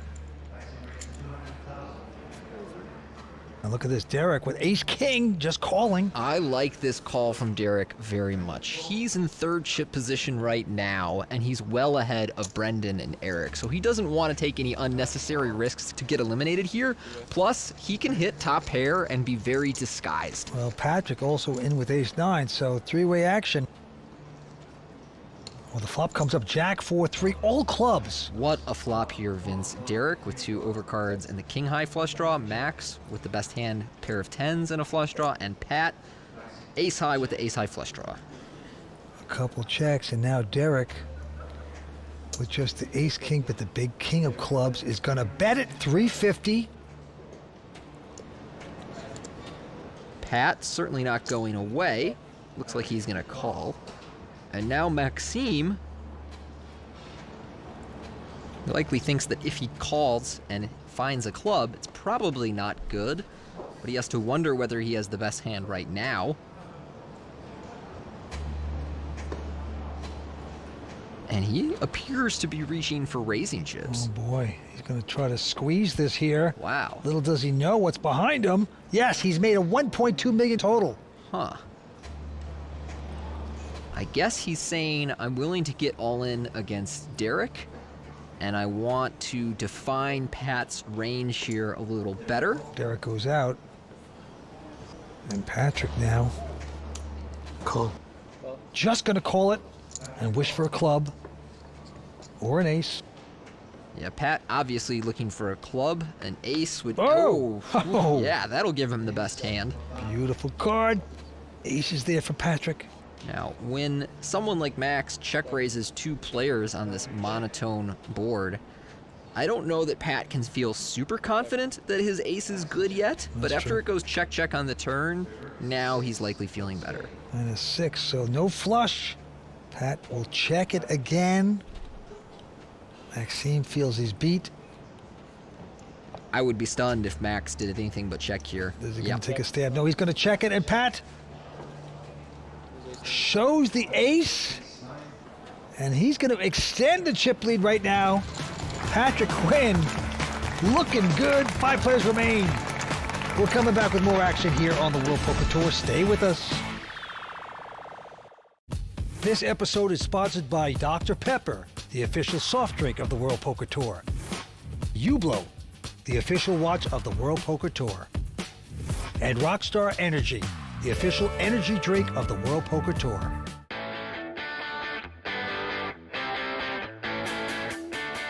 All right. right, here's a look at our updated leaderboard. Pat Quinn now has a nice distance between himself and Max in second place. Derek Walters with 3 million, and Eric and Brendan very short at this stage, looking for a double up. Yeah, the winner's going to take home 403,000 Canadian dollars. Get his name on the trophy, get a free belt, the Hublot watch, everything that comes with it. And we move on. 5-handed poker, and Brendan Box picking up a pair of tens. He's been very patient at this final table, but now finally finds a premium hand. He's going to push it all in. Good luck, Brendan. Down to his last 3 blinds, so the big blind can essentially call him without even looking at his cards. Well, he's got an awful 7 deuce of diamonds, but it is so cheap. You must do that, and that's what he does. He has made the call. So Brendan with tens out in front against a 7 deuce. Well, that's what you want your opponent to have when you get all in with pocket tens. 2 undercards. Yeah, it's a good story, getting knocked out by 7 deuce. Yeah, it is a good story, you're right. Good luck, though. Yeah, thank you, thank you. Okay, let's go to a flop, and actually, not bad for Max here. He's picked up a pair of 7s. Can now hit a 7 reduced to take the lead, or he could hit a running straight or flush.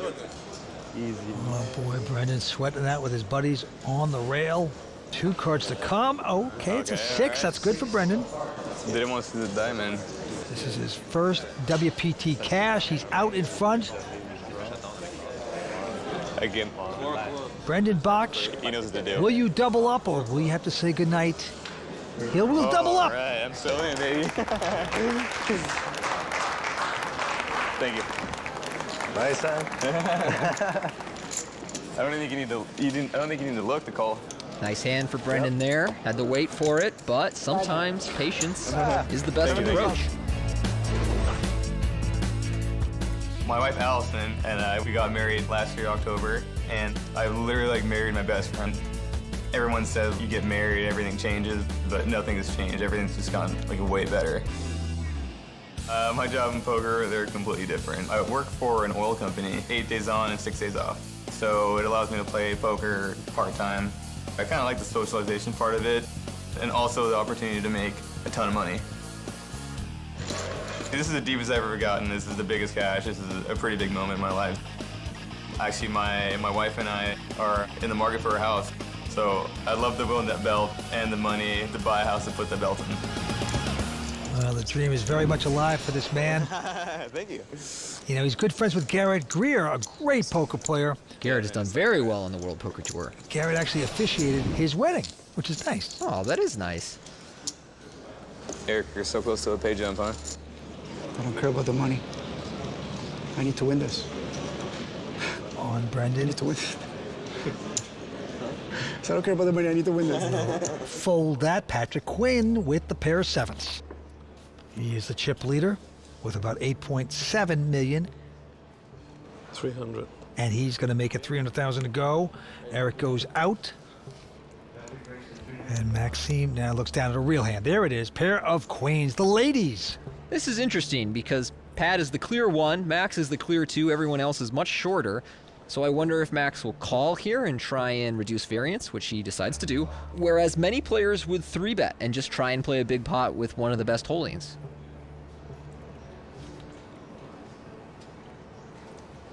Derek Walters here going to call with Queen 10 suited.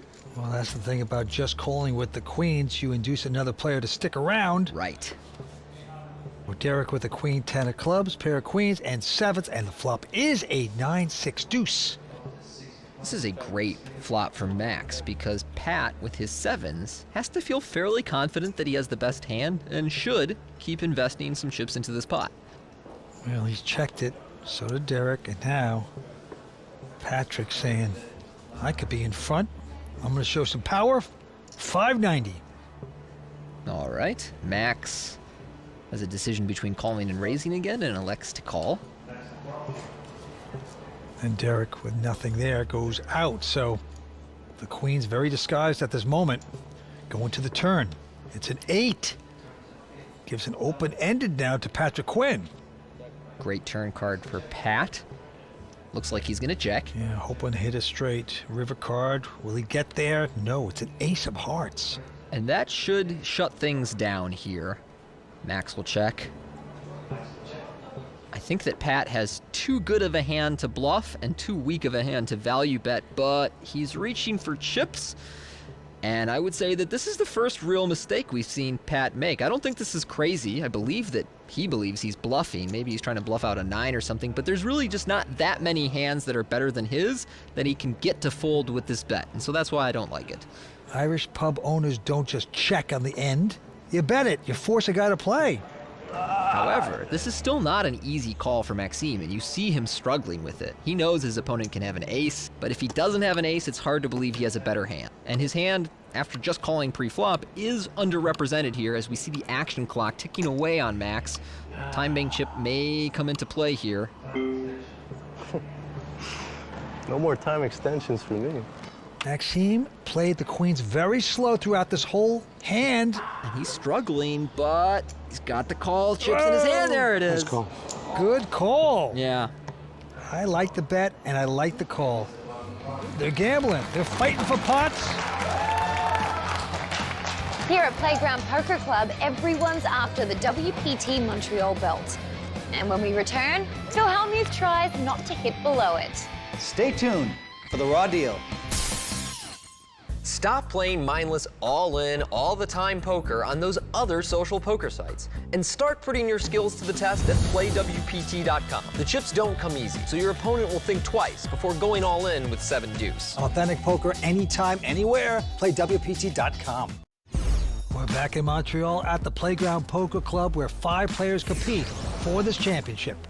Maxime Aru out in front, Tony. Yeah, but hot on his tail is Pat Quinn. Derek Walters in third at 2.6, and Eric and Brendan still short. Still waiting for some magic. Yeah, the antes are now 20,000. Blinds are 60, 120. Here we go. Patrick Quinn. First to play goes out. Eric Afriet, WPT champion, also will not play. Around to Maxime. He's only been a poker pro for 5 years. He's 26 years old. He's got King 8. 275. There you go. We're going to make it 275 to go. Derek folds. And Brendan with a 6-5. If he had a few more chips, he might take a flop and see if he connects. I'm not sure if he'll do that when he only has 5 lines. Nope. Brendan going out here, really hoping that Eric gets eliminated before him or that he finds a strong enough hand to double up with.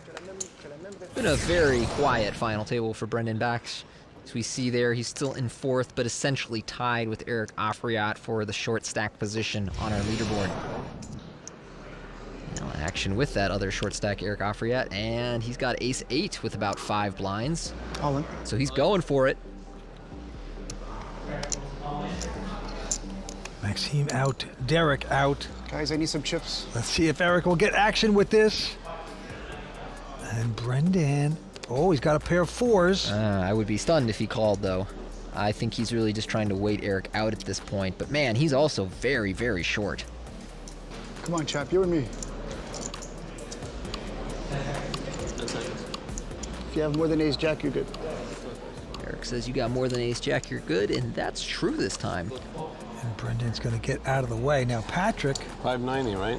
Jack 4. Karma. You know what? Every now and again, everyone deserves a little break. He's going to lay it down. Eric shows his ace. Eric going to stick around for now. Eric, a big fan of showing cards when he doesn't have to. But there's nothing to cheer about. Here at WPT Montreal, Phil Hellmuth is keeping warm by getting all fired up in tonight's Raw Deal.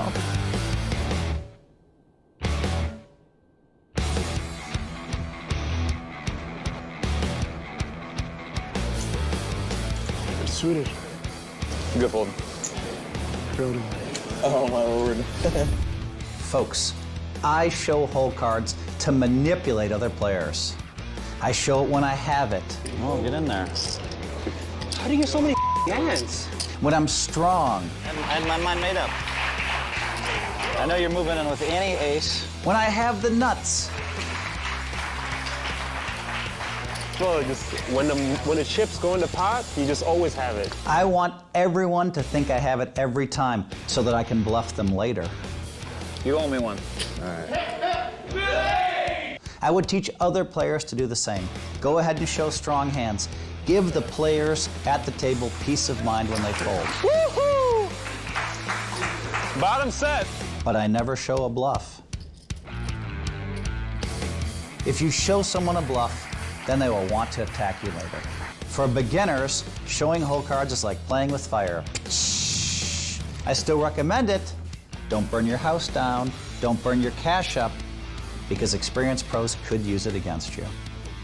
By the way, I don't always show cards. There are times I fold an ace in the big blind. I don't show it. Maybe I'll fold tens or ace jack. I don't show it, because I don't want my opponents to think that they can bluff me. If you want to show hole cards, make sure you have a plan. Otherwise, never reveal your hole cards. Well, I'll tell you something. Phil giving us a lot of insight into what he does. He's absolutely right. Now, he doesn't show those bluffs, so he does maneuver people quite well. Yeah, he establishes an image and then tries to manipulate the weaker opponents at the table based on the image he's constructed. Did Phil Hellmuth show us a little too much? Anyway, back to the action here. Maxime with the fold, Derek out, and now Brendan. He's got a little pair of threes. He's got the button. He's on a short stack. We saw Brendan fold his last little pair, but now there you he go. can open the action with an all-in here and take his shot of taking down the blinds. So he has gone all in. Patrick Quinn, though, with King Jack right behind him.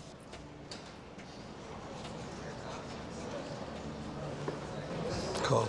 Yep. Make this call. Too strong to fold for just 4 or 5 blind all in. They turn him up. Good luck, bud. Thanks. A race situation. Threes for Brendan. Yeah. King Jack for Pat Quinn. Put a 3 out there. Yeah. Put a 3 in the window. 5 cards to come, and it's a 10-10-5 on the flop. The 3's in front. Oh my goodness. There it goes. Another 5-2 pair on the board now. Chop on. Ace 5 or a 3. And now Brendan needs a 3 for a win, or a 10 or a 5 for a chop. Unbelievable. Huge favorite now to knock him out. Oh, it's a 5! A 5, so Brendan's going to stick around with a chop. Hang out for a while, Brendan.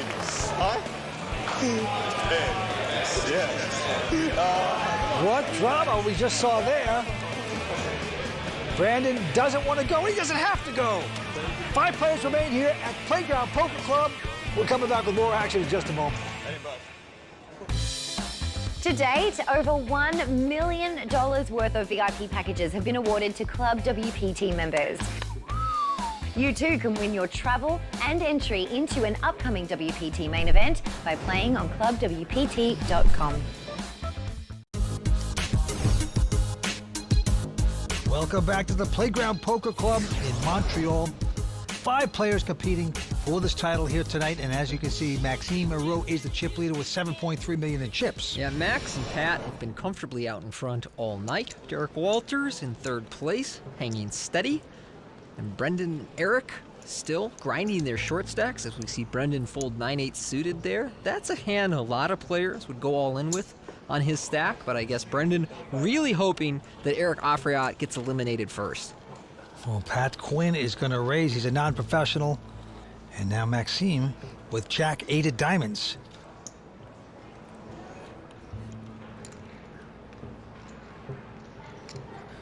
Will make this call. So the 2 chip leaders going after it. This pot, blinds are 60 and 120. Max with a real nice hand to make a call within the big blind, but does not connect on this ace, queen, queen flop. Neither of it is Pat. Yeah, Maxime checks, and so does the barman. Going to the turn. 2 of hearts changes nothing. Max has not been bluffing very much in these situations at the final table. For the most part, when he has nothing, he just relinquishes the pot to whoever bets first. And Pat here with his king high does have the best hand. Looks like he's going to fire out a bet. of 475. If you don't catch, you might as well bet. Try to take it without a hand. He's going to do so with king high. I tell you, for a non-professional player, first time ever on the World Poker Tour playing any event, he is playing amazingly well. He is playing tremendous poker at this final table. Often, when an amateur player comes in with a chip lead, I'm worried that they're going to play much too tight or much too loose, but Pat has really found a nice balance thus far at this final table and shows that he belongs. All right, action on Brendan. He goes out, back on Pat. He's got the 7 deuce. Can't play that. Here's WPT champion Eric Afriat. He's got ace 8. Well, that looks like go time to me. Eric sitting with about 5 or 6 blinds here on the button.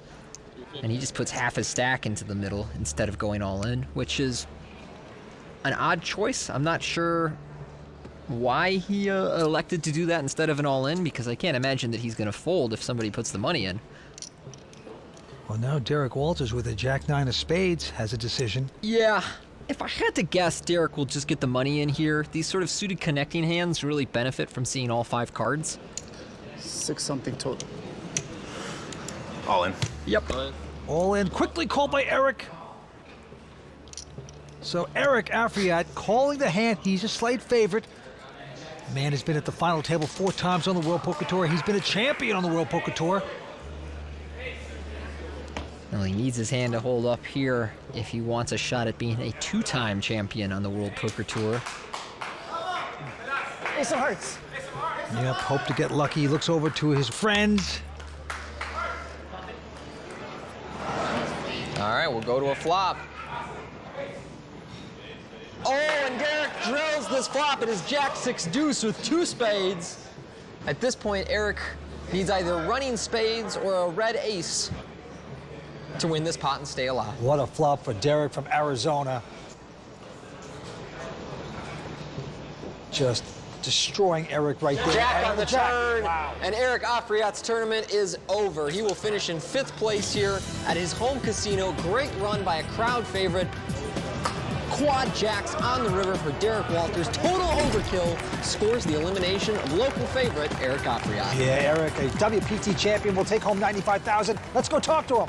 Very happy the way I played. I couldn't have done more than I just did right now. With Eric Afriat out, only 4 players have a shot at skating their way to a title. Who will be iced next? Stick around. Watching a final table just makes me want to be at a final table. Luckily, with Play WPT, I can be in action while calling the action. I like to catch some rays while I catch my cards on Play WPT.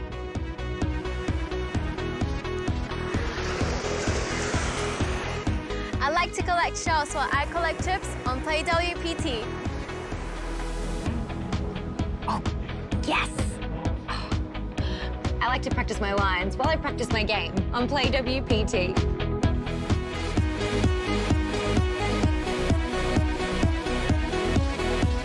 Play anywhere, anytime, on your computer, or download the app today on playwpt.com.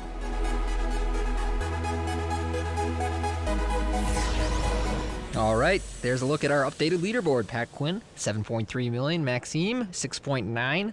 Derek Walters now with 3.3 million, and Brendan Bach, our short stack, a little above 600,000. That's right, blinds are 61-20 with a $20,000 ante. Here we go, action on the barman, Patrick Quinn. Nice. Got queen 7 of clubs. He will raise to 350 total. Maxime goes out. Derek goes out, and now Brendan looks at a solid king-queen. Yeah, Brendan is super short. He has finally managed to wait out the other short stacks and can get his chips in with a good hand, and that's what we see him doing here. Yeah, cool. Nice hand, buddy. Hey, very nice. Insta call, of course, by Patrick. Come on, buddy. Good luck, man. Thank you, thank you. Good luck, good luck. Always the best time. Oh, God. You with my 3, too. Okay, well, the 6-5-3 flop is actually pretty good for Pat. I don't even want to look at it. Picks out a gut shot straight draw with a 4. He can hit running clubs for a flush and still has an out to the 7. But meanwhile, Brendan's still out in front and a favorite, and it's looking good. Jack of spades on the turn. Okay, just one more card to dodge. Patrick gonna need a 7 or a 4. Otherwise, Brendan doubles up. This is his first time ever WPT cash, and he's gonna do well here. Jack on the river. Oh, man. Nice hand, man. Thank you. Nice hand, buddy. Chip in the chair, baby. Brendan dodges another bullet. Well, Brendan's approach of just waiting out the short stacks and then getting his money in looks good so far. Yeah, and Brendan's buddies at the Dr. Pepper bar, loving that moment. And back to the action we go. Derek Walters from Tempe, Arizona goes out. And Brendan with the 5 and 10 of hearts. That's a close one when you have 10 blinds on the button. I definitely go all in with 10-7 suited, probably 10-6. 10-5 seems awful close. Now with Pat in the small blind, holding Jack-10. He's gonna make this call against Maxime in the big blind. He's got the Jack-8. Not that exciting.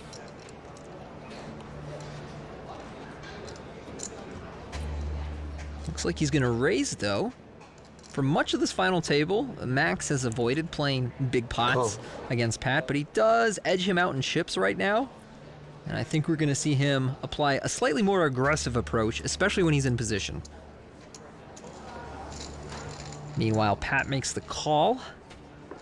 And here we go. It's a 9-8-3. So Maxime out flopping Pat. Hits the 8s. It's an interesting flop. Middle pair for Max. Open-ended straight draw for Pat. And wow, after check on the flop, Max hits trips on the turn. That's right. And I'm curious whether Pat will bet. I certainly hope that he does, because his opponent can have some high combinations here that will give up to 1 or 2 bets. 600. Yep, he's open-ended, and he's going to get aggressive. 600,000. And little does Pat know that he's actually bluffing right into trips.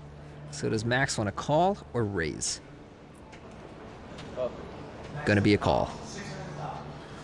Down to the river. Pat would like to spike the right card. It's not going to be. Ace of clubs on the river.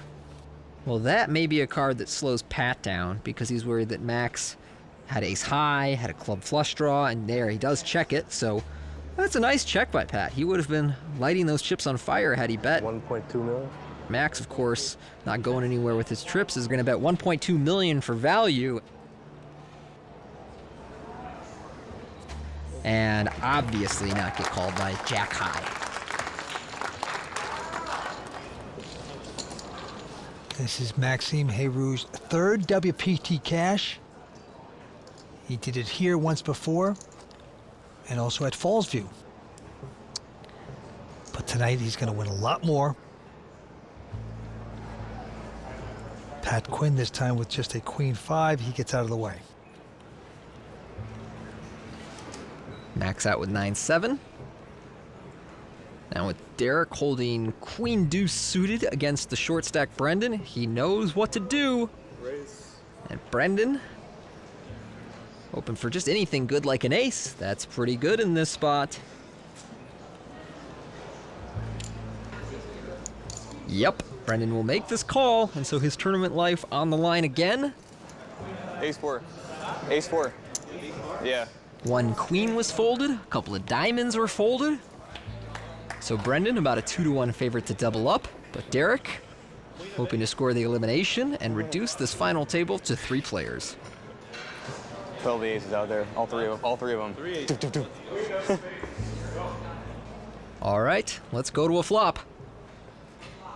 And it is 10-10-7, so essentially a safe flop for Brendan there. Derek does pick up a backdoor flush draw. Just don't run a boat out though. Going to the turn, It's a queen. Oh, man. Oh, what a card. Derek hitting the queens. And Brendan is in shock. Yeah, just 3 outs going to the river. An ace and only an ace will save his tournament life. Can he get lucky? No, it's a 9. Brandon going to be eliminated in 4th place. Derek Walters scores the elimination. Great effort by Brandon, the oil man. He'll take home $124,000.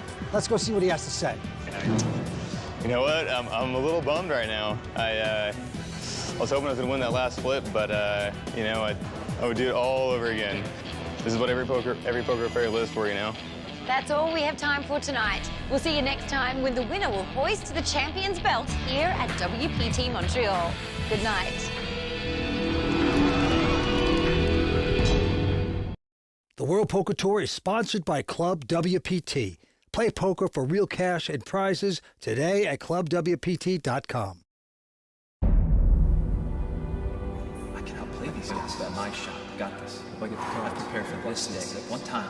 Breathe. You never know when your time is going to come. To rise above the rest. To seize the opportunity. To be crowned a champion.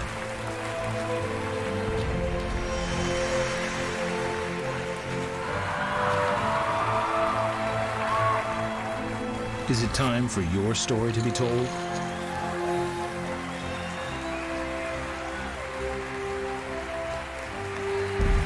The World Poker Tour.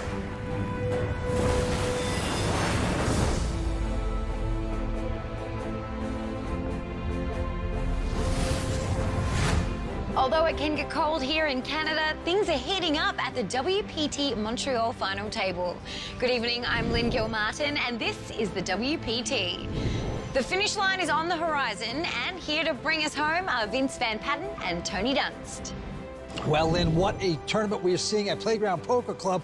We're down to 3 players, and right now we have 2 professional players going at it up against a non-professional, and that is Pat Quinn, who owns pubs in Canada. But a very exciting event so far. Yeah, that's right, Vince. Pat came in with the chip lead at this final table. He's had some ups, he's had some downs. Currently, he's down, but by no means out. And the blinds are so big, anything can happen.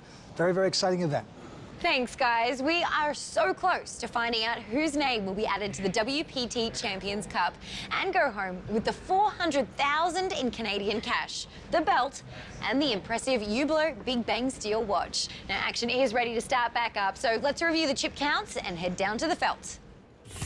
All right, there's an updated leaderboard. Maxime Roux above 8 million, Derek Walters at 6, and Pat Quinn a little above 4 million. And he's 20,000, blind 6120. Here we go down to the money pit. Derek Walters. He's got a suited connector. He's from Tempe, Arizona, and he will raise this up to 250 to go. Pat Quinn goes out. Max here with an ace-deuce in the big blind.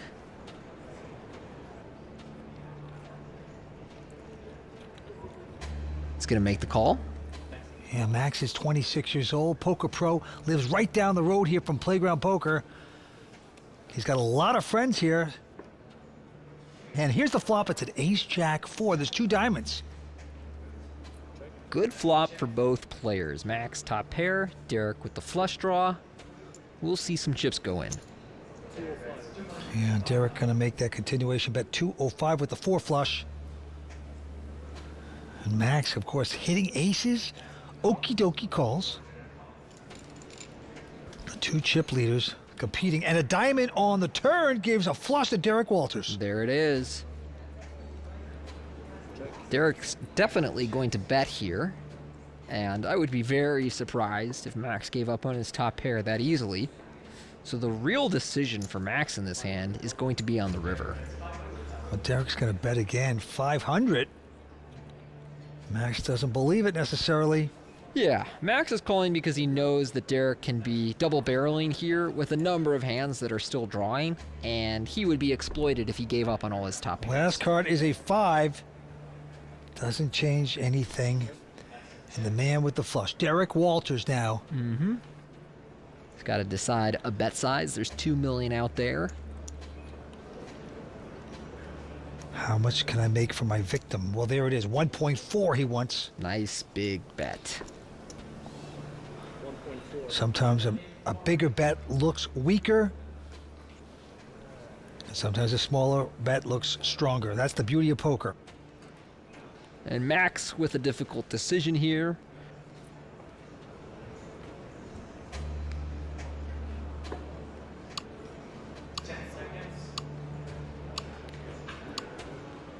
And Max gonna struggle with this one as the action clock ticks away on him. A time bank chip will automatically come into play now, allocating him another 30 seconds. Derek Walters begging for a call.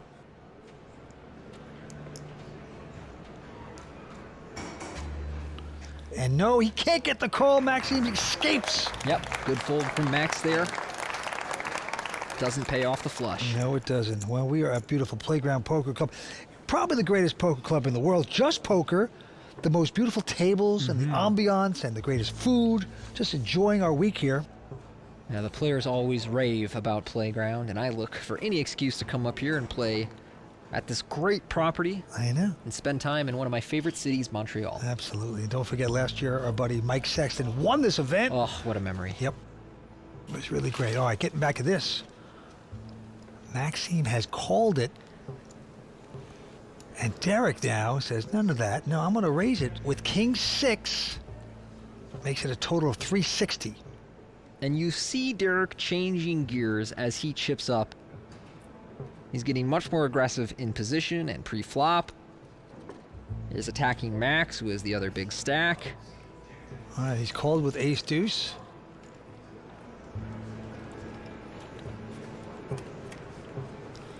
And there's the ace once again, ace-queen 3.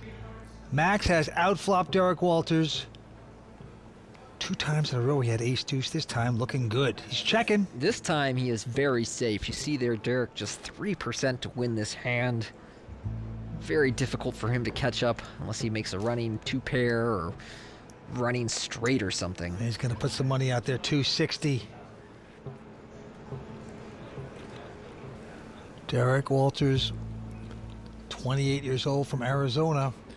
He has a degree in electrical engineering from ASU. And now he's playing full-time poker, playing well. But imagine that, a young poker player with a degree. That's right. 8 on the turn. Nothing hitting for Derek. Maxime looking good. And he's just setting up his opponent, checking again. Derek, you're going to shut down. No pair, no draw. Knows his opponent usually has an ace or a queen. 10 on the river. Max again gonna check. Now that always makes you think, gee, well, maybe I can steal this. No, he's giving it up. The white flag comes up. Max shows the ace. Yeah, that's a nice check from Derek there. It would be really hard to represent a strong hand after checking back on the turn. If you did have the spade flush draw, you're almost certainly betting. If you had something better than top pair, you're almost certainly betting. So I like that he gave up there and just let Max win that one. Now, I only have Max left at this final table, whereas you have Derek and Pat, so I really need Max to come through for me and take this one down. Good luck. Hey, he's playing well. Actually, they're all playing really well at this final table. Well, the antes are down 25 blinds to 75, 150. Derek Walters, he says he never tilts in poker. Do you believe him, Tony? Well, having watched him tonight and having played with him before, I've never seen him tilt. He doesn't really talk very much or give you much in the way of facial expression, so I guess I have to believe him, but it's hard not to feel frustration when things go really wrong at this game. Now, meanwhile, we have a raise from Derek on the button, a call from Pat in the small blind, and Max in the big blind has a pair of queens.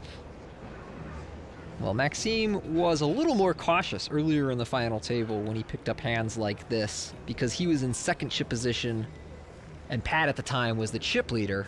Now, Max, essentially in the chip leader, very close to Derek Walters, he's going to 3-bet here, try and build a pot, and ideally play a big hand against one of his opponents. Derek goes away And the pub man, Pat Quinn, will stick around for a flop with his king-queen. So he's getting deeper into trouble. Queens versus king-queen, and the flop is a 9-9 deuce. Not good for Pat Quinn. No, not good for Pat Quinn, but also that flop should keep him out of trouble. Well, he checks, but you never know. The way Pat Quinn plays, he mixes up his game. He does. He floats, he can raise. He's got it all. Non-professional player that you got so much you get into trouble with it. But here's the bet with the man with the real hand, pair of queens, Maxime. Pat, do what you're supposed to do. He loves to gamble, you can just tell.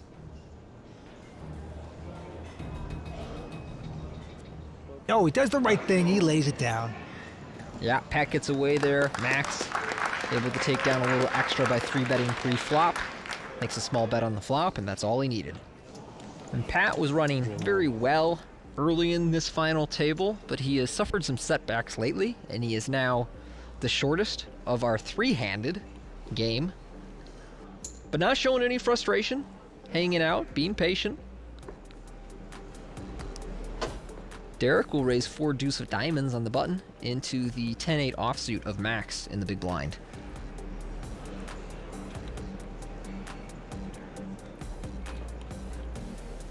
Well, the 10-8 has called. Flops a 6-7-3. That's kind of an interesting flop. Both players with a gut shot. Derek looking for a 5, Max looking for a 9, also has 2 overcards. Looks like he's going to lead out as well, which is not something we have seen from him tonight. Yeah, he's going to lead for 375,000. And Derek might have a little too much to go away. He's got a backdoor flush draw to go with his gut shot. So he is going to make this call.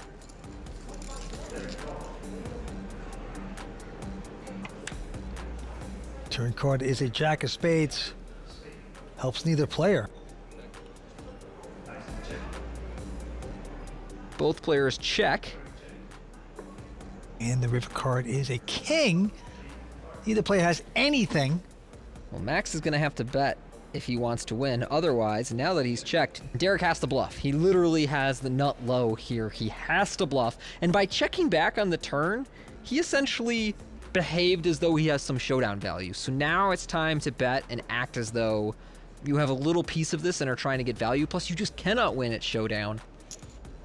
So look, he bets 500,000 into 1.5 million, and I really like that.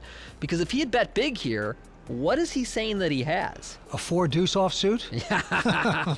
Well, that little bet is all he needs to make Max go away. So a well-played hand by Derek Walters there. Someone we're becoming increasingly familiar with on the World Poker Tour. My 2 biggest goals in poker right now, one to win a WPT title, and I've been backing in poker for a few years now, so 2 is to keep working hard with my stable and make those guys successful. I love working with other players, it's really rewarding. I mostly buy like pieces of tournaments, just giving one person cash and then they give me a percentage of their tournament. But I also do full-time backing with a few guys where I have all their action and some I coach as well. Winning the title would mean everything to me. I really want to get into the Champions Club. I would love to play the Tournament of Champions. That's what I'm here for. How rich do you have to be a full-time backer? That's what I want to know.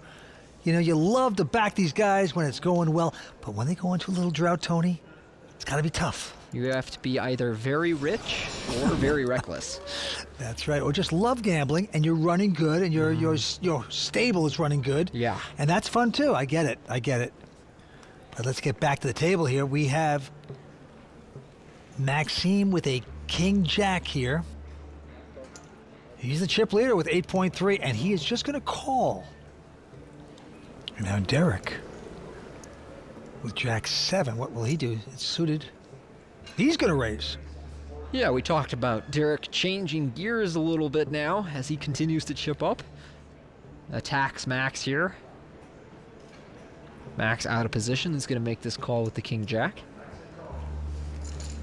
These guys are in some interesting tactical battle, and the flop is at 8-3 deuce. Hits neither player. Max is still in the lead, but that's probably a better flop for Derek because he knows it's unlikely his opponent connected, and he has some backdoor draws to diamonds or a running straight. So little stab from Derek there. 325. Great poker face too by Derek Walters. You know, he just sort of looks uncomfortable all the time at the table. Which is not a bad poker face to have. Not at all. You know? He appears permanently indifferent. Yes, indifferent, a little aggravated maybe. 5 on the turn. Now, that's not the card that Derek was looking for. It's actually a little better for Max's range because part of the holdings that he's going to make that flop call with are ace high, and if that's the case, now he's picked up a gut shot.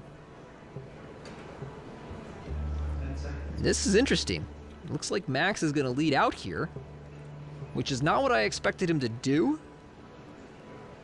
but will probably work. Yeah, he's just going to lead out for $1 million here. I will say that since this card is better for his range than Derek's, it's plausible that you could bet here and have something, and it just sort of worked out for him. I mean, hey, your opponent can't always have it. You gotta play by guts alone sometimes.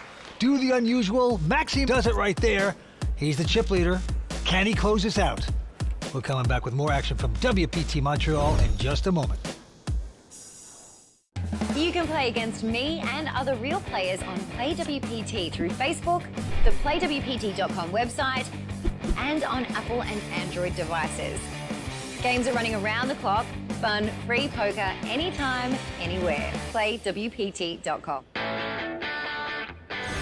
All right, we are back at the beautiful Playground Poker Club in Montreal. Maxime Moreau, your current chip leader at 9.1 million. Derek Walters in second at 6.4. And Pat Quinn, our short stack at 2.6 million, cooling down after an initial very hot start to this final table. That's right, the blinds are 75, 150. Here we go. Derek Walters backs players, tutors players, and plays excellent poker, gonna raise. With queen 6, the pub man, Pat Quinn, with the pair of 4s. Come on. And there he goes. He's going to shove it all in. Yeah, nice play, Pat. That's what you do when you're under 20 blinds with a small pair.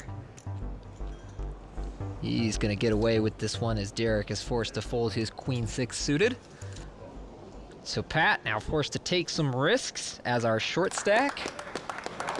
Yeah, there's his family enjoying that. The Irishman knows how to play a short stack. Proved it there. All right, back on Derek.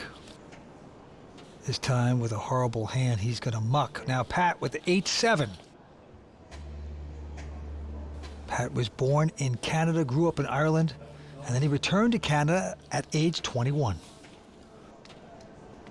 Now Max here with the ace-deuce suited in the big blind. Pat's pretty short. A lot of players would just go all in. Max elects to check here. Ace-jack-9 on the flop.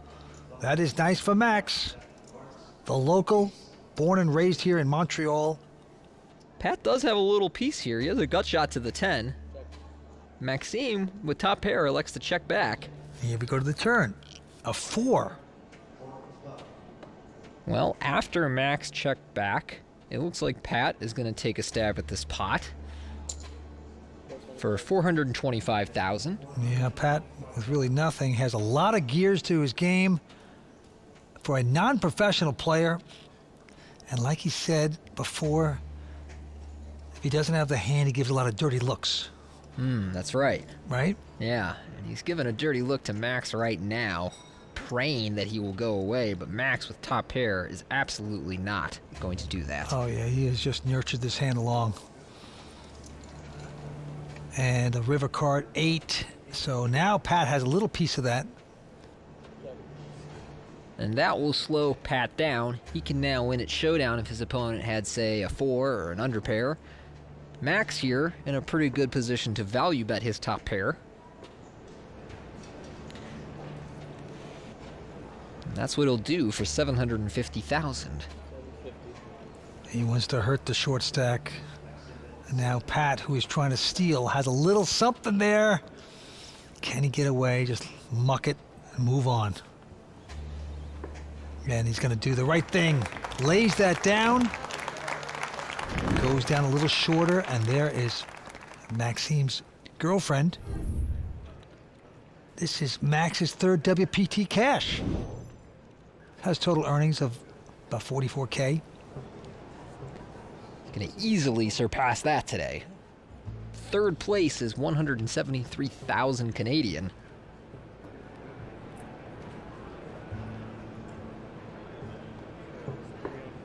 Max with the king nine of diamonds, raising the button to 300,000 here. Derek has ace 7 in the small, lets that go, and Pat in the big blind with king 3 suited will make this call. All right, so king 9 versus king 3. Here is the flop. It's a 7-7-9. Derek Walters kicking himself. He had a 7. Nice flop for Max here. We've seen him check back in a lot of these spots, and he does it again. 10 on the turn. Well, Pat has nothing here. No pair, no draw. Be surprised if he puts much in this pot.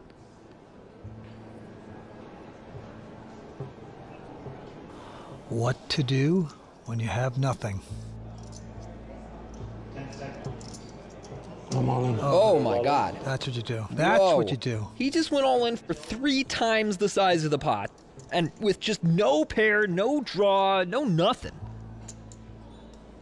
And Max must be so confused. He checked back like, okay, I hope this guy bets the turn. I can't wait to call. But then he shoves for 3 times the size of the pot, and Max has to wonder, does he have a 10? Does he have a 7? Or is he just drawing? And as it turns out, he just has nothing. Yeah, but Pat Quinn has the guts to make that kind of bet. Push his man out. It's going to work. Pat Quinn, pump man, looking good right there. Shoulder bluff. 8 deuce of spades. I mean, ace deuce of spades would be reasonable, but no, dog. He had king 3 of hearts. What the hell? I think I maybe like a call. Maybe. Yeah, right. The final 3 are left to battle for the belt when we return to WPT Montreal.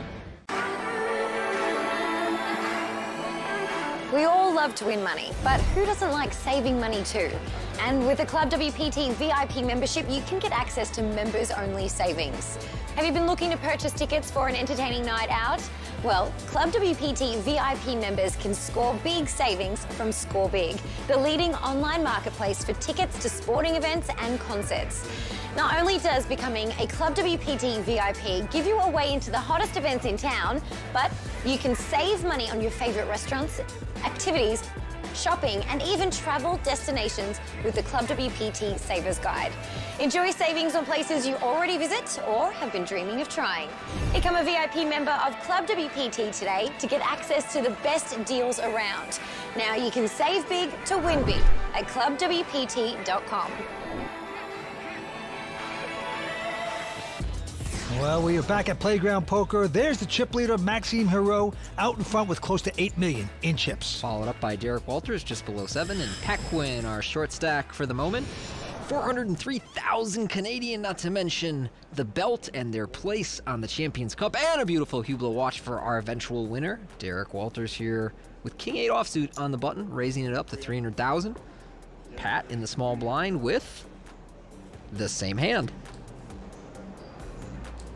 Pat Quinn will make this call. Oh no, I mean, Pat has played so well pre-flop tonight. I don't know what he's doing suddenly calling King 8 offsuit in the small blind. Well, Maxime, the chip leader, has ace 3 of diamonds. He's going to try to squeeze here. Yeah, he could squeeze, he could call. Either option pretty reasonable, but thus far Maxime has mostly played these situations as calls. And that's exactly what he's doing. Flop is at 10-8 deuce. So 2 players hitting their 8s. One more turn, Wally. Oh boy. Yeah, I wondered if something like that might happen. There you go. Pat seems to have run out of patience a little bit here. He's gone all in for way over pot in 2 situations where that's just not necessary. Well, this last round for the pub owner. He is pushing it in, and he may take this pot because of it. Derek in a bind. But he has to wonder if his opponent is mostly doing that with draws. Oh, nope. He's going to go out. Yeah. So Pat essentially did that for value, but inadvertently ended up bluffing. Love it. Love it. Mixes up his game beautifully. Non-professional player. Battling his way back. I mean, he was the chip leader for a long time here tonight. Yeah, and I think that might be part of the frustration that we're seeing here. He was the chip leader for so long. He didn't make any mistake that caused him to drop into the short stack, and it seems like he may be trying to force it to get back up that leaderboard. And sometimes forcing it does you well.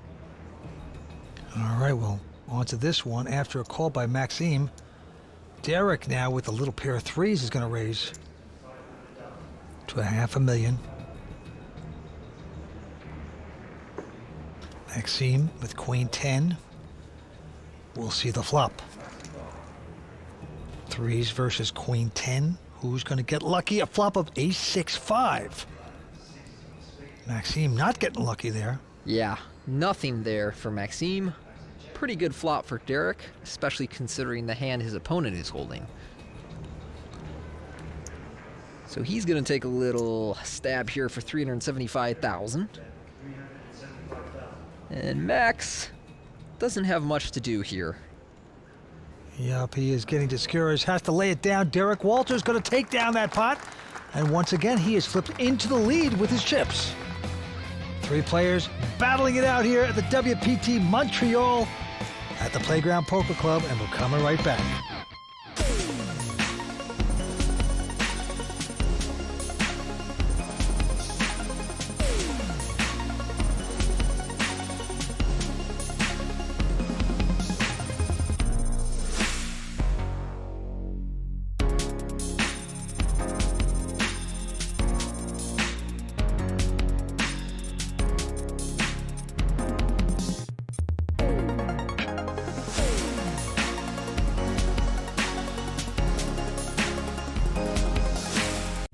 This episode is sponsored by Dr. Pepper, the official soft drink of the World Poker Tour. Hublot, the official watch of the World Poker Tour. And Rockstar Energy, the official energy drink of the World Poker Tour. I honestly believe that the Playground Poker Club is the most well-run poker room in the world, and I've been about everywhere in the world. And that's because they keep it so clean. They got lights behind the chairs for service, for floor, for anything. And the dealers, they don't ever make a mistake around here. I'm telling you, they are phenomenal dealers. A lot of pros from America come up every time they have an event up here at Playground too, because they love the way the room is run, and obviously it's big prize money as well. Mike Sexton, WPT champion. You gotta love it here. They know poker here at Playground, I can tell you. Well, there's Mike Sexton. He took down this title last year. We're proud of you, Mike. Yeah, and nobody wanted to win a WPT more than Mike Sexton, so we're all really happy for him. Yeah, and now we're down to these three players. Here we go. Action on Maxime with his Jack 9. 375. It's going to make it 375 total. Derek Walters goes out. And Pat Quinn with a 9 deuce of hearts will make this call. Battle of wits tonight. Not necessarily the biggest hands we're seeing. No. Just very strategic poker. Now, King Jack 5 on the flop. Now, really nothing here for Pat. Max gets jacks, but he checks it. They go check, check. Queen on the turn. Not a card that will induce much action. Yes, both players picked up a gut shot, but it's the weak one. Max will probably check once more, and he does. And a 6 on the river. No help for either player. Does Pat want to bluff? Nope. And now, does Max want to value bet? Maybe.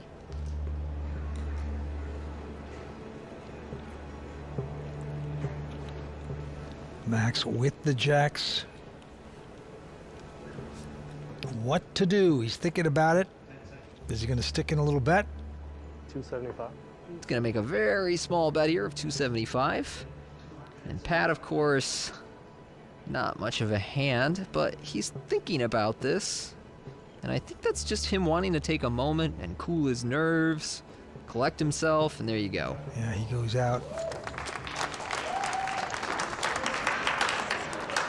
Maxime Heroux, the local, born and raised here, lives close to Playground Poker Club, shining here tonight. As we look at Derek Walters' cards, nice little suited connector, 5-6 of hearts, and he will raise with it to 300. Pat finds an ace-9.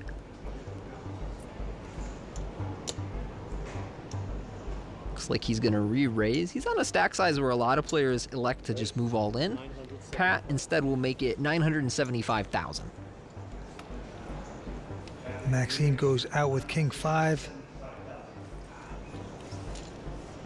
Back on Derek with the 5-6 of hearts. An additional 675 to call. He's had enough. He's going to lay it down. Pat's going to take the pot. There you go, Pat. Start building up that chip stack again. Regain some momentum at this final table. There are Pat's daughters and brother cheering him on. Pat here with the button. Peeks down at ace-8 offsuit. His card's starting to get a little bit better. He will make a raise to 350 total. And right behind him, Maxime with the mid pair of 7s. Right, and when Pat has about 20-ish blinds here, a lot of players in Max's shoes would 3-bet and just try and get the money in pre-flop. Looks like Max is just going to call with his 7s. And now into Derek Walters, who looks down at a beautiful ace-king. This is interesting. 1.2 million. Max slightly outchips Derek, but they are clear 1 and 2. Derek gonna pump it up to 1.2 million here. I expect Pat will fold, and I have no idea what Max will do. Playing these situations out of position is never fun. Oh, wow. Oh, my goodness. How much is it? And Derek is not happy about this. I know he has ace-king, and that's a really strong hand, and I doubt he's going to get away. But the last thing he wants to do when he's basically even in chips with Max is just take a flip to see who's the chip leader and who's out in third.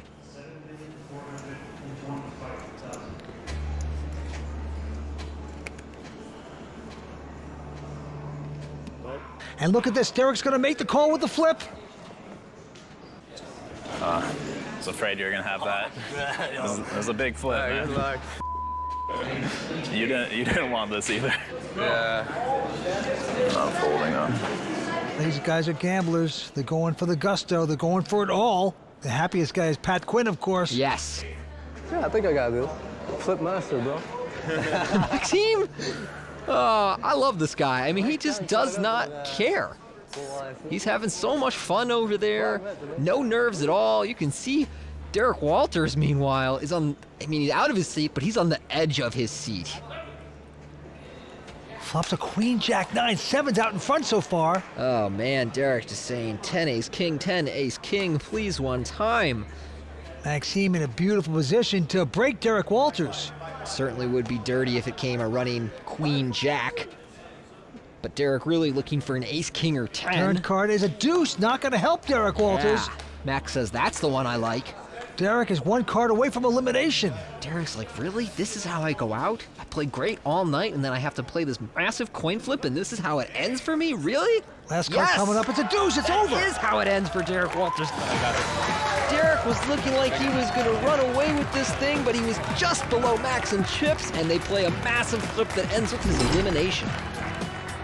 Derek Walters from Arizona out in third place. He will take home $173,000. Let's hear his story. I feel great about how I played, but I was really hoping to win. That was a massive flip. It was the biggest flip I've ever played. It was insane. After Derek's elimination, Maxime Heroux and Pat Quinn are ready to face off here in Canada when we return.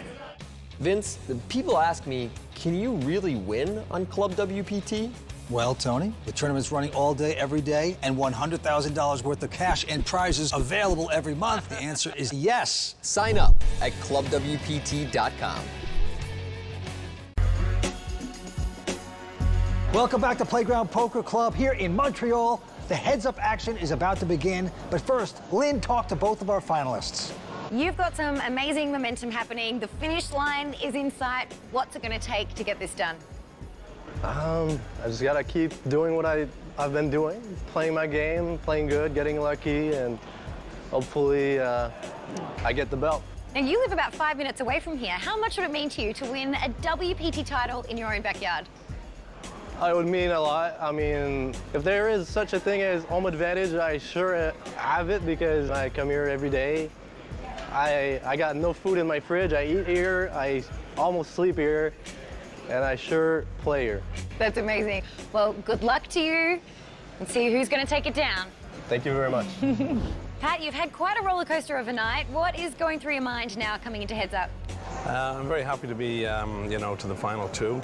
The two big stacks took each other on, so I got a little lucky there. I got my whole crew in from Toronto. My daughters are here, and my brother, who has the Irish pub, and I got lots of the Irish luck, hopefully, behind me. Yeah, you do have a lot of support. It's nice. They're flying the flag for you. That's got to help your game a little, right? Yeah, certainly. It's nice to know we got some fans, home fans. Absolutely. Now, you are going into Heads Up with a slight chip deficit. How are you going to recover from that? Well, you know, at this stage, I just got to get lucky. You know, I don't have a lot of chips, so I need some luck. All right. Well, if anyone's going to have luck, it's going to be an Irishman. Okay, I hope so. Thank you very much. Well, Vince, it's been a thrilling final table here at Playground. Max and Pat did come in as our chip leaders, but while Pat has experienced some up and downs through this final table, Max has been full steam ahead to take this massive chip lead into Heads Up against Pat. All right, let's get started. Blinds at 75, 150. Maxime looking at a miserable 5-3 off. And that is a raise with the 5 high to be called by King High for Patrick. Okay, flop is a 6-6-10, helps neither player. Have to think the person with the initiative, which is Max, is probably going to take this one down. Well, he is going to make the continuation bet of 300. Pat, unsure how to continue or whether he will continue. Taking his time here. Clock ticking away. Just has a king high. Oh my. Oh wow. Love the guy. He has pushed all in and Max quickly runs away. There you go. What's that old saying about that move working every time but once, Vince? That's right. Yeah, Mike used to say that all the time. And Mike does not have too long of being the current reigning champion of this event. Hey, the blinds are going up to 1 and 200. Look at this, Tony. Pat has picked up a real hand. 2 kings.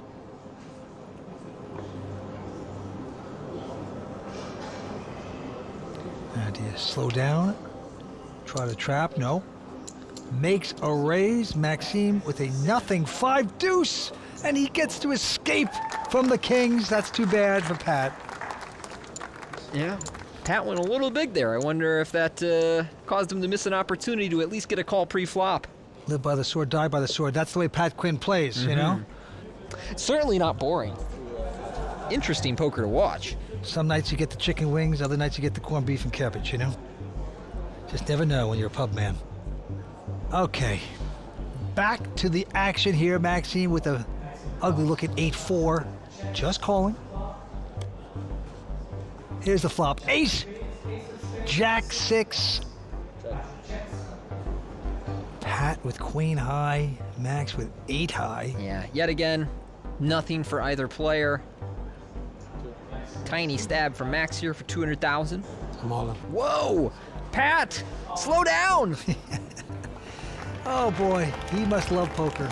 He bets whether he has anything or not. He gives dirty looks. Non-professional Pat Quinn, the pub man, looking good. Heads up battle will continue. No, we didn't forget. Coming up next, my segment, The Raw Deal. Not every hand goes as planned. Here to scrutinise one move that maybe should have been left out in the cold is Phil Hellmuth with The Raw Deal. Okay. I'm still trying to wrap my head around this one. Pat raised it up with ace-8. Max smooth called with 7s. Derek re-raised big with ace-king. Pat folded. And then what in the world just happened? call it. Max moved all in for 45 big blinds, risking his chip lead and putting himself in serious jeopardy of finishing third for $173,000 when second place is $270,000. I hate this play. Just fold the sevens. Wait for a better spot. Wait until the short stack goes busted or accumulates chips. And as to Derek's call with ace-king, well, I don't blame him. Hard to fold ace-king three-handed when your opponent could have ace-10, ace-jack, ace-queen, or maybe he's just going crazy. Feels like you need to win a big pot with ace-king if you want to win a World Poker Tour title. I would like to call this segment, Wait for a Better Spot. The biggest mistake I see players make today is putting their stack in too light. Wait for a better spot. I see them calling off their stack with marginal hands. Wait for a better spot. You amateurs out there watching, wait for a better spot. All right, Tony, and I think what Phil is really trying to say is you should wait for a better spot. That was my interpretation as well, but, you know, I don't want to put words in the man's mouth. All right, the raw deal. Phil Hellmuth. Good pointers, but let's get back to this action. We got Pat Quinn, the pub man, with a pair of sixes. Well, Pat's been putting a lot of money in with weak hands. Time? Nope, not time to put money in with a good hand. Huh. Deception there for Pat. I like that about him, just calling. And Maxime not going to raise. With Jack 10, we're going to see three cards. And the flop is an ace, jack, deuce, so Max hitting jacks. Well, Max takes the lead here. He's been playing these medium strength hands pretty slow thus far at this final table. And both players check this flop, which brings us to a 5 of hearts on the turn. Now there's a number of draws out there. Nope, Max still not going to bet. Pat also not going to bet. Yeah, wisely checking that. 5 on the river, pairing the board. Now Maxime will probably bet. Yep, he wants a little value here. He's been so patient. And he's going to put in a 375 teaser for him. Oh, that's an insta call by Pat. He's not going to like it. But that's the way it goes. So Maxime getting ever so close to taking down a title here in Montreal. To succeed Mike Sexton, who won it last year. Winner's going to take home $403,000. Blinds are 1 and 2, and here we go. Pat now with a 9-7 with the button. And he will just call again. No raise. Max, the 26-year-old poker pro with a 4 deuce of diamonds. Going to see 3 cards. No raise here. And the flop is, wow, a 6-5-4, 2 diamonds. What a flop. Max, pair, gut shot, flush draw, Pat, overcards, straight draw. Can't imagine that there won't be a bunch of money in the middle. That's on Pat. He's been checked to. Oh boy, he is going to push it. He's going to push it all in. That has been Pat's move lately, and Max, I'm sure, will be happy to gamble here. Yeah, He's flush. just like, yeah, let's go. Pair of 4s. He turns him up. He calls. Max is a nice favorite here to become our champion. It's a nice hand. Good luck. Pat looking for an 8, a 9, a 7, but no diamond. Pat's family in the audience, hoping for a miracle. Turn card is a deuce. Okay, just one more card to fade, and Max is going to be the champion. Pub man in a lot of trouble. Can he catch it straight, or otherwise it's over? Max will take this championship, the local. It's a deuce, and Max has done it! The hometown hero takes down the pub owner. Yeah, tremendous effort by him. Let's go talk to him. Yeah, it feels good. I mean, I'm happy with the top 2 results. Obviously, I would have liked to have the top coming in as the chip leader, but we'll have a party anyway. We are here with the champ right now, who played a 4 deuce of diamonds. Maxime, how did that feel? Feels good. I felt like gambling at the end, you know? I wasn't going to fold. Well, you did it. You are now a WPT champion. Let's hear it for our champ, Maxime Heroux! What a brilliant end to the World Poker Tour's coverage from the Playground Poker Club in Montreal. Thank you so much for joining us, and we'll see you next time on the WPT.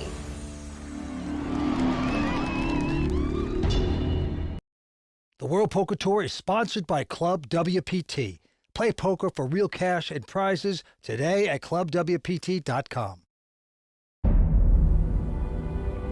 can outplay these guys. That's my shot. Got this. If I get the card, I prepare for this day. One time. Breathe. You never know when your time is going to come. To rise above the rest. To seize the opportunity. To be crowned a champion.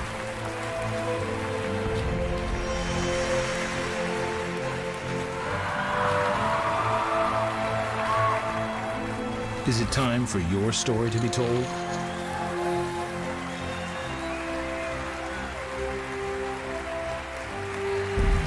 The World Poker Tour.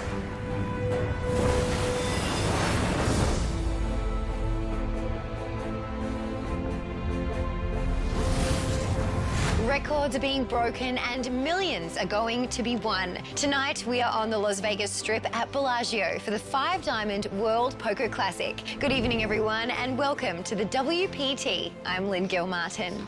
Back in 2002, the first ever televised World Poker Tour event took place right here. Since then, Bellagio has continued to welcome the best in poker, playing for some of the game's biggest prize money. This week, that legacy continued as hundreds of players stepped up and paid the $10,000 entry, all hoping to pocket a 7-figure payday.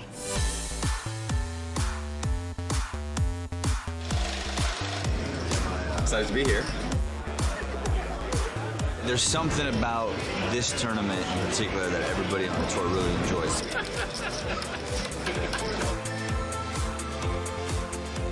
Now this guy's going nowhere fast, but he's going to try really hard to get there. I'd say it's probably the most prestigious WPT. Every year it gets bigger. You just kind of think of the Bellagio when you think of poker. It looks like it has a hell of a turnout and a lot of players, including some people I hadn't gotten to see in a while, so it's fun to be here. Action was in full swing at Bellagio, and the field continued to grow, including familiar faces from the early days of the WPT. Along with the first 5-Diamond champion, the legendary Gus Hansen. I think they call it the greatest bluff of all time.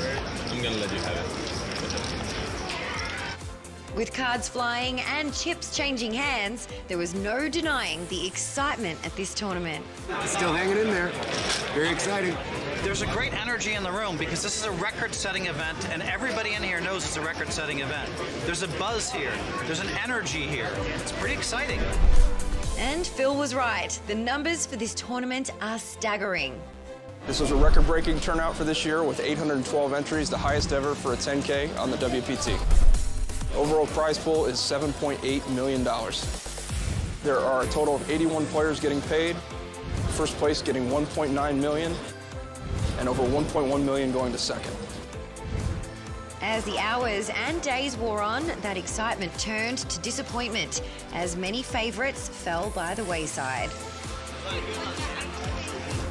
And it was season 15 Hublot WPT Player of the Year Benjamin Zamani who would beat the odds and lose on the money bubble when his ace-king was outflopped by king-queen.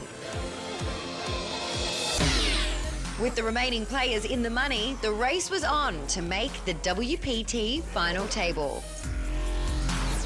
Last season's runner-up, Ryan Tosick, was playing well, giving him a real chance of making it back to the final table for another opportunity to win this title. And an unusual luck of the draw seated low-key, high-stakes pro Ralph Perry next to his high-energy son, Sean, who turned 21 on day one of this tournament. Listen, I had to impress my father right here. First time we're able to play together. I had to impress him. With the action clock ticking, play heated up. This is torture. Maybe I don't like tournaments anymore. I don't know. And players began to fall, including WPT Champions Club members and old school favorites, leaving a field of mostly young guns to fight for the big money. The deeper we go, the more the pressure is going to work. The higher the pay jumps are. And I play to win.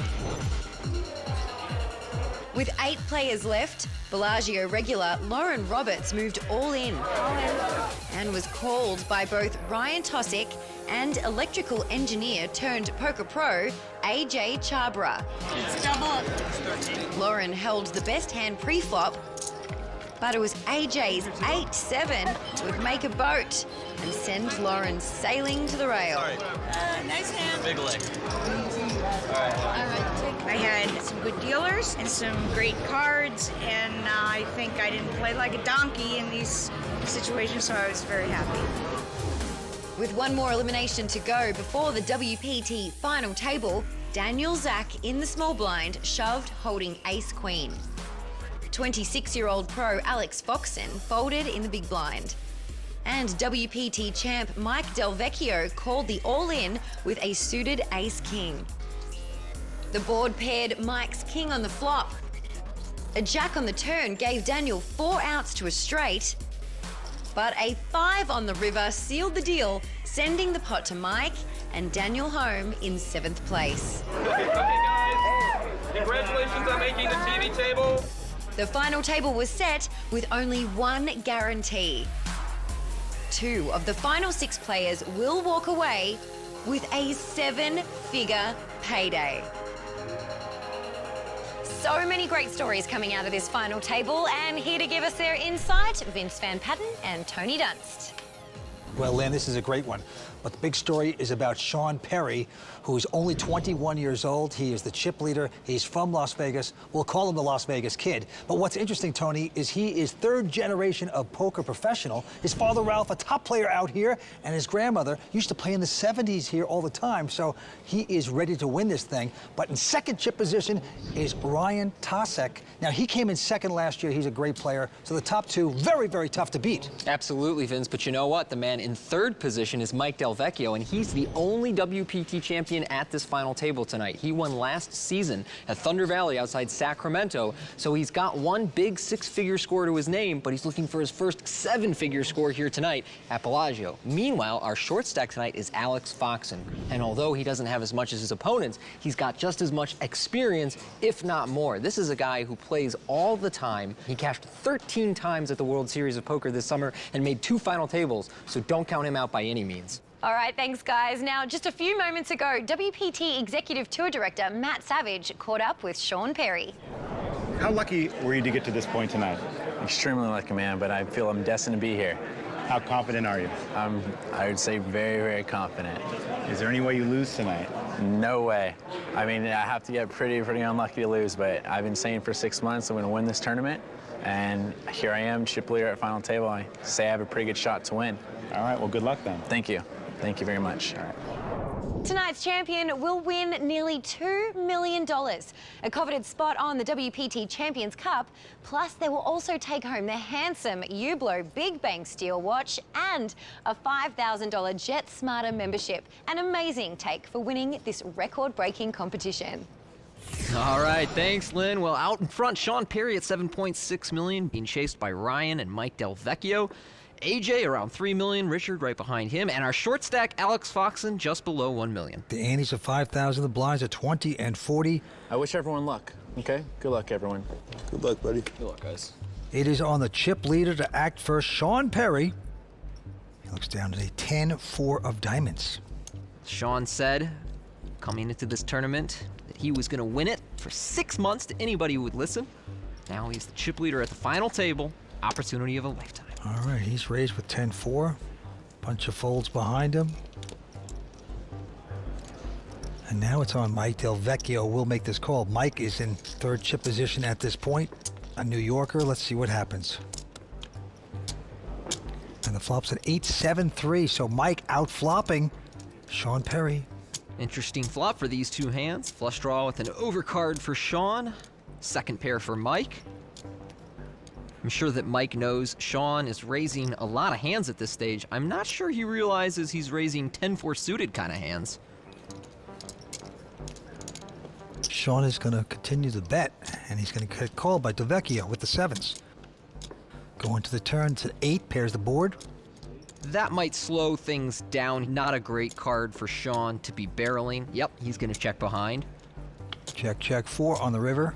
Okay, so Sean makes a pair.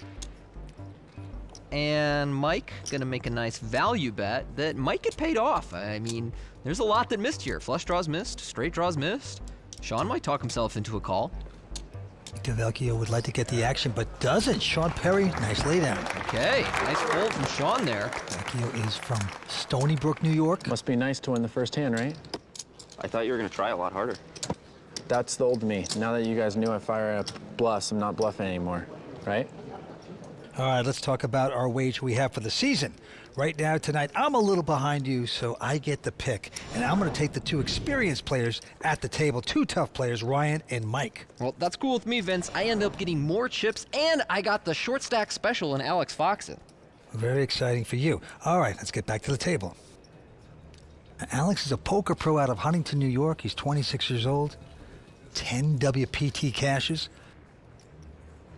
He's going to quickly fold that, though. First time I played with Alex, I said, were you a linebacker or a tight end?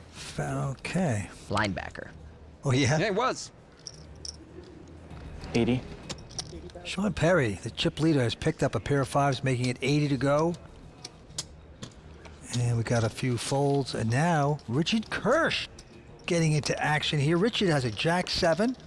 Well, if Richard looks a little familiar, that's because 10 years ago he made a WPT final table at the Mirage, where he was up against Phil Ivey and Jonathan Little. Richard is ahead, but Sean likes his pair of 5s, so he's going to bet out for 105. Richard check raises him here. Back into the 21-year-old. But Sean's not going anywhere, makes his call. It's a very nice check raise from Richard. Senses that he's ahead, wants to maximize his value.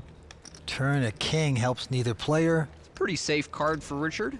I'm not sure if he can get more value by betting or checking, but he is elected to check, and I think against someone as aggressive as Sean, I like his choice. Wow, Sean's going to come out with a bet. $525,000.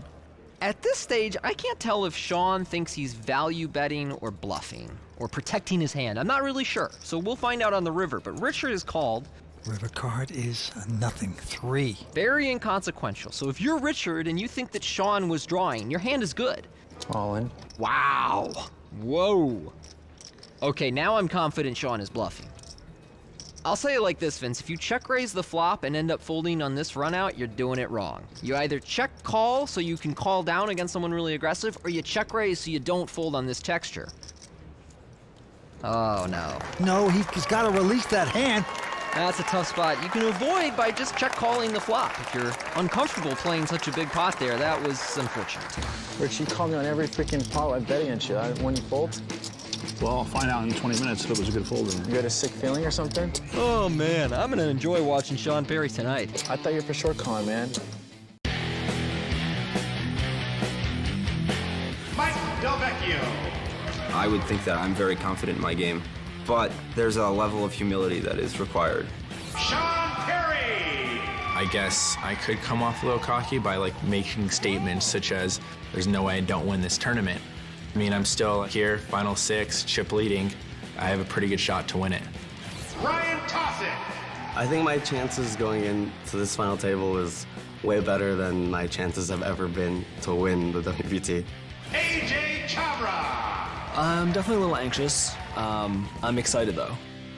The top prize is close to $2 million, so this is playing for a lot. Richard Kirsch. I am the old dude sitting at the table right now, and it's definitely a strange feeling. I don't feel like the old guy. Alex Foxen. I know that I'm going to need to have some fortune because there are a lot of big stacks and a lot of good players. This is definitely a special one. Oh, you're so right, Alex. Great players at this final table. And right now, Sean Perry, 21 years old, out in front with $8.4 million in chips. Trying to complete calling his shot in one tournament. One shot, one kill. That would be incredible. But 5 very talented players stand between him and victory. Yeah, quick fold by Richard Kirsch, and now Alex Foxen wakes up with a king-queen offsuit.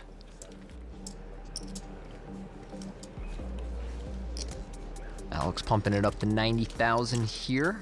Mike Delvecchio right behind him with ace-10 has one of those hands. A lot of professionals prefer to 3-bet in these situations rather than call. It's a little too good to fold, but not quite good enough post-flop to just call, so you see him use it as a bluff and 3-bet Alex. Yep, Sean Perry has to go out. Ryan Tosic also not playing. A.J. Chabra from Long Island originally goes out as well. So back around to Foxen. All in. He's going to go over the top all in. He's going to make Delvecchio fold with that. Alex gets away with one there. Comes out clean. It's going to be one of those kind of games. Next time I play with Alex, I will not be folding to his 4-bets. You have the short stack bully over there. Don't give this man chips. It's too late, man. I just knew it, man.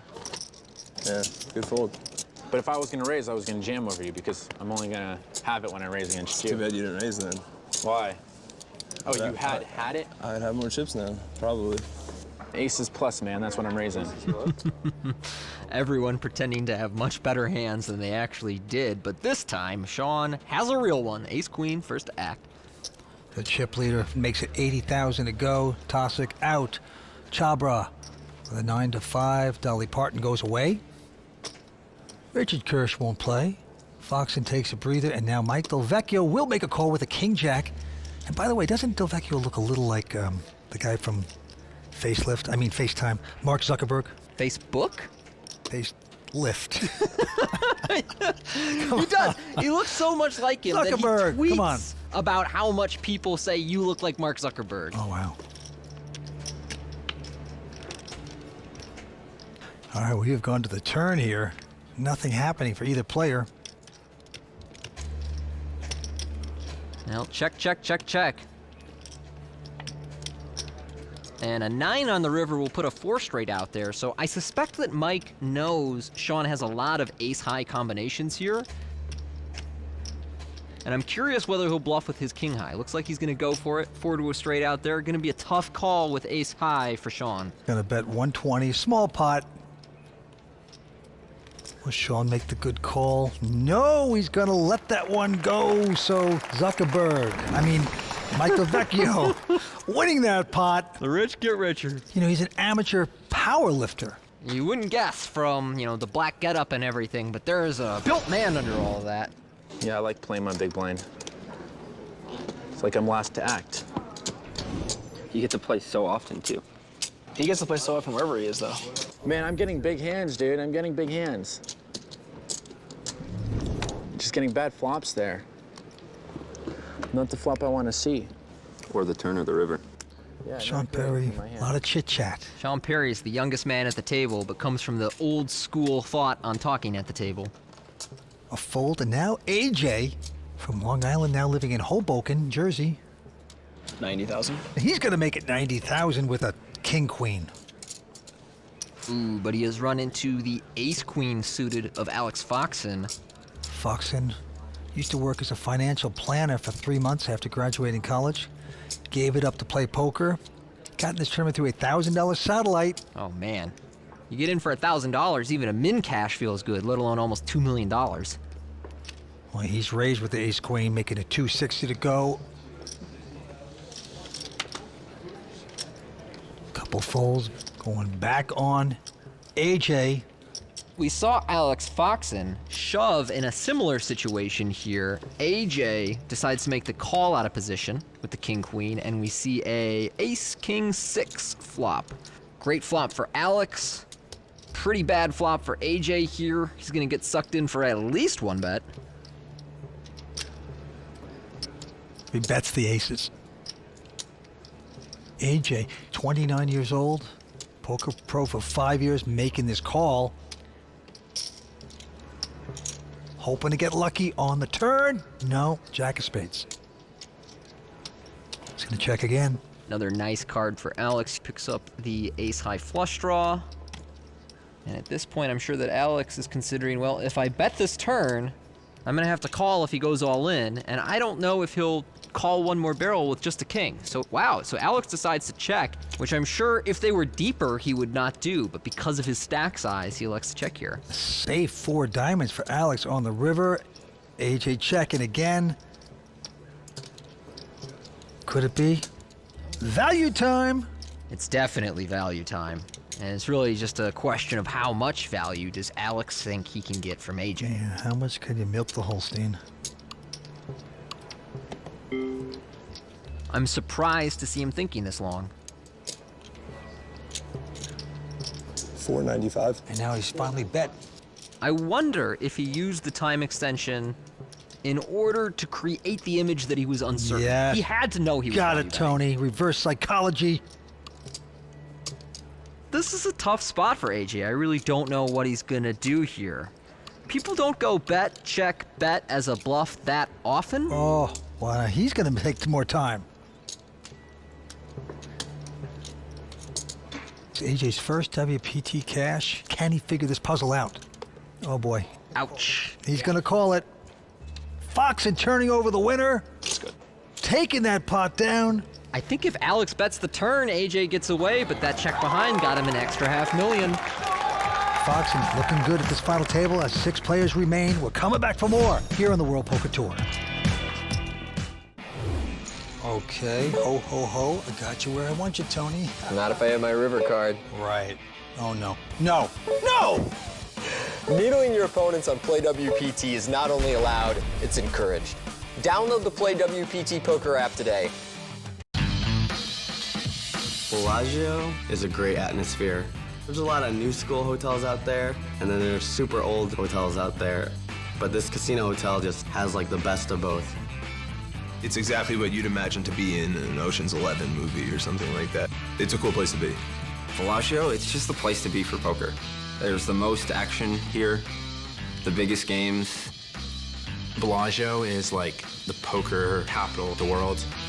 People are coming to Vegas to play poker, they go to the Bellagio. Bellagio, absolutely beautiful. We have 6 players going after a big title here tonight. Sean Perry out in front with $8.1 million in chips. Everyone chasing that nearly $2 million top prize. But 2 guys going home with 7 figures tonight. What a prize pool. And the blinds are going up to 25 and 50, Tony. Chopper and Kirsch going out. Alex Foxen with an ace-7. Picking up solid cards all night long. Alex had a great start to this final table. Going up to 115 here on the cutoff. Mike with deuces on the button will make this call. And now Sean Perry in the small blind looks down at ace-9. You know, he hasn't shied away yet. And he's not about to start. He's 3-betting up to 425,000. Toss it going out. Foxen can't play into Del Vecchio with a little pair of deuces. And he can't play. So Sean Perry with the power move, and the crowd loves it. And Mike needs a little better pair to make the call there, or he needs Sean to be a little deeper, but I like the fold. They all knew, that's why they folded, man. I guess I'm probably could be a fan favorite. Loud, young, like to talk. Growing up in Vegas for me has been insane. Good job, good girl. Good job, Tyler. My father is Ralph Perry. He's a high-stakes cash game player. He also has some success in tournaments. My father and I definitely have different personalities. First time we're able to play together. I had to impress him. He's more of a quiet guy, doesn't express much emotion, just sits and plays cards. While me, I'm very out there, kind of aggressive. Big pots, what I love, man. Needle people. You're all over the place, man. Don't worry, you're gonna get my chips back anyways. I somehow finally beat you in one pot. All I've been waiting for is to turn 21, and I found out this tournament is on my 21st birthday. Go! I knew there was no doubt in my mind that I'm winning this tournament, and I've been telling everyone, no matter where I go, I'll see you in Vegas for the 5 diamond. I'll be at the final table if you want. We could play heads up, but I'm winning the tournament. What confidence. Tell you one thing, I guarantee you, if you grew up in Vegas, you know about all the best buffets in town. Really? Okay, so when you first came to Vegas, what did a buffet cost? Me? Yeah. Oh my gosh, you're right. They were like 99 cents back then. Right, so you paid them with a silver dollar. Yeah. But the buffet here at Bellagio is amazing. And people wait for an hour for that wonderful food. It's worth it. It is very good. Meanwhile, Richard Kirsch here, opening 7-5 suited first to act. Gonna get himself in some trouble against the Queen-Jack suited of Alex Foxen right behind him. And Alex will just call it. Another couple diamonds just folded. Vegas kid Sean Perry with a 5-3 of clubs. You know Sean loves to play hands when he agonizes over folding 5 high. And AJ in the big blind. King 8 is gonna come along. Three-way action, here we go. And the flop is an ace, deuce, 10, 2 diamonds. That's a 4 flush for Foxen and Kirsch. Action flop here. So Kirsch gonna fire out for 225. Alex will call. And AJ goes out. Man, this could get very ugly if a diamond appears. Let's see if it does. Nope, 6 on the turn, it's a spade. Like to see Richard fire a second barrel here. You obviously can't win at Showdown with 7 high. Your opponent can have some 10s or backdoor draws that will be forced to fold, but he's gonna check instead. And Alex bets 335.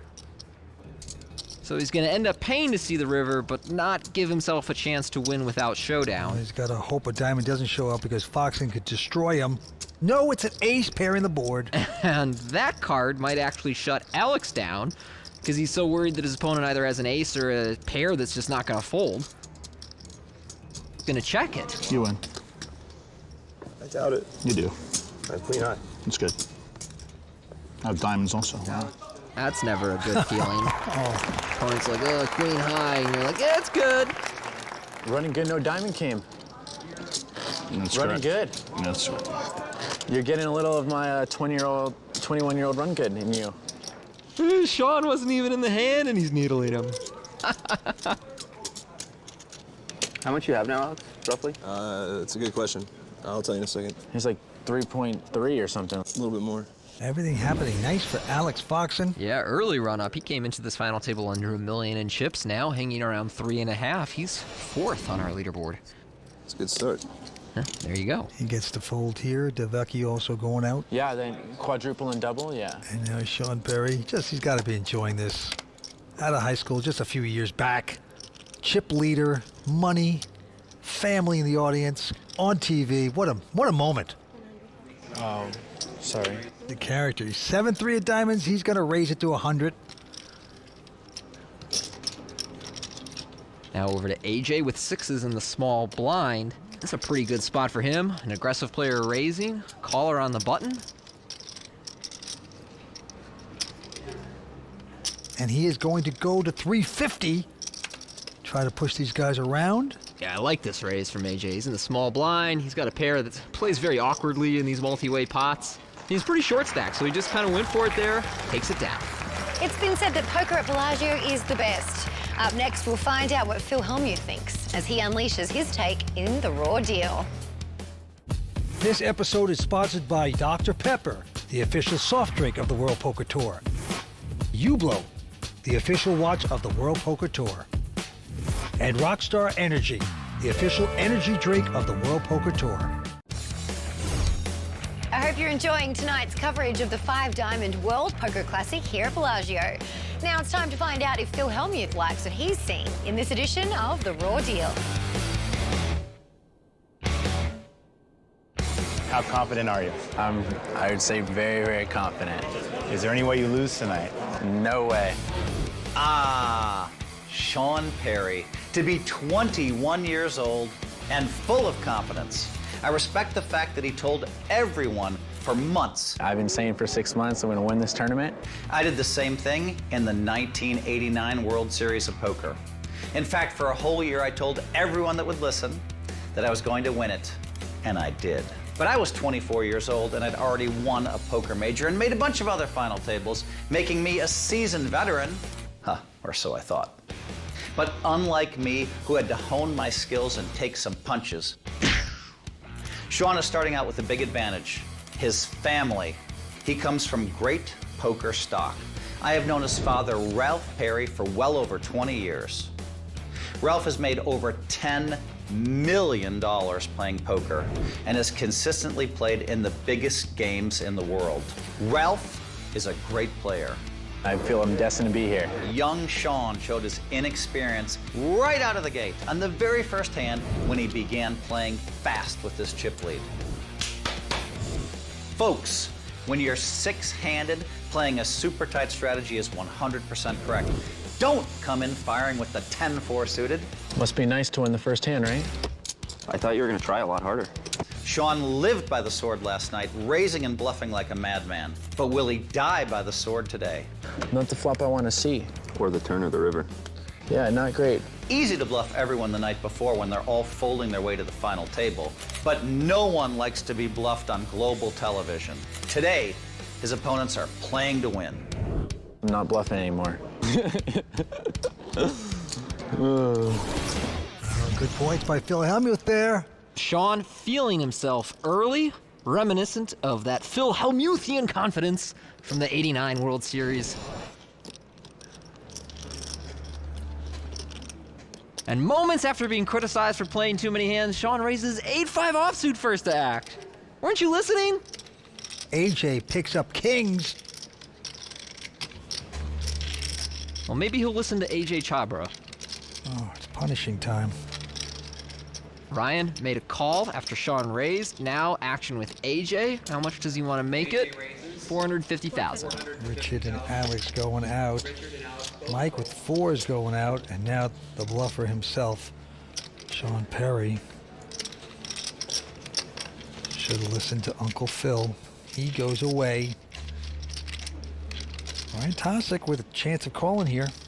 Yeah, it's got to be tempting. You've got a pretty playable hand, but you're out of position and your opponent's quite short, so you're not really getting very good implied odds. I like that fold by Ryan. Good discipline. AJ taking down a pot. Man, it's like you just got a double up when freaking no one even called you. How's that a double up? Not even close to a double up. I mean, you're close, man, like a fourth of the way from those last two pots. Oh, man, lost the one's okay, too. Well, I don't include that one. Well, I do. You have me scared over here. I'm sure that's true. You believe it? I don't think you're scared. You don't think I'm scared? Why? Too cocky. Too cocky? I haven't done anything to be cocky, man. Yeah, you need some self-awareness to be scared, usually. That's true. Of like how great you guys are. I said self-awareness. Yeah. Well, I need to be self-aware that you guys are great players, right? Not to playing pots with you guys. Think about it. For sure. Why did I even show up to work today? These guys could do the talking. All right, here we go. Now a raise by Mike Del Vecchio with the sevens. Sean going out, and Ryan and AJ folding as well. And Richard is going to make the call with a jack-4. And Richard is very short here, so just looking to flop a piece and then get the money in. Flop is a queen. 7, deuce, 3 of a kind for Del Vecchio. Richard catching none of that checks. They go check, check. I like that check by Mike. Let the man try to catch up. 6 on the turn. 250? Oh, no. Uh-oh. Yeah, see, if your opponent raises and then checks back on a really dry flop like Queen 7 Deuce Rainbow, he almost always has showdown value, so I am not a fan of this bluff by Richard. Del Vecchio going to okie dokie him with a call. Discouraging if you're Richard. 10, so Richard catching nothing. Well, he finally gets the message. He's going to check, and then Vecchio All in. with the all-in, but it's irrelevant. Richard had no interest in blasting anymore. Del Vecchio going to take down a nice one. Richard Kirsch has had a terrible beginning to this final table. Came in right in the middle of the pack. He is now clearly our short stack. Just going to have to play push-fold until something happens. And don't forget, 10 years ago, he was at the Mirage at a final table. Took him 10 years to get back here at a final table, but he's just not getting the cards right now. He's got to be frustrated. Yeah, not a great start for Rich, but hey, if things go wrong, you're only 10 years away from another FT. Raise. Sean with another nothing hand, raising it up. Sean can't get enough. He's just insatiable for playing hands right now. All in. But Richard with the aces, the weapons of mass destruction. How much? 495. I think Sean might be priced in here. He's getting pretty good odds with a pretty bad hand, so it's gonna be close. Oh, God, how bad did you open? Oh, that bad. Richard's gonna take it without seeing any cards. Man, how can I be losing pots and playing good? Doesn't make sense. Doesn't really make sense. When I win pots, they could say I'm playing good. You know, you can play Club WPT from the comfort of your home or on the beach. And when you're Club WPT VIP member Michael Evans from Hawaii, your home is the beach. My name's Michael Evans. I go by the Club WPT name Kama Kai. Kama means resident and Kai means ocean. So I am a denizen of the deep. I am a Hawaiian shark on ClubWPT.com. I'm from Kona, Hawaii, on the Big Island. It's an awesome paradise. And hanging out, playing Club WPT, and then taking a break and going paddleboarding on the water. Eat a few coconuts or mangoes, and then go back and play some more hands. Live poker is unavailable in Hawaii, so Club WPT was my essential resource for improving as a poker player and learning about poker. I've learned everything with them, going from a novice player to playing with the top professional players at a major event. I was playing Taylor Parr, Michael Wran, and Ben Keyline. And after 3 days of continuous poker, you need something to do, and driving a NASCAR at 150 miles an hour will take your mind off of the tournament. Yeah, I couldn't be happier. Every moment of this experience has been magical. If you want to live the poker dream, Club WPT is the place to start. Michael won't be trading Paradise for poker just yet, but by playing on Club WPT, we hope to see him at another event soon. Sign up for ClubWPT.com today for a chance to win your way into a live WPT event. There's a short break in the action, so let's take a look at the Ublo WPT Player of the Year standings. Two-time WPT champion Art Papazian is sitting out on a sizable lead, but this is the part of the season when things start getting interesting. Tonight's champion will earn 1,400 points, vaulting them to second on the leaderboard. And with many big point tournaments on the horizon, we will have to see if anyone emerges to give Art a sweat. We'll keep you current on the standings as the season progresses. But now, let's get back to the game here at Bellagio. Sean Perry, Las Vegas kid, out in front with $7.8 million in chips. Richard Kirsch, still our short stack, hanging around 14 blinds at this stage. Did you expect to have such a good first level like this? Mm-hmm. Really? Yeah. When does it stop? Doesn't. No, every roller coaster goes down, man. You can't just go straight up. Well, I went down at one point. I wasn't always like had a lot of chips, and then came back. So now, see, I already went down. Richard Paul. You went down too, though. You had chips, and then I've been roller coastering for sure. So we're on the same page there. All right, a bunch of folds around to Sean. He's got a real hand this time. And nice king queen. Race. Well, he'll raise it to 100,000. Ryan goes out. AJ with ace 4 will look at a flop and try to beat out the chip leader. Flop is a queen jack 5. Nice flop for Sean here. Fires out another 100,000. AJ might even get sticky with ace high. He knows Sean is raising tons of hands and that it could be good, but not having a spade's frustrating for him. And he's just gonna lay it down here. Sean looking good, winning another pot. And there in the audience, his family and friends, and his dog Bella. Story goes that he adopted or saved Bella from Canada, took her down to Florida, and never lost a cash session since. That's a lucky dog. I love it. I love it. I don't think you can have it on your lap, though, when you're at the table. He did earlier in the tournament. He did? Hey. Penalty. I don't run the rules here. Mike is out. Now with Sean. Sean, another decent ace 10. I've seen some dogs in purses at the table over the year. Mike Sexton used to have that. Really? No, I'm kidding. Oh. I wanted to meet Mike's dog. All right. Raised by Sean. Tossick with a little pair of deuces will make this call. Richard coming along in the big blind with 4-3 offsuit on the short stack. Why not? Getting frustrated or something. Maybe he'll get lucky here. No. King 7-6. I mean, this is just it. You flop a piece and you still can't really continue. Sean gonna fire out ace 10. That's a pretty nice flop for him. He's got the ace of clubs. It's a texture his opponents are gonna fold on a lot, and there you see, both of them lay it down. Sean gonna drag that pot. Things going smoothly here. I got fans too, man.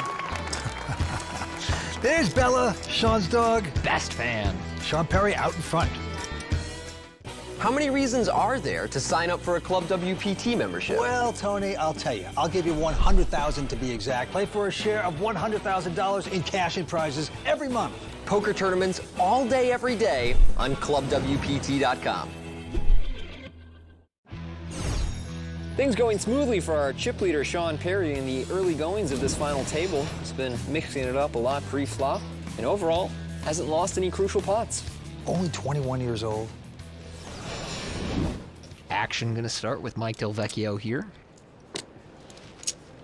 Folds, and now Sean Perry, our chip leader, the Las Vegas kid, with a seductive little 4-5 of clubs.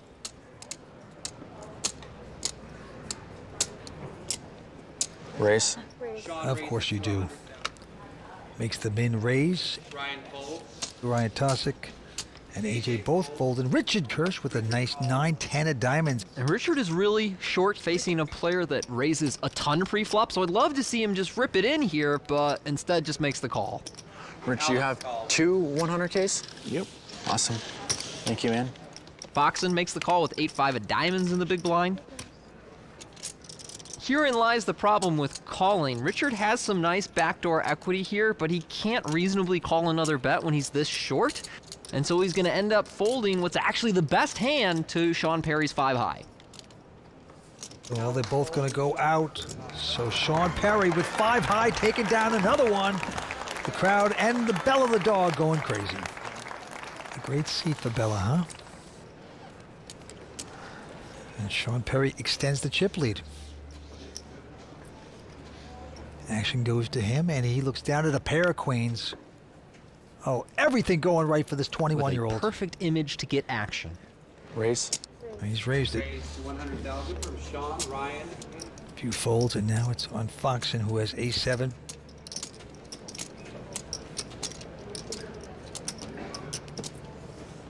He elects to also fold. And Mike here with 8-2 suited in the big blind, he's gonna 3-bet to 400,000. He's gonna turn this hand into a bluff. Recognizes that Sean is raising a ton and can't always have it, but he does this time. Bad timing.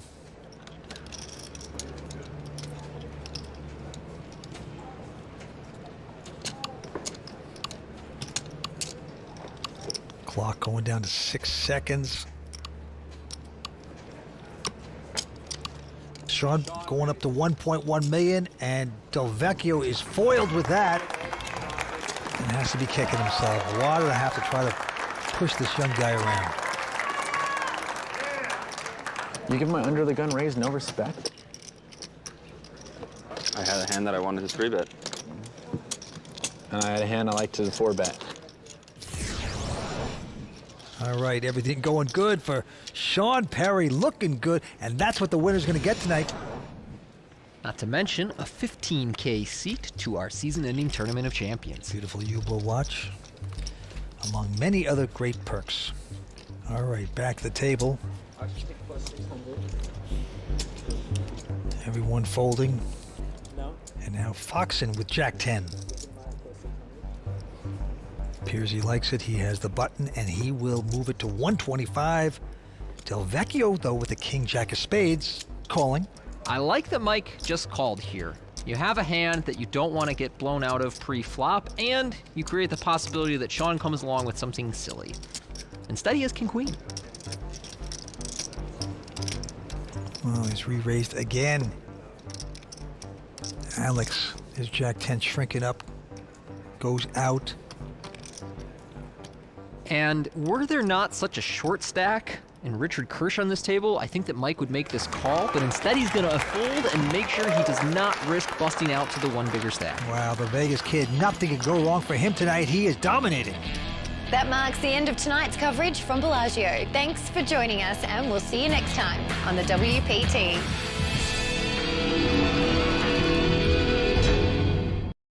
The World Poker Tour is sponsored by Club WPT. Play poker for real cash and prizes today at ClubWPT.com. I can help play these guys. Got my shot. Got this. If I get the card, prepare for this day. One time. Breathe. You never know when your time is going to come. to rise above the rest, to seize the opportunity, to be crowned a champion.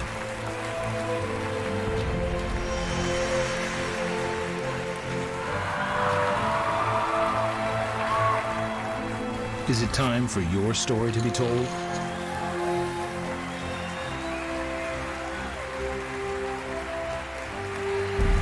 The World Poker Tour.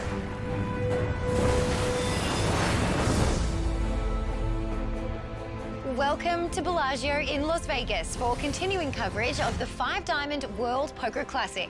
I'm Lynn Gilmartin and this is the WPT.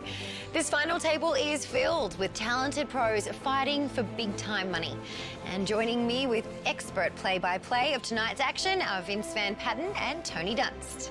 Well, Lynn, I'm impressed by the Vegas kid, 21-year-old Sean Perry. He's still the chip leader, extending it. He has a loose game. He has a great demeanor at the table. So he is one to watch right now. He's got his family, his father, his grandmother, the whole family in the front row rooting him on. And then Mike Del Vecchio in second chip position. He is tough. He's a WPT Has gradually moved up our leaderboard, now right in the middle of the pack, in a great position to take down his first major title. Thanks, guys. Tonight's winner will not only take home the over $1.9 million first place prize, he'll also get the stylish Hublot Big Bang steel watch, a $5,000 JetSmarter membership, and of course, his name forever etched onto the WPT Champions Cup. Cards are back in play, so let's get down to the felt. Thanks, Lynn. Tony, let's get down to it. Sean Perry, the Vegas kid, out in front with $9.2 million in chips. Richard Kirsch, he's the short stack with about 400. Richard hanging on with 8 big blinds. We are playing 25K, 50K. Alex Foxen, first act. Fold by him. Mike Del Vecchio also going out. And there's Sean Perry with an uneventful 10-8. Sean has been very aggressive during this final table. Race. He will raise it to 100,000. Ryan Tosick. Been very patient early on in this final table, picking his spots. He's in a good seat with Sean raising every hand in front of him. Now over to Richard Kirsch, our short stack, with a 9-3 offsuit, is going to pay 50,000 more to go to a flop. You definitely want to see a lot of flops when you're really, really short and getting a great price, but I don't know if 9-3 offsuit is really the hand we want to do it with. Flop 8-8 ace, so Sean flops 3 of a kind. Richard unfortunately catches nothing, or fortunately.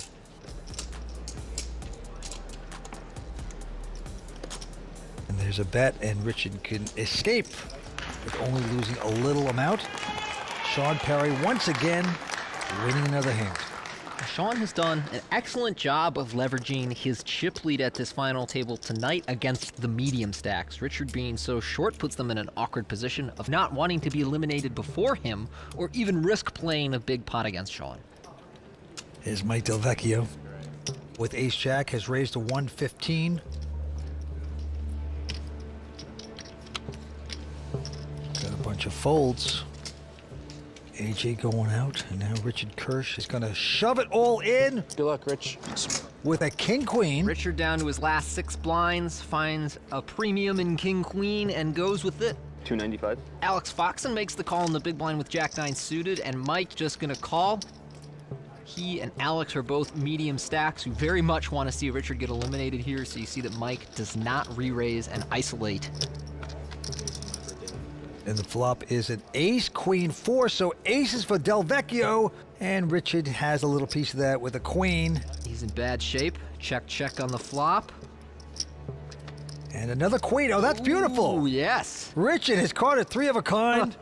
Not looking to disguise it either. Check, check. Can Richard's hand hold up? Yes, it does. 10 of diamonds on the river. Richard's going to triple up. Let's see if there's any side betting. Nope. Is there hope?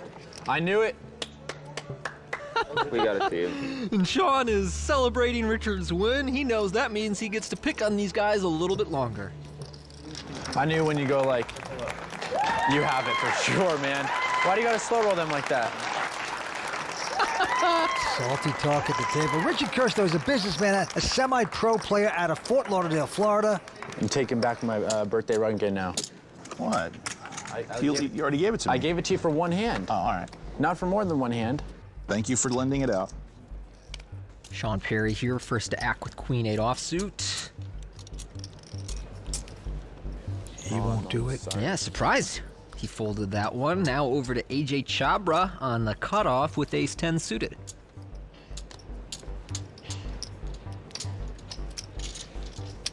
He's going to make it 110 to go. Richard's on the button with about 18 blinds here. I'd love to see him just rip it in pre-flop and try and take it down. I do think that AJ would call, but I think he's a little shallow to be calling here, but he does want to go to a flop. Mike will make this call from the big blind with 10 deuce of clubs, and we will have a three-way flop.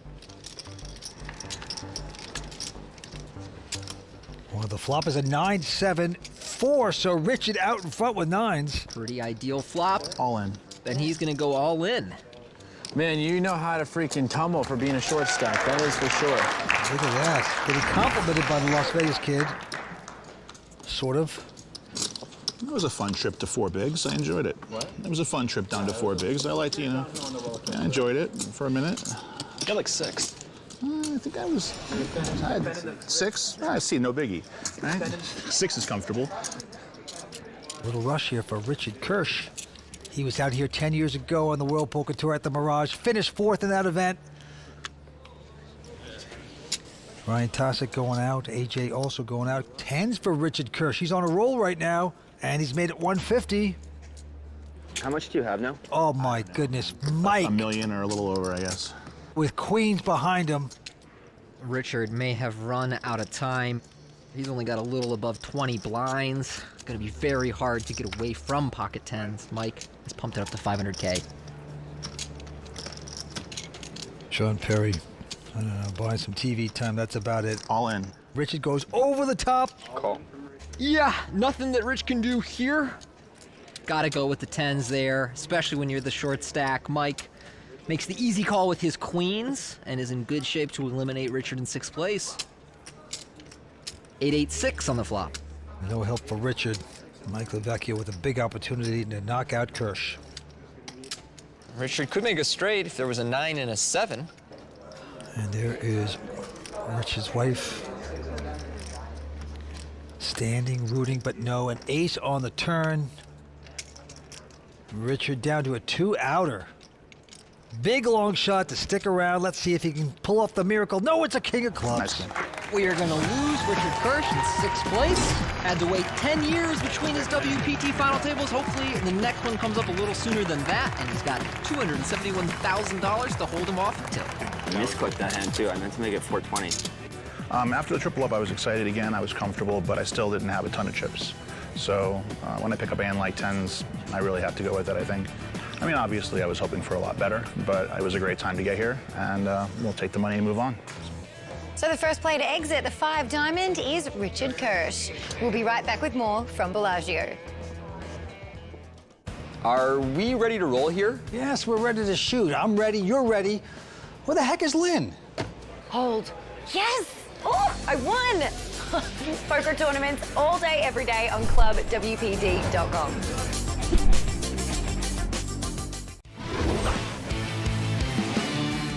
I started getting into fitness about 2 years ago. I'm a firm believer that you have to really do what you find fun, and just lifting as heavy weights as I possibly can is what I always found really fun. And I'm training for a power lift 1,000 pounds total, you know, and then the next competition I'll want to hit 1,100, and then the next one I'll want to hit 1,200. It's sort of like poker. You just like set a goal for yourself, and then when you exceed it, you just go to the next goal, and you go to the next goal, and you just keep like elevating yourself. And that's what I sort of like drives me to get better. Wow, that is very impressive. I get a hernia just looking at that. You even lift, bro? Not with bare feet, I don't. But he is impressive. We have 5 players battling for the championship, and we have Sean Perry, the Las Vegas kid, out in front with $9.3 million in chips. Yeah, he's trying to run away with this thing. Mike Del Vecchio, the power lifter, right behind at $5.7 million, and we are playing 30,000, 60,000 with a 10K ante. AJ Chabra quickly folding his hand. Alex Foxen, tough young professional. Ace-5 makes it 140 to go. Over to Sean Perry in the small blind with 8-9 offsuit.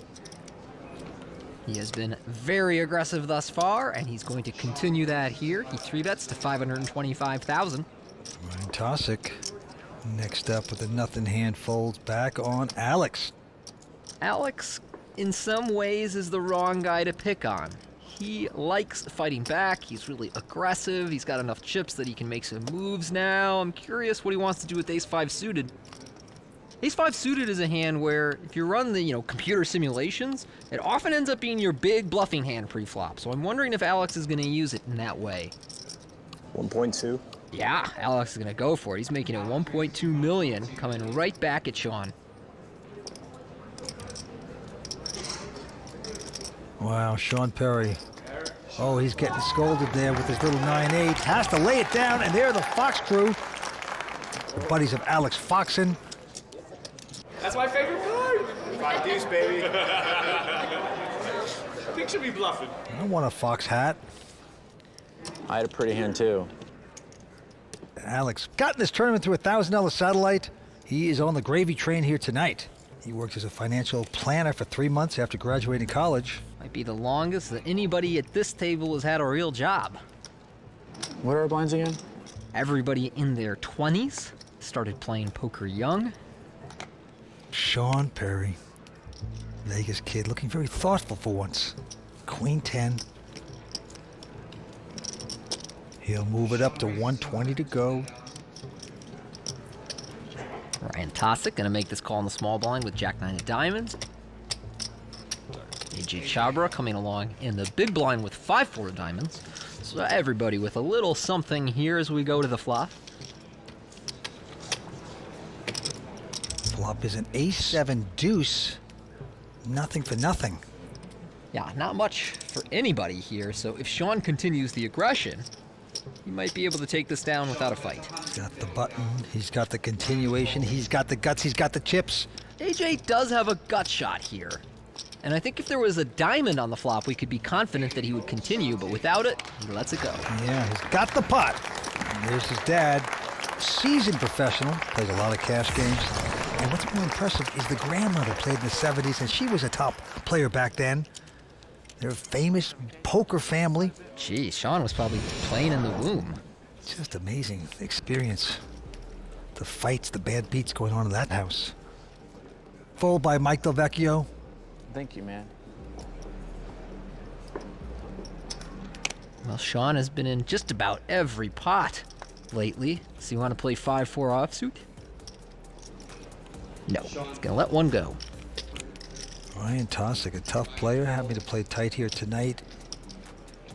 AJ here with King 7 in the small will complete for 30,000 more. Alex has Ace Jack in the big blind and will make it 200,000.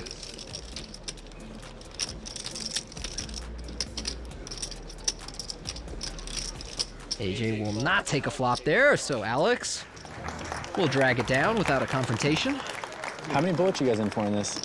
1. You saw me when I made my only registration. What? Really? 1. You? 1. Yeah, in for 1K actually. You won a Saudi too? You're the big winner. I guess I'm in for 11K then, or 11.4. So you're gonna have the biggest return by a mile. Maybe. Sean, in for 3 bullets. Everyone else around this table in for 1, or in Foxen's case, a $1,000 satellite. AJ raising up at King Jack of diamonds into the big blind of Sean. Brutal for the ROI. Jealous looking at. He's gonna make this call. Two-way action, and the flop is at Ace Jack 4, so Jack's there. Yeah, nice flop. Pair of jacks with some backdoor draws goes check, check, bringing the 7 of hearts on the turn.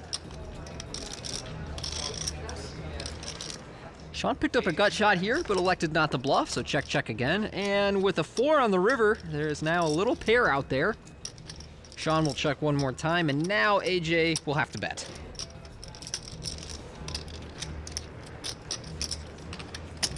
$180. And of course, Sean can't call a bet on this river, He'll usually fold, but somebody like Sean may also choose to try and represent a 4 and check raise here, and yet you see him reaching. Sean has never come up with an aggressive idea that he didn't take action on, and he's making it 775,000. So now back to AJ, who has to ponder, does my opponent have a 4, or is he just addicted to bluffing? And this is a bold move. Very creative by Sean Perry. With absolutely nothing, he has come over the top with the check raise. The problem is AJ doesn't have that many chips to play with here, and the clock is ticking down to 6 seconds. What will he do? It'll be a nice solid call, and he's going to take more time. And one problem for Sean here is his image. At this point in the final table, everyone knows he's battling for every pot. I think that if he had a tight image, this would work really often. With his current image, you see AJ considering this call. And making this call. Very nice. Sean turns it over like he had it. Always turn it over like you had it. Oh. It's never worked for me in 15 years, but if you catch me bluffing, I'm going to table the hand like I got the nuts. That doesn't help much. And Sean, disappointed with himself. We got balls. Pretty sure? AJ taking down that pot very nicely. It's been so much fun. I've never had a deep run like this before. I went to college at USC. I got my electrical engineering degree. There's definitely some correlation between being an engineer and being a poker player. There's a lot of math in poker. You know, I wanted to be an engineer, and then on the side, I always loved playing poker. It was a hobby for me. And then over time, I just got better and better. Winning a WPT title would be, I can't even describe how amazing it would be, and then the money on top would be amazing too. He is in the hunt. 5 players remain here on the World Poker Tour at Bellagio. Big money at stake. Who will take it down? This episode is sponsored by Dr. Pepper, the official soft drink of the World Poker Tour. Hublot, the official watch of the World Poker Tour. And Rockstar Energy, the official energy drink of the World Poker Tour. With Play WPT being available anytime, anywhere, the play possibilities are endless. You can play on the go. You can play in a row. You can play from the gym. You can play after a swim. You can play in a chair. You can play anywhere. Need more coins? Just take a spin. See how many you can win. If you want to play, don't delay. PlayWPT.com and sign up today. Fun, free poker anytime, anywhere. Don't miss out. Join the game today at PlayWPT.com. All right, the action's starting back up here at Bellagio, so let's get back down to it. All right, there is a look at our payouts. Nearly $2 million to our eventual winner. 5 players left, so worst case, you're going home with $350,000. Huge money at stake here at Bellagio in that sleepy little town called Las Vegas, Nevada. And the blinds at 30-60. Yeah, you're right. Let's go to the felt, AJ Chabra. First to play, tough young professional player. He's going to quickly fold. Alex Fox in here, pair of jacks. Final table has gone very well for Alex thus far. He came in as our short stack with under $1 million in chips. Currently hanging around $4 million. And he has stayed one step ahead of chip leader Sean Perry. He made it 140, and he can't get action with the jack, so Alex picking up another pot. I'm joined by the newly minted WPT Deep Stacks Player of the Year, Rex Klingscales. Congratulations. Thank you. Now, Rex, you put up some pretty impressive numbers, including becoming the first 2-time WPT Deep Stacks champ. That's amazing. What do you attribute to your success? Just continuing to improve on poker, a lot of hard work, and a lot of volume. You do play a lot of WPT Deep Stacks events. What is it about them that you enjoy? I have a lot of friends that travel and play the WPT Deep Stacks. My girlfriend gets to go with me to a lot of them. So it's just a lot of fun, great structure, great events, well ran.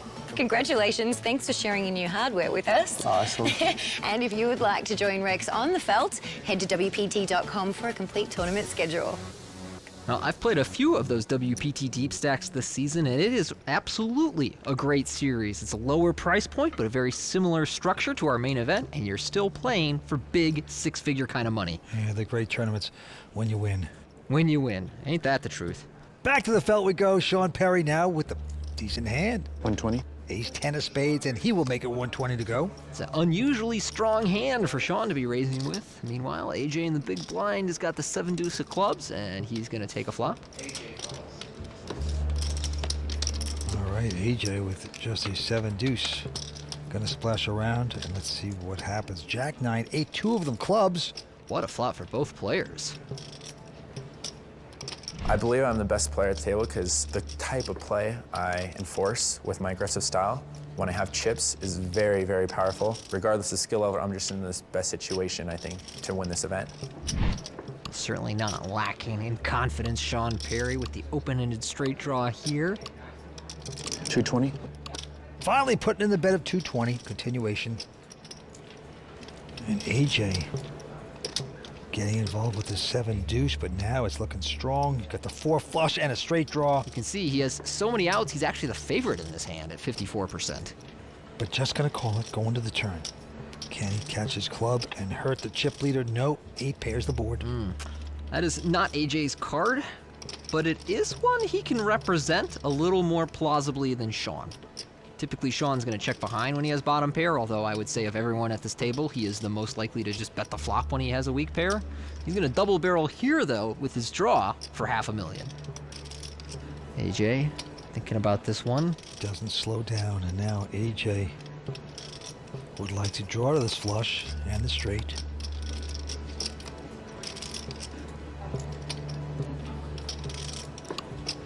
He's going to go to the river. It's just a matter of how, and the action clock ticks away in the corner there. He may need a time bank chip. He is going to take more time. Wow, he's going to check raise to 1.45 million. Leaves him about 900K behind, good for 15 blinds, so he's essentially committed. I can't imagine that Sean... All in. What the? Whoa. Sean is going to rip it in here. Wow, I mean, you see AJ cringe, but he has to call it off, and oh my goodness, what is this hand? I mean, AJ's all in with all these outs, and somehow Sean's actually ahead in a spot he should never be ahead.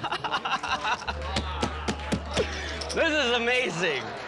Let's do this again. How lucky is Sean to get his money in ahead? Value betting. And that's what Ryan is celebrating. He thinks this is so funny. Ryan loving this. People are confused, the audience. Look at their faces. The dog is so confused. What is happening? AJ wants to hit that card. Can he hit the club or 10? Let's see if he does it. And doubles up. It's an 8. The ace 10 is going to hold up. And Sean scores the elimination of AJ in a crazy hand.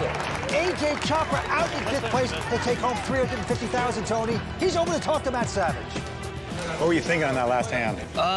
Yeah, Sean was playing really aggressively, really loose, so I just decided to play back at him. I had a hand that, I thought I could look strong there. I made a move, and he made a great call, and I guess that was about it.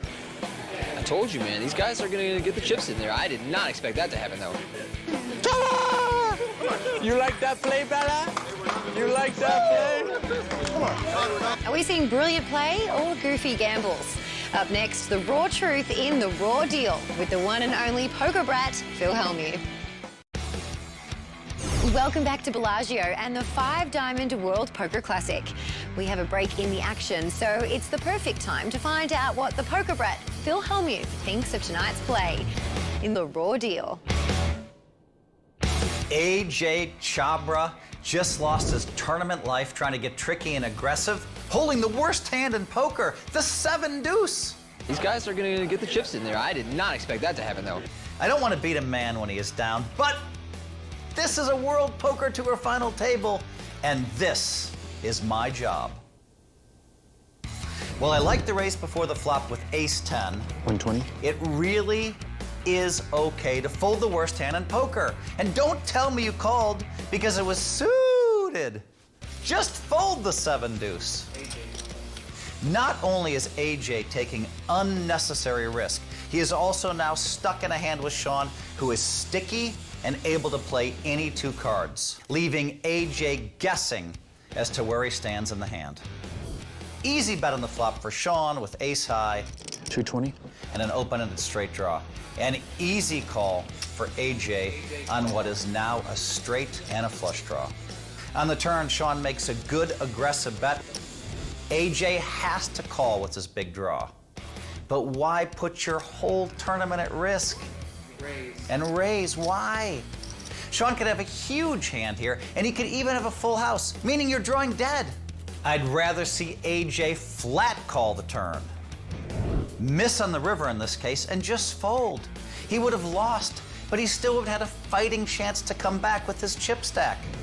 Instead, he busted in 5th place and left with his tail between his legs. I just decided to play back at him. I guess that was about it. Leaving me to simply say, bad play, son. I guess I'll. Now, Helmuth giving out some free lessons that gotta hurt. Yeah, I don't agree with any of that. You gotta call pre-flop, and I really liked that bluff on the turn. Well, Tony, we're down to 4 players, and let's just analyze it. Sean Perry, a lot of chips. He's the most aggressive player at the table. You think he's just going to keep pushing it? I think he's absolutely going to keep pushing it. That has been his MO since we got started here tonight, and it is really working out for him so far. He is lapping the field right now. Yeah. The Vegas kid, he's got the family here, everything going for him. Only 21 years old, very exciting. Let's go down to the felt. Takes a lot of balls to jam there. I don't think I had that jam in me. You don't think you had that jam in you? I don't think I'm capable of it. That was so good for TV. Man, I think I'm a pretty exciting player to watch on TV. If I must say so myself. Yeah, come back next week. All right, come Mike. back every week. Vecchio with a king-jack of spades will raise this one up to 135. Sean with a 9-7. It's like, am I really gonna fold a hand? Oh, I don't wanna. Fine. His hand shakes when he has to fold. And he goes out. Ryan Tosick with the big ace-queen, though, just calling. Ryan with one of those hands you can play as either a 3-bet or a call here. Opts to call. And the flop is a 6-4-3. Not much for anyone here. Mike slows down and checks. Ryan will check behind. King on the turn will catch up for Mike. Now has top pair. Mike, he's bet. Does Ryan want to get to this river?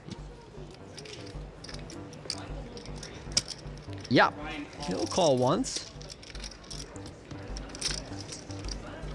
And the river card not going to help Ryan.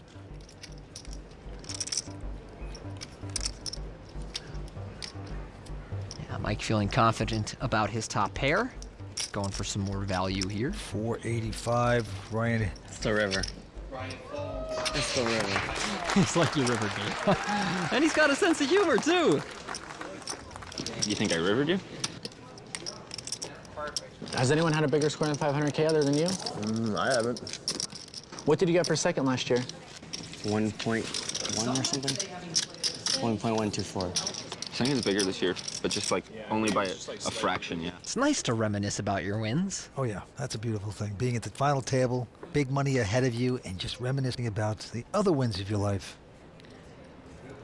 These are the good times.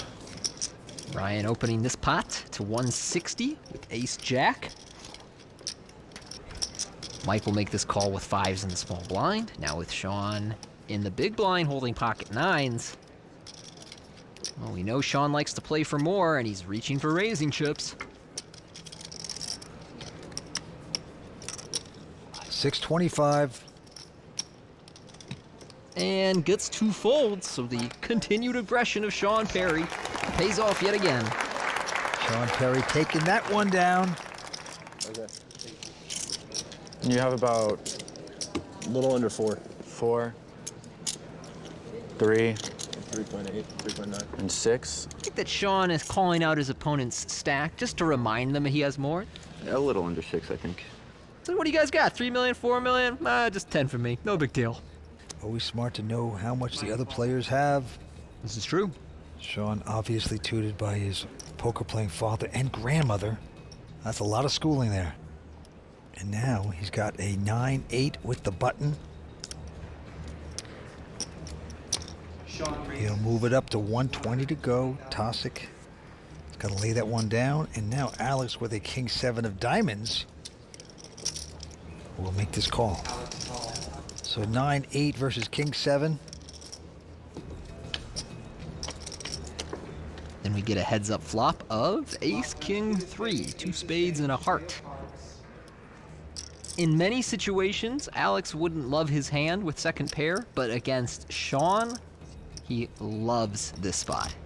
You see him check call. Alex calls. You go into the turn, it's a jack. Alex Foxen, he's gonna check. You see, Sean is drawing dead in this hand. He has no outs. But Sean doesn't have any showdown value here. He's gonna keep barreling. Yeah, the bet's 325. And one problem with having his image is if you try and bluff every spot, eventually your opponents are going to catch on and start calling you down later. So you see Alex very confidently call on the flop and turn here with second pair. Now we get to a river that brings a 4 straight. And Sean is almost certainly going to bluff here.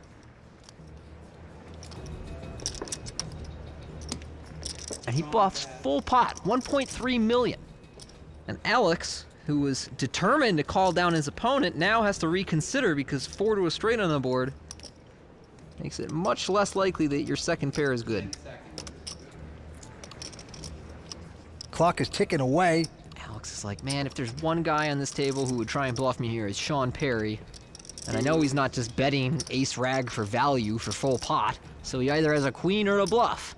And this guy loves to bluff. So maybe I'll put a stop to that. Maybe, or you just slink away into the night. No, he says, I'm gonna put a stop to that. Beautifully done, Alex, turning it up. Pleasantly surprised. Oof, look at Sean's face. Nice hand, Alex. And that's the first significant pot against the chip leader, and it is done by Alex Foxen as the Fox team loves this. 4 players going after a huge title here at Bellagio, and we're coming back for more on the World Poker Tour.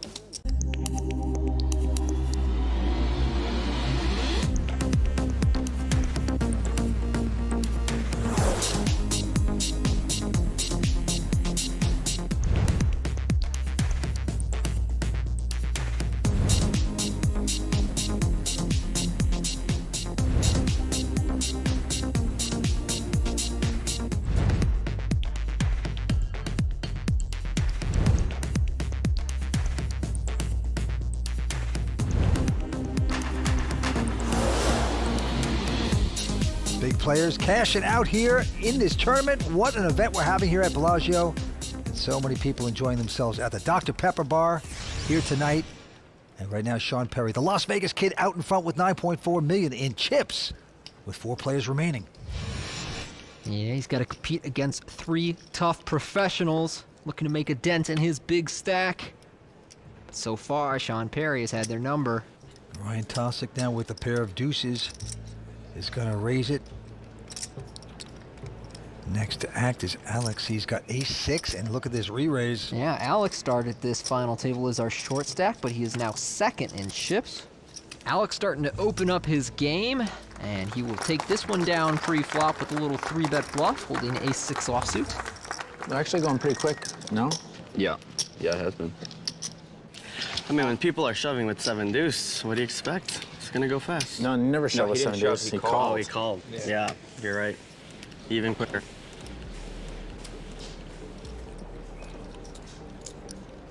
As we move through this, ace-3, Alex is going to raise to 140.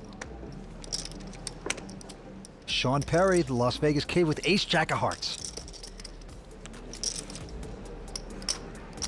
Well, if I know Sean Perry, he's about to 3-bet. Going up to 600,000. Nice raise. Ryan has to go out. You're like 9 to start the hand?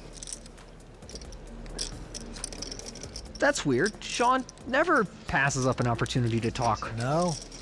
But the thing is, you don't have to tell your opponent how much you got as long as you can see it.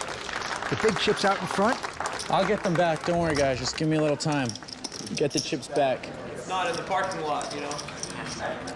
They're like, it's cool, we'll get him in the parking lot. Yeah, go find Foxen in the parking lot. Yeah. See how that works out for you. Yeah. Just go muscle him a little. Just be like, yo, hey, I am young, so. Yeah, there's lots of lessons to be learned when you're young. Yeah, you gotta start with boxing. Someone's got to do it. So I could teach you a lesson on the fell. You'll teach me one off the fell. Okay. We'll yeah, call it even. I'll yeah. take a beating for $2 million. Deal. It's worth it. Bunch of 20-something-year-olds talking about, hey, well, when you get to our age, then you'll really be wise.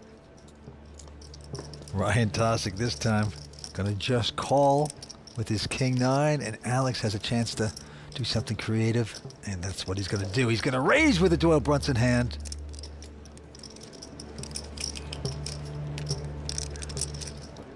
Ryan limp re-raises him to this very weird small amount. But it's gonna work. It's a little painful, right? When you're getting like 8-1. Very painful. That's why I made it small. I feel like you want it to be painful, though. I don't know if I've ever seen somebody laugh as much at the table as Ryan. I don't know if I could fold 7 deuce to that size. Well, it wasn't too far off.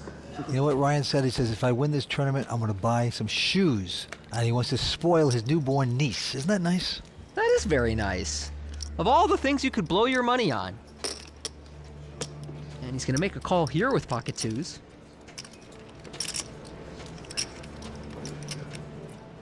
Alex, about to shoot back at Sean and Ryan here. He pumps it up to $535,000 with queens, and I can't say for sure, Vince, but Sean strikes me as the kind of guy who gets into some ego wars on the table, and Alex has really been one step ahead of him so far. It would not surprise me if Sean puts a lot of money in with a silly hand like, I don't know, 10-7 offsuit.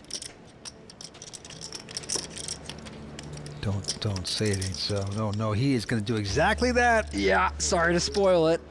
Ryan goes out, and Vince, you know what Alex is gonna do.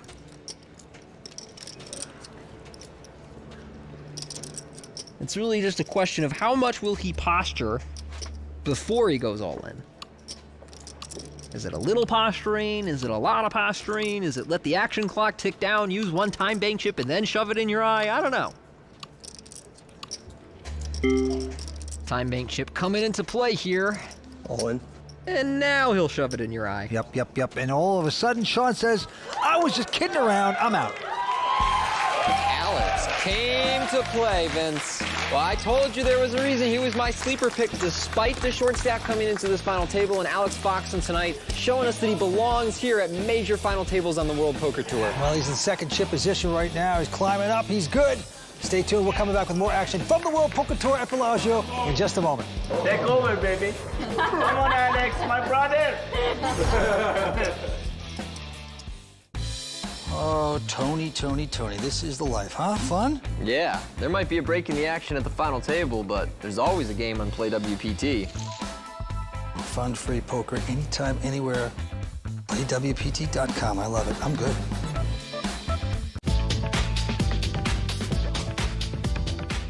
Bellagio Poker Room is one of the most prestigious places to play poker anywhere in the world. Bellagio was the original, classiest, one of the best hotels ever built, not just in Vegas, but on the face of the earth. And, you know, fast forward many, many years later, it's still such an elegant, beautiful establishment, one that everybody enjoys to be at. We are back here at Bellagio for the 5-Diamond World Poker Classic, Season 16, Tony Dunst. Very exciting. 4 players remain. Yeah, Vince, this really has been an exciting final table. I mean, these chips are flying. These guys are raising, re-raising, 4-betting, 5-betting, bluffing on the river, calling down each other's bluffs. What doesn't this final table have? They're all in the 20s, down to 4 players. Winner's going to take home close to $2 million. Let's go back down to the table. Now, as you can see, our leaderboard is evened out. Sean Pillory's still out in front, but Alex Foxen hot on his tail. You woke up with it, huh? No? I would have showed a 5 again if I had it, I promise. Ryan first to act quickly folds. Alex with a queen 9. We'll raise this to 150. Approximately how much do you have?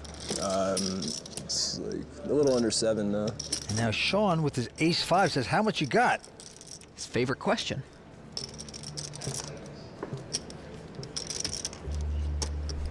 Relentless.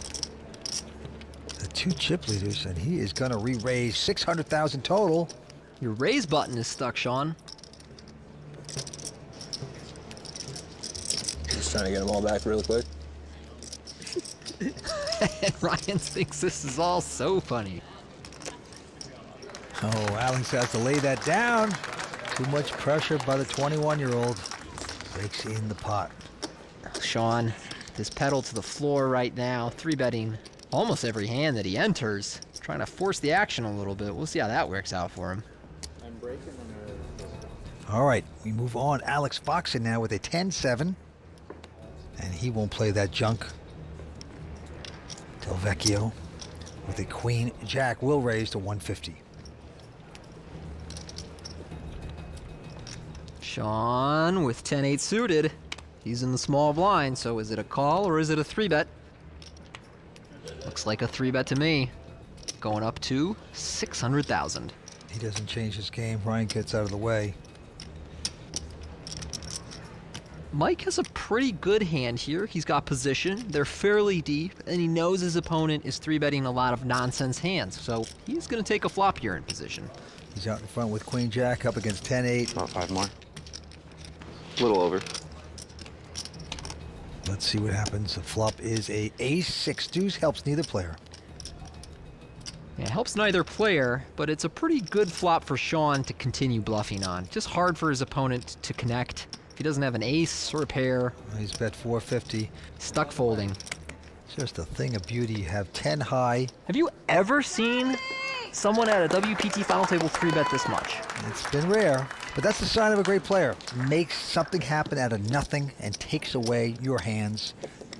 Man, I guess I just need to stop playing pots with you, right? I'll hold back. That's fine. I'll let you get off easy as long as you stop 3-betting me. I didn't 3-bet you, man. I 4-bet you. Or raising, sorry. I haven't 3-bet you yet. I should be less specific. No, you've 3-bet me a few times. Yeah, yeah, definitely. If you just re-raised me, I was going to come over the top and jam on you. That was a mistake on my part, though. Yeah. Mike with the same hand in back-to-back spots. Mike's raised with the queen jack, and now Sean with an ace-6 of diamonds. Sean has 3-bet 3 hands in a row. Will he go for 4?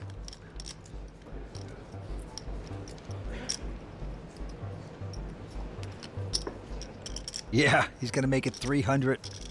But this one is gonna backfire. Oh, Ryan with the real hand. Oh yeah, with the pair of 10s, he's gonna bump it up to 1.2. Well, Ryan started this hand with about 3 million, so he's essentially committing himself with this 4-bet to 1.2 million, and Sean cannot continue. Ryan Kosick with a little punishment there on his own, taking that pot down. That's all we have time for from Bellagio, but join us next time when we will crown the champion of the Season 16 5 Diamond World Poker Classic. Thanks for joining us here on the WPT. The World Poker Tour is sponsored by ClubWPT. Play poker for real cash and prizes today at ClubWPT.com. I can help play these guys. Got a nice shot. Got this. If I get the card, prepare for this day. One time. Breathe. You never know when your time is going to come. To rise above the rest. To seize the opportunity. To be crowned a champion.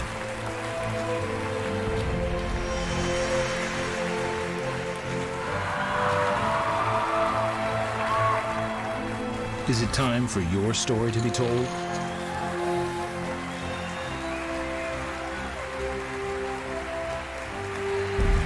The World Poker Tour. The world-famous Bellagio is home to high-stakes poker action with nearly $2 million going to tonight's winner. Good evening, I'm Lynn Gilmartin, and this is the WPT. We are in Las Vegas for the final stretch of our coverage of the 5 Diamond World Poker Classic. We've seen some amazing action at this final table, and here to get us up to speed on where we stand are Vince Van Patten and Tony Dunst. Well, Lynn, I'm impressed by the Vegas kid, 21-year-old Sean Perry. He's the chip leader. He's playing loose. He's pushing guys around. Very impressive. Meanwhile, Alex Foxton, he was our short stack coming into this final table. He's played solid, but capable of making moves, willing to put himself at risk, has gradually ground his way up to that leaderboard. That's right. Now, the 2 players at the bottom of the chip count are the most experienced at the table. We have Mike Del Vecchio, who's a WPT champion, and pro player Ryan Tosick, who took 2nd place in this event last season. Yeah, and given Mike and Ryan's experience and their chip stacks and relationships with the blinds, they are still very much in contention for this title. Thanks, guys. Whomever takes the title tonight will not only rake in over $1.9 million, but they'll also win the impressive Hublot Big Bang Steel watch, a $5,000 Jet Smarto membership, plus their name will be added to the WPT Champions Cup, and that is an honour money cannot buy. Now, it looks like the final table is back in play, so let's get down to the felt. This is definitely an action-packed 4-handed table. Would you guys say so? I would. And the blinds are 30 and 60,000 with a 10,000 ante. Action with Mike. 135. He'll move it to 135 to go. Sean Perry, our chip leader, looks down at a stinking 7-8 offsuit. He will 3-bet, though. Of course. What else is new? Sean has been relentless with the 3-bets at this final table. I'm not sure why he's making this tiny 3-bet with 8-7 offsuit. Mike will never fold to this, and it's not as though you're getting him to put in more money with a hand that's worse than yours, but all the same, we go to a flop heads up. Let's see if it works out here. A king, queen, 6 on the flop. Yeah, I do think this is going to work out because Mike has nothing on this board. And he has checked it, and Sean is going to bet. Continuation 400, and that's how you do it. His dad, a top pro. His grandmother used to play in the 70s at the poker table. It is a poker dynasty living in Vegas. Well, Mike has been waiting for an opportunity to leap all over Sean Perry at this final table, but he has not been able to make a pair or a draw in any of the big pots they've contested. And my hands are getting cold. Sean Perry is going to get out of the way. Ryan Tosick now with a king 7 of clubs. And he's going to move it up to 160 to go. Mike will make this call in the big blind, holding Jack 9. I need some cranberries, so I'm going to start betting 75s. On the flop is a king 9-4. Mike hitting 9s. Ryan hitting kings. 175 from Ryan.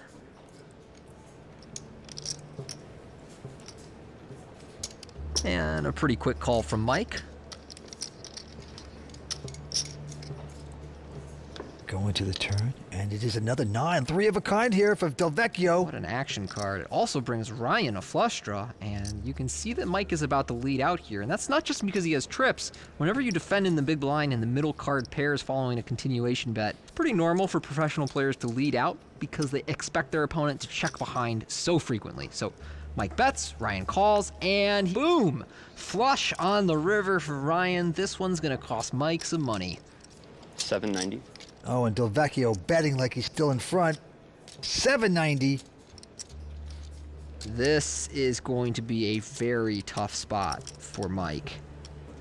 Because not only does he have trips, but he has the Jack of Clubs, which blocks many of Ryan's would-be flush combinations. Ryan has raised, makes it 1.8 total. Ugh, well, Mike is not loving this. I know he has a very strong hand, but he's got to be very concerned that his opponent either has a flush or something like kings full, fours full, and I think that Mike is going to need an extra time being chip.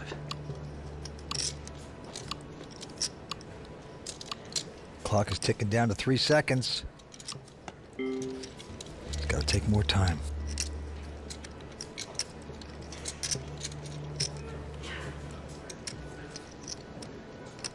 I believe you. but I have like the best call. Might be using a few of these. You hear Mike say, I believe you, but I have pretty much the best hand to call with. Trips with a very relevant blocker. This is an awful spot for Mike.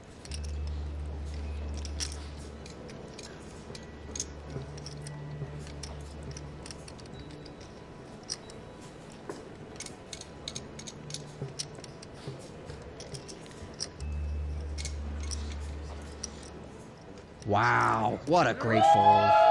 You're curious, but it doesn't matter. He makes the right laydown. Ryan Tosic, though, on a nice rush right now. I feel like I'm doing something very right in this tournament, like not putting myself at risk too much. Last season, I felt like I was put into way tougher spots. There were a lot of high roller kind of players, Jake Schindler, Justin Bonamo. But in this season, the type of players, they don't put you in as tough of spots. The title is the most important it's ever been to me right now. I have no hardware. And people talk about how great I am at poker, but I gotta be able to show my niece, hey, this is what I did. Well, he's good-natured, fine player. Ryan Tosic, he is coming back in a big way. Yeah. And there is Sean Perry's dad in the audience. Is he gonna scold you or give you advice? Ryan's still laughing. Yeah, it's sick, man. Yeah. Sean, do not 3-bet the 9-3 off. Alex is gonna have you dominated half the time. At least half the time. That's the pep talk right there. All right, the blinds are going up to 40 and 80,000. Quick fold by Alex and Mike. Now Sean has ace-king. Okay, well, we've seen a lot of raises from Sean with nonsense hands. Now we get to watch him play a real one. Does the same thing, raises no matter what, so surprise, surprise, makes it 300,000. Ryan with ace-7.